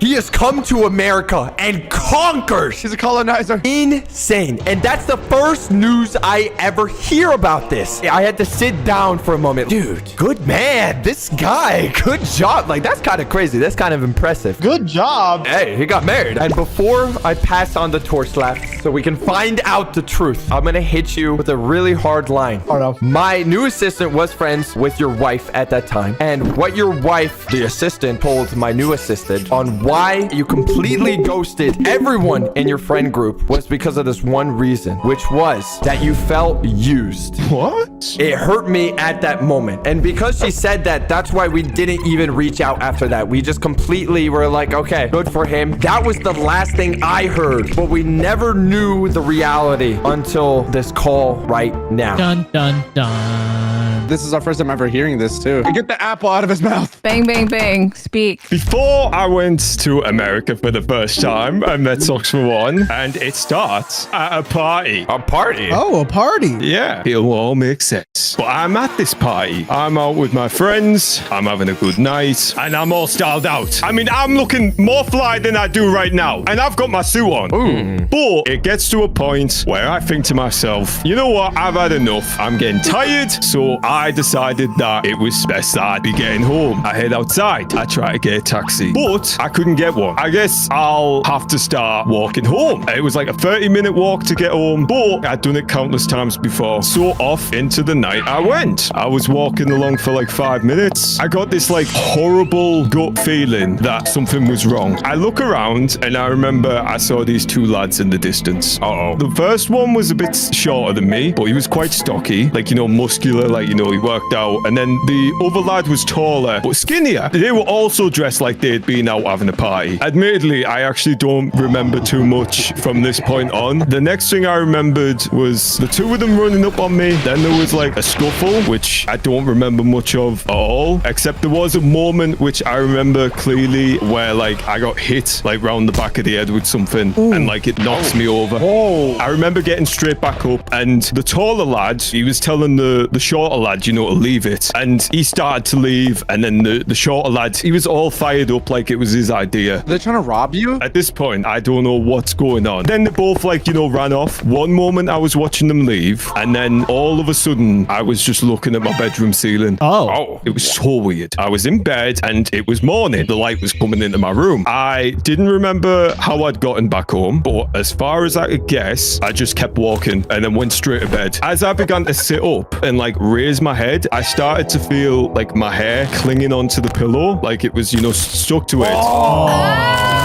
Nah. Yeah. That moment that, you know, sort of like hit. It was a big injury on the top back of my head. My heart sank so much in that moment. I turn around and look at my pillowcase and it's black and there's nothing. But then like I take the pillowcase off and the pillow underneath is just like red in the middle. I hopped in the shower. I can't remember how long I was stood there for. It was weird. I was sat thinking like, why am I not dead? It was a bad injury and like people go to sleep concussed and die. But I was so angry. I would be infuriated. Are you serious? I've never felt that sort of hatred before towards like people. They didn't get anything. They just wanted a fight. That's so dumb. If I did find out who they were or what, I go like to the police, because I feel like most people in like the right mind would do that straight away. At that point, I'm like, right, okay, I don't want to stay here anymore in my town. If I could get away at an instant, I would. Socks was on about having us all over, and it was like September time. Yeah. You know, I can fly people out. When are you good? I could go like whenever. Oh, so I'm gonna add a little more fire to your conversation. So I did also purchase your flight to America here and back. Ooh. Yeah, it was like a 3-day notice on the ticket and the hotel. You really wanted out of there. Yeah, definitely. So I go to Canada. Oh, Canada, the Great White North, my home. Yeah, the Great North. I saw Niagara Falls. Oh, heck yeah. I had a great time. And honestly, it was nice. Spent 2 weeks in Canada. All great. I fly into the USA. I was like, you know what? How do I stay here permanently? No, it wasn't that. Genuinely. Ooh, hello, assistant. I was just happy to be away. Oh, you're single. Oh, no. Come on. Let me show you my laugh load. Oh my god. Hey. It's like, isn't your new assistant your girlfriend? Dude, that's why I find this so funny. If you come again, laugh, you can't get my assistant this time. She's mine. Right? She's also a woman. Hey, cowboy. And she's from Canada, so your plan doesn't matter. This is where me and Socks meet. This is where the path it branches in. And we start making out. Yeah, I see Socks. I run into his arms straight away. Kisses. Immediately. Oh! And then he whispered in my ear, that's what I'm going to do to your assistant next. No. Come on. After that bad thing happened to me, I didn't get the diagnosis for like ADHD. So I didn't have any medication. It started to have a toll on like me and like my like ability to think and like act. We went to the new house and he did get the assistant and she was great. She was more than great for you to have, yeah. We hit it off as friends. As friends, right? Good move. You know, you friend zone them first. No, you know, things are great. We're getting along good. Yes, me and the assistant, we did start dating. You went from friends to dating. And how long? What is the timeline there? That was around the Carowinds time. But we stayed in the car and we were actually talking about something. It wasn't like we were kissing. No. But also, there was times where like I would try and like sit and I just couldn't. It was so strange because I just really started like struggling with like thinking and I was getting like horrible like brain fog and like fatigue. On that bed though. Genuinely. Who made the first move? I was hesitant to make the first move because from her perspective, she's an assistant. She's like, you know, below position in the company ladder. I was worried about that. So I was really hesitant. But yeah, I made the first move. And then you abuse that power. Wait, that's so funny. It's clicking now. On the new house, you asked if she could be your assistant. Yo, this is crazy, actually. Listen, he needed her because his head and he had medicine and he needed help. Yeah, guys. She wasn't the reason why I like cut myself off. I remember the final week we had that conversation at the end. I remember you not being happy. Daddy was angry. The red eyes were glowing. I just want to know, like, what happened after you left America? How did everything lead up to you getting married? To be fair, I hadn't told anyone anything up until this year. But in the car with you, I mean, I did try to tell you, but I did a really bad job. And I remember you thinking that I was just making like excuses. And like, that's understandable because I messed up really bad. I felt so guilty and I felt so useless. That's what was going through my mind. We had that conversation and I went away from it, you know, got out the car and walked towards the airport thinking like, I've really messed up here. But I felt like such a disappointment to you because I knew how important it was, you know, the group all together, all working, and you did put so much time, money, investments. I felt like, oh, I've really let this guy down. I flew back home. I do remember early 2022 because I flew back December 2021. We did have like some extra recordings and I did some lines for that Roblox game, but I just started dropping off at that point. I was sat thinking, you know, maybe this YouTube stuff isn't like for me. I can't do it anymore. The reason why I stopped contacting everyone, I was just ashamed. I genuinely just shut myself off. I kind of like let myself go, especially after I went back home because, you know, I was back home and it was like, you know, back to that like horrible place. Wow, we have proof here that the UK is not good. Juicy, you hear this? So she came over to the UK. She flew over. You know what was funny about that? She came into the UK then left you. She was like, oh no. Yo, crazy. No. I'm saying because the UK's bad. Someone put this guy in the chair. It wasn't like official, really. Did she meet your parents? Yeah. You guys got married. Happy time. Yeah, she got me the ring. She got you the ring? Wait, she got you the ring? She proposed to you. Here's the thing. You are not a real person. It was adorable. Did she get on one knee? No, and it wasn't an engagement ring at the time. It was just a ring. Like, oh, I just bought you this ring. And I was like, interesting. That ended up being the engagement ring. We got married married. It was November 1st, 2022. I know you think, oh, he didn't invite me to the wedding. We were just like, well, I'm here. Why not? So we just went to the courthouse and we had 2 random people. That's all you need. And then we literally just went and got Korean barbecue. Oh, yeah. Oh, yeah. That's a perfect wedding. It wasn't a proper wedding or anything. Are you guys still married? No. So, why'd you message us back? Why are you here today? Bills to pay? No, I tried to come back a few times to YouTube. Each time, like, I felt like, it wasn't back. Really? Because I think one of the videos is actually really good. Yeah, the 1 million villagers. Looking back on it, yeah, but at the time, I didn't. I just thought, I miss the gang. We've missed you, Laugh. All right, everyone gather around. Uh-oh. Judge Allie's gonna give her hearing. Yep. And we're gonna find out if he's guilty or innocent. Does he deserve to be alive right now, or should we kill him right now? The proceedings have been reviewed, and the court finds the defendant innocent, and we all live happily ever after. The end. Oh my God, everybody! Welcome back, Laugh! What if I tried building every little detail of your favorite childhood game, from every animatronic to the entire pizza place, all in real life within 30 days? With what resources? I'm gonna do all of this just so I can turn it back into a game for you to play today. But the thing is, I had no idea that this was actually gonna get me into some serious legal trouble. I don't know if you know this, but you can't really make something if you have debt. Nope, you just get more debt. You get another identity, duh. So you made a game in real life so you could make a game virtually again. Yes. This all started on day 1. I was honestly just kind of bored. And guess what? The FNAF 2 movie was about to drop. What? Oh my God. I thought it would be funny if I just sort of made the whole thing. Why do you always do this, bro? You always do this whenever you're bored, bro. Go do a hobby or something, man. Learn how to knit. Don't hate on the knitting. Honestly, how am I going to make FNAF 2? I don't even know how to do it. But I'll give myself a little bit of credit. I made the first Five Nights at Freddy's, and guess what? I ended up traumatizing a couple strangers. Who is that?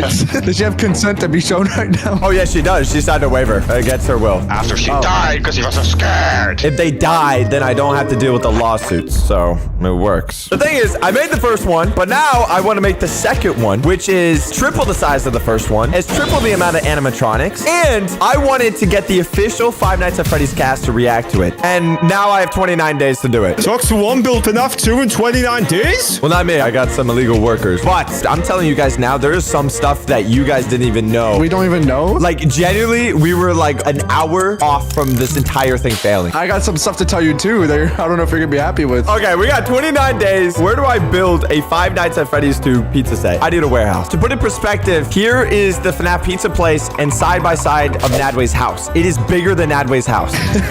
Yes, stop point. Doxing me. So at first, I wanted to build this in my backyard, but last time I tried to do that, I nearly went to jail for 5 years because of illegal construction. Why was it illegal? You can't even build Minecraft in your backyard. I was literally gonna go to jail for 5 years for building blocks in my backyard. So did the police turn up? Yeah, they did, bro. Turns out I can't build a 3-story building in my backyard. I need a building permit. Oh, screw me then. I thought I lived in America then. Oh, okay. What happened to the freedom I was once promised at birth? Fine. As an unemployed individual, I spent months searching for a warehouse that I could afford, okay? This was pre the 30 days. I found one. You finally found one? The one I found has a 50-50% chance of collapsing. What? Oh, great. It was huge. It was abandoned and occasional black mold. Black mold? But it must be a bang for your buck then. The thing is, it's all the way in Canada. I've never even been in Canada. We all have to go. Oh, we all have to go. That's one problem. We got to build this entire thing, and I also have to create 11 brand new animatronics, each one costing well over thousands of dollars. And I wasn't going to phase rug it, okay? I wasn't going to do it off Amazon. Like, what is this, bro? Is this phase rug? Do it like that? Before I even got the warehouse, I contacted some super attractive people to make all 11 animatronics from the Five Nights at Freddy's 2 game. Because the thing is, I mean, I'm not talented at all. And I want fully game accurate, life-size, full animatronics, movable eyes, mouth, ears, and it all has to be done in 29 days. I thought you were like making this all way before. I remember we were talking about this like 6 months ago. And you're like, this is gonna be so much cheaper because we are so early. And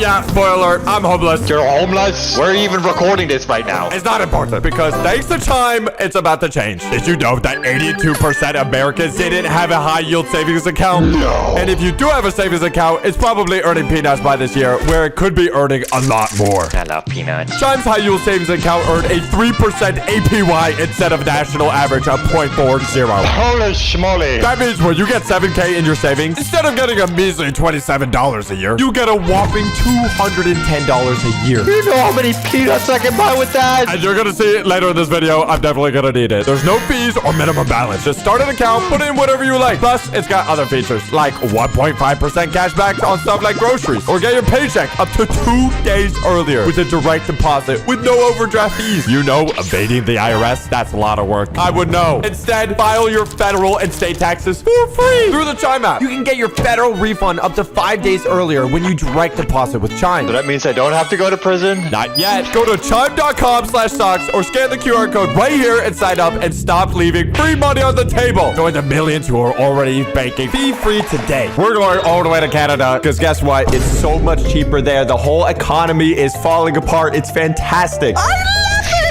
We love it. Most of us ended up flying over to Canada, but some of us had to drive there. So it's like a 14-hour drive. And the reason is that we had a lot of cameras, lighting, tables, decorations, audio equipment, even a whole spring trap suit. Hopefully nothing bad happens when they try to cross the border. Nothing really bad happens, guys. So we made our way to their warehouse and we started checking it out. And dude, it was fantastic. It was like this old, giant, sketchy. Wow. Is that actually it? It's like a Call of Duty map. There was only like 3 homeless people sleeping in it too, which is kind of like good. The whole thing had practically no windows, which was fantastic. We were above a giant storage unit, and the only way to get up and down was either like a really sketchy staircase or like an elevator that was made in like the 1950s. And I kid you not, the first time we saw the elevator, there was literally a dead bird right next to it, covered in years of dust. It was really sketchy, bro. I'm gonna be honest. It was like a cargo elevator, and it was all full of cobwebs. It was pretty scary. And that shady elevator was the only way we could get our supplies from the bottom of the warehouse to the floor we were on. It was so dodgy. Because obviously the floor that we rented out was, you know, guess what? It was on the 3rd freaking floor. So that means no one wanted to be there, bro. Dude, it's like a penthouse, bro. Why wouldn't you? A penthouse with no windows. And horrible air quality and freezing cold. It was so cold there. Oh my god. It was exactly like the pictures, but actually somehow worse, okay? It's like the Backrooms. Literally, it was a giant abandoned cement cell unit. No windows, no lighting, no heating, which is insane. Horrible. I hate you for that, by the way. Pretty much, there was so much dust there that I swear every time we were there, we lowered our lifespans by a couple years. Dude, I remember Oof was like blowing his nose and black stuff came out of it. Yeah, actually. What? It was bad, bro. I felt like a real blue-collar worker. My car is blue. My neck is red. We already got the stage 7 cancer, so might as well build the place. It's only 1, 2, 3, 13 rooms. And like 14 animatronics. Yay! So I knew that building this pizza place, it was gonna break a lot of safety violations when building it. I kid you not, all the smoke alarms, gone. We removed it. That way, if anything did happen, no witnesses. And you'd be surprised actually how many items we need to build in this pizza place. Pretty much everything that you would imagine had to be customly made. We're talking about a carousel, a puppet box, every room, every detail, literally anything that you would think of in the game had to be customly made. We had to order stacks of wood. All this stuff that we had to bring up, guess what? We had to use the most shady elevator of all time. That was the only way to bring this wood up and down. Wasn't the max weight like 200 pounds on it too? Yeah, that's barely taking that way up and down. So it's like, imagine all this wood. Every time we would use this elevator, it felt slower and slower every single time. The best part is that if you got stuck, you could actually be stuck there for days. All the warehouse workers are completely gone by 4 p.m. So if the elevator just broke on like a Friday afternoon, we would not be saved till like Monday, which is insane. They also don't even use it half the time because most of them are on the first floor.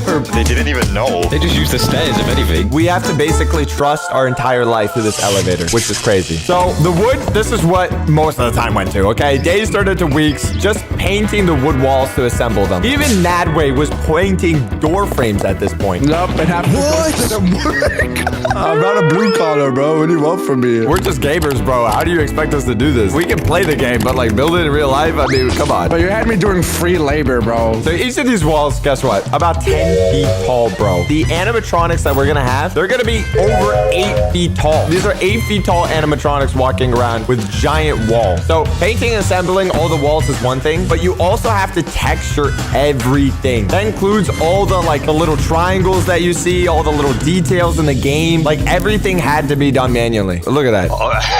It's like you working for one shot and then you just put it back down. Yeah, you give it back to them, get back to work. I'll be honest, like this was 99% done by other people, but I was there to like point my finger at people and say work harder. There's a lot of things that you wouldn't even consider that are actually quite hard, like how do I even get lights in this place? Oh, I know. You need thousands of metal thinking. Oh my god. I haven't even noticed that. You know why it's crazy? At this point, you see this one singular light that we have right here? Yeah. That's all we had, bro. We only had one light because it was still in the U-Haul being driven by our friends trying to cross the border, bro. While we're building all of this, okay, and our friends are trying to bring the rest of the stuff, they got everything. They got the audio equipment. They got the rest of the lighting. They got a lot of the ceiling tiles. They got a lot of the decoration items, like literally a good portion of the set. And you want to know where they are? Chat? You want to know? Look at me, chat. Why you get so close? I'm staring at him. What do you guys say about Canadian borders, huh? You said they were nice or something, huh? Their asses are locked up in customs right now.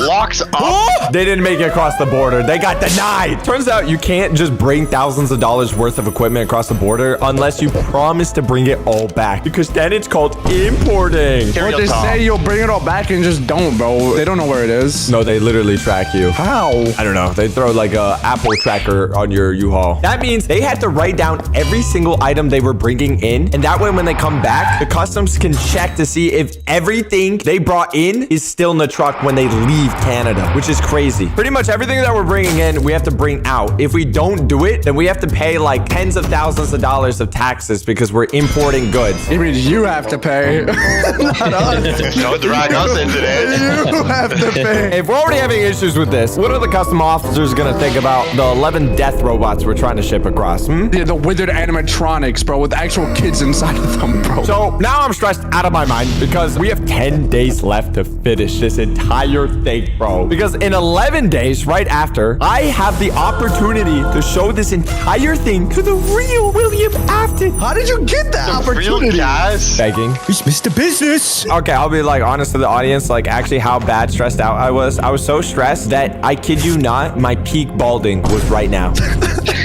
Because of FNAF 2, I got a condition called dermatitis, which literally is caused by stress, which makes me lose hair because my scalp was literally inflamed. I gotta let you know something. You gotta promise not to be mad. You telling me now? Yeah, I haven't told you yet. It has been a couple months, but you gotta promise you can't be mad. Wait, do you want to tell me right now? Pinky promise? I'm not pinky promise. Bring out your pinky! You get away from me. Hold me, get his pinky off! No. I'm holding down. I'm holding down. I got it.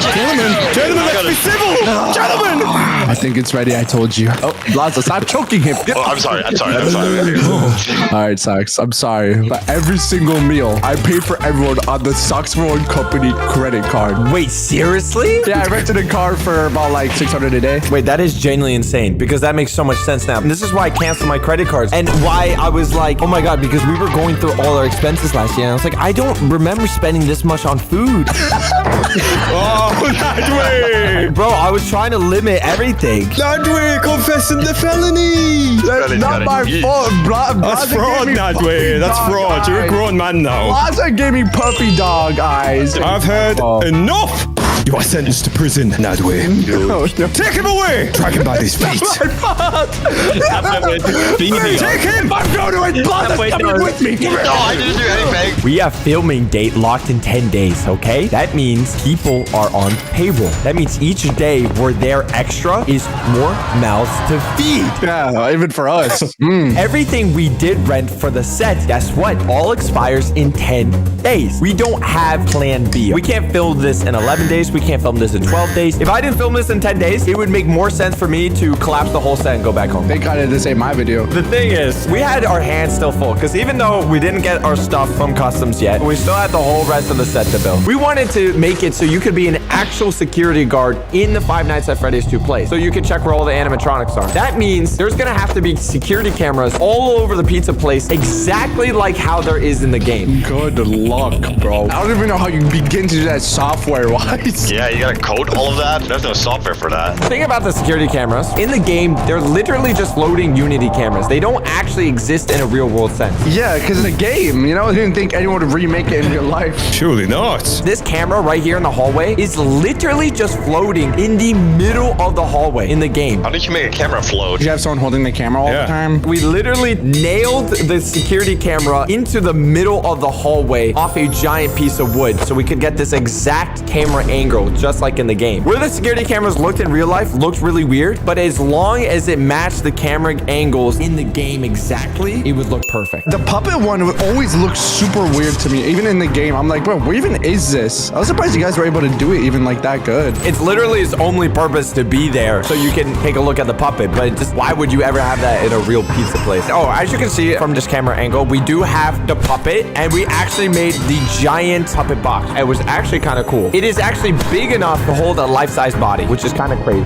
Oh, I tried that out. It worked. And it is the perfect place to bury myself if these animatronic suits don't come in, because they're still not here. We have not cleared customs. How many days before shooting is this? 3. You're cooked. You're not making it. I'm sorry, bro. I love you, bro, but oh my God. We have 3 days, and the animatronic suits have not come in. There's no plan B. We'll figure it out. We either clear customs or literally the video dies. And literally hundreds of thousands of dollars a day. This is the part of the project where I started to regret everything. I was generally like standing there, and I was like, this is the stupidest thing I've ever done. Like, why am I even here? Until I received a phone call. Dun, dun, dun. You would think it was the news that my friends cleared customs and they were coming to drop things off. It was not that. They were still stuck at customs. Is it still good news? The call was actually from a different person. This time, it was from the suit makers themselves. And the suits were supposed to come in today. You know, it's not Five Nights at Freddy's without the suits. No, that'd be kind of weird. Turns out, customs is detaining the Five Nights at Freddy's suit as they were flagged for inspection. Detaining? Like locked in prison? Lock my boy Freddy Fazbear's locked up. I'm sorry, bro. You have to bot him out? The lights from the set, all the camera gear, all the Five Nights at Freddy's suits are all being held up in customs. That's your camera gear too. Yeah. And you know why it was so frustrating? It was all at the border, which was literally only a 30-minute drive away from us. It was right there. We are literally now filming in 2 days. How could this get any worse for us? It was now time to pull the greatest heist known to man. Save Freddy Fazbear from jail. This is a real official story. Free my boy! It was a cold winter morning. Ooh. Oh boy, here we go. Not too many cars. Everything was in slow motion. Me, my producer Kevin, and Brian, the most trustworthy face you could ever lay your eyes on. Literally the Roblox Chad face. We had a game plan to break into customs and steal back. Illegally if needed, okay? That's how desperate I was. And obviously this is not legal advice. Don't do what I'm about to do ever, okay? It's highly illegal. Don't do this at home. This was done by trained professionals. I had it all mapped out. I knew exactly where the Five Nights at Freddy's suits were being held. They didn't know this. That man has nothing to lose. What is my plan? What is this grandmaster plan? I thought you were gonna rob them. I'm gonna rob them right in front of their eyes. They don't even know. I'm gonna play stupid. Okay, hear me out. How are we gonna get the suits by playing stupid if the suits are locked up in customs right now? Well, kids, stupid can do all sorts of wonder. When growing up a lot, I've been lucky enough to have a lot of success early in my life. It also caused a lot of problems in my life. Things, let's say, as simple as getting internet for the house. I would call the internet provider and I would say, like, I would like to get internet for the house. And they would say, oh, I'm sure you do. Is your parents at home for us to talk to them? I kid you not. I'm 20 years old, by the way. I don't even sound like a kid. That literally happened to me. And I couldn't even get internet for my house until my dad did it. It took me days. I opened the door for someone who was trying to sell me like bug spray for the house to get rid of bugs, bro. And the first thing he says to me is, are the homeowners home right now? I need to speak to them. It's me! People treat me like a child, and I'm gonna take full advantage in this very situation. How is that gonna work? Oh, hear me out. You see, I didn't walk into the FedEx Customs. Oh, no, no, no, no, no. I walked into the wrong office right next door. On purpose. On purpose? On purpose. This wasn't the FedEx Customs. This was just the normal FedEx where you drop off things to like ship it off, right? Just as planned. I walked in. I started stuttering. I was like, hello? I'm just here to get my package. It seems to have gotten stuck in customs. Oh, poor little Socks needs some help. Full-grown man with beard, by the way. Just as predicted, an old man came to my aid and says, "Oh, son, you're in the wrong place. Let me help you where you need to be." You fool. Just as planned. This old man, he guides me to the FedEx Customs. Exactly where I already knew where it was. And he takes me inside. He then asks the lady in charge of the desk and says, "This poor boy's looking to pick up his packages. Says it's locked up in customs." I now have 2 simpletons under my control. Bro, he's actually pulling a rooftop boy right now. I didn't know you had it in you, Socks. I thought you were good in 2 shoes. We go through the motions with the lady, and we find out the most important thing. Each of these suits were worth well over $5,000. Anything that is expensive, you need to pay importing fees. But that's when the little grin came to my face. I looked the lady straight in the face, keeping my pure, innocent, stupid self, and I say, "Oh, I think there was some sort of mistake. These are my Halloween customs that my friends made. They're worth only maybe $250.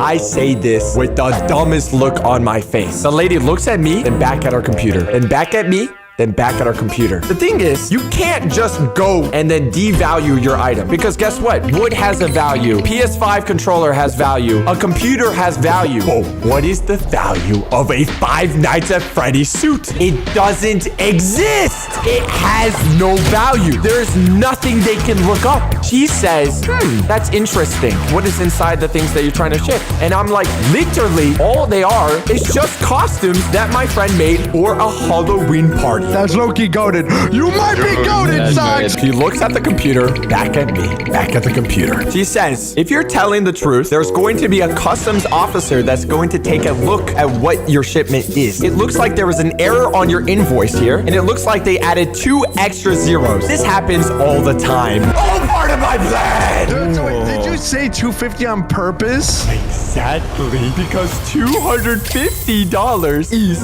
2 digits lower than $25,000. Oh, that's genius. I started chuckling out loud.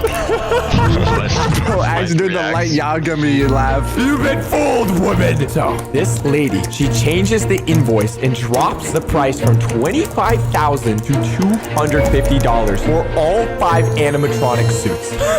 They were not worth $250. No, they were. They were for legal reasons. They were. Thank you, lawyer laugh. She printed out the new invoices. We could now head straight to the custom office security room. This was basically a giant DMV, okay? It has a bunch of security officers, and we had to get this new invoice approved by the security officer. If he were to open it up and saw like a Sony camera, and we had an invoice for $250, he would be like, You would have been cooked. we would have been cooked on the spot. The cameras are in another place, right? Yes, these are only the animatronic suits. All the camera equipment, all of that is in the U-Haul, and our friends are trying to get that through the border at this very moment. We were waiting in this line, and there was one of 3 officers we could have gotten. Number 1 was probably the most racist man I've ever seen in my entire life. I'm not even saying this for the bit. He was this bald old man, and he turned down everyone's invoice. He said, oh, you don't have this, you don't have that, you don't have this, send it back. So were you able to choose who you were gonna get? No, it was completely random based off the line we were in, bro. There was this old man, there was this nice, sweet lady, and then the third guy, I swear to God, he had no life. He did not care about anyone's existence at that point. He would kill you on the spot. It was a gamble, okay? 1 of 3. We're waiting in line for a couple hours, okay? We were waiting and waiting and waiting. And finally, it was our turn. The racist man was busy. The deaf man was busy. We had the nice lady, bro. The stars lined up. It was all coming together, bro. I started walking up to this nice lady. With the biggest smile on your face? I was like, oh my gosh, it's actually gonna happen. We're actually gonna get the suits. Everything is gonna go great. She got up. She said her shift was over. I swear to God. No! Come back! Come back! Where is she going? She leaves, and we get the death man. No! This guy was no giggles, no laughing. He like literally looked like death was a person. But you should have offered to pay for her lunch or something, man. I hand him the new printed invoice, and I say, here you go.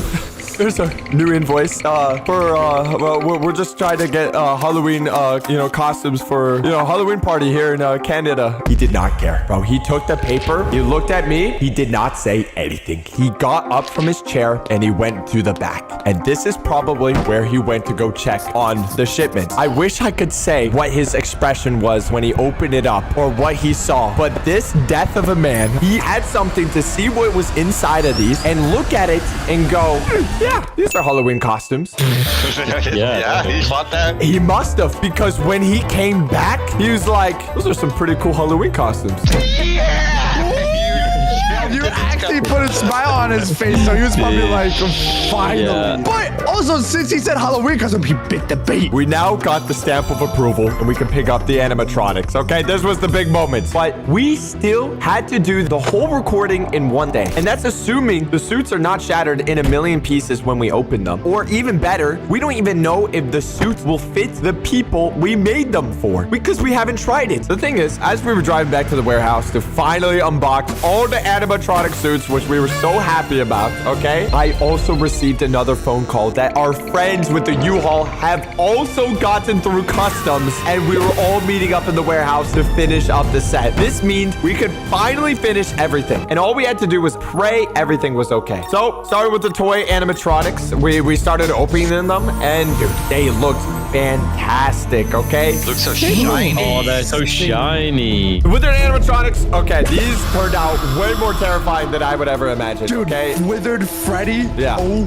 my god, he was huge. Not only were they like huge, okay, they moved way more freely than the plastic suit. It was made out of foam, so it wasn't wearing like a whole 50-pound vest, okay? You could actually move around. And like Foxy, you could actually dive at the player like an NFL linebacker. My first little favorite gotta be Wither Body. Seeing him in game is terrifying, but like now imagine seeing this chase you down a hallway. I had a crawling all over me. Dude, Withered Chica, oh my god. Dude, the eyes glowed purple, which I actually really like. It was time to film for the big day. Everything we worked for was now for the moment. We had all the suits. Everything was almost going to plan, but we had to film everything tomorrow. Everything had to be shot in one day. Not only the whole video, but we also had to spend a lot of time to take photos, videos, everything that we could so we could turn it back into a game right after. Because this is the only time we would be able to have all the people, all the talent, and everyone we need that one day. And plus, we had to show all of this, what we made, to the actual FNAF 2 cast and see if they would actually like it. The thing is, we kind of forgot one big part. What? Us! We're still on the ball, bro! We're still eating. Most of the suits didn't actually fit any of the actors. Toy Freddy's head wouldn't literally fit on anyone's head. It was too small. So literally the day of the shoot, we had to take a power saw and literally saw half of Toy Freddy's head just so we could slip it onto the guy's head. We saw probably a good 4 inches off his entire head. Still looks really I good. can't really tell. Yeah, I could not tell. I'm gonna be honest. That's good because now we filmed the whole thing at 17 hours in one day, which was pretty crazy. That was pretty bad, I'm not gonna lie, but I liked it. It was really fun to do. Filmed everything in 17 hours. We had over tens of terabytes of footage, over 2 terabytes of photos, just so we could turn all of this back into a game. We actually had the actual FNAF 2 cast react to it, and for some reason, they actually liked it. Oh, for some reason, bro, I think it's better than the movie. What are you talking about? It's so good. So if you guys want, you can now play Definitely Don't Sue Me Animatronic After Hours on itch.io for free, where we turn this whole project from real life into a game for you to play today. Don't you just love spending the night with strangers? I love it. Sleeping with them, cuddling them, touching them. We're going to be talking about our craziest sleepover stories, and then you have to decide who had it weirdest. I had multiple sleepovers in my lifetime, okay? One of them was with a female. No, He's made it all up. Oh Did you my check God. and make sure? I swear to my mother. Oh, he slept with his mom my one time. God. Okay, Mother! He played Minecraft once with his friend, and he was wearing a female skin. That's Oh, what he it was. put his bed next to each other in Minecraft, and that's the sleep. Yeah. Hey, you don't have to expose me, okay, man? Yeah, I just told your story for you. Don't worry, bud. Who wants to go next? The thing was, when I was a kid, I didn't really understand what girls were. Monsters. I perceived the world through whichever Transformer toy I was putting in my mouth. I didn't even know females existed until about the age of 23. Wait. Almost a year ago. I'm pretty sure it was just a boy with long hair. We'll call this girl Caitlin. Hi, Caitlin. I got a feeling that's a real name. That's a very specific name. Yeah, that's too specific. Caitlin and I were neighbors, okay? We used to hang out almost every single day. She would come over to my house, we'd play. It's all good. I just saw her as one of the guys, you know. I didn't know that this one, hey, Caitlin. She's one of the boys. She was one of the boys. Confused. I'm so confused, man. Why are you confused? What's so confusing? You wanted to sleep with a guy. No, I just saw her as one of the guys. So she was You a guy. wanted to sleep with Oh, she was a guy? No, it was slept just with a a guy. sleepover. Nothing. Sleeping with a guy. It's a sleepover. You guys know what sleepovers are. You know what they say. The best way to get close with your friends is to sleep with them, okay? No one's ever said that before. When they're boys, I agree. Whoa. Has that always been there?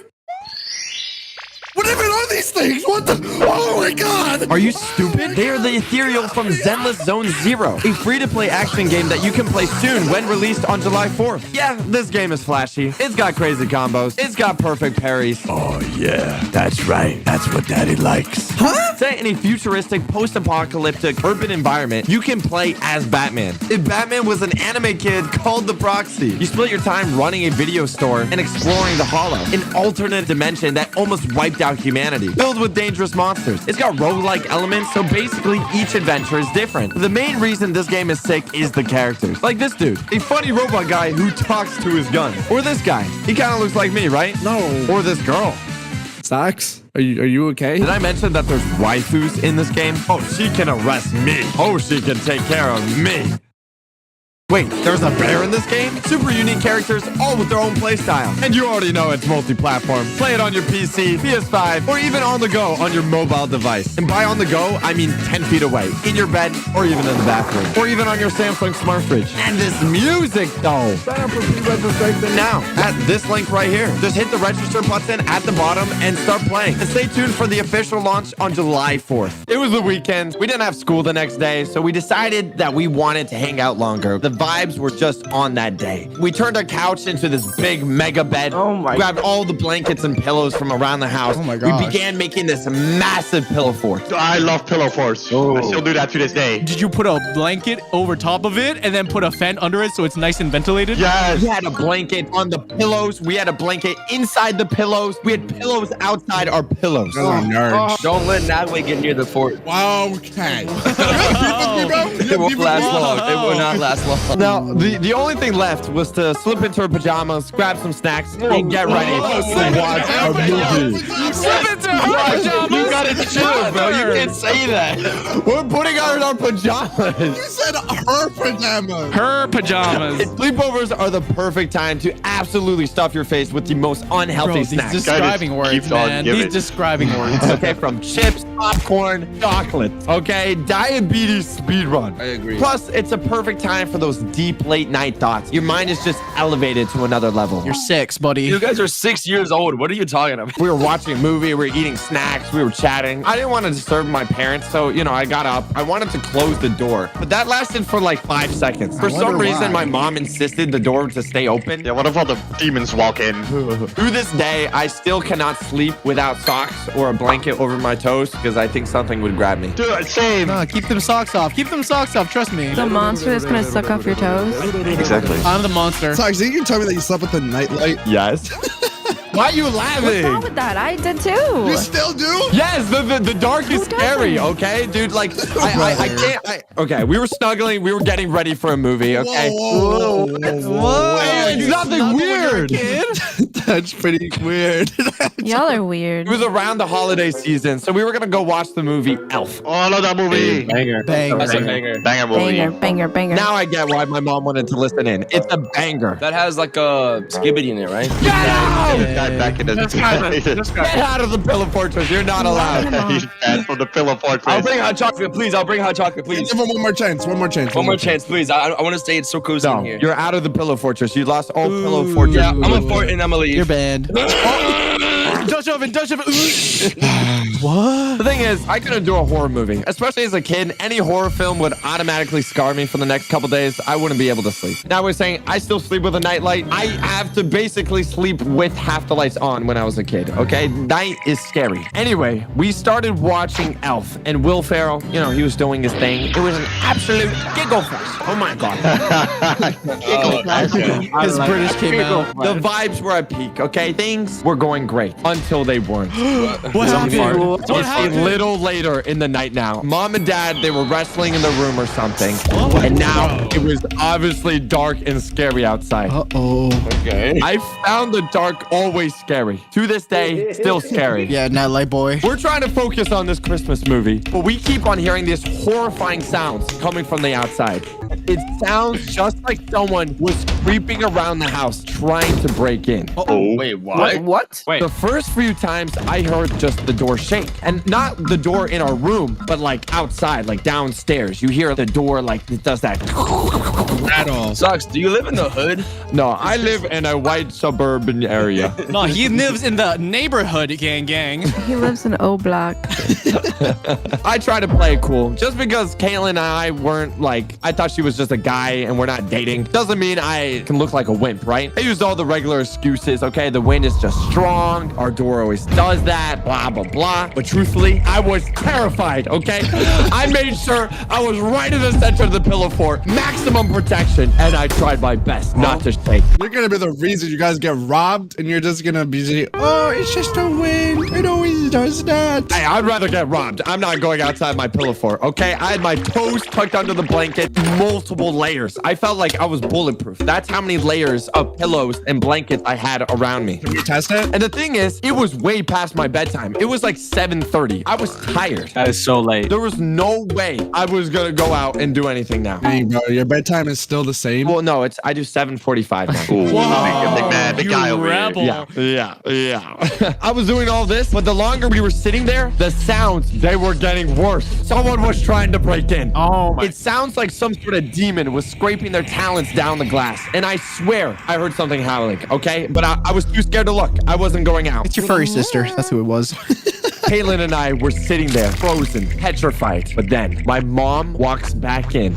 She's walking into the room. She looks at us and she looks downstairs and she calmly says, You're adopted. "Oh, why didn't you subscribe to the channel? And why didn't you guys let Charlie in?" It was the cat. The cats. You're a horrible owner. The whole time, it was my cat, Charlie. Poor guy just wanted to come back inside, and we were too terrified to look, okay? He just wanted to come inside and join us inside our pillow fort. How was he wiggling doorknob? It's like Garfield has opposable thumbs. Our little child imaginations has put us into a horror movie scene, thinking we were gonna die, and it was just my cat who was left outside and wanted to be let back in. I think there's a human trapped inside of your cat. It's a skinwalker. Yeah, it's got Skinwalker. What? Have you seen Charlie? It looks like a human is trapped inside of that thing. Yeah, it looks like he's like wearing a costume. Oh, that would probably explain why sometimes I wake up and I see him just cooking meals. What? Wait, so what happened to Caitlin after this? Oh, Charlie ate her. What? Open the gates. Where'd you get that jump? That's a slow bridge. It's cool like that. It would just give it time, okay? Is it open yet? Now we're there. It's a Friday afternoon. Last Friday night. And I ain't looking. There are a couple of intruders outside of the gates. I don't know if we want to. I'm gonna call the guards. Yeah. Get him down. I'll get him. It was my cousin's birthday. I think I gave him like a $4 gaming headset. Whoa. Heck yeah, man. From Goodwill. Goodwill, though. It was basically falling apart, but it was better than nothing. He didn't have a headset. We played a lot of Minecraft. He never had a headset. He always typed in like the chats. Well, I could talk to him. I had a headset, but he had to like type. Very awkward. So I gave him a headset. We had a jolly good birthday. We had cake. What kind of cake? Whipped cream. There was something like this. Oh my God, you're gonna make me act up. Oh, that That looks looks so bomb-alicious. good. So I saw the cake. I was like, oh my God, delicious. I surgically cut a little piece and put it on the side. I grabbed the whole cake and I left. Nice. After we had a jolly good time at the party, it was getting kind of late. It was like, oh, 8 p.m. Like late. Whoa, that's really late. Whoa. Yeah. I was like 5. I had my little sleeping bag. I get nice and comfortable. My friend has like an actual bed, so he's a little higher than me. Privileged. But that's all right. We turn on the SpongeBob TV that goes so hard. The SpongeBob TV? SpongeBob? Wait, y'all got the SpongeBob TV? We watch Shrek 1. Whoa. That's a banger. And I know bangers. So we were watching it, having a jolly good time, and my friend is getting a little sleepy. I haven't heard from him in a while, so I like peek over his bed. I think he was asleep because he has his eyes closed. He's not moving. He might be dead. I don't know. He might overdose on the sugar. He might be asleep. And as we're like going halfway down the movie, he just started moving for some reason. He started tweaking. And I was like, "Hey, are you watching the movie?" And he didn't respond to me. I was like, "What the crap?"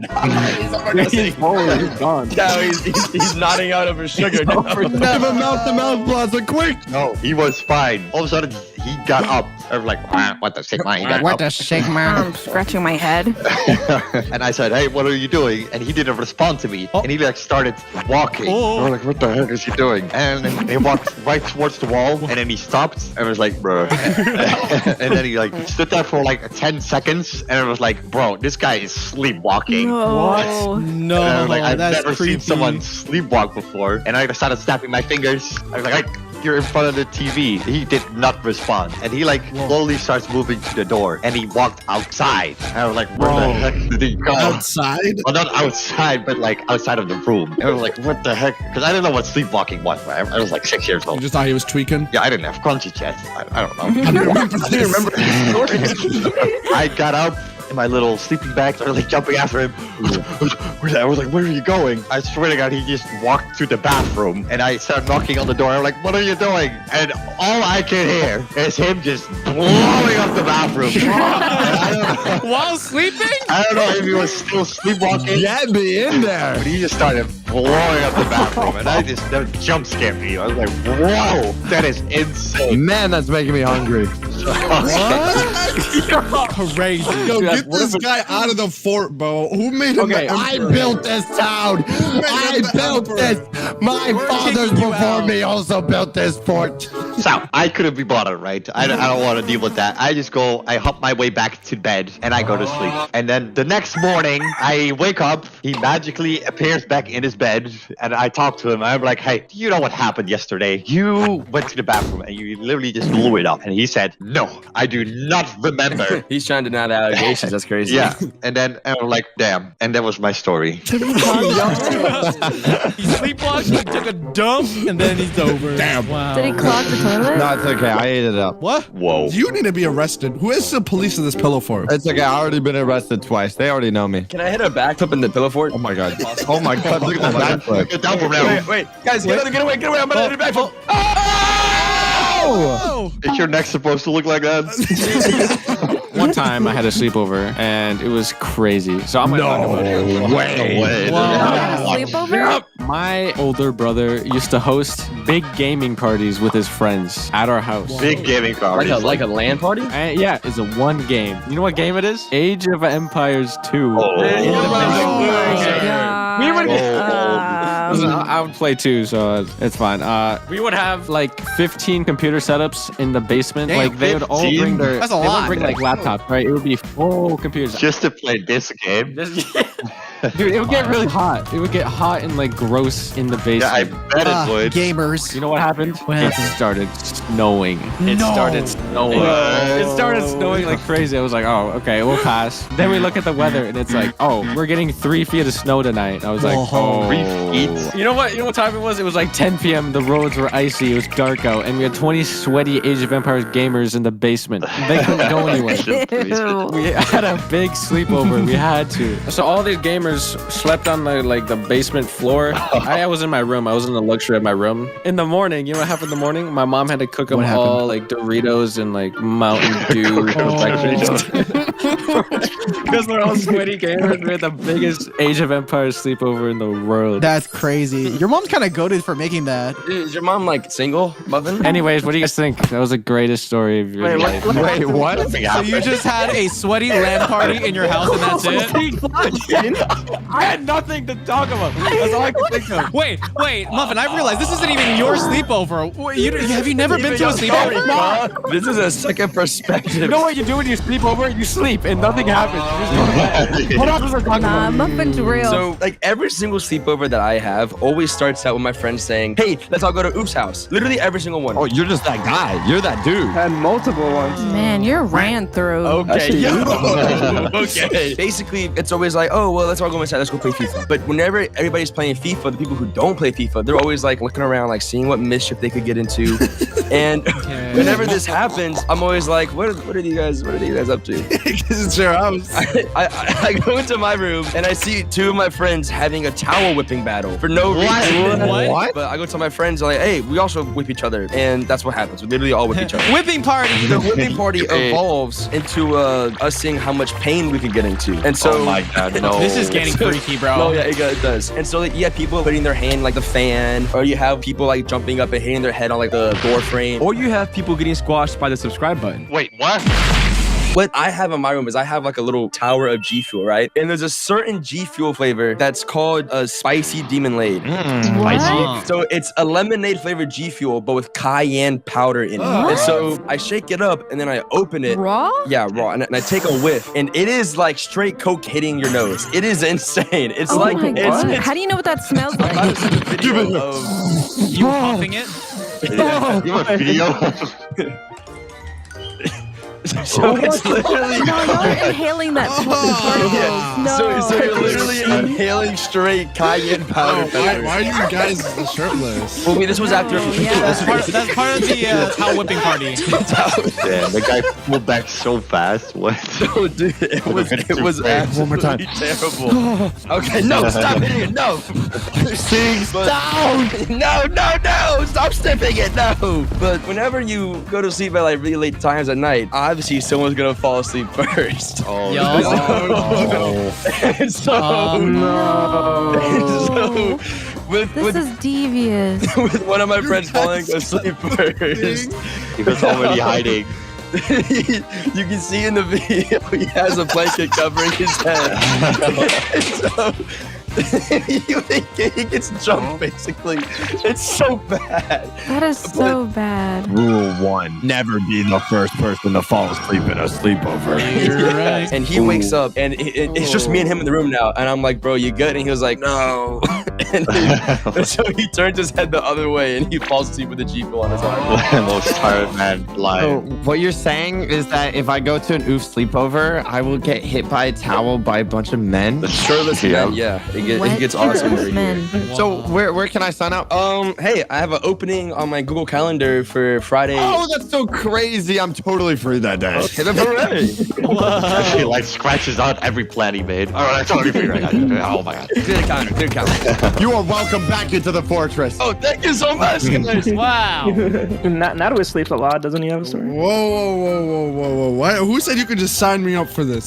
Sir, we need you to walk through these two metal devices here, okay? We just need them before you get Before you enter the sleepover council. What you mean by that? Sir, we just gotta make sure that you're all... Oh, It's beeping. Wait, why is it going off? Cavity search. Yeah, take your pants off right now. wait, before you go, me and Nadwe slept in the same bed together. All right, you can continue. I could have kept this a secret. Why did you have to? He just put it out there. Put it on the table. You're like, you know what, guys?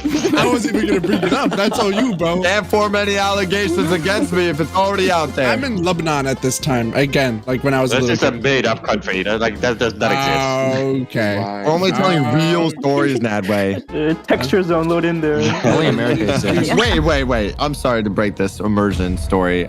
Meme God? Yeah? You're not fat meme God anymore? Whoa. You lose some weight. at me, bro. Wait, you lost your weight.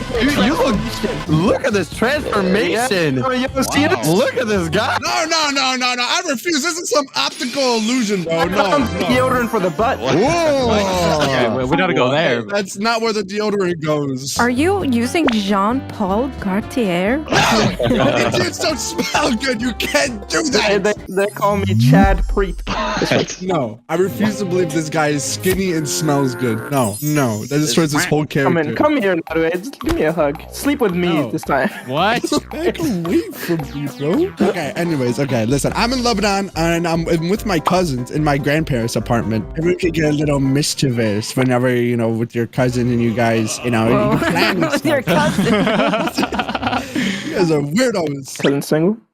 I'm gonna let that marinate. Let it marinate. Yeah. Okay, so I'm at my grandparents' apartment with a balcony with a nice view of the streets. See your mom down there. Can you shut up?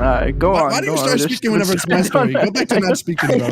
It's like 6 a.m. at this point already. All right. Okay, we decided to go to the balcony. Okay. Ooh, what do you have? Okay. Balcony? You guys, What are you gonna do on the balcony? Do you guys know what this is? Oh yeah, they're like poppers. Oh, dude, I love those. I used to eat them things, bro. I think it'd be so good. Oh, yeah, they have like this good kick to them, you know? Isn't that the thing that you throw and it like dribbles up? Wait, does this power you up, Nadway? Okay. That was a banger. Hey, virtual pistol. That was a banger. It makes so much sense now. What do you mean by that? What do you mean it powers me up? Can you elaborate? You know exactly what I mean by that. When he sees those things. That's literally how it works. Okay, Sox, you slept in the same bed as me, bro. I wouldn't be talking, all right? Yeah, I'm surprised you didn't go off. We got ticking time. Oh my god, dude, Sock having bangers today. Bang after bang after banger. That's another virtual pistol. It turns me on, not off, bro. Okay. What did that just say, bro? What is this going? We see this one guy just walking by, underneath us in the balcony. He's walking on the street, and we came up with the awesomest idea. Did you harass him with the poppets? The awesomest idea. We threw a bunch of the poppers at his forehead. What a great idea. Little forehead. You guys are meanies. We were just letting it rain. Oh my. How do you aim that good? I guess they had to start him early. This guy got so mad. Okay, we were throwing it 1 second. The next second, he's running into the building. You guys don't understand how terrifying What is he that gonna was. do? My heart dropped. So me and my cousins absolutely start freaking out. Like, not even 15 seconds later. And then we're high up. So I don't know how this guy got up the stairs that fast. But we hear banging on the door. Ooh. Uh-oh. So how did he figure out what door you were on? Yes. How did he figure out what floor we're on? How did he figure out everything? We don't know. I'm freaking out. Let him in. No. Let him in. There's electrical power grid. This guy was so angry. He goes down 1 floor and starts ripping out the power box thing. The power grid. Flipping the switches and That's fuses. crazy. Starts ripping them out and turns off our power. What? I'm like, bro, it's not that deep. Let They it can go. do that. Yeah, I'm freaking out. So I started waking up my grandparents, and my parents are like, bro, there's a crazy guy outside. Wait, did you tell your parents what you did? No, why would I do that? No, just that there's a maniac outside. That's My it. parents go out, and I actually don't even remember the rest. So that's the story. Wait, what the? Wait, unsubscribe to the channel! Wait, unsubscribe! Oh my, open the gate! Open the gate! Bring her in. She's in.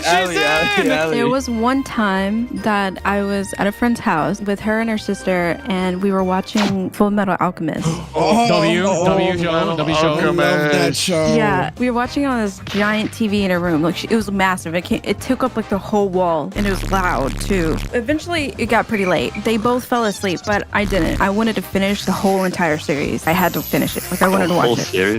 Wait, isn't it 150 episodes or something? It's only 80. What do you mean only 80 in one night? Something light. It's not that bad. So after I finished watching it, I still wasn't that tired. How's it even possible? So I decided to watch some YouTube. Oh my god. So I saw this My Little Pony video, and I was like, ooh, Applejack is kissing Rainbow Dash. I clicked on it, but what I didn't know was that for some reason the volume on YouTube was way higher, higher than the anime. So the video started playing, and it was so loud. Just moaning. Yeah, and so I started panicking, right? And I'm trying to figure out how to turn it down. But then everyone woke up. Everyone in the house woke up, including her parents. Oh, no. Her parents as well? Woke up. That's like them kissing. Her parents came up, and everyone saw that I was watching Applejack making out with Rainbow Dash. Awkward. And that's how she life became a horse room. Wow. Open the gate. Let him in there. Let him in. Oh, it's been cold out here, man. Oh, get in. It's nice and warm in here. Cuddle with us in the pillow fort. You guys know how, like, at sleepovers, there's always a competition of who's gonna sleep last, right? Yes. And in the end, there's always one person that ends up falling asleep first. Yeah. No, you're gonna break the rule number 1. Yup, rule number 1. No. My friend ended up falling asleep first. And so me and my friends gather up together. We all just get into a circle and we're like, what are we gonna do to him? Are you gonna touch him? Oh, we're gonna do more than that. There's always like multiple pranks that everyone has seen online, like the hand in the water, or if you put your hand in the water, like you pee yourself. The classic. Yeah. That's a banger. That's a banger. That surprisingly doesn't work. I've tested that. Aw, what? doesn't? I've been lied to. It doesn't. It's weird. Why not just pee on the person instead? That's a good idea. And when they wake up, they piss themselves. Yeah. The one classic prank that I did was me and my friends, we put our brains together, combined into one person, and then we thought of the great idea of grabbing my friend's shaving cream from his dad's bathroom, putting it onto his hand, and doing the trick where you grab a little feather. The feather prick. Yeah, the feather prank. Did you tickle his feet? Where you go right under the nose and you go. Classic.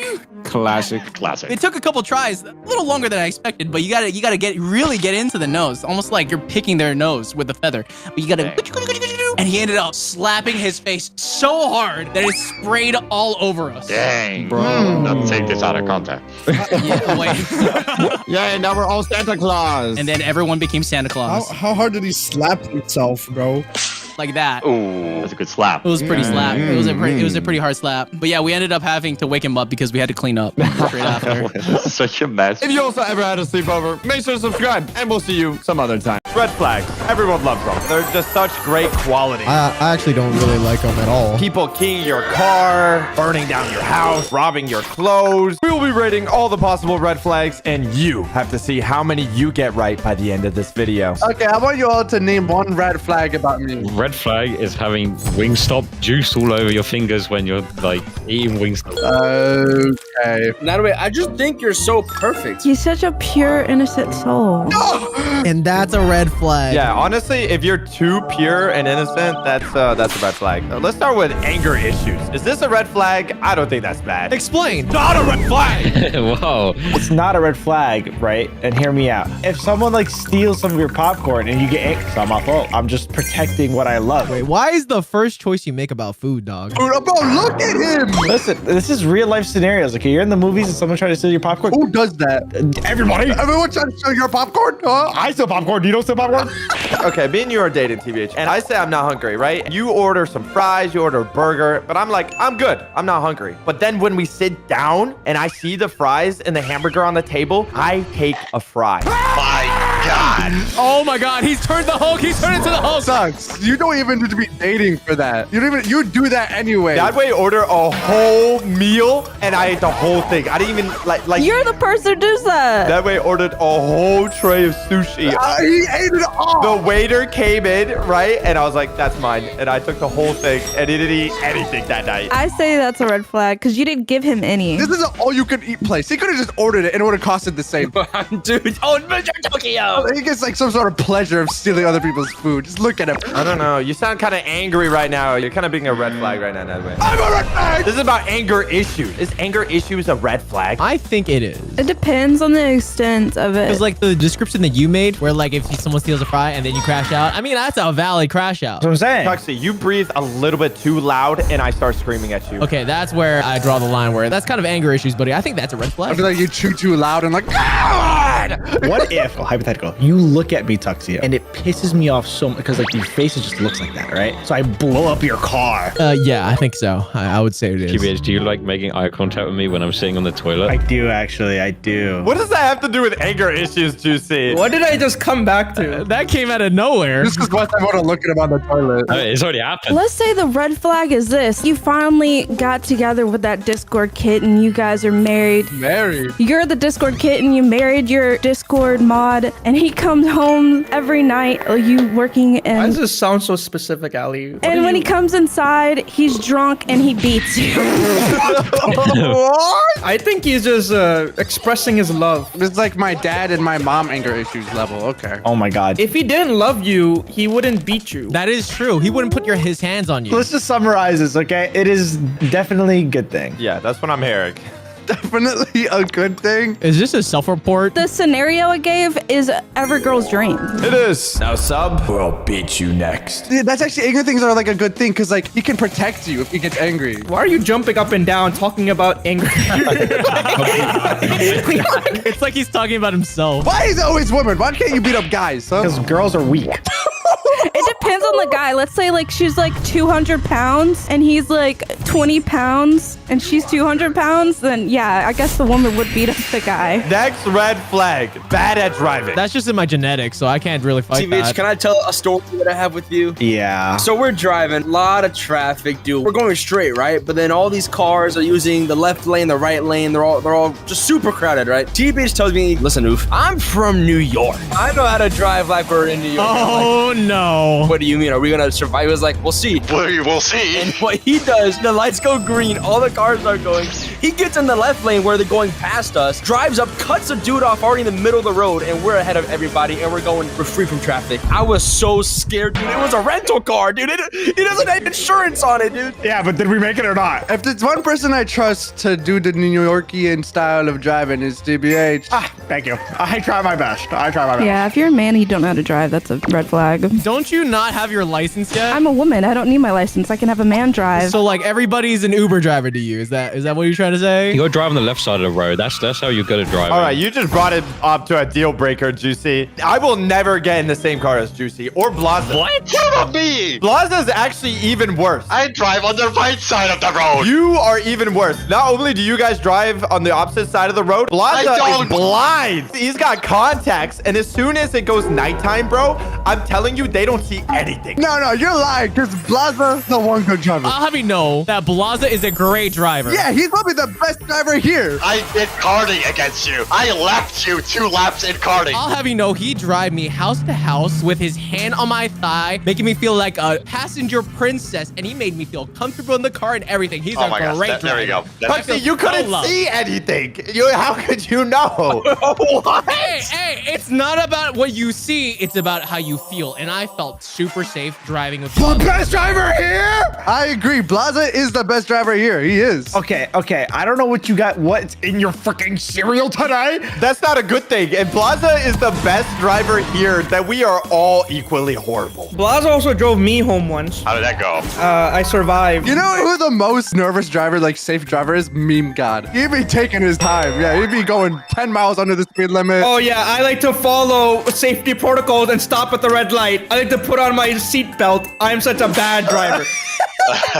You know how I know Meme God's a horrible driver? Is I had a dream. What do you mean? Oh, you just said I'm the best driver. I'm the safest driver. I literally had a dream that Meme God was driving me somewhere and we died. The dream isn't real life. Yes, it is, Ali. Every single time I join, you tell about this dream. Let's just agree that it's bad but manageable. It's not like... It is manageable. It is. You sound like a girl who's like, you were mean to me in my dream. Yeah, no, if you cheat on me in my dream, that's real. Like, that's happened. No, it's not. Delusional. That doesn't happen. Thank God you're not a girl, TBH. I'm not gonna lie. What about someone that types in all lowercase? That's not bad. Dude, you're trying to be different, dude. Okay, no. You have to go out of your way. You have to go out of your way to disable it. Dude, you're trying to be a girl. That's what it is. You're a girl. I feel like the opposite is a deal breaker. Let's expose everyone right now. Let's see what everyone types in. Okay, I'm going to everyone's DM. You do all lowercase, dog. Bro, I type like a grandpa. Ali types in all lowercase. Disgusting. Mimi types in all lowercase. Juicy. No, I do not. I do not do all Juicy, that. it is so proper. He types in proper English. Yeah.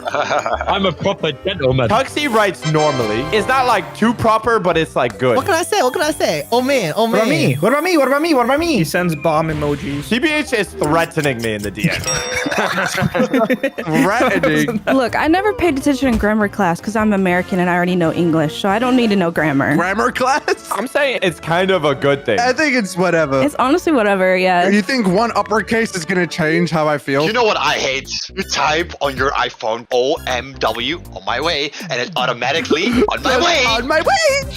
Exclamation mark on my way. Oh my god! I'm really excited. Wow, you are very passionate about this. I agree. No, Blaza's right. I hate And you it. send it to a girl you're just talking to, and oh my god, it's over.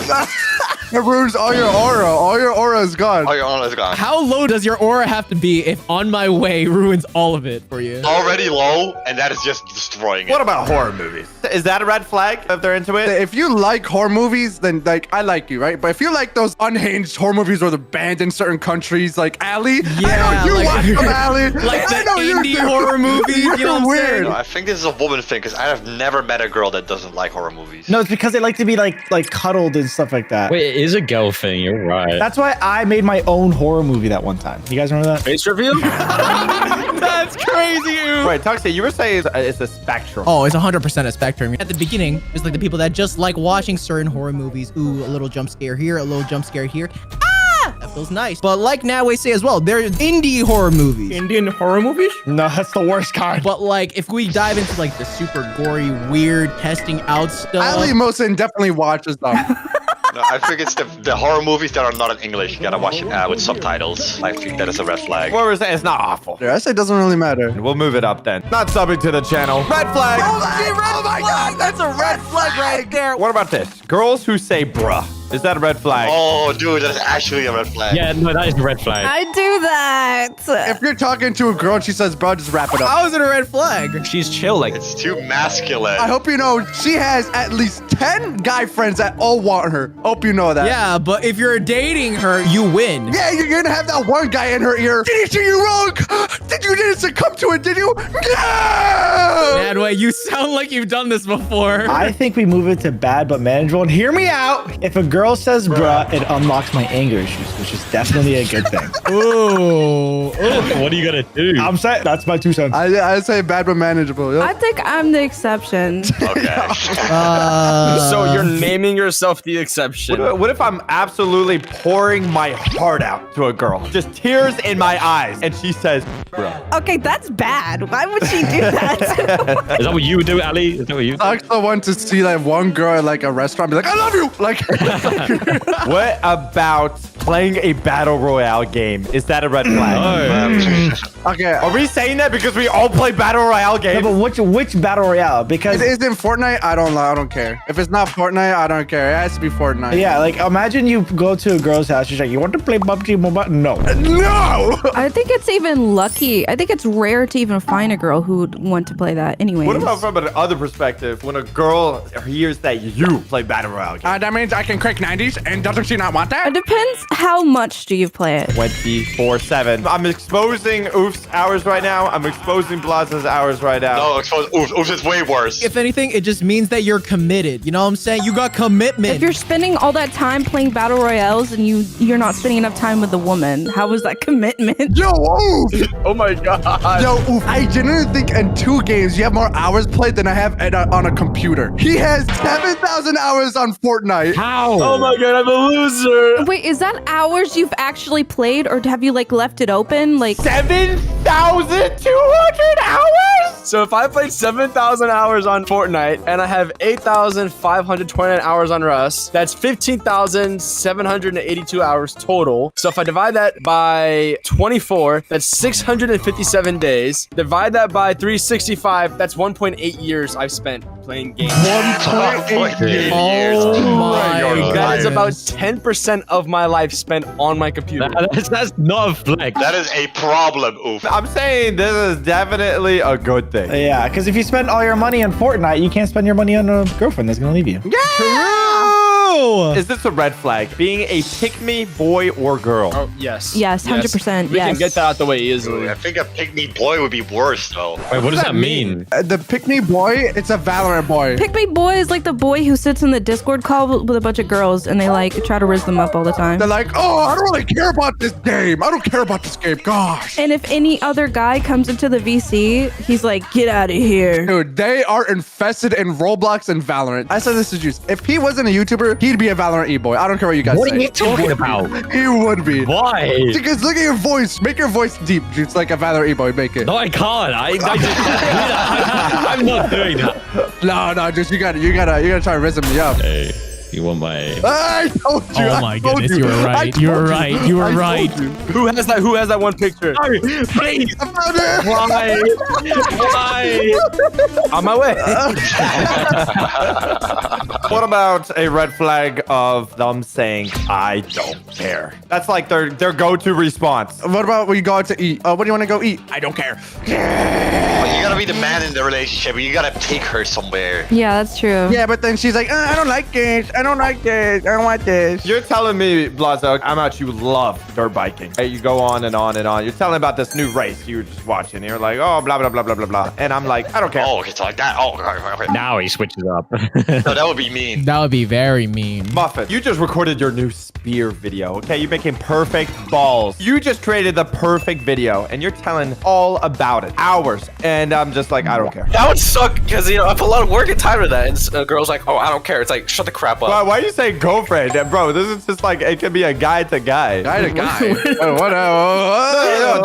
The red flags don't need to be a relationship. It could also just be from a friendship. Well, that would still be a red flag, though. What if they're just having a bad day? I don't care. Guys, to evolve our friendship, can we all just say one thing we all hate about each other? How is that evolving our friendship? How is that evolving? I think that's actually ruining our friendship. We're gonna put this to like bad. Nadway wants to do this one. Constantly putting you down. Is that a red flag? Why did I want to do that one? You said let's all talk about something we don't like about each other.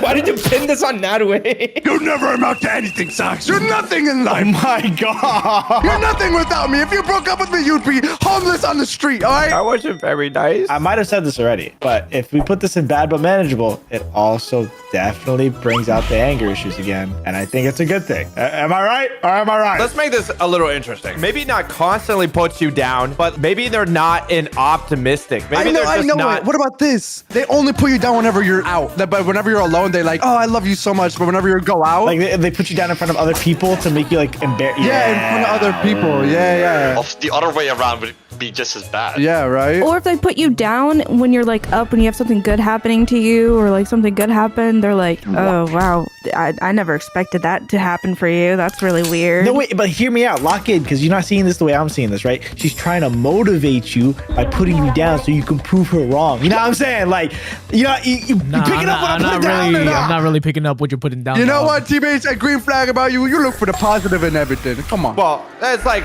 one person said one thing 10 years ago, and then you keep that in your mind for the next 10 years to build yourself up. Thinking of that one moment that happened in 3rd grade, and you think about this one person, and you've been tracking this person, everything they've been doing on social media every day as you try to up yourself every single hour and every minute because of this one moment. They said this one thing in 3rd grade for one line for 1 second. Sucks. What happened in 3rd grade to you? What happened? You good? So we're saying bad but manageable. That's Yeah. That sounds about right. That definitely sounds. No, that is a deal breaker. What do you mean bad but manageable? No. Listen. Who here has watched The Grinch? Me. Oh, yeah, I love the Grinch. I love the Grinch. I relate with the Grinch. He was constantly put down for 10, maybe 20, maybe 30 years. And then this one little girl, Cindy Lou, was like, you are kind of cool. And he saved everything. Bad but manageable. Oh, he saved it because he did it. Yeah, but Cindy Lou, W? What about this red flag? Believing in astrology. Red flag. Instant red flag. Let me explain, right? Say I'm dating this girl for years. I love her. I'm gonna propose to her. I love her. Ooh. Yeah, I've been dating her for years. I'll be like, oh, I can't wait to marry you. We're gonna have so many kids. And I propose. Will you marry me? Well, you're a Capricorn and I'm an asparagus and we don't really mix and match.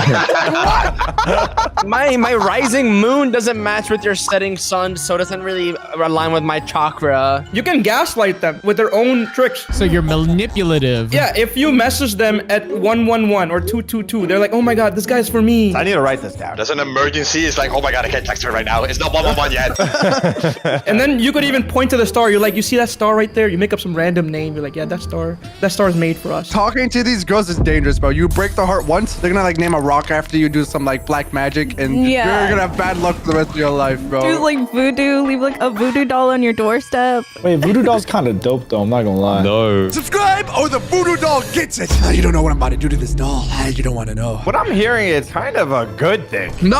Oh, red flag. Instant red flag. But it's like you can manipulate it. Listen, if you don't want to date her anymore, you just tell her that your moons are incompatible. She'll be like, oh, that makes sense. If she's really the one and you tell her to stop believing in astrology, she would I stop. don't think that's how that works, Ali. What about if they don't try out your hobby? Oh, dude, it's kind of hard to get into my hobby. What's your hobby? 16-hour shift of rest every day. It's kind of hard to get into. I mean, she can sort this test for you guys. You know what I'm For saying? 16 hours straight, I don't know about that one. I can do it for you. I'll give you a chicken nugget per hour you work for me, all right? Can we elope, Oof? Can we just like forget about all What these does guys? that mean? Can we just like run away and get married? Oh, Oof? yeah, Like, we just can. forget Oh, yeah, we about can. them, bro.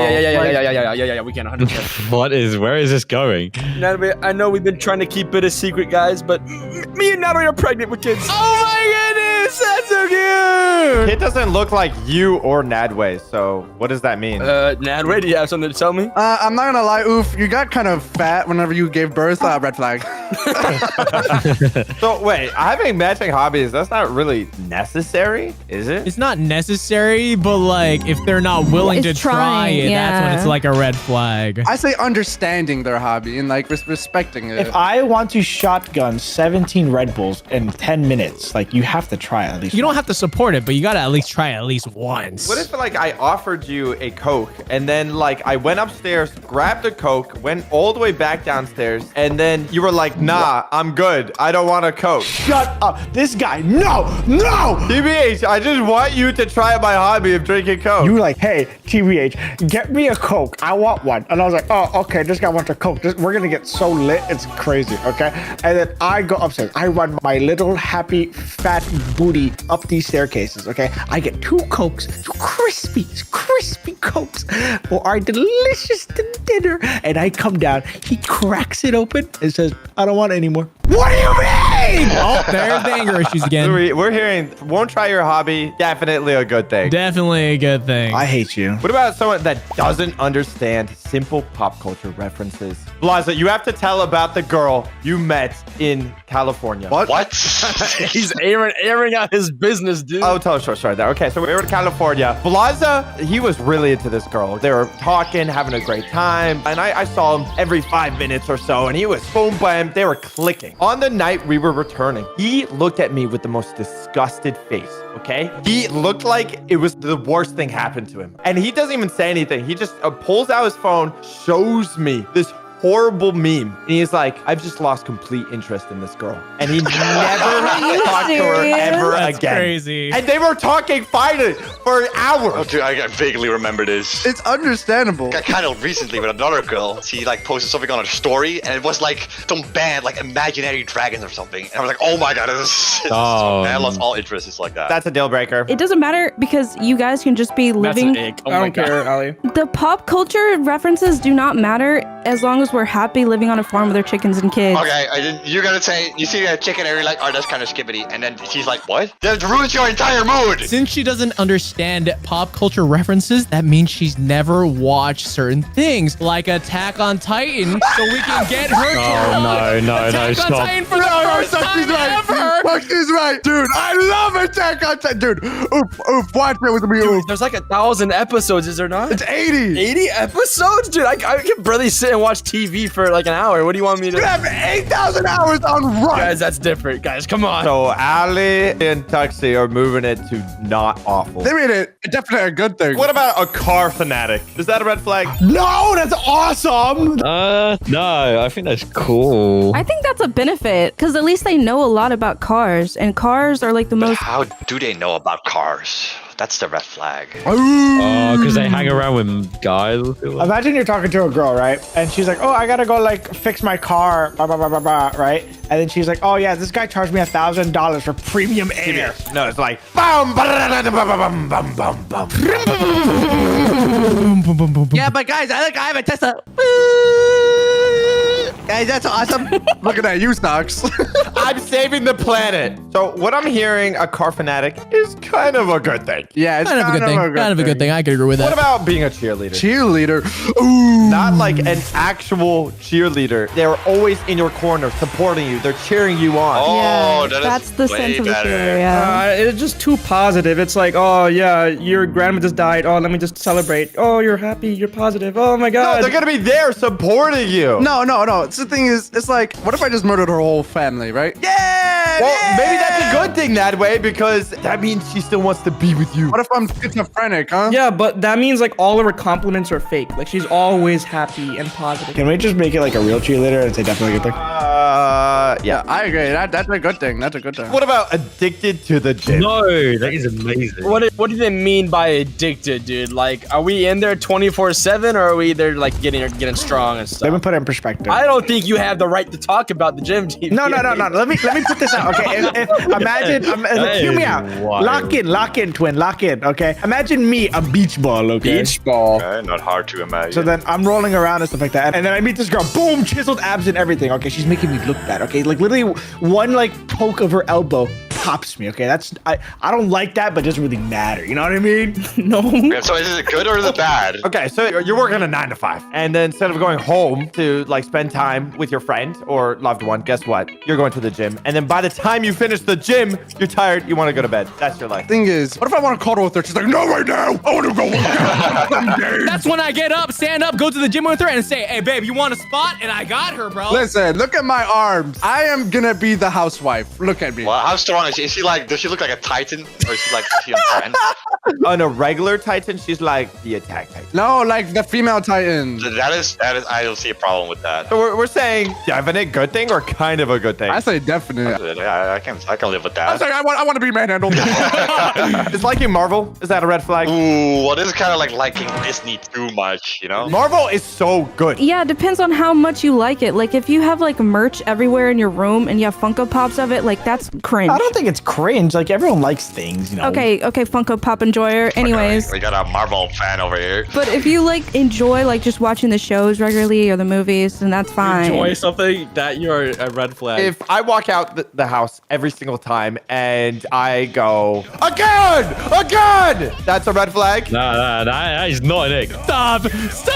Okay, Nadway, what if this was about Attack on Titan? Okay, completely different. They don't have. No. No, they don't have. He's right behind me, isn't he? Shut It's kind of the same thing, though. No, it isn't. No, it isn't. Not one person in this call hates Attack on You're Titan. obsessed with AOT, okay? They're obsessed with Marvel. Everyone. You're obsessed with food. Shut up. Is being a gold digger, is that a red flag? No, I don't think it's a red flag. How? Are you one? If you're money up, then she's sticking around. You know what I mean? Just make more money. What? How can you convince someone to be loyal to you forever? You just give them a crap ton of money and that's it. They'll stay for you for life. If you're dating a gold digger, you don't have to guess what she wants. She just wants money. You know what she wants. Yeah. This is the thing, right? If she's angry with you, she literally can't because she's gonna be homeless. Like, it is perfect. It's a perfect dynamic. Mimi, what if she wants you to wear deodorant though? Like, you're not gonna do that though, right? Nah, just give her money. It's just kind of a good thing. That's what I'm saying. It's a business expense. If you think about it, relationships are just subscriptions, right? Like you just have to like pay for it every month. You I know? just imagine you saying that in front of the mirror, Juicy. Can we put this in definitely? I'm only hearing positive things right now. What about if they cheated in the past? Cheater's gonna cheat, dude. It's literally the thing. I gave him my body, but I'm giving you my soul. It's the same for us too. Like it's the same for.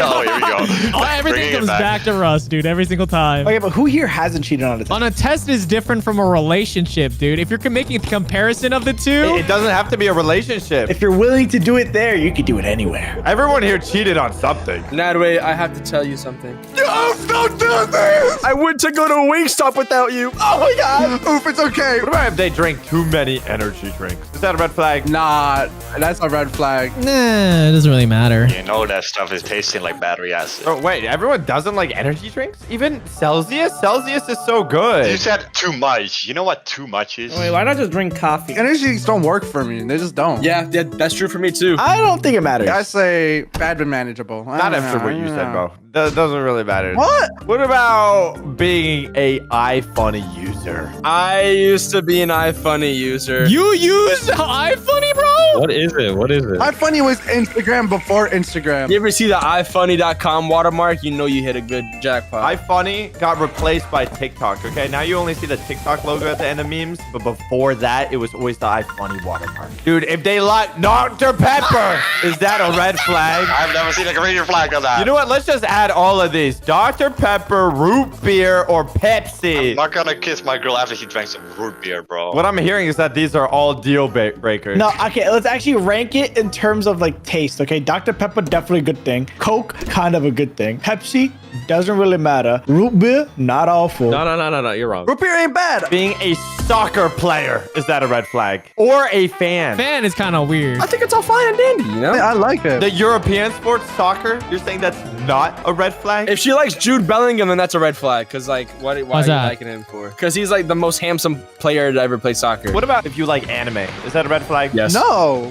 That's how bad it is. Obsessed with anime. Yeah, then I feel like it's a red flag. If she's obsessed with Attack on Titan, I think that's better. This is a red flag tier list. If you disagree with us, you're wrong, and we don't care. Make sure to check out my friend's channel down below, and check out another video right over here. My story took place on a cold evening. Rain, full moon, thunders. Sounds like England. Yeah, usually lived in that story. I was in my room, okay? I was studying for the chemistry test I had tomorrow. When I realized... Flipping nerd. Yeah, you're a nerd. No, except that when I realized I didn't know a single thing. Like, I was gonna fail. Stupid. I've been pretty slacking, you know? You waited until the day before to realize you don't know anything. That's okay. Who studies actually for a test? Me. Everybody. Honestly, I don't. I'm with Mimi here. This is senior year. I had senioritis. Neuritis. It sounds like an illness. Oh, were you like sick and tired of It's school? where like you're like sick of school as a senior. You stop caring about it because you're already done, basically. Yeah, so I was like, I don't care. It's whatever, you know. I was studying for the sake of just, you know, getting a passing grade, but I realized I was actually gonna fail. So I got stressed, and when I get stressed, I start stress eating. Don't you dare make a fat. This explains so much. This explains. Mimi, are you stressed? I'm stressed right now. I think he's stressed all the time. Yo, T-Bitch, watch out, T-Bitch! T-Bitch is gonna eat you, bro. He's gonna eat you, bro. What the fuck? No. Leave me alone. I'm hungry. I'm not myself. Anyways, so I went to the fridge, right, to find some food. You know, like there was literally nothing in the fridge. Because you ate it all. You ate it all already. Don't tell me your painful story. Your painful story is you being hungry, isn't it, bro? Stop guessing my story, bro. Let him cook. Let him cook. He's gonna have to cook. He's got no food. So I look around the fridge. There's nothing except for this 3-day-old curry. Oh no. Oh god. Wait, Mimi, you had leftovers? That's not possible. I'm sensing a lot of inconsistencies here. Yeah, this Mimi. is cap, bro. Ain't no way you had leftovers. There was a problem with this curry, bro. I opened the tinfoil. That was, oh my god, that thing stank, bro. Oh my god, that was disgusting. Really? Did you raise your hands up or something, Mimi? Was this? It was even worse than that, okay? This thing was so, like, disgusting, but at the same time, there was nothing left over. I was home alone, and, you know... to eating 3-day-old curry that's stained? Why is that still there? It was the paneer, bro. It was the paneer. You cannot reject the paneer, bro. Is that the cheese? Is that the cheese? Yeah, the cottage cheese. Nah. You didn't even gamble with cheese. That's worse. 3-day-old cheese. No, it's cottage cheese. It's a paneer. You don't know... Okay, you know what? Whatever. Put it... Survival skills, bro. I put it in the microwave, you know. Not the microwave. That's even worse. No, it's a cottage cheese, bro. It's a paneer. They're activating the bacteria in the microwave. You know that, right? Bro likes his cheese moldy, bro. Okay, I'm failing the chemistry test. I don't know about this bacteria growing. You're lucky you're alive. Pretty much. Yo, wait, Ali, you're giving him a lesson. So is your pain story just food poisoning? Yeah. Where is this going? Let me cook, bro. I made the curry, right? I heated it up. I ate that, and I went to sleep. I woke up with like a huge stomach ache, right? I was like, literally, I felt super sick, and I was like, okay, you know what? I'm gonna just get some like what's that thing called? Eno or something, you know? What? Pepto-Bismol? Yeah, okay. The Pepto-Bismol was like Indian version. Indian version? Yeah, and it got a little bit better, and I went to sleep. But then I woke up again, and this time it was really, really bad. To the point where I ran to the bathroom and I vomited, right? I was like, Dude, food poisoning is like honestly one of the worst feelings in the world. I'd rather like break my leg than have food poisoning. This was worse than food poisoning. You know what's worse than that? Not being subscribed to this channel. I was there. I was staring in the mirror. This is really me. Even see me. I was like, are you okay? I'm good. Did you eat the curry, bro? I was staring in the mirror, bro. That's how painful this felt. I kept on vomiting over and over again. Literally, like vomit running down my chin. Okay, it's kind of disgusting. But literally, you know, you're nasty. Ew. And I looked in the mirror. I was like, Is that Japanese? Man, it really messed with your head, didn't it? I was like, this is it. This is the end. I kept vomiting, and my mom walked in. Right, she finally came home, and I was like, she's like, what's up, sweetie? You know, I was like, I'm dying. Meanwhile, they're like, oh, just sleep it off. You'll be fine. Literally the next morning, the pain got really, really bad that I actually asked, like, I was on my knees begging my mom to take me to the hospital. From that one curry. Bro activated like bacteria in the microwave. Dude, no, Yeah. it did something really, really bad. How much did you eat? Dude, like, not that much. Fat meme god, we know you're lying. All of that was left. Like, all which was left, I ate it. It was just like nothing. That was you all devoured the whole thing? Dude, it was just like a bowl. Did it not taste weird? You just still devoured it? It got the point across. It made me less hungry. Oh my god, bro. Anyways, I was in the ER now, right? I'm literally dying. And this is why the ER is so stupid, bro. They don't freaking do anything. I'm literally telling them I'm dying. And they just kept me outside for 3 hours. And until I vomited. 3 hours? Yeah, until I vomited onto like their floor. And they're like, okay. You threw up on their floor to prove a point? Yeah. And they're like, oh, okay, this guy's not BSing. Let's take him inside. I thought you were trying to get out of school, bro. I mean, you have brown parents, bro. They don't take that thing lightly. And I had a chemistry test today. Oh, I forgot about the chemistry test. I forgot about that. Then I'm in the ER, and the doctor comes, right? He's like, oh, we need to do some exams. They do like a bunch of tests on me. They do a CAT scan, you know, like the thing where they put you in the machine. You did a CAT scan? Like the spinning thing, my bobber? Yeah. They made me eat like a pill, and they're like, oh, sit inside You it. don't even know what kind of pill. Fent. The pill to make your body ready for like the X-ray or something. I don't know. It was weird. I felt like a science experiment, like literally just going through machines, being fed a bunch of supplies and like medicine. And 8 hours later, the doctor comes and they're like, son, we have bad news. You're dying. Pretty much. They're like, you have appendicitis. Oh, that's cooked. Oh, that's cooked. Are you serious? That is so bad. Wait, was it because of what you ate, or you just have it? No, this isn't even related. No, this is built up from like months and Years months of eating Indian street food. Thank God you ate that curry, bro. You would have died if you didn't get that checked out. Dude, okay, so literally, that was like a complete shock to me because up until this point, I thought I was invincible. I thought I had plot armor, okay? And all of a sudden, this doctor's like, oh, you have appendicitis. First off, I didn't even know what appendicitis is, right? Like, what turns out for centuries, appendix, it's completely useless. Like back then, it was like during the caveman times, it was useful because it helps you like digest like raw meat and stuff. At this point in humanity, it's completely useless. It's just there as a ticking time bomb, like TBH, okay? But this guy was like, your appendicitis is partially bursted. You know what that means? That meant it was like the most, like it already like basically exploded. Like a little bit exploded. Exploded? Well, how spicy was that curry? I literally nuked my body with that. Yeah. That meant that when your appendix get like partially bursted, that means that it releases like toxins into your body. Oh, like your bloodstream? You could literally die. Yeah, you could literally die. Like if I didn't get surgery in the next like 2 hours, I would die. No, Mimi. Wait, are you serious? The timing on that's insane. And the thing is, what made it worse was that they kept me in the freaking waiting room for a whole like 20 hours up until like all they need to do was just test one time. Like actually listen to me. Damn, I'm just sorry, Mimi. That must have been like painful. Dude, but like, imagine this entire time, I'm literally like in the most pain. And they gave me all sort of painkillers, you know, to make me feel better. And none of it made me feel better. The doctor's like, that's when they did like the final test to find out that I have appendicitis. Took me to the ER, and this was like so scary because literally, like, I didn't get to say bye to my parents. Like, they literally just took me, they took me to the operating room, and then they made me sign a contract. Like, literally, the contract's like, if something happens, you pass away. then we're not responsible. At what age? How old were you? This was when I was like 17. Like I signed it, and then They made you sign like at 17. Wait, if he doesn't sign him, then they won't do the surgery. yeah, but they made me sign that thing, and I was like, "What's going on?" Right? And they're like, just casual procedure, So I'm at the operating room, and they tell me this is like a normal thing, right? I see 10 nurses all setting up stuff. Like fixing, like putting IV, setting up all the medical equipment. Like it's like the biggest surgery they're ever gonna do on a person, right? Like I was like the first person to ever have appendicitis. That's what they were making it look like. Yeah. Then the nurse comes to me and she's like, "Oh, take off your shirt." Sure.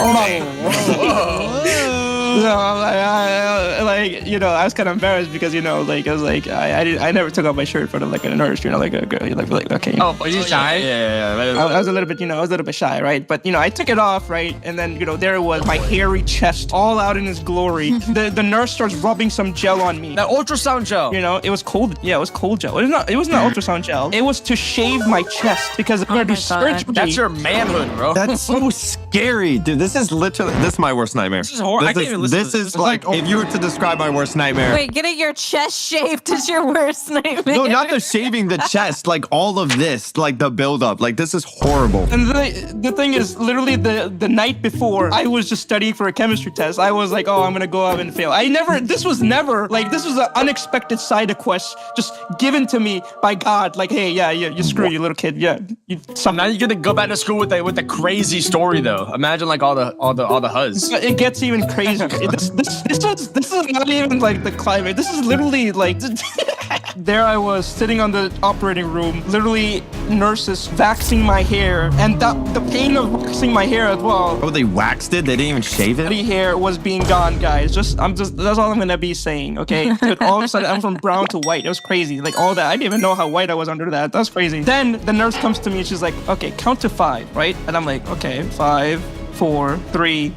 I passed out. Okay. Oh, are you okay? They put me under anesthesia. Oh, that's what that is. I pretty much like passed out. Like from that point, I passed out. So I don't remember any of the surgery, anything, of course, right? Because that's what happens when they put you under anesthesia. So for me, I woke up like in my mind. I woke up like 2 minutes later. I just feel like horrible because the surgery's been done. Yeah, and I'm like, it's like the scene from the movies where like the patient wakes up and they're like, where am I?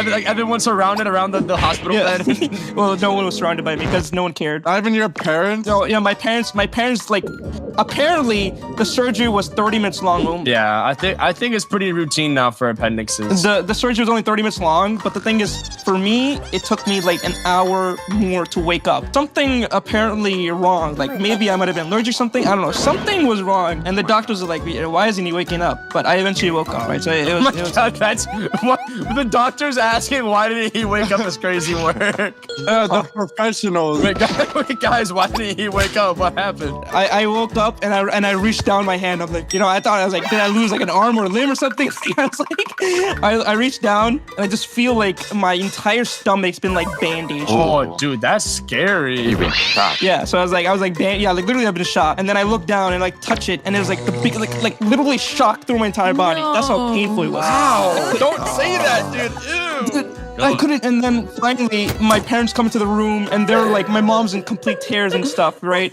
And the doctor comes to me, is like, you cannot run for a month. You didn't have a problem with that anyway, so that's all right. You didn't care. You're good. You're good. I was on the track team, bro. The doctor also said I couldn't walk for like a whole month like that fast. Like I couldn't do any like crazy physical activity. You gotta be in a wheelchair? No, I didn't have to be in a wheelchair. But the thing is, then they're like, you have to take like a week off from school and stuff at least. Hey, were you happy? Oh, that's nice. Yeah, and although the pain was there and everything, I was like, it's. I thought I was going home, right? I thought that was it because they're like, you're gonna be discharged and like, you could go home after 2 hours. Just crazy. They just got surgery. They just want you out, bro. Yeah, they just want me out. And the thing was, I felt like I had to pee, so I went to the bathroom, like trying to go pee, and I'm freaking like walking there like an old man, like cane and stuff. Ooh. And I'm in the bathroom. I'm trying to pee, and I can't pee. Oh no. What? All the pain I felt, that was scary, but it happened. I felt alive. But this was like, imagine having to pee really, really bad, and it can't come out. So I was like, dude, like, what's happening? Like, and then the doctors are they're like, I've been in the bathroom 30 minutes. I thought I was taking a dump or something. No, I'm literally just there trying to pee, and I can't get out. And I come out and tell the doctors, and then they just look at each other. Like, that's not supposed to happen. Yeah, that wasn't supposed to happen. Yeah, the nurses look at each other and like, maybe there was something about me waking up a little bit later than the normal anesthesia time. We removed the wrong thing. They cut off the wrong thing, bro. You still got the appendicitis that you. This is what happens when you got doctors who use ChatGPT to get through school. That's like my worst. That's a fear.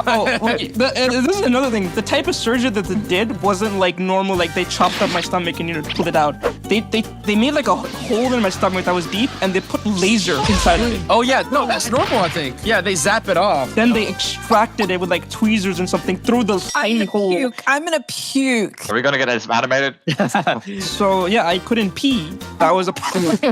Well, yeah, that's a problem. I really need to pee. I can't pee. So the nurses sat me down, and they start rubbing some gel on my belly now. Like again? This is like a free massage at this point, bro. Part 2, bro. Part 2. You gotta cut out another. And it's like the gel to see pregnant. Yeah, the ultrasound gel. I think I'm the only one here who has basically been closest to being pregnant. Whoa, me now we are expecting in June. Oh, okay. Oh, I didn't know it like that. How fat were you for them to think you were pregnant? No, okay. They weren't checking if there's a baby inside of me or if they probably saw the curry still in there. Dude, it started mutating into an actual baby, bro. What they saw was I wasn't just like, because sometimes what happens is like a patient wakes up and they think they need to pee, and they're just like thinking these like, it's just weird sensations that's not actually there, right? It turns out I wasn't hallucinating. Like there was actually a lot of urine inside of my bladder, and it wasn't coming out for some reason. And that's when they also told me I have a small bladder, so it makes sense why I have to go pee a lot. And that's when they're like, okay, try walking around for a couple hours and see if you Hours? I could not hold it. Hours? Oh my god. Yeah, because they're like, maybe the anesthesia's still in you, you need to like wear it off, And the thing is, keep in mind, I literally just got surgery. Yeah, this is horrible. I'm a disabled man. It's crazy. No, I don't think these are real doctors. You might have some organs in the black market. Foo doctors, bro, we're getting like literally just a ChatGPT degree, but they're telling this disabled innocent man walking around covered in bandages in the guy. Like I was wearing like the Stranger Things, like when Eleven got kidnapped. Yeah. That's what I was wearing. Yeah, I'm walking around like that in the hospital. Is your butt cheeks out? No, I tied it up at the end. Yeah, that's a fake one then. But you had that butt cheeks out though. Okay, a little bit. I left maybe a little bit for the nurse, but little peek. Here I am walking around after post surgery, back and forth. My dad was like, "Yo, like what is this? What are you guys doing to my son? This is literally like child abuse." They're like, "Okay, you know what? Let's get the doctor check." The doctors take me to an operating room again, right? And I'm like, "Oh no, it's happening all again." Except, oh my god, okay, this actually hurts me to tell. Oh my god. Wait, what? How serious is it gonna be? That bad? I'm in the operating table, animator, don't go down there, okay? Just keep the camera up here, okay? Just look at my reactions. Don't go down there. Here I am, strapped down. And the thing is, I'm actually being strapped down. Yeah, and I'm like, why am I being strapped down? Why are you guys, what are you listening to me? Hold on, why are you strapped down? What is going on? The Indian came out. Strapped down like a mental asylum? Yeah, like literally imagine like a mental asylum, like strapping someone down. My pants are down, and then what? Then they take out this needle, and I'm like, what's happening? What is about to am I gonna get like hurt out or something? Oh wait, I know where this is going, bro. Oh my god, I think I know now too. What? What? What's happening? You guys are scaring me. At this point, like the doctors, like they're covering my face with a comic book. They're not letting me look down there. They're like literally covering my eyes, strapping me down. Just let you imagine the needle going where Oh my god. Wait, what? Yeah. What's going? Wait, what? In my pee-pee hole. Wait, what's going there? Did they give you anything to numb? Like no numbing? Nothing to numb. What? Literally struck down me your peeping hole. They didn't even prepare you? Like nothing? No, nothing at all. Because apparently they can't give me anesthesia because they're like, is this guy allergic to anesthesia, right? Because maybe that's what caused this in the first place. At the same time, I'm like, not only am I being strapped down, mentally abused and tortured. Yeah. I'm like, I also have to really pee, right? Yeah. It's like I haven't gotten that satisfaction yet of it being, the waterfall, right? Wait, I got one question. Did the sounding open you up to like more pee to come out, or like is it? Well, in theory, that was supposed to happen. So it didn't work. According to my calculations, this thing is called a catheter. Catheter. Yeah. Catheter. They use it for old people, like Joe Biden. He can't. When it doesn't work down there, you need a little bit of, urine is supposed to come out. But let's just say it was. Stop. What can I say to make this watchable, family friendly? Dude, yeah, ketchup. Okay, yeah, ketchup was coming out. There was ketchup coming out of my body because stupid nurse doesn't know how to insert things into the hole. Oh my God! Are you It hurts to me inside. It hurts. Stop! It hurts. It hurts inside of me. I might just vomit. Dude, TBH is actually disgusted. Oh my God, I've never heard him like this. Like I have to hold myself right now. Like I can't. I'm probably gonna throw up. At this point, I was screaming. I've known you for so long. I've known you for 4 years. Yeah, I've never heard of this. I think you actually just ruined my day. You ruined my week. No, you made my week. I want to go to this place now. Dude, I'm not gonna pee at all, bro. Maybe I'm gonna pee in your name, bro. I'm gonna pee in your name, bro. I got you. Everyone watching this, drink some water and pee for his sake. For my sake. Okay, you don't know what you have until you lose it. Here I am, screaming at the top of my lungs, being tied down. The pain. Okay, at least I can say I had like 5 nurses on me. All right, I can say. Yo, maybe All you have to do is get appendicitis and then boom, goes all over you. The pain was too unbearable for me that I literally pushed the doctors. I was going crazy. They had to stop the procedure, right? And they can't give me anesthesia either. So then they're like, you have 3 hours to deplete this urine from your body, or we're having another surgery. Surgery? Are they gonna open up your bladder and they're gonna do something to, I don't know. This was and the thing is, normally in the situation, when you're scared, you have to pee more, right? You're oh yeah, it's like your nervous peas. All of a sudden, I didn't feel any more neither. I felt I just felt nothing. My body, everything I was lifeless. I just lost everything. You're just in complete shock. This was at this moment, I actually felt like this is the end. I'm not even gonna lie. This is the end of my life. I'm never gonna live a normal life ever again. Dude, you just telling the story, I've lost feelings in my arms and my body. Now the nurses, just leave me there on the operating table. They just leave you there after what they just done? Pretty much, the thing is, they didn't even give me a freaking wheelchair. They didn't give me a wheelchair, bro. After all this. Told you to walk it off. So, were you able to go? What happened? So what happened was, here I am, 3 hours on the clock, ticking down till my life is completely over. If 3 hours went down and I have not peed, I will lose the ability to pee for the rest of my life. I was gonna be like those grandmas that carry a pouch, a plastic bag. Yeah, that was gonna be me. If in the next 3 hours I didn't pee, I would have left the hospital immediately and I would have gone to a different one. Yeah. What can they do though? I would have left the hospital and called 911. It's like that type of stuff did come to my parents' mind, but they're every now and then it seemed like it was gonna get better, and it just kept getting worse and worse and worse. Yeah, so there I am in the freaking patient room. My parents are arguing with the doctors. My parents are actually they're losing it. They're this is how did you let this happen, right? What did you put into my kid's body to make him not be able to pee? So here I am walking around. The thing is, I literally still have surgery, and my abs, cause Okay, buddy. My stomach area, right, is hurting like crazy walking around, and I have to do it now. Like, you know, there's no like this is the only solution, because apparently the nurse is like, the more you walk, the more, you know, you could like, it will help with like wearing off the anesthesia or something. I don't know. Yeah, so I'm walking back and forth, and finally, like, I don't know, like after like literally like 2 hours, I'm walking in the like, okay, the bathroom is pretty big, so I'm walking back and forth in the bathroom. Right, my parents are arguing outside. I'm walking back and forth in the bathroom. You know,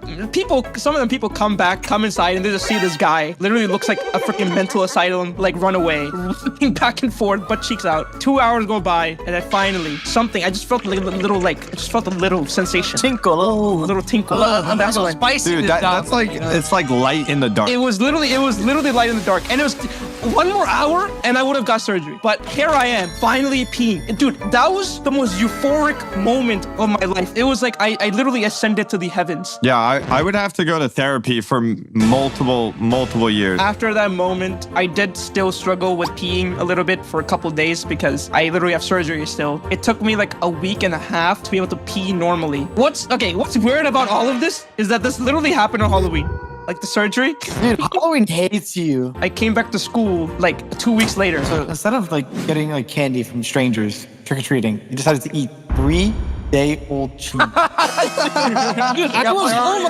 You get a chemistry test tomorrow. So were you good after that? Well, it did take some time to wear off, but I finally got back to school, and I'm still walking like, you know, like it's gonna take like a month and a half for me to walk like normally, like I was walking like the penguin. Like waddling. Like I was waddling around. When I did come back to school though, I did have all the story for all the ladies, you know, like and I bet it didn't help one bit, did Dude, it? I would never go to a hospital ever again if what happened to me happened to you. If you guys enjoyed that story, then check out our best videos right over here. I almost died hiking along with all my friends. Let me explain. We're recording a video for the Sauce channel where we spent 100 hours in the most isolated hotels we could find. And that final hotel, if you would call it that, was located on just on top of a hill. I think it's a little tiny hill. Like the Teletubbies hill. I could roll down it. So tiny. Yeah, just a nice little hill. To clarify, that hotel was more of a wooden hut that was on the top of a 35-mile hike mountain. Yeah, the room service was terrible. There was no Wi-Fi. It sucked. Just to clarify for you British or European folk. Why do you have to point out us European blokes? I am not associated with this British. What are you talking about, Plaza? We live right next to each other. You get out of my country. Shut up that way. Hike to get to this hut was a 56-kilometer stroll. How many Celsius is that? What are you talking about? We had to do that in 3 days. That's like climbing the tallest building in the world 70 times. Oh my god. Did you have any incidents on the way? Yeah, we nearly died on our way up and down. Our journey began Saturday night after an early 5-hour plane ride, followed by an hour rattling around in the back of a rented van. So the van we got only had 2 seats in the front, and the rest of us were just in like an empty box. And the rest of us. You were sitting in the front. Are you sure you didn't get kidnapped? I think I did, honestly. I'm not sure. The reason we had to take a rented van is because we had to bring like bikes, okay? We had to get 6 bikes for each of us. The only way to fit that many bikes is to get a van, and it has to be those big empty vans. We had like 2 people in the front, me sitting in the front, luxury. Yeah, we're not rich like you, Socks. We have to be in the back. While the rest of the people, like Nadway and Oof, they were in the back with all the bikes and everything, okay? For how long? Hours. Is it illegal? It is very illegal. Every time you would hit like a speed bump or a pothole, you would bounce all over the place. And the bikes were with you in the back. So it's like every time you hit something, the bikes would just crush you. And you would just hit every single side of the box for hours. What a jolly good time. What a nice vacation. That wasn't even the hike part. That was just to get to the hike. Our goal was just to reach the trail where the hike starts, just on the first day, right? The road was covered in potholes, and every little bump sent us flying in the back, okay? When I say we, I mean them. I was sitting in the front, having a good time. Yeah, you was in the front. Luxury, bro. I was having a nice conversation with a drunk driver. Wait, so you were going on top of a hill with a drunk driver? There's 2 minors in the back of a van. No way, this man is not arrested. Hold up a second, I've just realized you guys are minors. Just to get there took a long time. Maybe like 8 hours if you include the flights and the driving and stuff like that. It basically took the entire day. By the time we arrived at the trail, it was already around like 7, 8 p.m. It was already evening. Then it finally started. What started? The hike. Wait, what? We haven't even started the hike yet. Yeah, we just got to the entrance. So after the long day of travel, we stood up on our bikes at the very beginning of the trail. If it was just doing the actual hike, it wouldn't be that bad. But we also have to do stuff for YouTube. So I'm like, before we can even start, I'm standing there saying blah, blah, blah, stuff for YouTube and whatnot, being like, oh, what's up, gamers?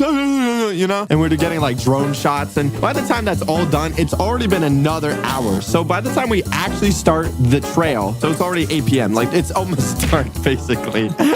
All the stuff in our backpacks had like extra YouTube gear. The people that were with us, like the cameraman, the poor cameraman, dude, they had like 50 to 60 pounds of stuff in their backpack. You forced that man to hike up that mountain with that heavy backpack, you monster. You have all of that plus what you need for survival. You know, like you can't just take water and food. We also have to make funny content video, haha. The stuff we had in our backpack made everything twice as hard than it actually was supposed to be. We didn't think much of it. We're like, it's easy. I thought much of it. What do you mean? I could have done this easy. The first part of the hike is a 9-mile bike ride, which doesn't sound too bad. 9 miles, not that bad. The whole bike ride is on a incline, and it's about a 10%, sometimes 15% gradient. So that's like, what does that mean? Yeah, we'll try 100% sucks. Yeah, you tell him. Riding on a 10% angle is considered a painful angle for like riding bikes. Painful? Yeah, we also had to ride with those heavy backpacks in the middle of the night. Can't see anything. It sucks for one leading us. Well, this is on the actual bicycle website. Do bicycles have their own website? This is on the Tour de France website. A 10% angle is considered painful if it's maintained for a long time. And then anything above 15% is considered extremely challenging for riders of all abilities. And where were you on? And we were on 15%. And we had to do that for 9 miles. You stayed on your bikes? You didn't like walk it? Oh no.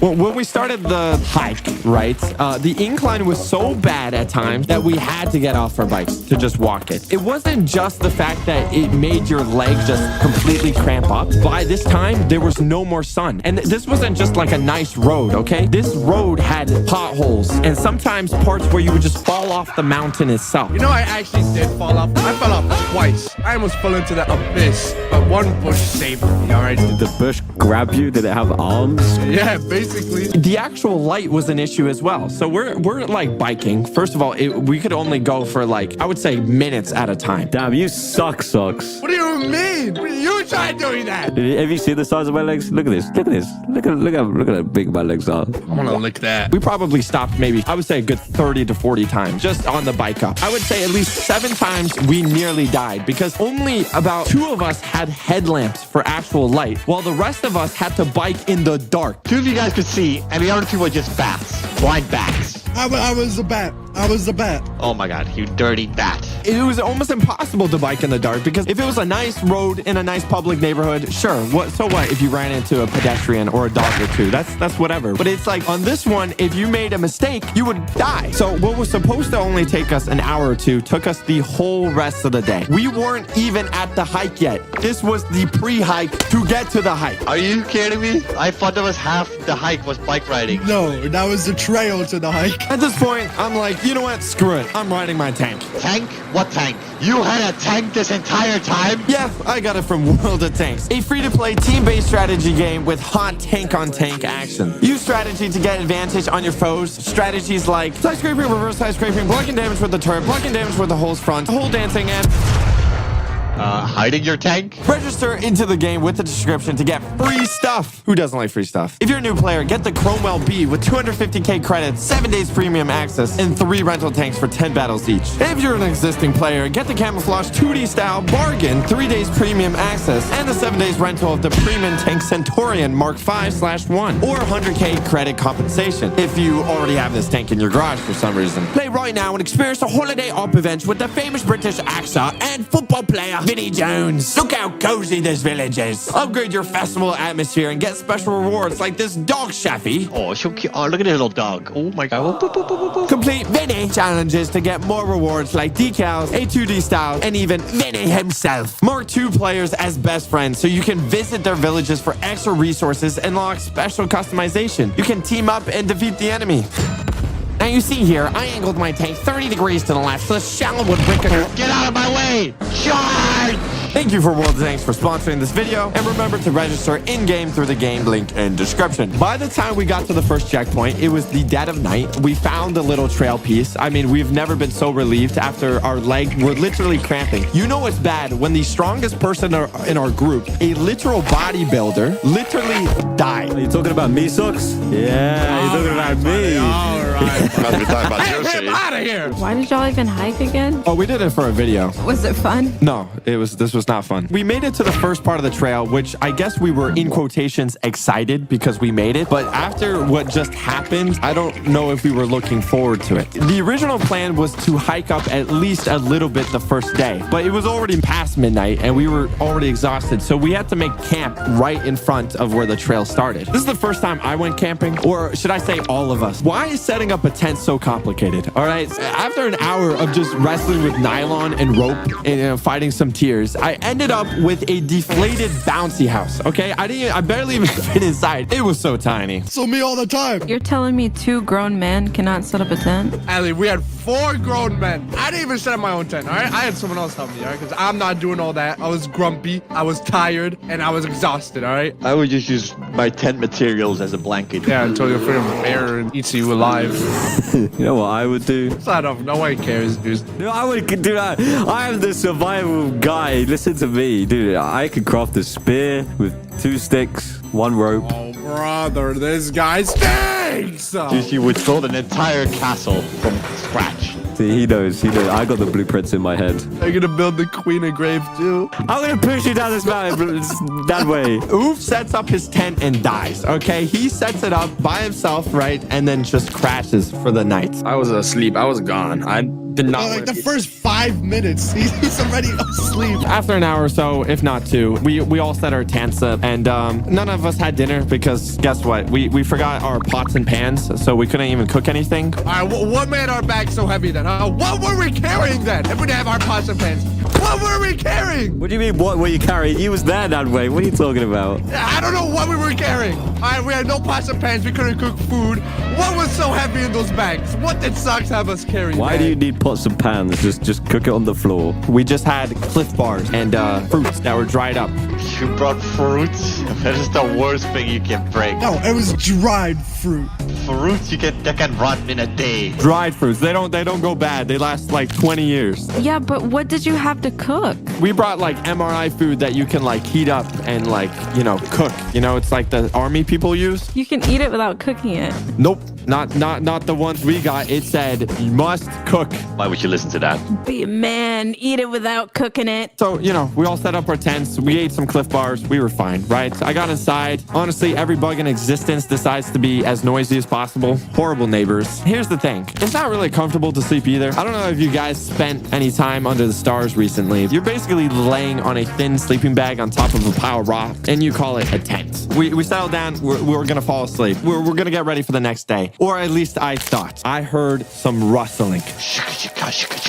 Was it Brian back alive again? No, we have already lost 1 man. He is down. He is dead, okay? You're in the woods, right? So it could be a bunny. It could be a squirrel. Could be a bear. I started hearing growling. It's my first time camping, and I'm about to get eaten by a bear. Bears have insane noses, okay? They can smell food from even inside the wrappers. We knew this beforehand, so we threw all our food in a tree, like far away from where the camp was. But oof, since he fell asleep right away, bro, his whole bag was filled with food, okay? His whole bag was filled with them, okay? He's keeping all the food for himself. We didn't know this till the next day. So all I thought was like, oh, did we leave some food somewhere? Like, is there a Cliff Bar or something in my pocket or something? Am I seriously gonna get eaten alive because some spare Snickers bar I forgot to like take out of my pocket? I woke up the camera crew. I was like, get up. If I die, at least record it. Get the content, okay? There's a bear.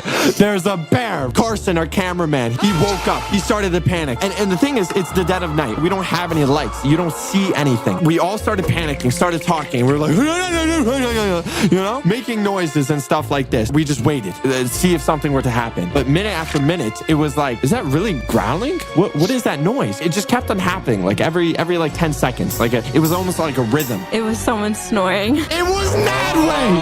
Bro was snoring, bro! Bro was snoring on the first night, and I thought it was a bear. You know how loud this guy was snoring? I didn't know 14-year-olds could snore. I thought you only developed snoring after the age of 50. Bro, I'm Arab, okay? And I'm tired. Okay, of course I'm gonna snore. He was on the other side of camp, okay? He was on the other side of me, and he was snoring so loud, I heard it from all the way to my tent. How old is Radway again? Oh, he slept like a log. After a 9-mile bike ride, barely any food, I'm exhausted, all right? I want to sleep, all right? Leave me alone. You're like 80 years old. What? Leave me alone, man. We went to bed and we woke up about 2 hours later because the thing is we had to keep a very tight schedule because we had a plane leaving already the next day. We couldn't like sleep in and take our time. No, we had to go and we were already behind schedule. We had a tough first night. We barely had any food. We had about 2 hours of sleep and now we were just starting the hike. It would be awesome to have like breakfast before, but no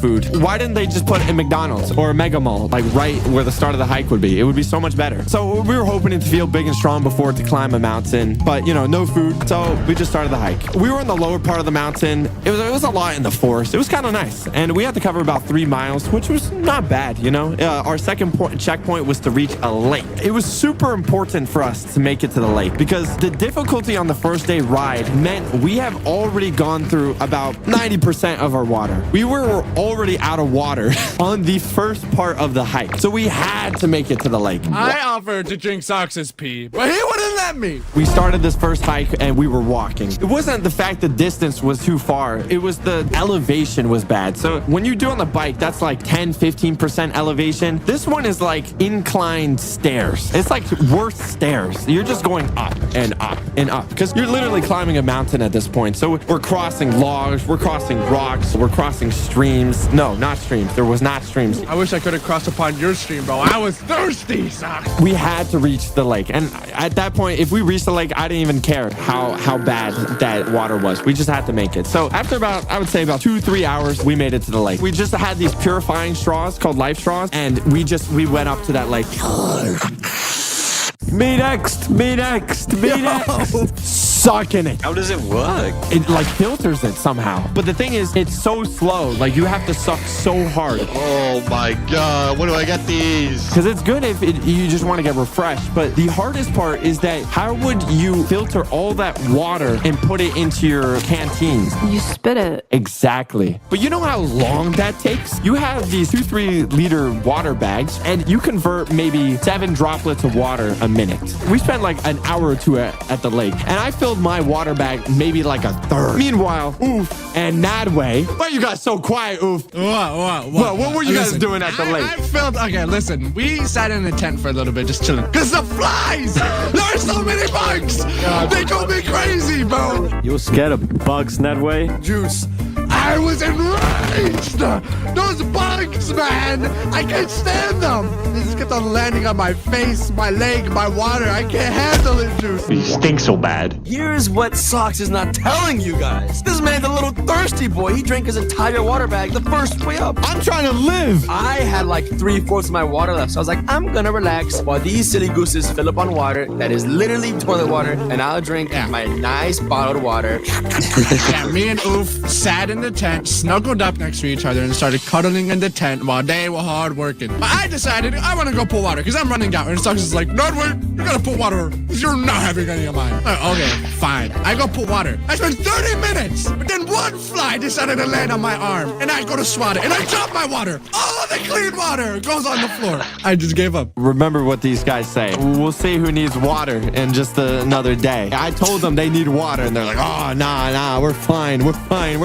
I got it on camera. We couldn't stop here. Like I said, we were on a schedule. We had to do the second part of the hike, and this was to reach the 3rd checkpoint. And this was probably not the hardest part of the hike, but it was definitely harder than the forest. So the forest was the first part. The second part is more through the mountains. It was even more rigid and more kind of like elevated because it's not like hiking. You're like climbing on rocks and stuff. It's like you're actually in the mountains now. The thing about it is that we're so high up now, right? As we're going up and up, even the air, it's like hard to breathe. One, there was a fire like an hour away, so we were basically breathing in smoke 24/7. You don't like smoke?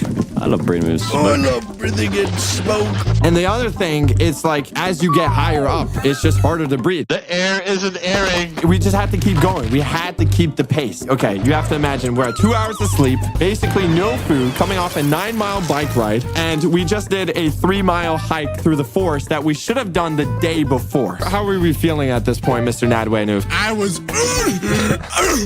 That's not good. Oof was speed running. I was over here behind like.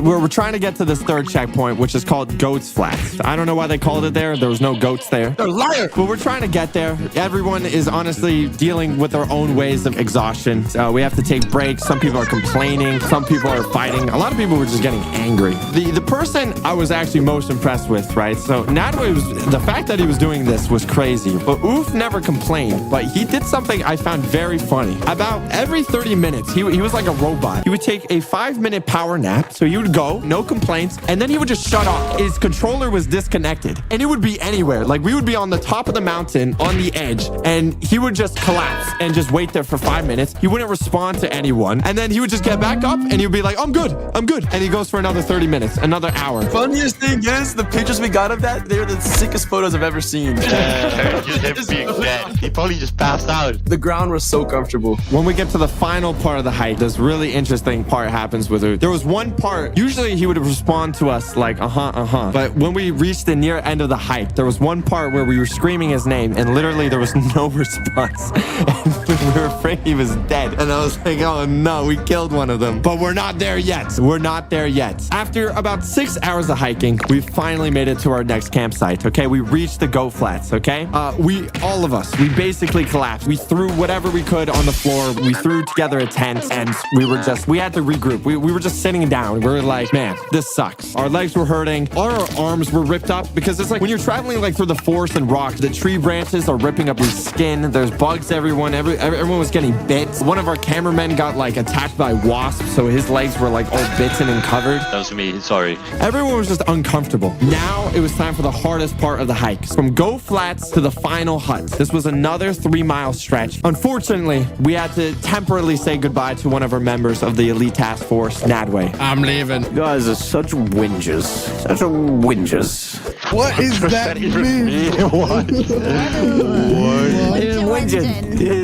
Whinging. I didn't even remember 90% of the hike. I turned off my brain and I just kept on moving. Wait, Nedway couldn't complete it? Dude, because my legs, they literally could not move. But where did you go? Did you just walk off? I literally jumped off. I had to eat food for hours, maybe even days, drinking dirty swamp water. Listen, man, I had enough. I was tired. These checkpoints are campsites. So when we set up our tents at the Goat Flats, that's where as soon as we set that up, we put Nadway in there and he just died in there. We had to leave him behind. He was sleeping already. But the rest of us, we still had a mission, okay? We had to reach the hut because we couldn't do it tomorrow. Because tomorrow we still had to go all the way back down. So we had to make it to the hut that day. 2 issues, right? Low on water. And 2, the sun was basically already dropping because it was about 8 p.m. again because we were hiking all day. The rest of us, we started our journey for the final part of the hike. This part sucked, okay? All of it sucked already. How bad could this be? This part was not, I wouldn't even consider it hiking, okay? It was like a sort of trekking. We were going across the actual mountain parts. We were going down ropes down the mountain. We were on like the edge of the mountain at one point where we were on the side, and if you made one slip, you would just fall and die. The last parts, right? The uphill in this was crazy. Like the uphill was like a straight 90-degree angle. It was like crazy at some points. Like you're going up the final pieces of the mountain at this point. And just before that last point was a glacier. The thing about the glacier, we didn't have the shoes for it. We just have these hiking boots. You should have worn Lightning McQueen Crocs. You would have got up there in 5 seconds. It's just ice and snow. So I stole Oos one of his hiking sticks. We just started going. The glacier parts took so long that it went from sunlight to dark while we were climbing these glaciers. We were just stabbing into the snow and like pulling myself up. Stabbing the snow and pulling myself up. Every like 3 seconds, like you try to plan your feet, but you would just slip and fall. So it was like going up this glacier, just climbing.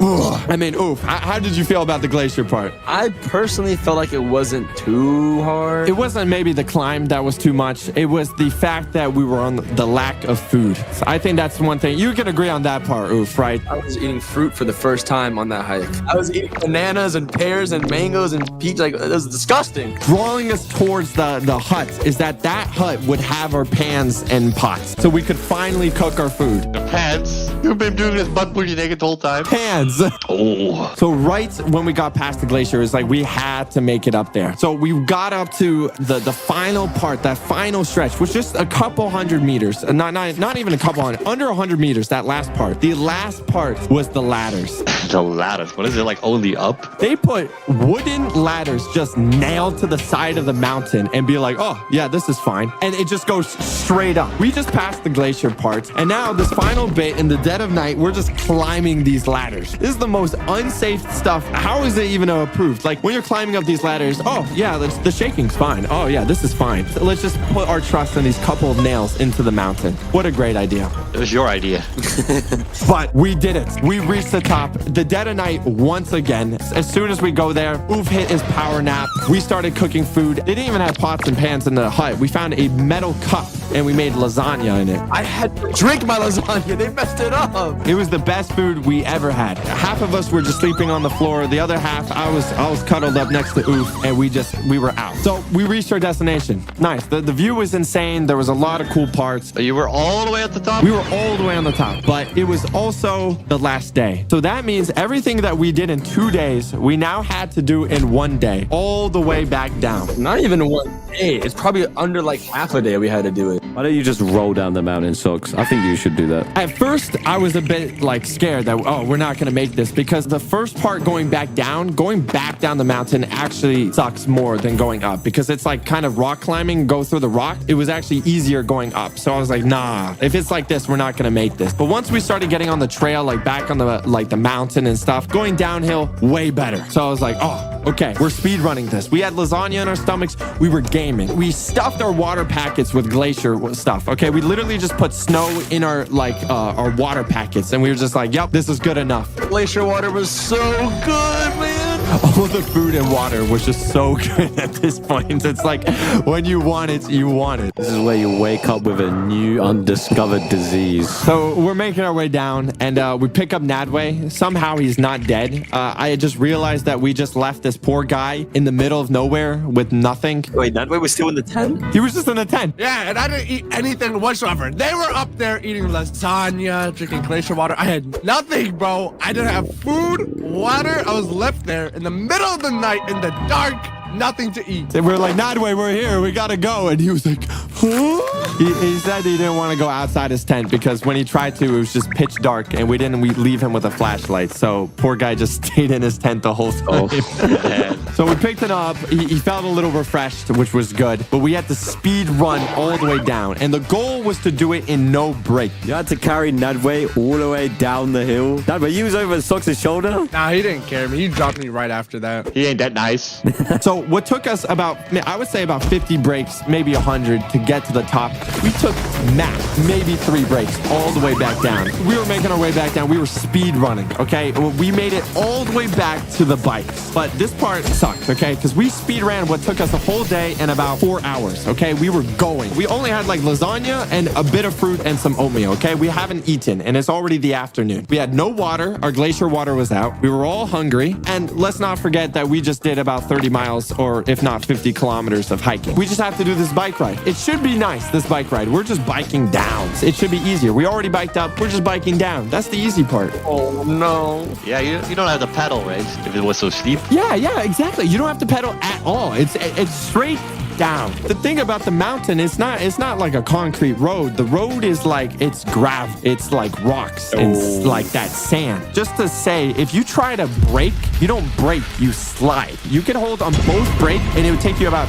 20 seconds to actually come to a stop. And if you were at a downhill, you wouldn't stop. You would just keep sliding. Also, doesn't help that we had like $20 rental bikes. $20? Why did you get more expensive bikes for such a big trip? No, ask me. Ask that guy right there. Socks for one. Don't ask me. Oof. You know, he was pumped up. He was ready to go back home. He was going. He was ready. He was like, I'm taking the lead. Let's finish this. He takes the lead. I'm right behind him. And I was like, wow, we're making great pace. This is going to be easy, right? He was flying. Flying down the mountain. He was zooming. At this rate, we're going to make it back in like 20 minutes. The thing is, we didn't know about the braking thing, okay? We didn't even take account. We were not thinking. We were thinking like, home. We need to go back. Oof, I see him. He's in front of me. He's going, wheel. Meanwhile, I'm sitting here, got my legs crossed up on the sofa, drinking my tea in my nice cozy fireplace.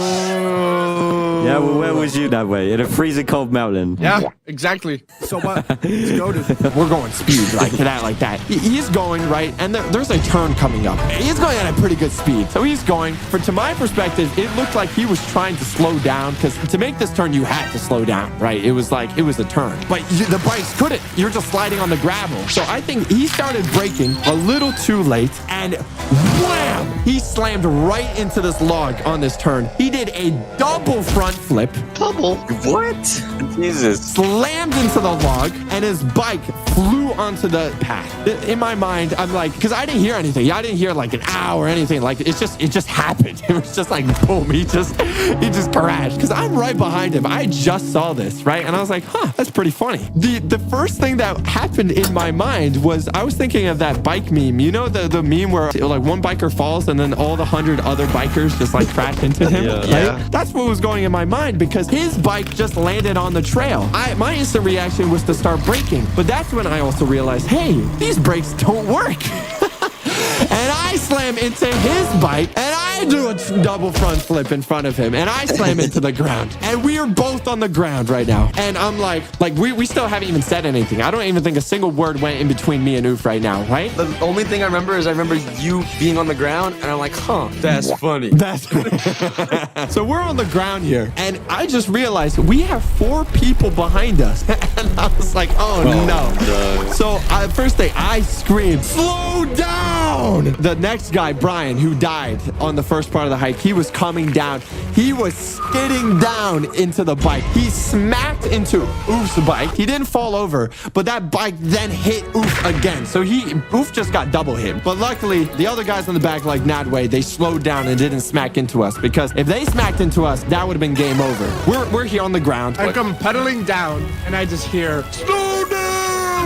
And I go and I see 3 people on the floor. I see Socks curled up in like a crybaby position. Like, wah, wah. And Oof is just laying there. I don't know what the hell just happened. I'm like curled up into like a little ball, because, you know, everything's just hurting at this point. But Oof, oh my God. He looks like those pictures you just sent. He's just on the ground. My first thought that goes in my head is, poor guy, if anything happens, I was worried about anything on his lower half of the body, because if he broke a leg or something like that, how is he going to get down the mountain? Because then we'll be stuck here. We have no water, no food. We saw only like 2 hiking groups, basically. There's not a lot of mentally insane people. We go over to Oof, you know, we're like, hey, how you doing? He didn't look so great. He tore a muscle, like the little connection thing in his arm. With that, he still had to put the backpack on, which probably hurt a lot. And he still had to do the whole bike ride down, which is insane. So bro basically had a broken shoulder, still had the backpack on, and still finished the bike all the way back down. Man, dude, are you even a human? He's not. We took it nice and slow all the way down. I had to do a couple motivational speeches for Nadway. We had no water. It was like no water, no food. Bro, I think he was seeing 7 different things at once. I saw the 5th dimension, Socks. We made it to the van, and I've never been so happy to eat a cheese pizza that we have left there for 3 days.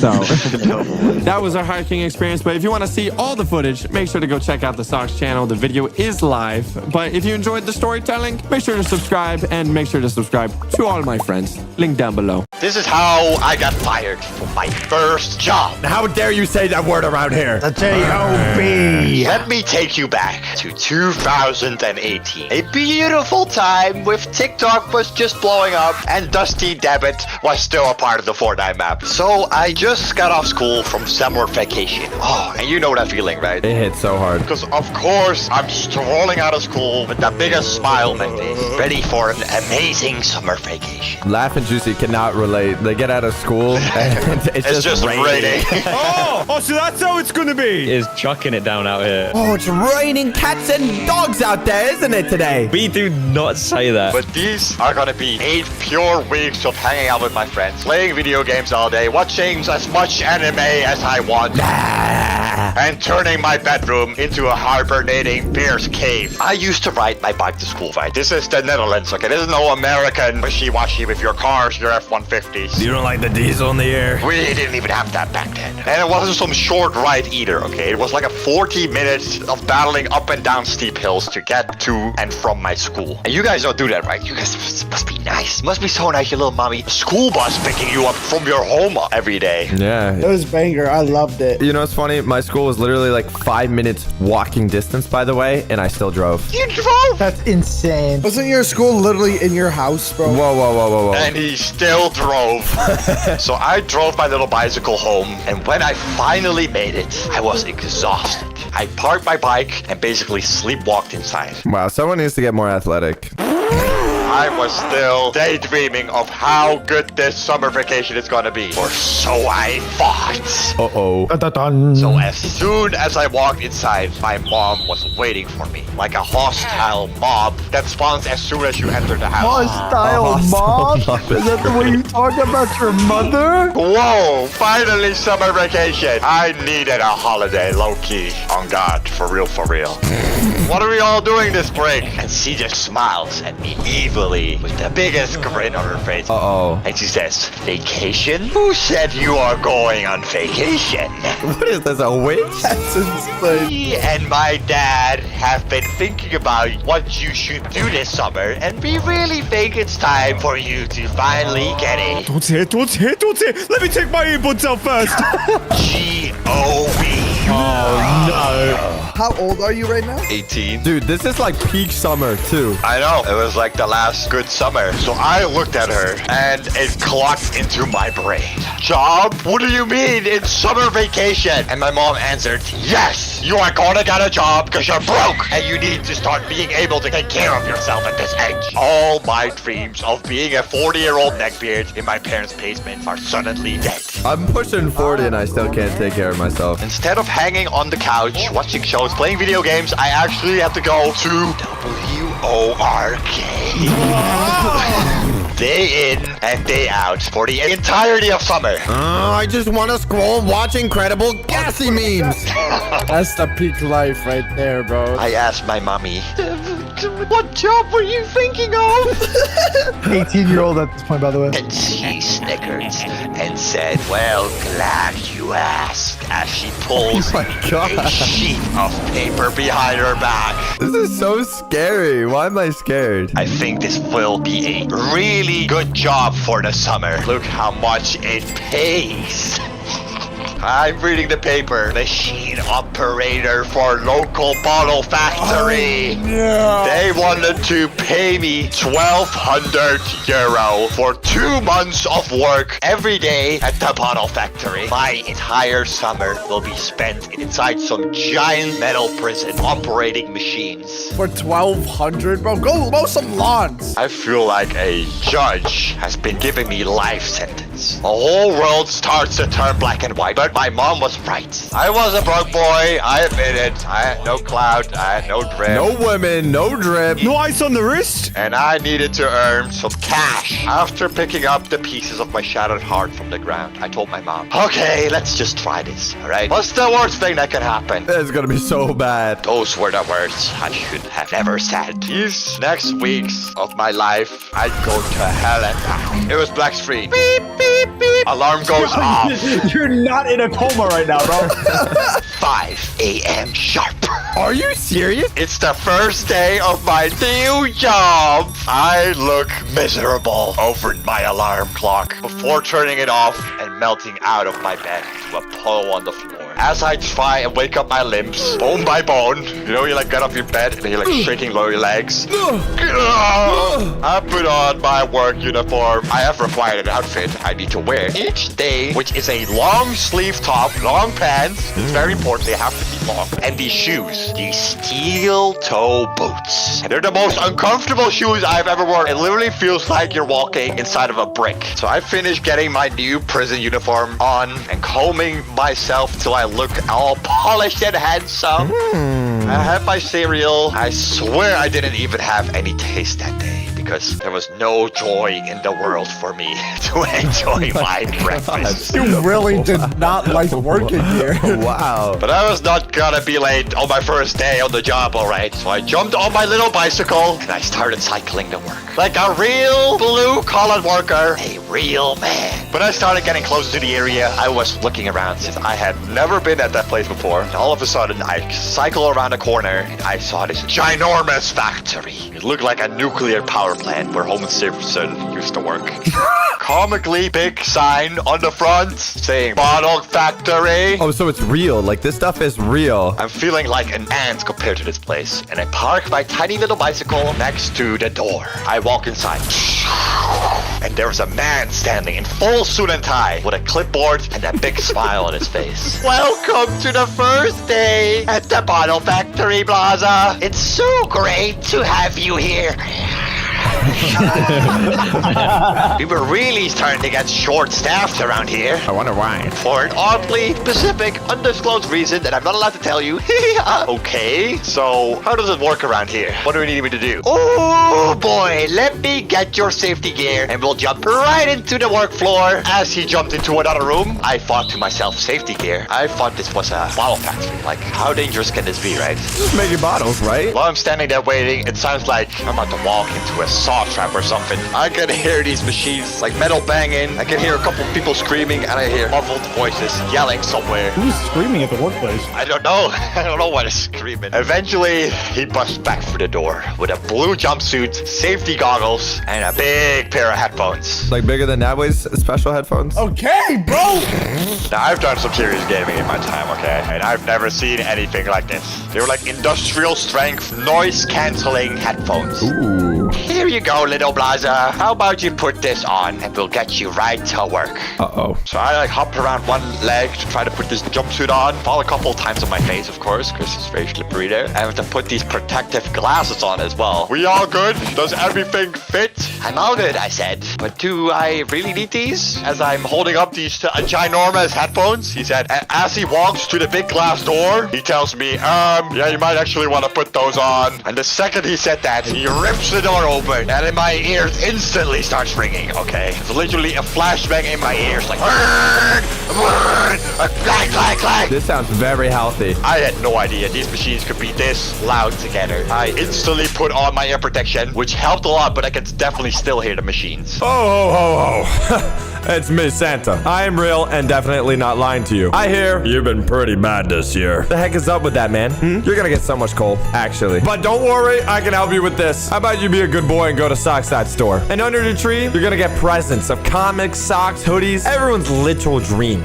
Right this way! The guy screamed at me. I could like barely hear him. You don't hear anything. He walks towards the back of the factory, passing all these machines everywhere. I look and see other workers walk around in the same blue jumpsuits as me, and we finally get to the very back of the factory, and he puts me behind the bottle organizing machine. No. What a beauty. The machine which I worked on, it was like the most crappiest old machine you could imagine, right? Like rusty. They must have been from like the 70s or something. And the way it's like fueled, he's like fueled by little plastic balls, okay? You have like little plastic balls that go into the machine, and the machine melts the balls. And then it molds into plastic bottles. Me and Nabway are gonna hold our hands and we're just gonna put it in here. Oh my god. So it goes bottle by bottle by bottle, and they get over the band, pew, pew, pew, and they all like get together in batches of like 12 or something. That's where I come in. Uh-oh. So then they slide into the belt conveyor. That's where my super important, vital job comes in. The guy explains to me that I had to quickly grab all these bottles out of the conveyor belt and store them into a big box. Because the conveyor belt doesn't stop, right? I have to grab them, put them in the box, and grab them and put them in the box, grab them and put them in the box. He showed me how it was done and said, all right, you're good to go. You'll be be standing here till 5 p.m. What? And you get 1 lunch break at 12. What? That's it? And he zipped away like a cartoon character. Where's my YouTube break? I stood there in shock for a second. Did he just say standing here until 5 p.m.? It is 6 a.m. right now. Joe. Those are 11-hour days. That's not a 9 to 5. Every day for the next 12 months. Bro, I would quit right then and there. There'd be no way. I think to myself, it's gonna be okay. I got this. I got this. I will earn some good money, alright? At the end of this, it will all be worth it. It would not be worth it. You should take some notes here. This is how you become a real man. Well, I'm a real man. Have you seen my muscles? Oh my god. Have you seen my muscles, guys? Let's get the microscope out. I was hyped up, guys. I started packing my bottles very slowly, hour by hour, box by box. My eyes go blurry, and I'm just moving like I'm part of the machine. We were like fused together at this point. It was like a couple hours. It felt like about 2 years, okay? Just sitting there. No form of entertainment. I couldn't talk to anyone because it's super loud, everything. It was just me and the machine. And all of a sudden, I hear a loud buzzer. Burr! Oh my god, finally, my day is done. I think to myself. No. I grab my phone and I look at the time. 12 p.m. Bro. It's lunch break. Nah. All right, I'll go get my lunch. A singular tear rolls down my cheek. I make my way to the cafeteria. It's like in the middle of the factory. And I walk inside. A pretty small room with 1 big table in the middle. I look around the table and every chair is taken up by some old farts, bro. Like, I was generally in shock. Some of these people shouldn't even be here. How long have you guys been locked up in here? I'm pretty sure that woman sitting in the corner of the table hasn't been moving since I walked in here. She might actually be dead. Oh, 50-50. But I was like, oh, whatever. They probably know what they're doing. They've been working for a long time. That's gonna be you one day if you keep working hard at it. I like eat a tiny little bite. Bah! Lunchtime's over. But you just got here. Corpses, go back to work. The woman of the chair just disappears. She's not even there anymore. I must have had like a stroke or something because it's already time to get back to work. Fine, I thought. I'll go back to the conveyor belt and keep organizing these bottles. Tomorrow, things are gonna change. I am not gonna be able to do this for 2 months straight, every single day, for my entire summer vacation. But Blaza, this is like prison. You gotta like beat up the toughest guy there. The toughest guy there is a rotting corpse that way. So I work the rest of my 5-hour shift and finally hear the end buzzer of my shift. I'm now at least 45 or something, but I let out a sigh of relief. Yep, because you just lost a whole day of your life. You can never get back. And I cycle my way back home and my mom was waiting for me. How was your day, sweetie? This is all just one day, I just realized. I awkwardly say, yeah, it was great. I learned so much. Perfect, we're all here. I made you dinner. You better eat up and go to bed soon. You have another big day of work tomorrow. No, you don't even have any free time? I can't wait, I said. I spent a few short hours trying to actually enjoy my summer, aka playing Rust, doom scrolling through Instagram. Rust! Out of all the games you could have played in your whole life! I need to get my hours in. I had a great time of blowing off some steam. Then I was ready to pass out early. I was so tired, I felt like the dead lady from the cafeteria. I fell asleep as soon as my head hit the pillow. And then maybe, I don't know, 6 or 7 seconds later, my alarm is already screaming at me to get up because somehow it's 5 a.m. already. And I crawl out of bed and make myself ready for day 2. I packed my bags and I add a tiny little trinket for myself in there. My AirPods. Something that will save me working through all those hours. Only hearing the drilling machine noises and people scream all day, that was like horror. I couldn't do that for another day. Where are the screams coming from? We still don't know. Like, why are people screaming at the bottle cap factory, huh? So I pull up to the factory again and I put on my working gear, my protective glasses, and I slip on my AirPods instead of these giant factory wearing headphones. So much more comfortable too. And I walk up to my machine, started working with a big smile on my face. Ah, what beautiful melody should I be playing this fine day? You don't want to hear the screaming? You didn't like that melody? Just as I am about to click the button, I got a tap on my shoulder. It is the manager from yesterday with an angry look on his face. What? He said, it's against company policy to wear any type of headphones with music. If something goes wrong with the machines and you can't hear anything through the music, it can be dangerous, and I need you to take him out. What do you mean, company policy? I'm not able to hear anything anyway. These giant machines and his that boy screaming in the background. I got right up in his face. I was like, listen here, you guys. I'm not able to hear anything, nothing. There's gonna be no downside of me listening to this music. Or so I thought to myself, because I was 18, I was a little baby, and it was all in my brain. But instead, I just looked at him and I said, oh, I'm sorry, sir. I won't do it again, because I didn't want to get fired my second day of work. No music? No music, just screaming. He said, good, now get back to work.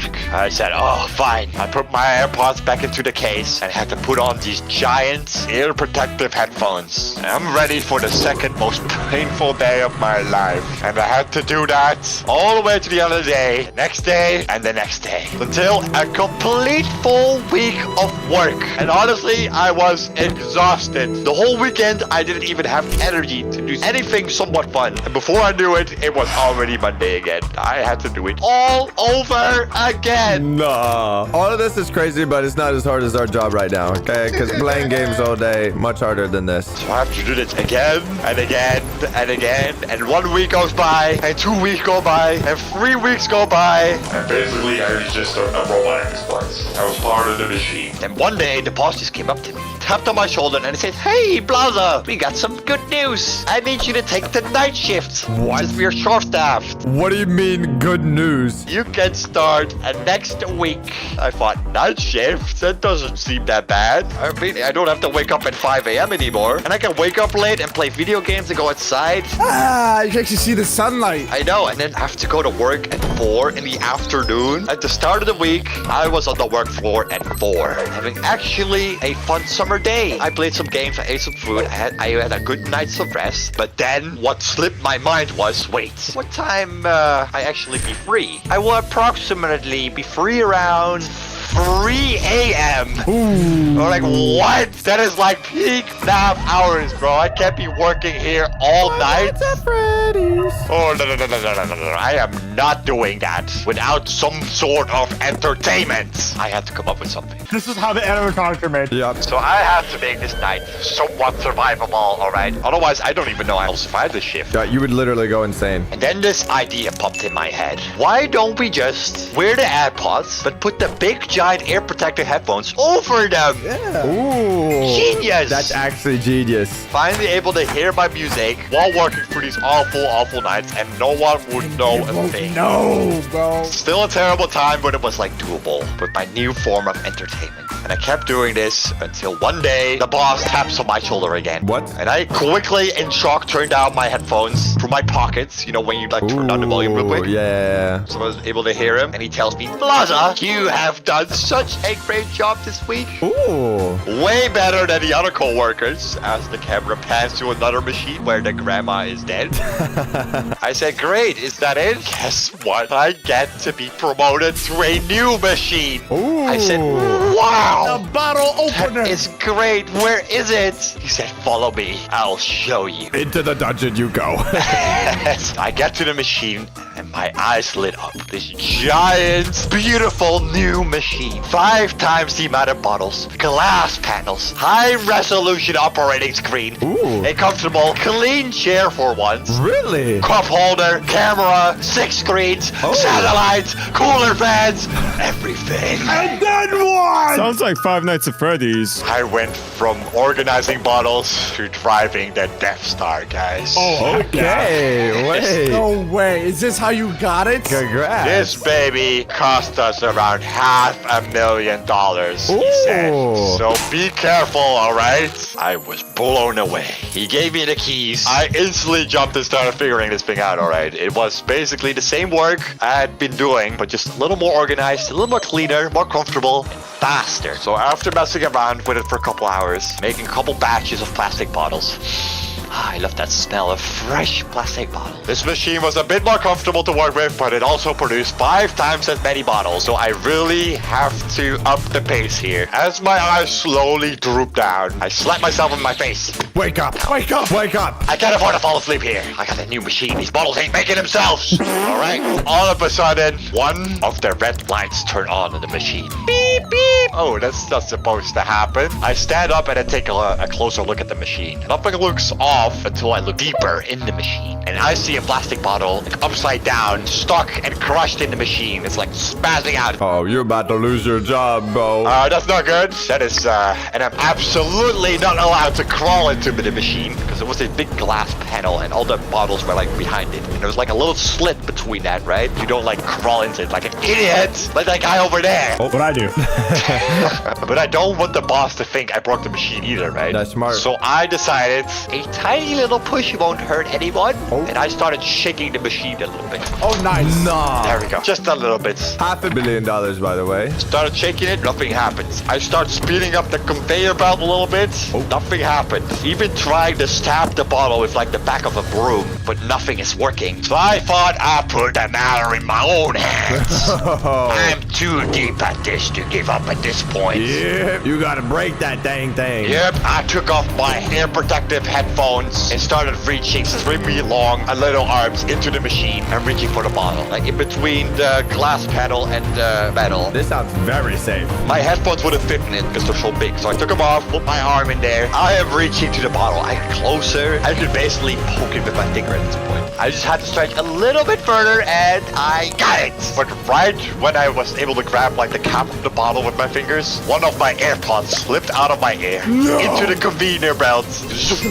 Shot straight into the machine. As I stood there with the bottle in my hand, I thought, oh, that ain't good. And then on my right, I hear a beep. And I look at the control panel of the machine. Another light turned red. Another beep went off. Error, error. So you broke the $1 million machine. $500,000. So it's not that bad. Oh. I quickly got out of the machine. I heard like some kind of scraping noise. And while looking at the machine, another bottle got stuck. That ain't good. All these other bottles, they just kept falling over because I sped up the conveyor belt before. And then another fell over and got stuck. And another one. And another one was just a wave of bottles. Oh no. They formed like a dam of plastic bottles. And before I could even react, it was error, error, error. The machine started beeping louder, faster. So naturally, I started to completely panic. Okay, what else am I supposed to be doing? I'm pressing buttons that I didn't even know existed. I'm trying to stop everything, but nothing was working. I feel like a boomer trying to operate a self-service checkout, okay? Suddenly, I hear another weird sound coming from the machine. And I abruptly, that's an expensive word, I don't know if I can afford that, abruptly look up. But because I was panicking, I looked up so fast, I accidentally hit my water bottle on my desk. I slammed it on accident, and I knocked it over, spilling water all over the control panel. Beautiful. Why is everything bad happening all at once? Do you guys know when you get a speck of water on your phone and your whole screen starts spazzing out, opening apps and typing love letters to your school crush? Yeah. That literally happened to me the other day with Dad went in the hot tub while we were playing Clash Royale. Now you're blaming your loss that you're so trash on the hot tub water now. 403 to 1, by the way. The conveyor belt started to speed up. Now it's spitting out deformed bottles. That's not good. I just created a whole subspecies of mutated plastic bottles. I look at the screen. Everything is in Chinese. At this point, there was nothing I could do anymore, okay? I don't speak no Chinese. I'm just putting my hands up and I take a step back. All of a sudden, I feel a strong hand to grip my right shoulder. What did you do? The boss says with the scariest look on his face. I was like, I don't know. I just kind of did that. I missed a software update or something. A software update? But while I say that, my other AirPod that I still had in my ear falls out of my ear and he just dead stared me. Red in the face and said, "You are so done." Wait, he didn't even give you a chance? He put me aside and sat in front of the machine, then unplugging it with a special key controller and did an emergency shutdown. Then his head slowly turned to me and he said, Laza, you can't grab your stuff. I do not want to see you here again. Are you serious? actually got fired? You got fired from your first mistake? It's only like $500 million. I quickly grabbed my bag and I sprinted out as fast as possible, not looking back. Let me just tell you guys, I didn't go back to that factory, okay? I don't think that guy likes me anymore. They fired you like right then and there. It wasn't even some like letter or something. It was just boom, you're fired. All I heard back from them was a very professional email saying that I was fired and will be sent the money I earned from all those weeks working there, which I am glad I even got because all that money I earned, I instantly invested into my gaming PC. Ooh. I could record videos with you guys and I'm actually still, oh, my screen just went back. Never mind, this PC sucks. And I'm actually still using that PC till this day. That PC still be going. Oh my god. Wow. More of the stories. If you guys need a bottle, I can hook you up. So if you guys enjoyed, make sure to go subscribe to Blaza. Link down below. Check out Success Store and click another video right over here. Bye. I got a little bit bored and decided to spend over 1,000 days of my life just to make my dream game. What a stupid idea. Bro spent more time making this game than in a shower. That's crazy. Shut up. You don't understand the amount of hurdles and issues I had to go through to make this all possible. It still haunts me. From hundreds of people doubting me and even screwing up my own launch date. Wait, he screwed up? Wait, what do you mean you screwed up your own launch bro. date? What did you do? You own the game, bro. You do, like, it's your job. He posted the trailer saying, coming out in June. It's just been like 4 months. It's still not out. But we have a lot of huge updates to show you guys, like new levels, monsters, and even an animated trailer. It took way too long. So I'm actually excited to show you guys. Oh, it's a dog. my God, it's Oh my Buddy. God, it's so cute. It's literally like an Overwatch trailer. We will even have a free-to-play game for you guys to try out today on all devices. But where do we even begin? How does an idiot like me even make a game? If you don't know, we are talking about Benny's Backrooms. That is like the best game ever made. Feel free to wishlist. The idea all started when there was a huge surge of the backroom videos all over the internet, and I was in complete. The thing is, the whole trend of the Backrooms is like dying faster than my will to live. So we got to do it in like 3 years, hopefully less. But I think I'm a bit late on the Backrooms trend. I don't know. I'm just a little tiny smidge feeling. No, it's okay. It's only gonna be later. Yo, bro, he's clowning on your release date, bro. What are you gonna do? You can't clown on a release date if there's no release date. I know, right? Whenever this game comes out, like, Honestly, bro, I looked up backroom games yesterday, and I think the page numbers were like 4 pages long of backroom games. Yeah, bro, there's something called skibbity Backrooms, bro. I'm trying, okay? So I decided to make my own Backrooms game with its own custom lore, monsters, and its own interesting gameplay. What was really important was making sure the game had no microtransactions, no NFTs, and no ads playing in your face every second. what's the point? You make a game to not do that. Bro, why'd you say NFTs, bro? Are we in 2021? What? Just to combat that, I'm gonna make my own game called Lenny's Backrooms, and I'm gonna put NFTs, microtransactions, and everything else. And a battle pass! Battle pass! Anyway, I went to work. I took out a notepad and I started writing endlessly. A bunch of different concepts and ideas. Here's what I fully got planned out.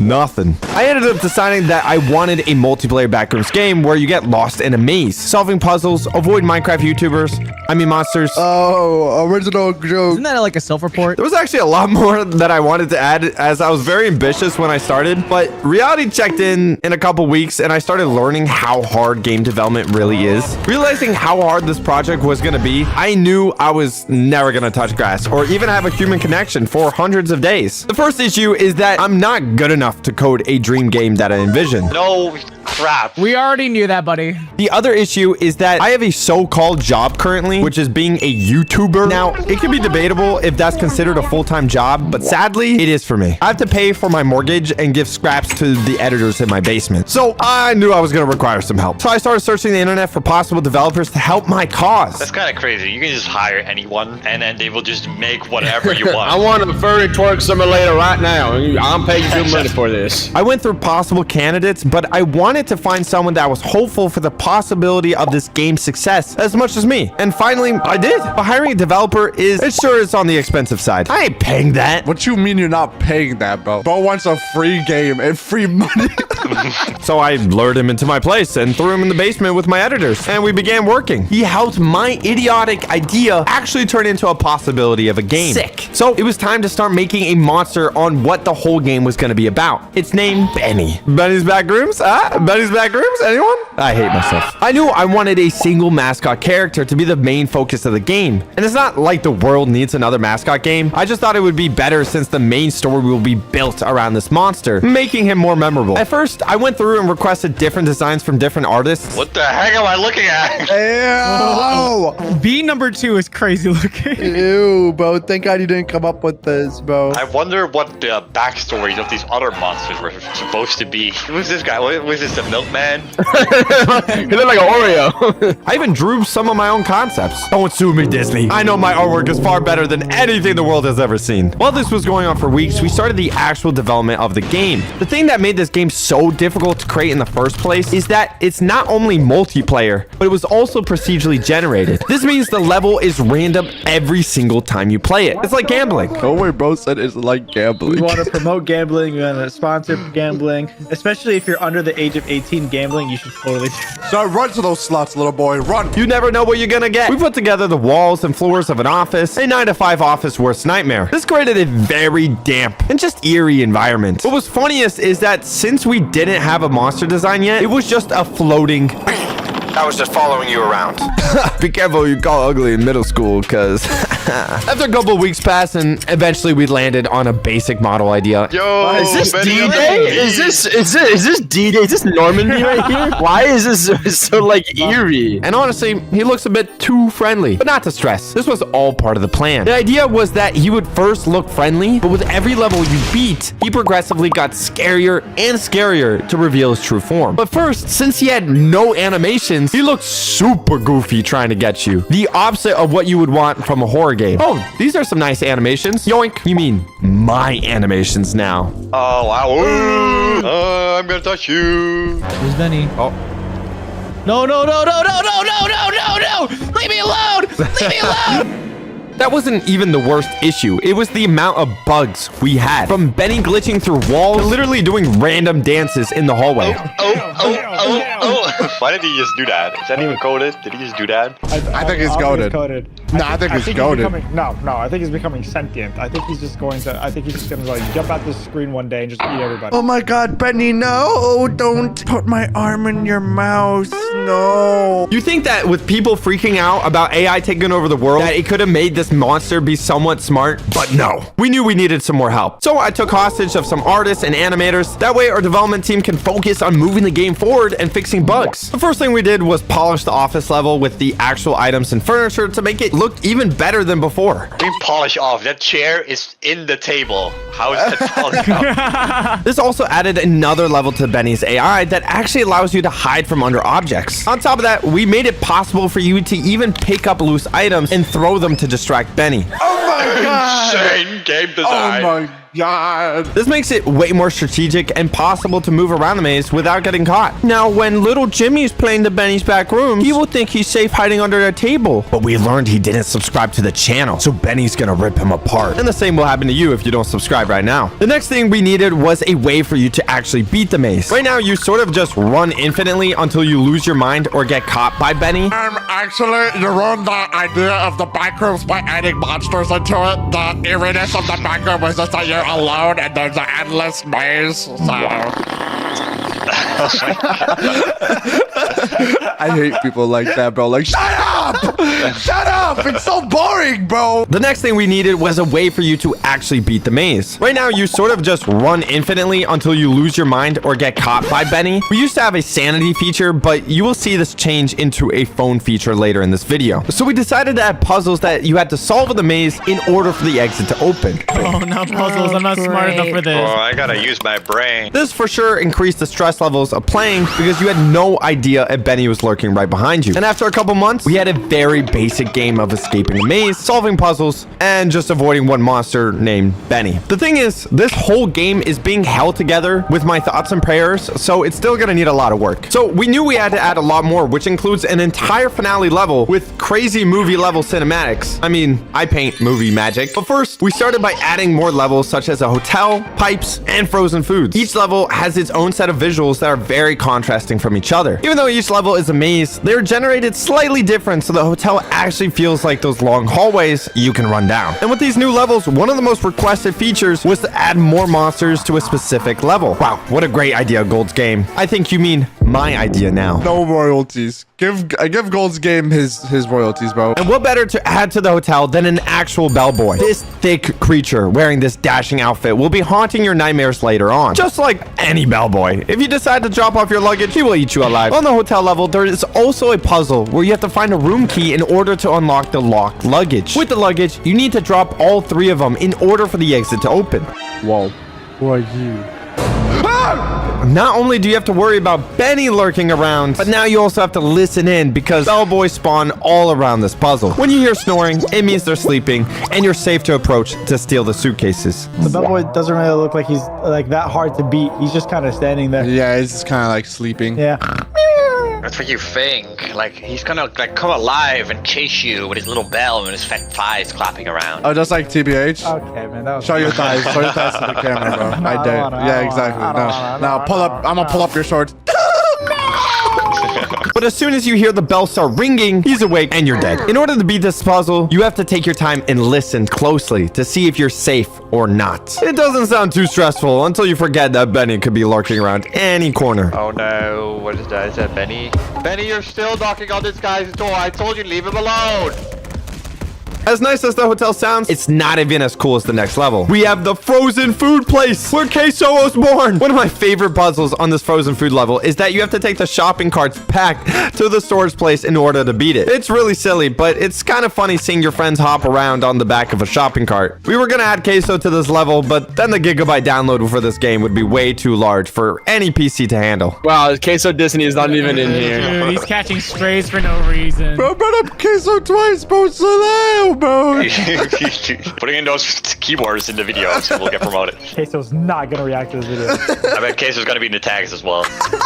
And since we had more levels, we could also start revealing Benny's true form. With each level, he's progressively becoming more beautiful as his limbs and ribs are really starting to show. I don't know about Beautiful. that one, I think he's becoming more freaky. His appearance is not the only thing that changes, but also his animation. For each level, if he catches a person, his way to remove that person from the game becomes more and more aggressive. These animations are actually pretty cool. Did you see how deep he went in his mouth? I wonder what freak we hired to do this. Oh, whoa. Oh god, I hear Benny. I hear Benny! I hear Benny! Shove my face into the ice cream. This made me really excited for the final level we were gonna add because Benny looks like a friendly Disney character to something you would never want to see at the dead of night. Almost a whole year went by, and at this point, we needed to polish the levels even more. Each level, we wanted to add more variety of puzzles, but especially more monsters. Benny was great and all, but it would create some repetitive game loops. So we first added vents to the maze. This allowed the player not only to hide away from Benny if he passes by, but also travel through the maze in a different way. But we couldn't make it all happy. We decided to add a monster to that vent. After hundreds of different concepts of monsters, we landed on a guy called Mr. Twister. Yo, the one thing that looks like me, yo, rename him right now. Rename or recolor. What would I name him? Mr. Tentacoli. This is why you're not naming anything. Okay. Mr. Twister stays in the vent and only gets angry if you intrude his home. If you do that, tentacles would explode from his stomach, sending the player flying. At first, we didn't have any animation, so it sort of just sent the player flying upward. But after weeks of polishing and creating an animation, it turned into something genuinely horrifying. The only way to avoid Mr. Peepers was not to go in the vents if you saw a pair of eyes in them. And for some reason, if you think you're safe in the vents, you're actually not. We made Benny be able to travel in the vents because I hate everyone. But this is nowhere as cool as the other monsters we're adding. We also decided to add some variation on the roof by adding a monster named Rufus. Banger name. That is his name. Could be a little scarier. As a joke, I said send an artist of a meme of a guy taped to the ceiling, ended up turning into a horrifying monster. This monster lives in the holes and travels between other holes in the back rooms like he's some sort of worm creature. What worms have you guys been seeing? Like, I need to see this worm that you guys have seen that makes you think that looks like a worm. I cut a worm in half once. What? Why? Then I had 2 worms. Yo! I did it with a knife. I used to. We have a serial killer in the call. What is going on? No, I literally made twice the life. When you're walking the back room, sometimes the holes are just empty and you are completely safe. But sometimes if you see saliva dripping down, that's when you know Rufus is there and you should not walk anywhere near there. If you somehow walk under that, well, you're gonna have to be Rufus' snack for the day. It will take a quick chomp and even throw you down when it's done with you. Each monster was about a month or so of work, so we couldn't go too crazy if we wanted to get this out in time. We started sprinkling some lore throughout the levels, and you could slowly understand where Benny was coming from and what the Backrooms was in the first place. We also wanted to show the Alcazar scientists, which were the first to discover Benny, and show what happened to them. The Alcazar scientists had a way to try to slow down Benny, and one of those were traps. No. Not those traps. These traps were an Alcazar mine. And even a Roomba. Obviously, it didn't work out for them because it had no effect on Betty. But it sure has a great effect on players like you. I bet that was that way, bro. I bet that was that way. These traps also lay themselves all around the office level. And if you go near it, well, your player model will go flying. The Roomba is even funnier as it works just like a Roomba, bouncing from wall to wall. But if you get too close, well, you'll end up flying as well. This game is very big on multiplayer and ragdoll effects because it's awesome. So you'll see a lot of death animations encourage player models to go flying, which only adds to the proximity chat we will add later to this game. One more monster we'll add was from the Alcazar team themselves. They had a dog named Buddy that helped them discover the back rooms. Sadly, on one of their last adventures, Benny rediscovered Buddy and ended up killing him. You monster! No, buddy, why? Why even bring a dog into there, bro? Why did we write this? Because we're villains. Over time, the Tesla started seeping into Buddy's body, turning him into a malnourished hound beast. Now, Buddy will stalk you to the ends of time in the back rooms. You know what Buddy kind of reminds me of? You ever seen Fullmetal Alchemist? Yeah. Dude, that's literally based off of that. Clearly, what we're learning from this video is that Socks is not original. The only thing you'll recognize him from the previous form is his golden chain around his neck saying Buddy. You can even get a good look of it if Buddy ends up catching you, because if he catches you, it will give you a nice big juicy kiss on your lips. I hear breathing and stuff. Ah, what the? Oh my god! Get away from me! Get away from me! You can see that over a year, and we have somewhat of a game going. On top of that, the more features we add, the more bugs appear. Every time we add a monster or a level, it just seems to break something else. But nothing compared to having multiplayer to sync or even work. You think we could just add code saying add multiplayer and it would work? Why isn't coding just like saying I want this to happen and it happens? It will be with AI. Just tell GPT and it'll give it to you. Yeah. We needed multiplayer to be the biggest part, as that's where several months went to. But that allowed us to add one of the coolest features into the game. What started as a piece of cardboard into a handy dandy Alcazar phone. Even though you were stuck in a maze, I didn't want you to lose your mind when getting lost. Oh, thank you, Socks. You're so kind. Instead, we added a handy dandy little map device on the phone so you could see where you were, where your friends were, and even the maze generating underneath you. This can make it really funny, as you know your friends will just perish off the map when this little icon just disappears from the game. Why this is so good for multiplayer is that you can laugh when your friends get ripped apart from a monster. We also added other features like a camera so you can take photos of your goofy characters and send them in the messages. Can I say slurs in the text messages? I'm sure people will use the messages to send very thoughtful things to each other. I'm gonna message you, take off your pants. I'm gonna message you, you take them off for me. But the phone isn't just for fun, but it's also for a way for you to survive in the maze. If you saw our last video, you saw this tall humanoid figure missing its skin and carrying a crowbar. Oh my god, Attack on Titan! Dude, you should like put microtransactions where you can get skins for the monsters and you just give them skin. That'd be sick. This entity is literally not visible to the eye. The only thing you will see walking around the back rooms is the flesh footprints it leaves behind. If you're playing with your friends, if you're not careful, you could accidentally walk into its path, giving you the jump jump scare of your life. You need to pull out the camera app, which actually allows you to see the invisible man. Once you see it, it will head right towards your toes, trying to suck him. The only way to fend it off is to keep your camera on long enough, which will eventually burn him out of existence. This can be a bit tricky, as you probably have other monsters to deal with. But what is funniest is seeing this monster from a third-person perspective. You have no idea what's happened to your friend. All you know is that they're dead. This monster, for some reason, was not as complicated as you might think, but for sure one of the scariest, until you hear about the next couple. There's also a lot of other features on the phone that just play off as being funny in multiplayer, using the proximity chat, like music. All these features were great, but when we're closing near on a date and we still have a lot of features we needed to add, we had to choose our favorites. We decided to add a level that was completely dark and even an art gallery. The art gallery was by far the coolest level, as it's filled with a bunch of different art pieces that are honestly pretty scary. Dude, someone actually drew that. Oh, the art's kind of cool. That's kind of awesome. In this level lies the scariest monster in the entire game. The first one, called Billy. Billy is a tall, long-legged, pale creature wearing a yellow shirt with blue overalls. This is what peak gamer looks like. Sounds like Armin. Armin from Attack on Titan? Yeah, he does. Why? Because the bald cut? Yeah, it's the cut. bold You got cut, the Armin bro. cut. Creating this creature into a 3D model is probably the most terrifying thing we've ever added. You honestly do not want to encounter this monster in game, but I'll tell you what you have to do if you're unlucky enough to come across it. This monster stays completely dormant until an unlucky soul comes across it. Okay, I don't even know what the word dormant means. We're talking to like 10-year-old. Dormant means? Look at this handsome Chad. He'll stay completely still in this image because he's trapped there eternally. You're probably wondering, how is this scary if he's trapped in an image? Well, as soon as you stop making eyesight, Billy will disappear from the painting. Billy has officially spawned onto the maze, and he's heading right towards you. As a first-time player, you probably have no idea that Billy has disappeared, so you continue moving, having no idea what you have just done. This all sounds extremely hard to code so far, so I will have to make sure our developers don't get to see sunlight for the next couple years. Hooray! It's easy enough. Just throw the key away. Nonetheless, Billy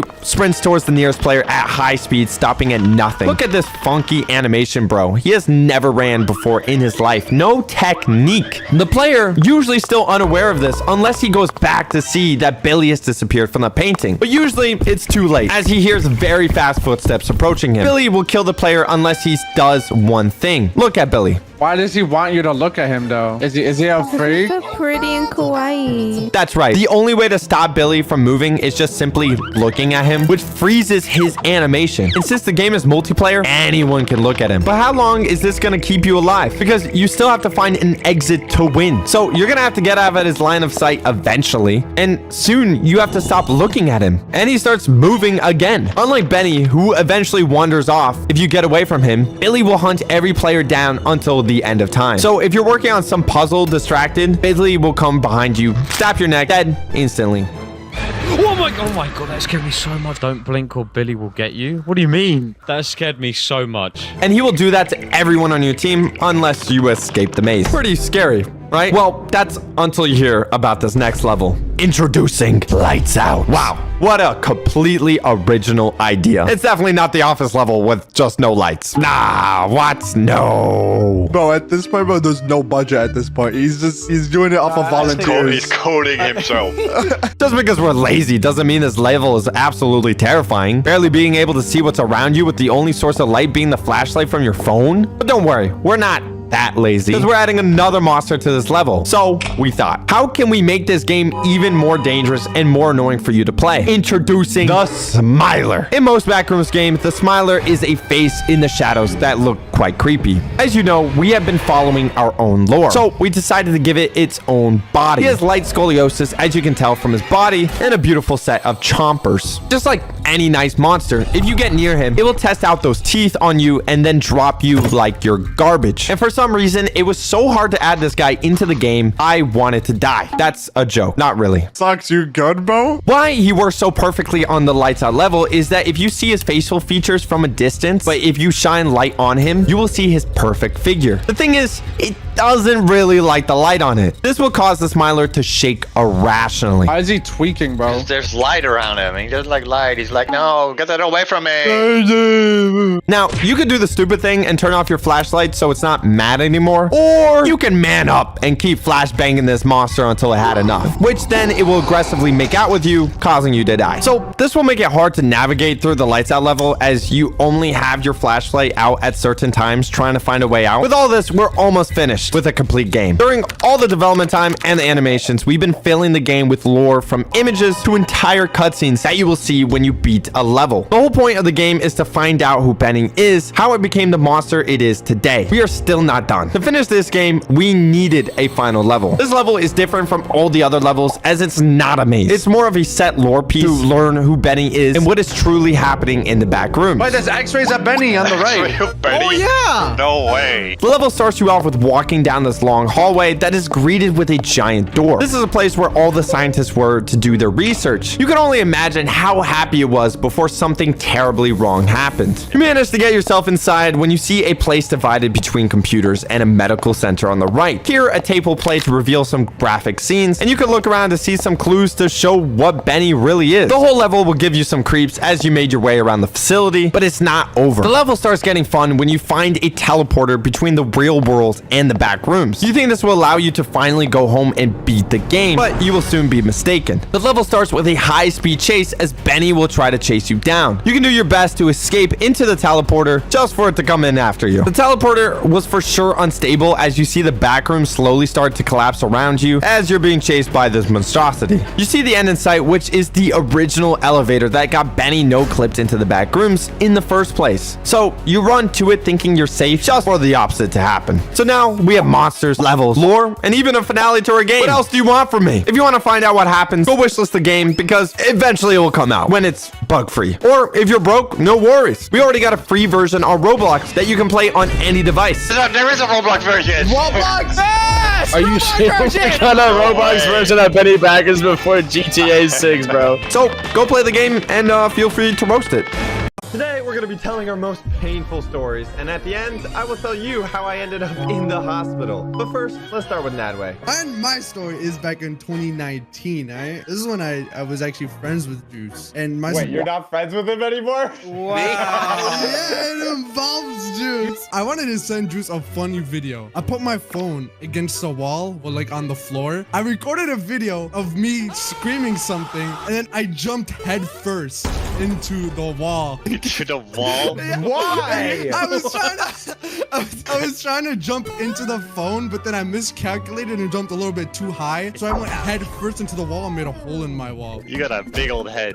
I was home alone at that time. I didn't know what to tell my parents. I told them that I was working out, running around, and I tripped on a wire and I fell into the wall. You were running around working out in your room? Yeah. I literally dolphin dived into the wall. I'm not even joking. The video was like I had it on my phone, but I was too scared of my parents finding the evidence, so I just deleted it. Yeah, gotta delete the evidence. I still have a photo of the hole in the wall. Well, Nadway gets his phone. Let's hear another story from Mr. Mimi. I'm just a Chad. I've broken many bones, many hearts, many. I'm just so cool. Okay, so. Shut up, Mimi. Here's the hole in the wall. Here it is. That's so tiny. What? Is that your head? Well, my full head didn't go through. Let a real man tell the story, okay? When I was 3 years old, I was a dumb baby like Ned. Oh, I know for sure you were. I also had like deep social anxiety or something, so. At 3? Yeah, if I wasn't close to my mom for like 3 seconds or like had like a gulab jamun or something, I would start crying. What? One day, my mom left me on the bed to go downstairs real quick. She had to make like some gulab jamuns or something. She went into my bed. You're literally not even real. You're not even a real baby. Like, you don't even exist. Okay, so literally like 3 minutes of unsupervision and my blood pressure was rising as a baby, okay? The bed was like 10 foot high or something, so I couldn't even get down. Somehow, as like a 3-year-old baby, I managed to do some parkour. Parkour? Yeah, I was doing like a handstand jump off the bed to a cabinet. I slid down the handles of the desk, and then I jumped on the floor and started emoting. Is this another concussion story? Because that also explains a lot. lot. Yeah, I totally didn't just fall on my head. Once I got on the floor, I started crawling towards the stairs because my mom was downstairs, you know? This was in India, so like the stairs weren't made out of wood. They were made out of like hard stone, like marble or something. Oh my god. I was crawling towards the stairs and I could hear my mom downstairs. And more importantly, I could smell the gulab jam. So yeah, I started crawling. 1 step, 2 step, I'm getting closer. 3 step, 4 step. Falls down the stairs. No, not yet. I crawled down the first 2 stairs. I successfully did it. 5 step, I don't know what comes after 5. But my hand slipped, I rolled over, and everything slowed down, okay? I was in the air. I was rolling in the air. And in that moment, while I was in the air, my life flashed before my eyes. Oh my god, it must be a long fall. And just as time slowly snapped back to reality, I landed directly on my left eyelid. Oh my god. Oh my god, how'd you do that? I just told you how I did it. I Oh, fell down. What do you tell the ladies when they ask what the scar is about? I saved a baby in the fire or something. Not anymore since this is going out. I don't know how I didn't die. I should have like just rolled down from there because like the stairs were like very long and like further destroyed my head, but I survived. I just had to get like stitches in my left eye. So you can still see them to this day if you look close enough. And yeah, I was the baby that was dropped on my head. You weren't even dropped on your head. You dropped yourself on your head, bro. Also, I don't know if this story is true because I literally spawned in the world at the age of 11. I have no consciousness before that, but my mom told me this. You just gave me a vivid story about it. My mom told me this. I'm gonna go eat some gulab jamuns. Well, while Blaza goes eats gulab jamuns, TBH, it's time to tell your story. I think my story is the most relatable. If it's not relatable, what are you doing? Okay? Oh my god, he's so relatable, guys! Dude, I'm so relatable. Just like me for real. Oh god, oh god. I was like 5 or 6. Okay, I hated homework. My brother was the kind of person that would sit me down and watch me do my homework because I never did my homework. Either someone watched me do it or I didn't do it at all. So my brother wants to use the bathroom and I was like, my nails are a little long. So how can I cut them without getting out of my seat? Teeth. No, I see that's the logical answer. That's the logical answer, right? But I wanted the perfect edges. Okay, Wait, do you not go to the bathroom with your brother? Okay, buddy. We're gonna talk You don't have about a this brother. later. Wow. So I'm not halal anymore. So I was trying to figure out how I can get the perfect, beautiful edges on my nails. So I'm looking through my bag because I don't want to bite my nails because biting my nails, that's gross. So I found the next best thing. A pencil sharpener. A pencil sharpener. Pencil sharpener. My god. Did you go to your local school? No, it was just in my bag. You know, I was a good school student, but I was a bad homework student. You know what I mean? But how would that make it clean? Allie, I'm 6. My 6-year-old brain is like, okay, if I just put my finger, my pinky finger, my little pinky finger in the pencil sharpener and give it a little swish, the nail's gonna get a perfect cut. That's a great idea. Actually, I should try that. That was a great idea. And then I tried it. I gave it a little twist and then half of my nail was gone. A perfect my God. curve. 2/3 of my nail is actually gone. Okay. I had 1/3 of it and I didn't even cry. And you know why I didn't cry? I looked at my finger and I thought about every life choice I did before this moment that led up to this. And I just looked at my fingernail and I was like, that wasn't the best idea. After like 2 minutes of processing, I tried to get my fingernail out of it, you know, because it wasn't fully gone yet. It was like bending. Yeah, it was really bad. My finger was like surgically attached to the pencil sharpener at this point, right? So then I tried to get it out, and Wait, it was still in? It was still in. Ah!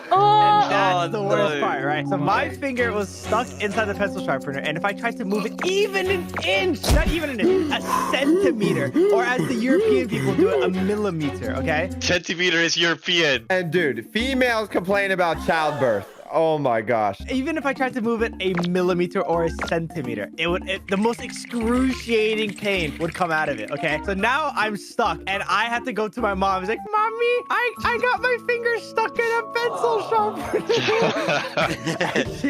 My mom legit asked me, how dumb are you for putting your finger in a pencil sharpener? And my only response was, I thought it would work. That's it. That's my only thought, bro. I thought it would work. Did it work? 2/3 of my nail is gone. Okay. So it worked. But it was a clean cut. It was a That's clean what cut. matters. It got a little bit more than the nail. That's all I'm saying. How'd you get it out? Oh, we just ripped it out. Oh my god. This explains why he has claws. Let's hear a story from Allie. It's not me. Juicy's just been waiting to talk about his like pain. I think Juicy's the only other person here that broke a bone. I never broke a bone, but one time when I was a kid, I was in the bathroom and I was playing with my Hello Kitty like toothbrush holder, and it was like pink and I had like a little Hello Kitty on it, and I started like filling it up with water, and then I decided to tape it so the water wouldn't burst open, and then I kept filling it with like more water through like a little tiny hole in the top. After a while, I just got bored, so I just decided to like cut the tape off and empty the water out. And so I grabbed a pair of scissors and started to cut the tape, but I was standing at the sink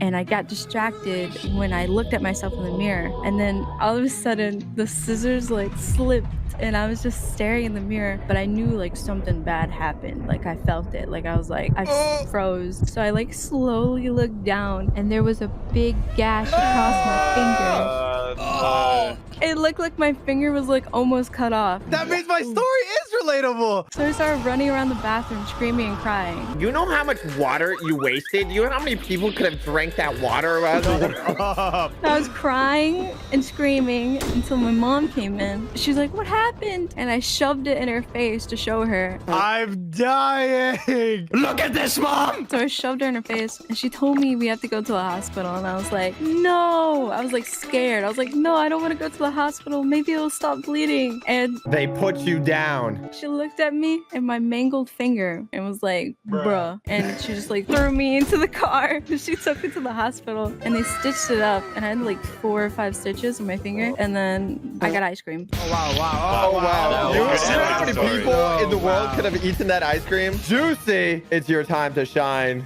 So anyway, let me tell a real man story. Not breaking their bones, having silly concussions at 3 years old. All right, you know what? He's coming at your neck. Anyway, so basically, I woke up on an average British day, okay? You know, Not relatable. stormy outside, it's raining, you know, I get up, I brush my teeth. Oh, Sure you did. Wow, that is untrue. We're only telling true stories here, Juicy. This was before the head injury. Here's a true story, okay? So I woke up, I was like 7 years old, I was getting ready to go to school. You know, average day, average British day. So I got to school, it came to lunch, and we went out in the playground. You know this game called hopscotch, where, you know, you jump on 2 legs?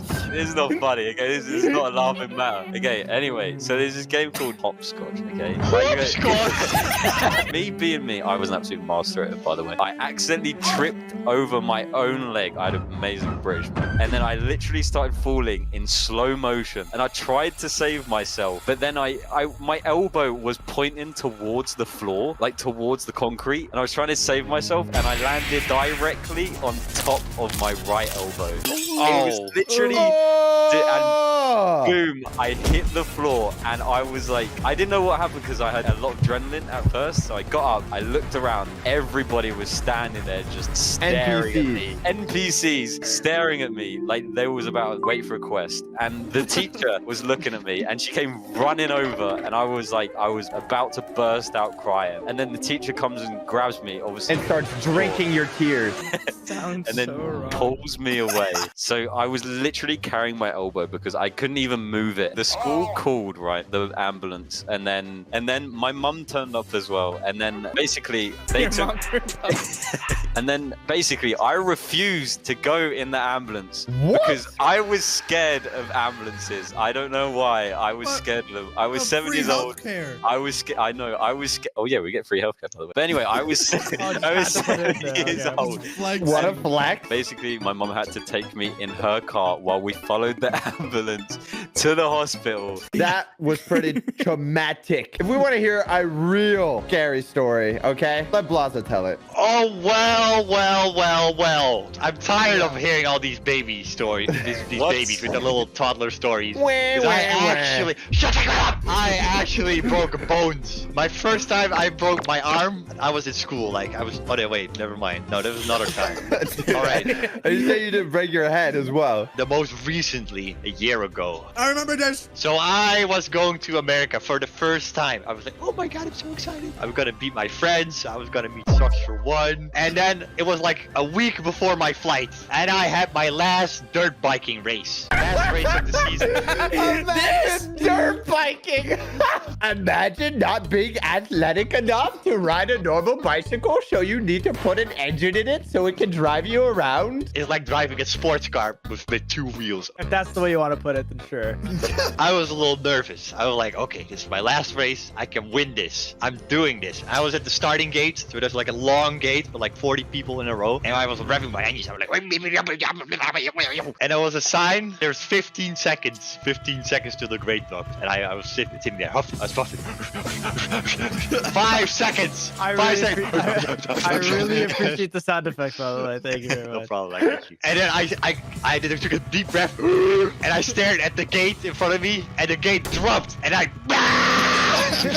going as fast as possible to the first corner with 50 people next to me. And I was almost at the corner, and I look around me, and I was like, oh my god, I'm the first one. I'm gonna win this. You're winning? I'm in first place. Did someone throw a blue shell? No one threw the shell. That was at the end of the race. So I slammed in the brakes. I put my foot out. I'm ready to make the left corner. And I look to my left, and wham! Some kind of idiot doesn't know how to brake and slams right into me. That was me, my bad. So I get up. I'm like, damn. I looked at the guy. I was like, bro, what the hell are you doing? He didn't look at me. He just picked up his bike and he left. I'm sorry, I'm nervous. I can't make eye contact. So I'm like, whatever. I'll catch up. I stand up. I pick up my bike, and I cannot pick up my bike. What's going on here? I look at my left arm because it hurts a little bit. It felt a little pointing the wrong way. I look at it, and it was shaped like the cool ass you draw in school. What? I was like, dang, that's not supposed to be like that. I have to get out of here. And then I stood up and I went to the side. And I was just sitting down and I was like, ooh. At first I was like walking in circles. I didn't know what to do. My arm is an S. What do? I can't live like this. No. So I sat down and the medic came and we were like, damn, this sucks. And then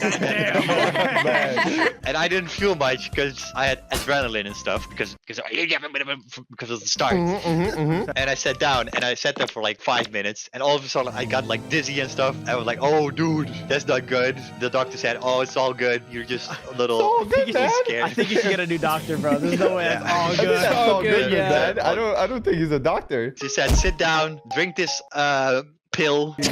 Pills? You just took random pills It was like a stranger? medkit pill. It was a medkit, okay? Medkit pill, okay. Dude didn't have any water, so I had to swallow that stuff dry. But I could do it, and it was fine. And I started feeling better after that. And then I was like, oh my god, I have a flight next week. And then I couldn't fly because my arm was kind of sideways. What about the race? I couldn't continue the race. My arm was shaped like an S. Now it's time to say my story. I also broke a bone. 2, actually. Back in the day when I used to go outside, I used to skateboard a lot, okay? Not that cringe skateboard with 4 wheels. None of that. I'm talking about the ripstick. Nah, I had a ripstick. All you uncultured viewers, the ripstick is like the coolest trend back in the day. It was a skateboard that only had 2 wheels. One in the front, one in the back. Crazy, right? You must be asking, how the heck do you balance on 2 wheels? The trick was, as soon as you got onto the skateboard, you had to do this like little dance. You got to do the shava.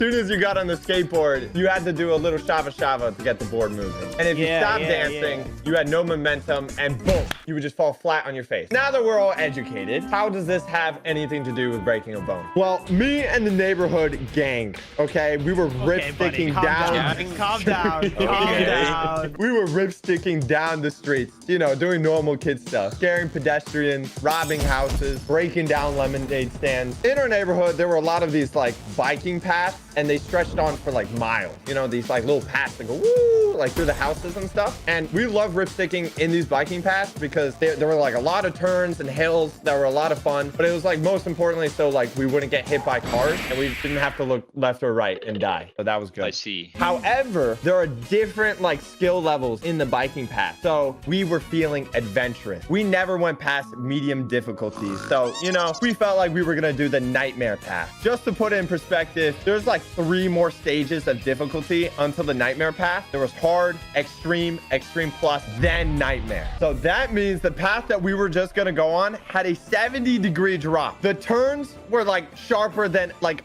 an ice cream cone. Okay, you know the bottom of an ice cream cone? Like pew pew. We arrived to the path, and for some reason, I was not frightened at all. And the reason was I was really stupid. All right, it wasn't because I was brave. I was just dumb. I volunteered to go first because my friends in the back started questioning if it was even a good idea. They were the smart ones in the situation. Without hesitation, I got on my ripstick and I started going down the path. I picked up speed really quickly. We were going boom, boom, boom. Okay, it was like we were motorbikeing. All right, it was at the same speed, and I didn't even have to do the shava shava because all you had to do was like stay balanced because you already had enough momentum. Like I didn't need more speed. So all seemed going well for like the first couple seconds until we arrived at the first turn. The problem with the ripstick is there's like no real way to slow down other than like jumping off. Don't tell me you jumped off. No, we didn't jump off. You know, with a normal skateboard, you can at least put down like 1 foot to like slow you down a bit, but not with this. You gotta like keep two of your feet on the ground. Now we're going to the sharpest turn I ever encountered. But like in my head, I thought I could do it like easily. I thought I could go and easy, right? In the head, visualize it, it's easy. But in reality, as I was turning, the speed was so great, I flew from like the whole ripstick just like flew from underneath. Like the wheels went skirt and they shot from underneath, and I was just in the air. I was levitating. I would have been fine if I just landed on my butt, but no. What I did is like my legs are up in the air. I put my hands right beneath me, like to protect my butt for some reason. No, that's not how that works. That doesn't sound safe at all. And I kept my hands there underneath me to protect me. So the impact of me hitting the ground was like straight hands and then into my wrist.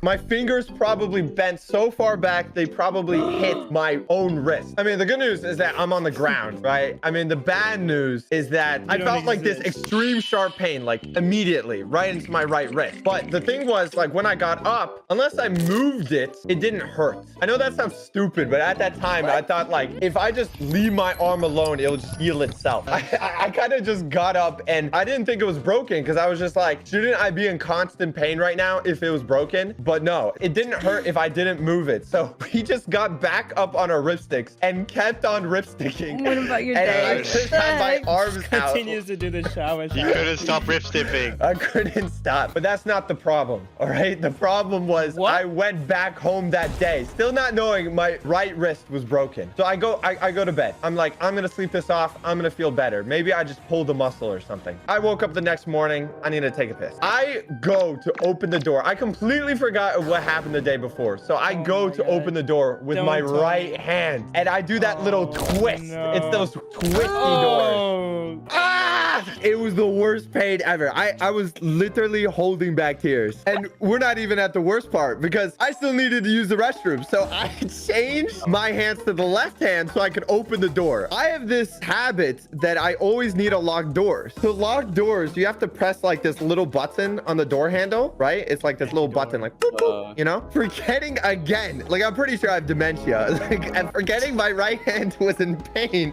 I went up to go lock it and I pressed the button with my right thumb. Wow, you're not so bright, are you? It wasn't even my right wrist. Turns out my right thumb was also broken. You broke your entire hand? And I had like this immediate shell shock because I pressed the button and my right wrist is broken. So you hear this little, and then it also sends the response back to your right wrist that is broken. Your phone is not supposed to make that sound. My whole body like vibrated. It's like you shocked it by electricity. This isn't good. Yeah, I went straight to my parents. I was like, please take me to the doctors. And yeah, we got the x-ray. Not only did I break my wrist, it was also my right thumb. Honestly, at the end of the day, you know what was worse? When they put the cast on, you can't even shower with it. You got to put like this plastic bag over your arm because you can't get the cast wet. And because of that, like the smell gets like really bad. Well, if you guys enjoyed those stories and you want to hear more, make sure to go subscribe to my friends' channels. They're all linked down below. But if you enjoyed that and you want to hear more, subscribe to this channel as well. And I won't kill you. Today, we're going to be talking about our worst flight experiences. I hate flying so much. It's actually, I think it's literally my greatest fear. Why do you hate flying so much? It's like the thing of having no control over like the flight going good, you know? I had to put all my trust into this one pilot's hands, and then half the time they don't even like fly it themselves. They use autopilot. You don't believe in Alexa? You think Alexa's gonna be watching you the whole time, and you don't trust her? Siri can't even respond to me when I speak English. How can I expect a plane to fly itself, you know? Okay, you know what? You got a point there. I had many flights in my life, and almost all of them contain something memorable. I never have a normal flight, okay? Just a normal flight. What do you mean? A baby crying, that way. The air conditioning not working. A weird smell on the plane. The guy in front is like leaning all the way back, crushing me. Oh, that's the worst. I had food poisoning. Even worse, sick people coughing every single minute, and they're like right next to me. I kind of like to take the people's sickness and I like to put it in my mouth. So like, I hate you. It's like I'm closer with them as like a family, you know? Do you purposely get sick to get other people sick? No.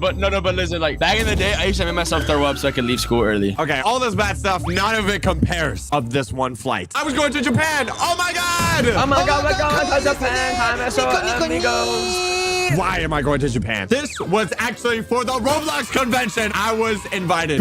Man, going to a Roblox convention. Whoa. I was invited by Mr. Roblox himself. You know Mr. Roblox? Mm-hmm. Turns out he was sending out YouTubers to Japan to see their latest and greatest games. And they wanted me. I don't know why. I don't know why they cared about my opinion, but they wanted me. A mentally unstable person. You just heard about it and just went. Yeah, he just walked in and didn't say anything. Why would I give up on this opportunity? I wanted to go to Japan. This is a once-in-a-lifetime opportunity. It gives you an excuse to go to Japan. Yeah. Exactly. I had to go. I threw my clothes in a bag. I threw my 2 flat-screen TVs, the whole PC setup. I was ready to travel. I traveled a lot before, but this was going to Japan. And this is on the longer side. It's about 16 hours. Are you serious? Yeah, it's so far. A single flight was 16 hours long? It's brutal. That's literally 2/3 of a day. I can't sit still for more than like 2 minutes. I have like 4 monitors right now, and I'm looking at 4 things at once. How do they expect me to sit still in a 1x1 cubicle for 16 hours? It's not possible. Do they have TikTok shorts and Subway Surfers playing on the monitors? I need YouTube shorts. YouTube shorts. Ugh,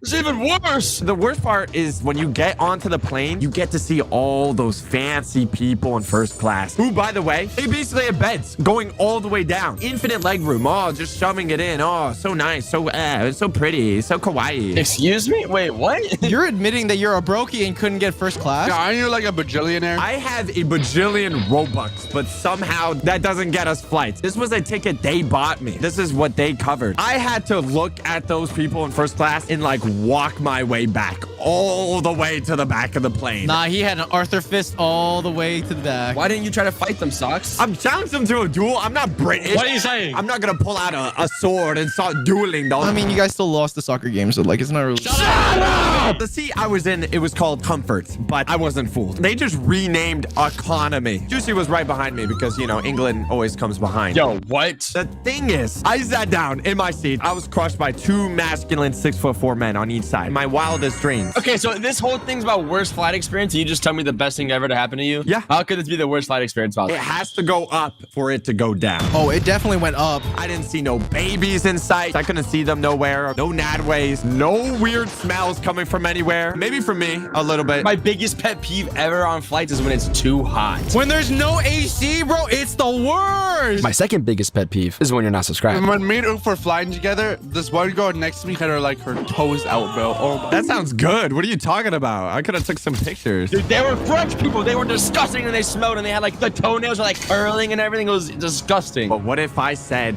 something worse than that? So you know how I said there was 2 guys sitting next to me? There was a person on my right, a guy maybe in his mid-40s, slightly bigger fella, seemed like a cool guy. Okay, we're gonna give him a name, Mr. John. Mr. John. You know, since it was such a long flight of 16 hours, I thought it was the nice thing to do to introduce myself, say hello. Oh, you're one of those people that like to chat on flights, dude. I'm antisocial. I don't talk to anybody. No, I'm not one of those people. No, well, listen, 16 hours, I would want another person next to me, you know? That's just like... No.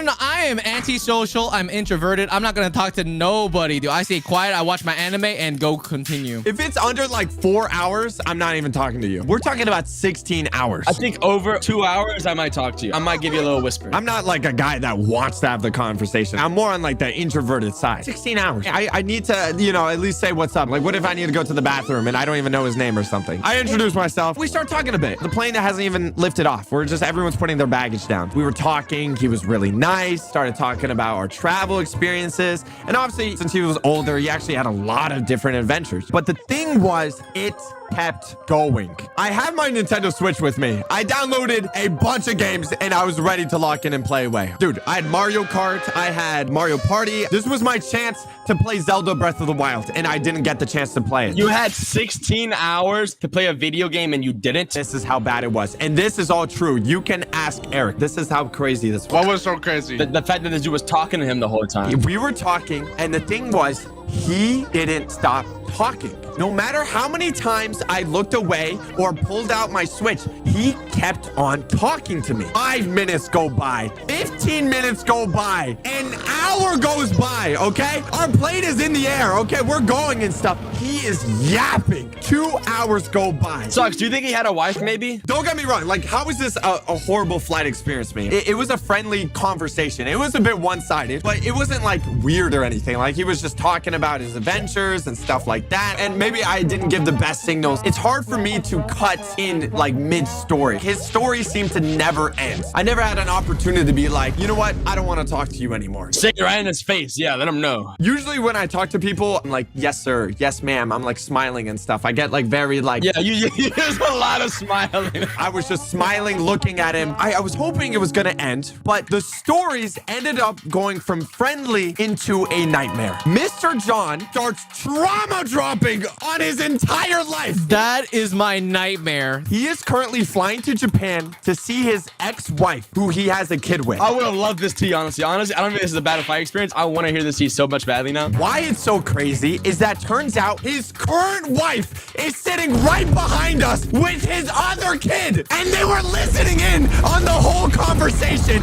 as he was yapping away to me. Did they know that the reason that we're going to Japan was to see his ex-wife? I have no idea. As he was yapping this entire time, he was pointing me out to his current wife and his current kid. I had to make eye contact with them behind us. I'm sitting there right now and all I'm doing is smiling. I'm just nodding and like I'm agreeing that his messed up life is okay. Like I'm like, oh yeah, I agree. Dude, it's the blind leading the blind. This is not a good look. Finally broke the conversation, which after hours, I guess the overhearing of the conversation was so awkward for the current wife that she got up and asked the flight attendant to move seats with her current kid. No! So they got up and they moved up, which finally allowed me to like break away from the conversation and finally play my Nintendo Switch. After hours, out of everything, even I had to deal with babies crying for hours and hours, literally yelling in our ear. That was still somewhat better than whatever I just experienced. Definitely wonder like the secondhand embarrassment you felt there. That would have consumed me. Can you describe what he looks like? He looks like your average American. He has like those dad shorts. He has a tan. He has that big beer belly. Would you say he's easy to draw? This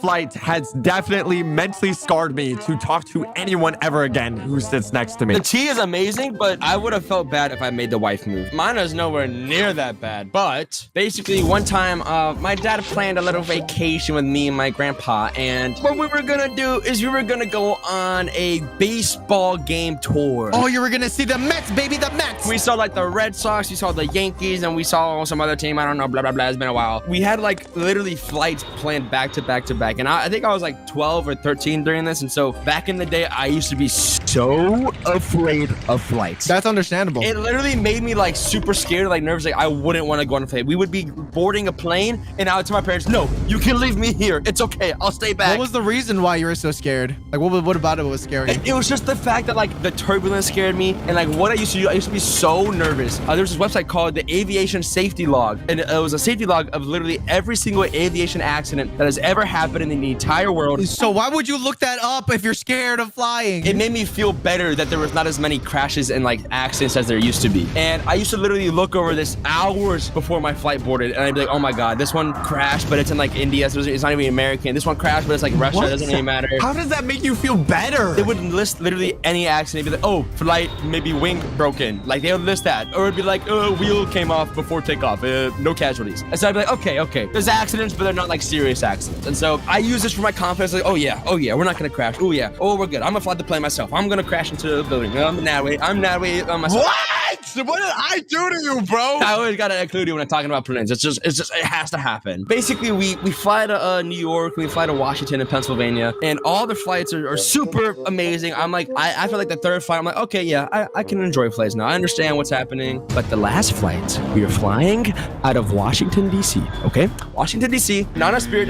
We're talking like American. We're talking about American. We only fly American. That's a true American right there. Basically, we get to the airport, and I look outside. I've been on my phone playing like Clash of Clans probably the whole time with this Uber ride. I look outside, it's a bit cloudy, it's a bit dark. I'm like, oh, I hate flying in like clouds. I know there's gonna be rain and thunder and lightning. I love it though. No, dude, it scares me so much because clouds mean turbulence. But no, I know turbulence has never taken a plane down before. I know that fact too. I did the calculations myself. Getting on this flight was like probably the most bravest thing I've ever had to do. We get into our gate, we got through TSA, perfectly fine, everything. I'm sitting on my phone looking through all the crash logs and everything. I'm like, oh yep, this plane crashed, yep, but it's okay, yep, this one's okay, yep. But yeah, so I'm looking at the crash log, and I hear over the intercom, flight's been delayed. Plane was struck by lightning, something wrong with some electrical stuff. It was storming outside, and so the plane got struck by lightning, and like some mechanical thing malfunctioned, and so we had to wait on a new plane. Literally like an hour went by, and the storms outside are only getting worse. It starts raining now. It's like you hear thunder everywhere, and another issue comes on, like, yep, we're gonna delay the flight maybe like 20 more minutes because of weather. And then I hear the next thing they say absolutely scares the piss out of me. This is what they say. If weather doesn't appear to get better, we'll just get going. It doesn't matter. Also,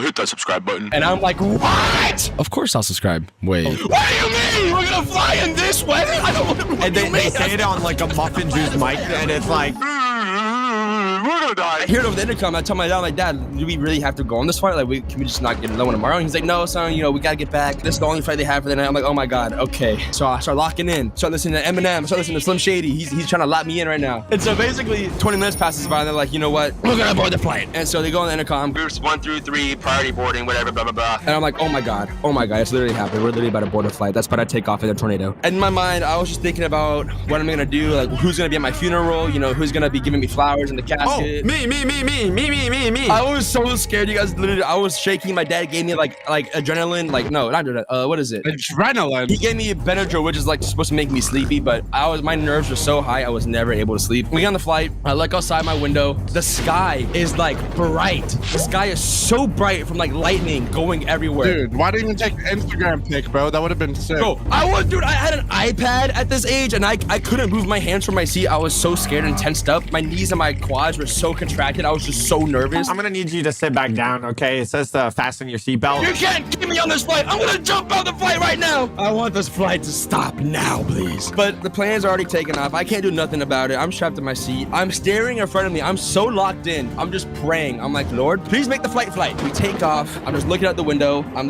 shaking at this point. I'm literally shaking. I can see lightning in the sky. I can hear the thunder. I hear the engines roar of the airplane. It's super loud inside the cabin. The plane, you can literally hear like, there's like a burble. We get to a point, we're about to break through the clouds, right? These clouds are huge, dark, lightning everywhere. I'm like, okay, I'm gonna close my eyes, I'm gonna lock in. The plane starts to shake a little bit. I squeeze my dad's hand a little bit harder. I close my eyes a little bit tighter, and I hear the plane stop shaking. You're in the water.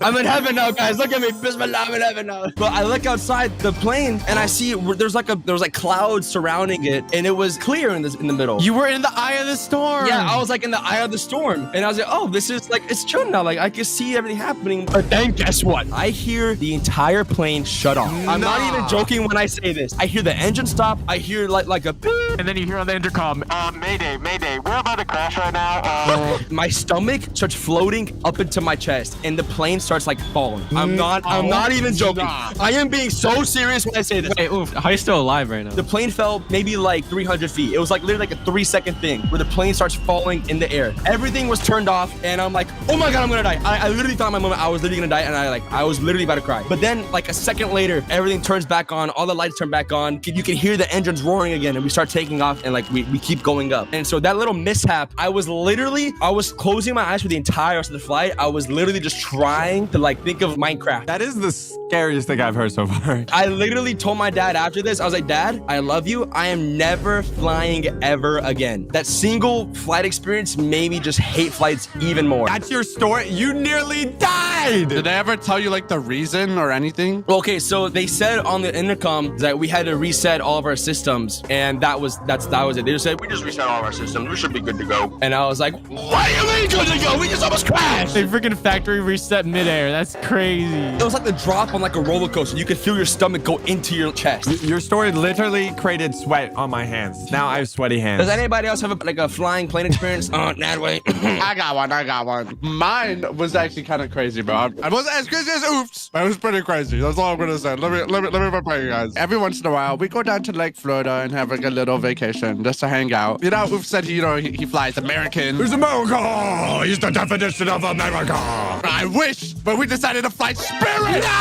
Spirit. This time I didn't know if Spirit was bad or not, but I noticed like my sister was like, "Yo, I do not want to go on this flight." None of us want to go on this flight. Why are you taking us? I thought you said we were going to the Bahamas, Florida. But like every other teenage girl's dream, Florida is the best. You know, the pictures you can take. Oh my God, it literally is every single. It's my dream. Don't compare me to those sissy girls. We ended up going to the airport and I was like, yo, I can't wait to go to Florida. This could be so awesome. Because I didn't know if Spirit was bad or not. I was like 8 or 9 at this time. I didn't know nothing at all. We make it to like the groups. And we're group 9, you know, the last like usual. You know, yeah, you already know. You're flying Spirit and group 9? Oh my God. Cockroaches would walk on that plane and be like, nah, that ain't even for us. And they walk out. What do you mean? When you were flying, you got us group 9. Anything but Spirit now, but let's be real here. All right, you guys are hating, right? Spirit isn't that No, bad, we are okay? professional haters. It is that bad. Are you sure there were windows on that plane that way, or they were just like pictures they taken and they tape it on Bro, there? I think it's one of you know the Madagascar plane? You guys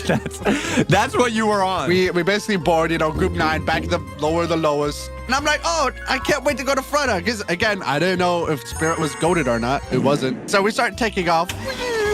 And, you know, clear skies. It was clear. You know, sunshine and rainbows. I wasn't allowed to sit next to my parents for some reason. Wait, is this a Spirit Airlines thing or is this a being Nadway type of thing? Spirit Airlines is so bad that they have a weight problem. So they have to balance the weight throughout the plane. Are you calling me fat? Like, I wasn't allowed to sit next to my parents. I was sitting next to like these 2 random middle-aged men. Yeah, at least I could have been with like a mom at least. This is like a 3-hour flight. And it's clear skies too. So I was like, oh, nothing bad will happen. Surely, right? All right, this is Spirit. There's no hopes or dreams on this, all right? There's nothing. It gets eliminated as soon as you enter the airplane. As soon as you buy the ticket. Clear skies, but no. It just decides to shake for some reason. I don't know why. How can it even shake? You know, we're above the clouds and everything, so I don't know what we're hitting. And I'm terrified. And I'm sitting next to these two middle-aged men, right? Guess what? One decides to just troll me or something. You know, I thought it was funny because I was low-key freaking out. So he goes next to me, he's like, the plane is gonna crash. That's so Oh my deep. God. He opens the window to show me how the wing is like shaking, and it looked like there was like few screw looses. What's good about planes that the wings are supposed to like bend and whatever so it doesn't snap? Yeah. Like, I didn't know that. And then, you know, after the 2 hours, we finally land. Yay. You know what the true crime is in Spirit Airline? No, there's no snacks. You don't get biscuits. And anyways, we land, and oh my God,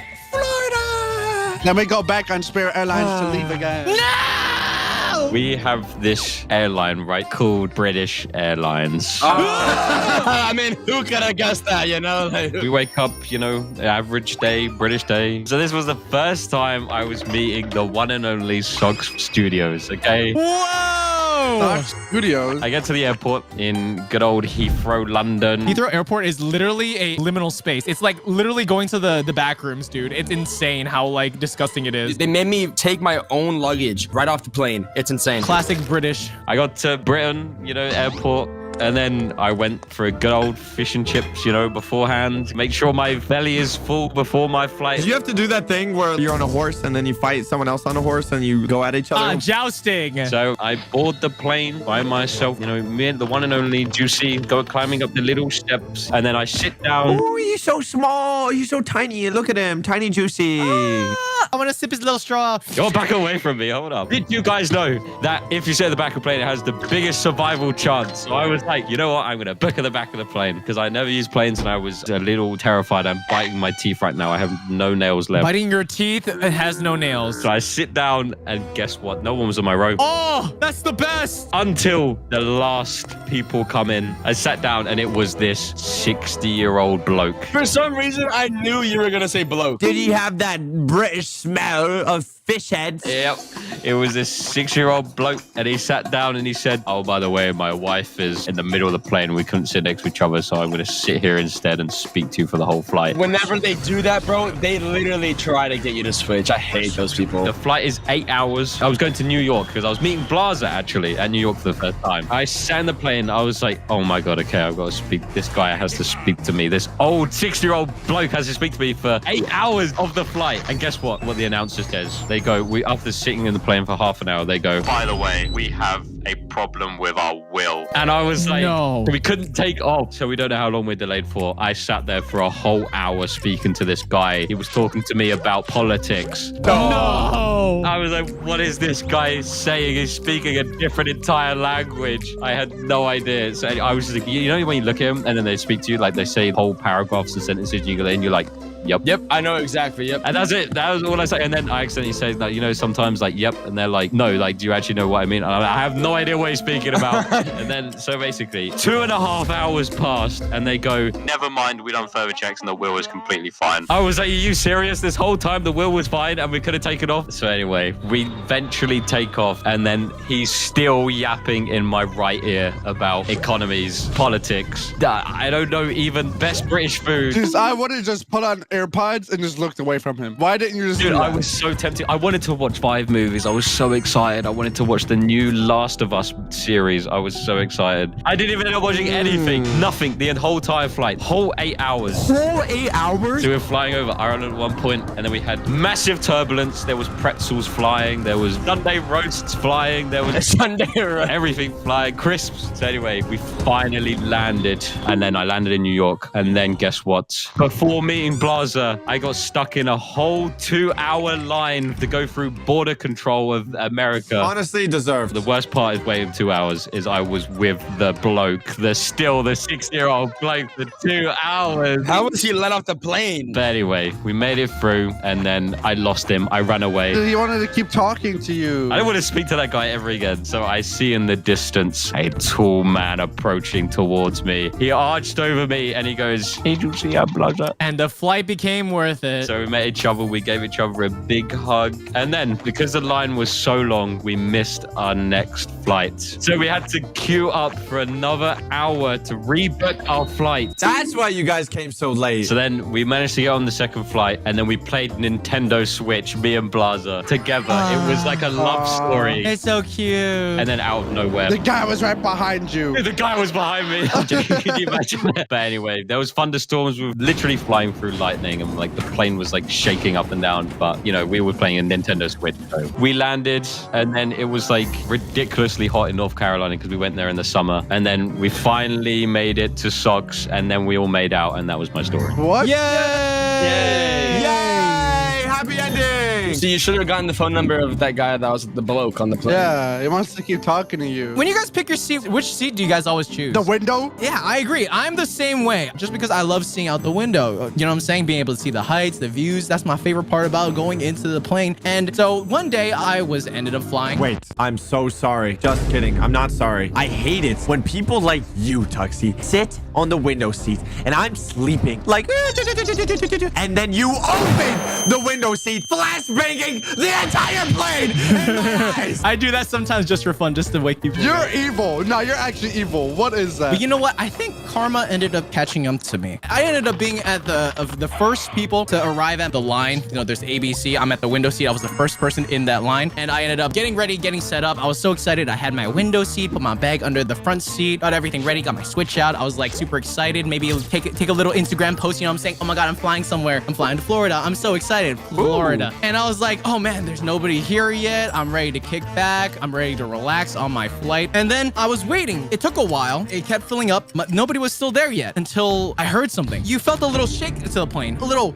boom, boom. Nadway's mom started boarding. Okay, bro. There was a really big fella ended up walking from the front of the plane all the way to my line. Wait. Tuxie, that's kind of mean calling Nadway's mom a big fella. A person with more to love, is that better? Ended up walking over to right next to where I was. And he says, hi, puts the backpack on top, and he moves right into the middle seat. Oh, dude, he's literally cooking 2 people at once. I was like, oh no, at first. It wasn't even that bad. He ended up taking both armrests, which I'm a little picky about that. But you know what? The middle seat, in my opinion, the middle seat should get both armrests in the middle because they don't have like the window or lane. I never used the armrest because I'm a little sissy boy and I don't fight for them. So I just give them up to people. Nah, I fight. He ended up lifting up the armrests so that he could get a little bit more space. I didn't have space to man spread. So I had to squeeze both my knees together for all of us to fit into the lane. Even though he was a big fella, it was kind of comfy. It was like being squished together between a pillow. But then it got really hot. No. I'm jumping out the plane. He was like a heater, bro. So imagine you're in a closed space. The person right next to you is emitting a lot of warmth. I'm a space heater, so I feel bad for people who sit next to me. But exactly. I'm also a space heater. But here's the thing. I was also wearing a jacket. Oh, no, you're cooked. You're dying. You're dying on that flight. You're never making out. When you're already in your spot, you're squished between a big fella. It's kind of hard to take your clothes off. And if you take your clothes off, it's going to be even more sweaty because it's out there. It was only about 3 hours, so it's not too bad. But I ended up riding a 3-hour flight. It was like I was sweating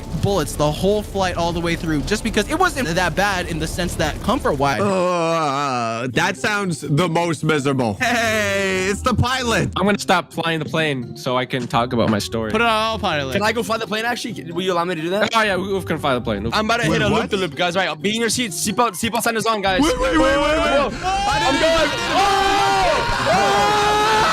Oh my gosh. Oh my gosh. Is everybody okay? You guys had your seatbelts on, right? I'm okay. I think my head kind of is like upside down, but I'm okay. There's pee on the ceiling. Anyways, let me talk about my most embarrassing story. Wait, embarrassing? I mean, I guess embarrassing could be the worst experience on a flight. Okay, it was flying out of North Carolina. Let me just state this. This guy stayed at my place for a couple days. I didn't see him once. 2 straight days. He like cooked his own meals and everything. Never saw him. That's that hospitality. That's a good house guest. I also I peed in the bed, all of the beds, by the way. So anyways, guess what, guys? There was a storm. So I go in the plane. I'm like, okay. And then we start lifting off. Wait, who lifted you into the seat? The seat is way too tall for you, Muffin. I actually gave him uppies. I was like, okay. I am so afraid of planes. So like before the engine starts, I'm sweating and I'm like dying basically because I hate flying. So then the engine start and then I'm dying even more. All right, there's nothing going on. It's a sunny, clear day basically. So then the plane starts and then we start going up and I'm compulsating. Is that even a word? I don't know, bro. Shut up. He's ovulating. The flight attendants are like worried for me. They think like I'm dying. You're shaking that much? I'm like with my parents too. I'm just such a baby. But yeah, they're like, is she okay? 1 hour passes. Then I see the clouds. They're super dark and there's like giant storm. And then we get turbulence. It's like the most it's pretty average turbulence. Like it's really not a big of a deal. This is your second flight ever and you already know what average turbulence is? To me, that's the average turbulence because that's the only turbulence I've experienced basically. It's like the most average flight. Like I'm not even kidding, but I'm like dying, okay? Is this guy just explaining a normal flight experience and he's like, it was the worst experience of my life. He went from one airport to another one. Oh my God. The turbulence starts. It's like rocking a little bit. It's like pretty average. I'm like dying. I'm like, ah! Sir, I asked if you wanted a Sprite or a Coke. Jeez. Ah! The flight attendant asked again. They're like making hand movements to my parents. They're like, is he okay? After an hour of turbulence, I land and yeah, I was like a big baby about it. I'm fine now. The world's most regular flight, but the airline assistants were worried about that. Wow. I'm glad that you got over your fear, Muffin. Oh my God. If you guys enjoyed, make sure to subscribe for more stories and check out another one right over here.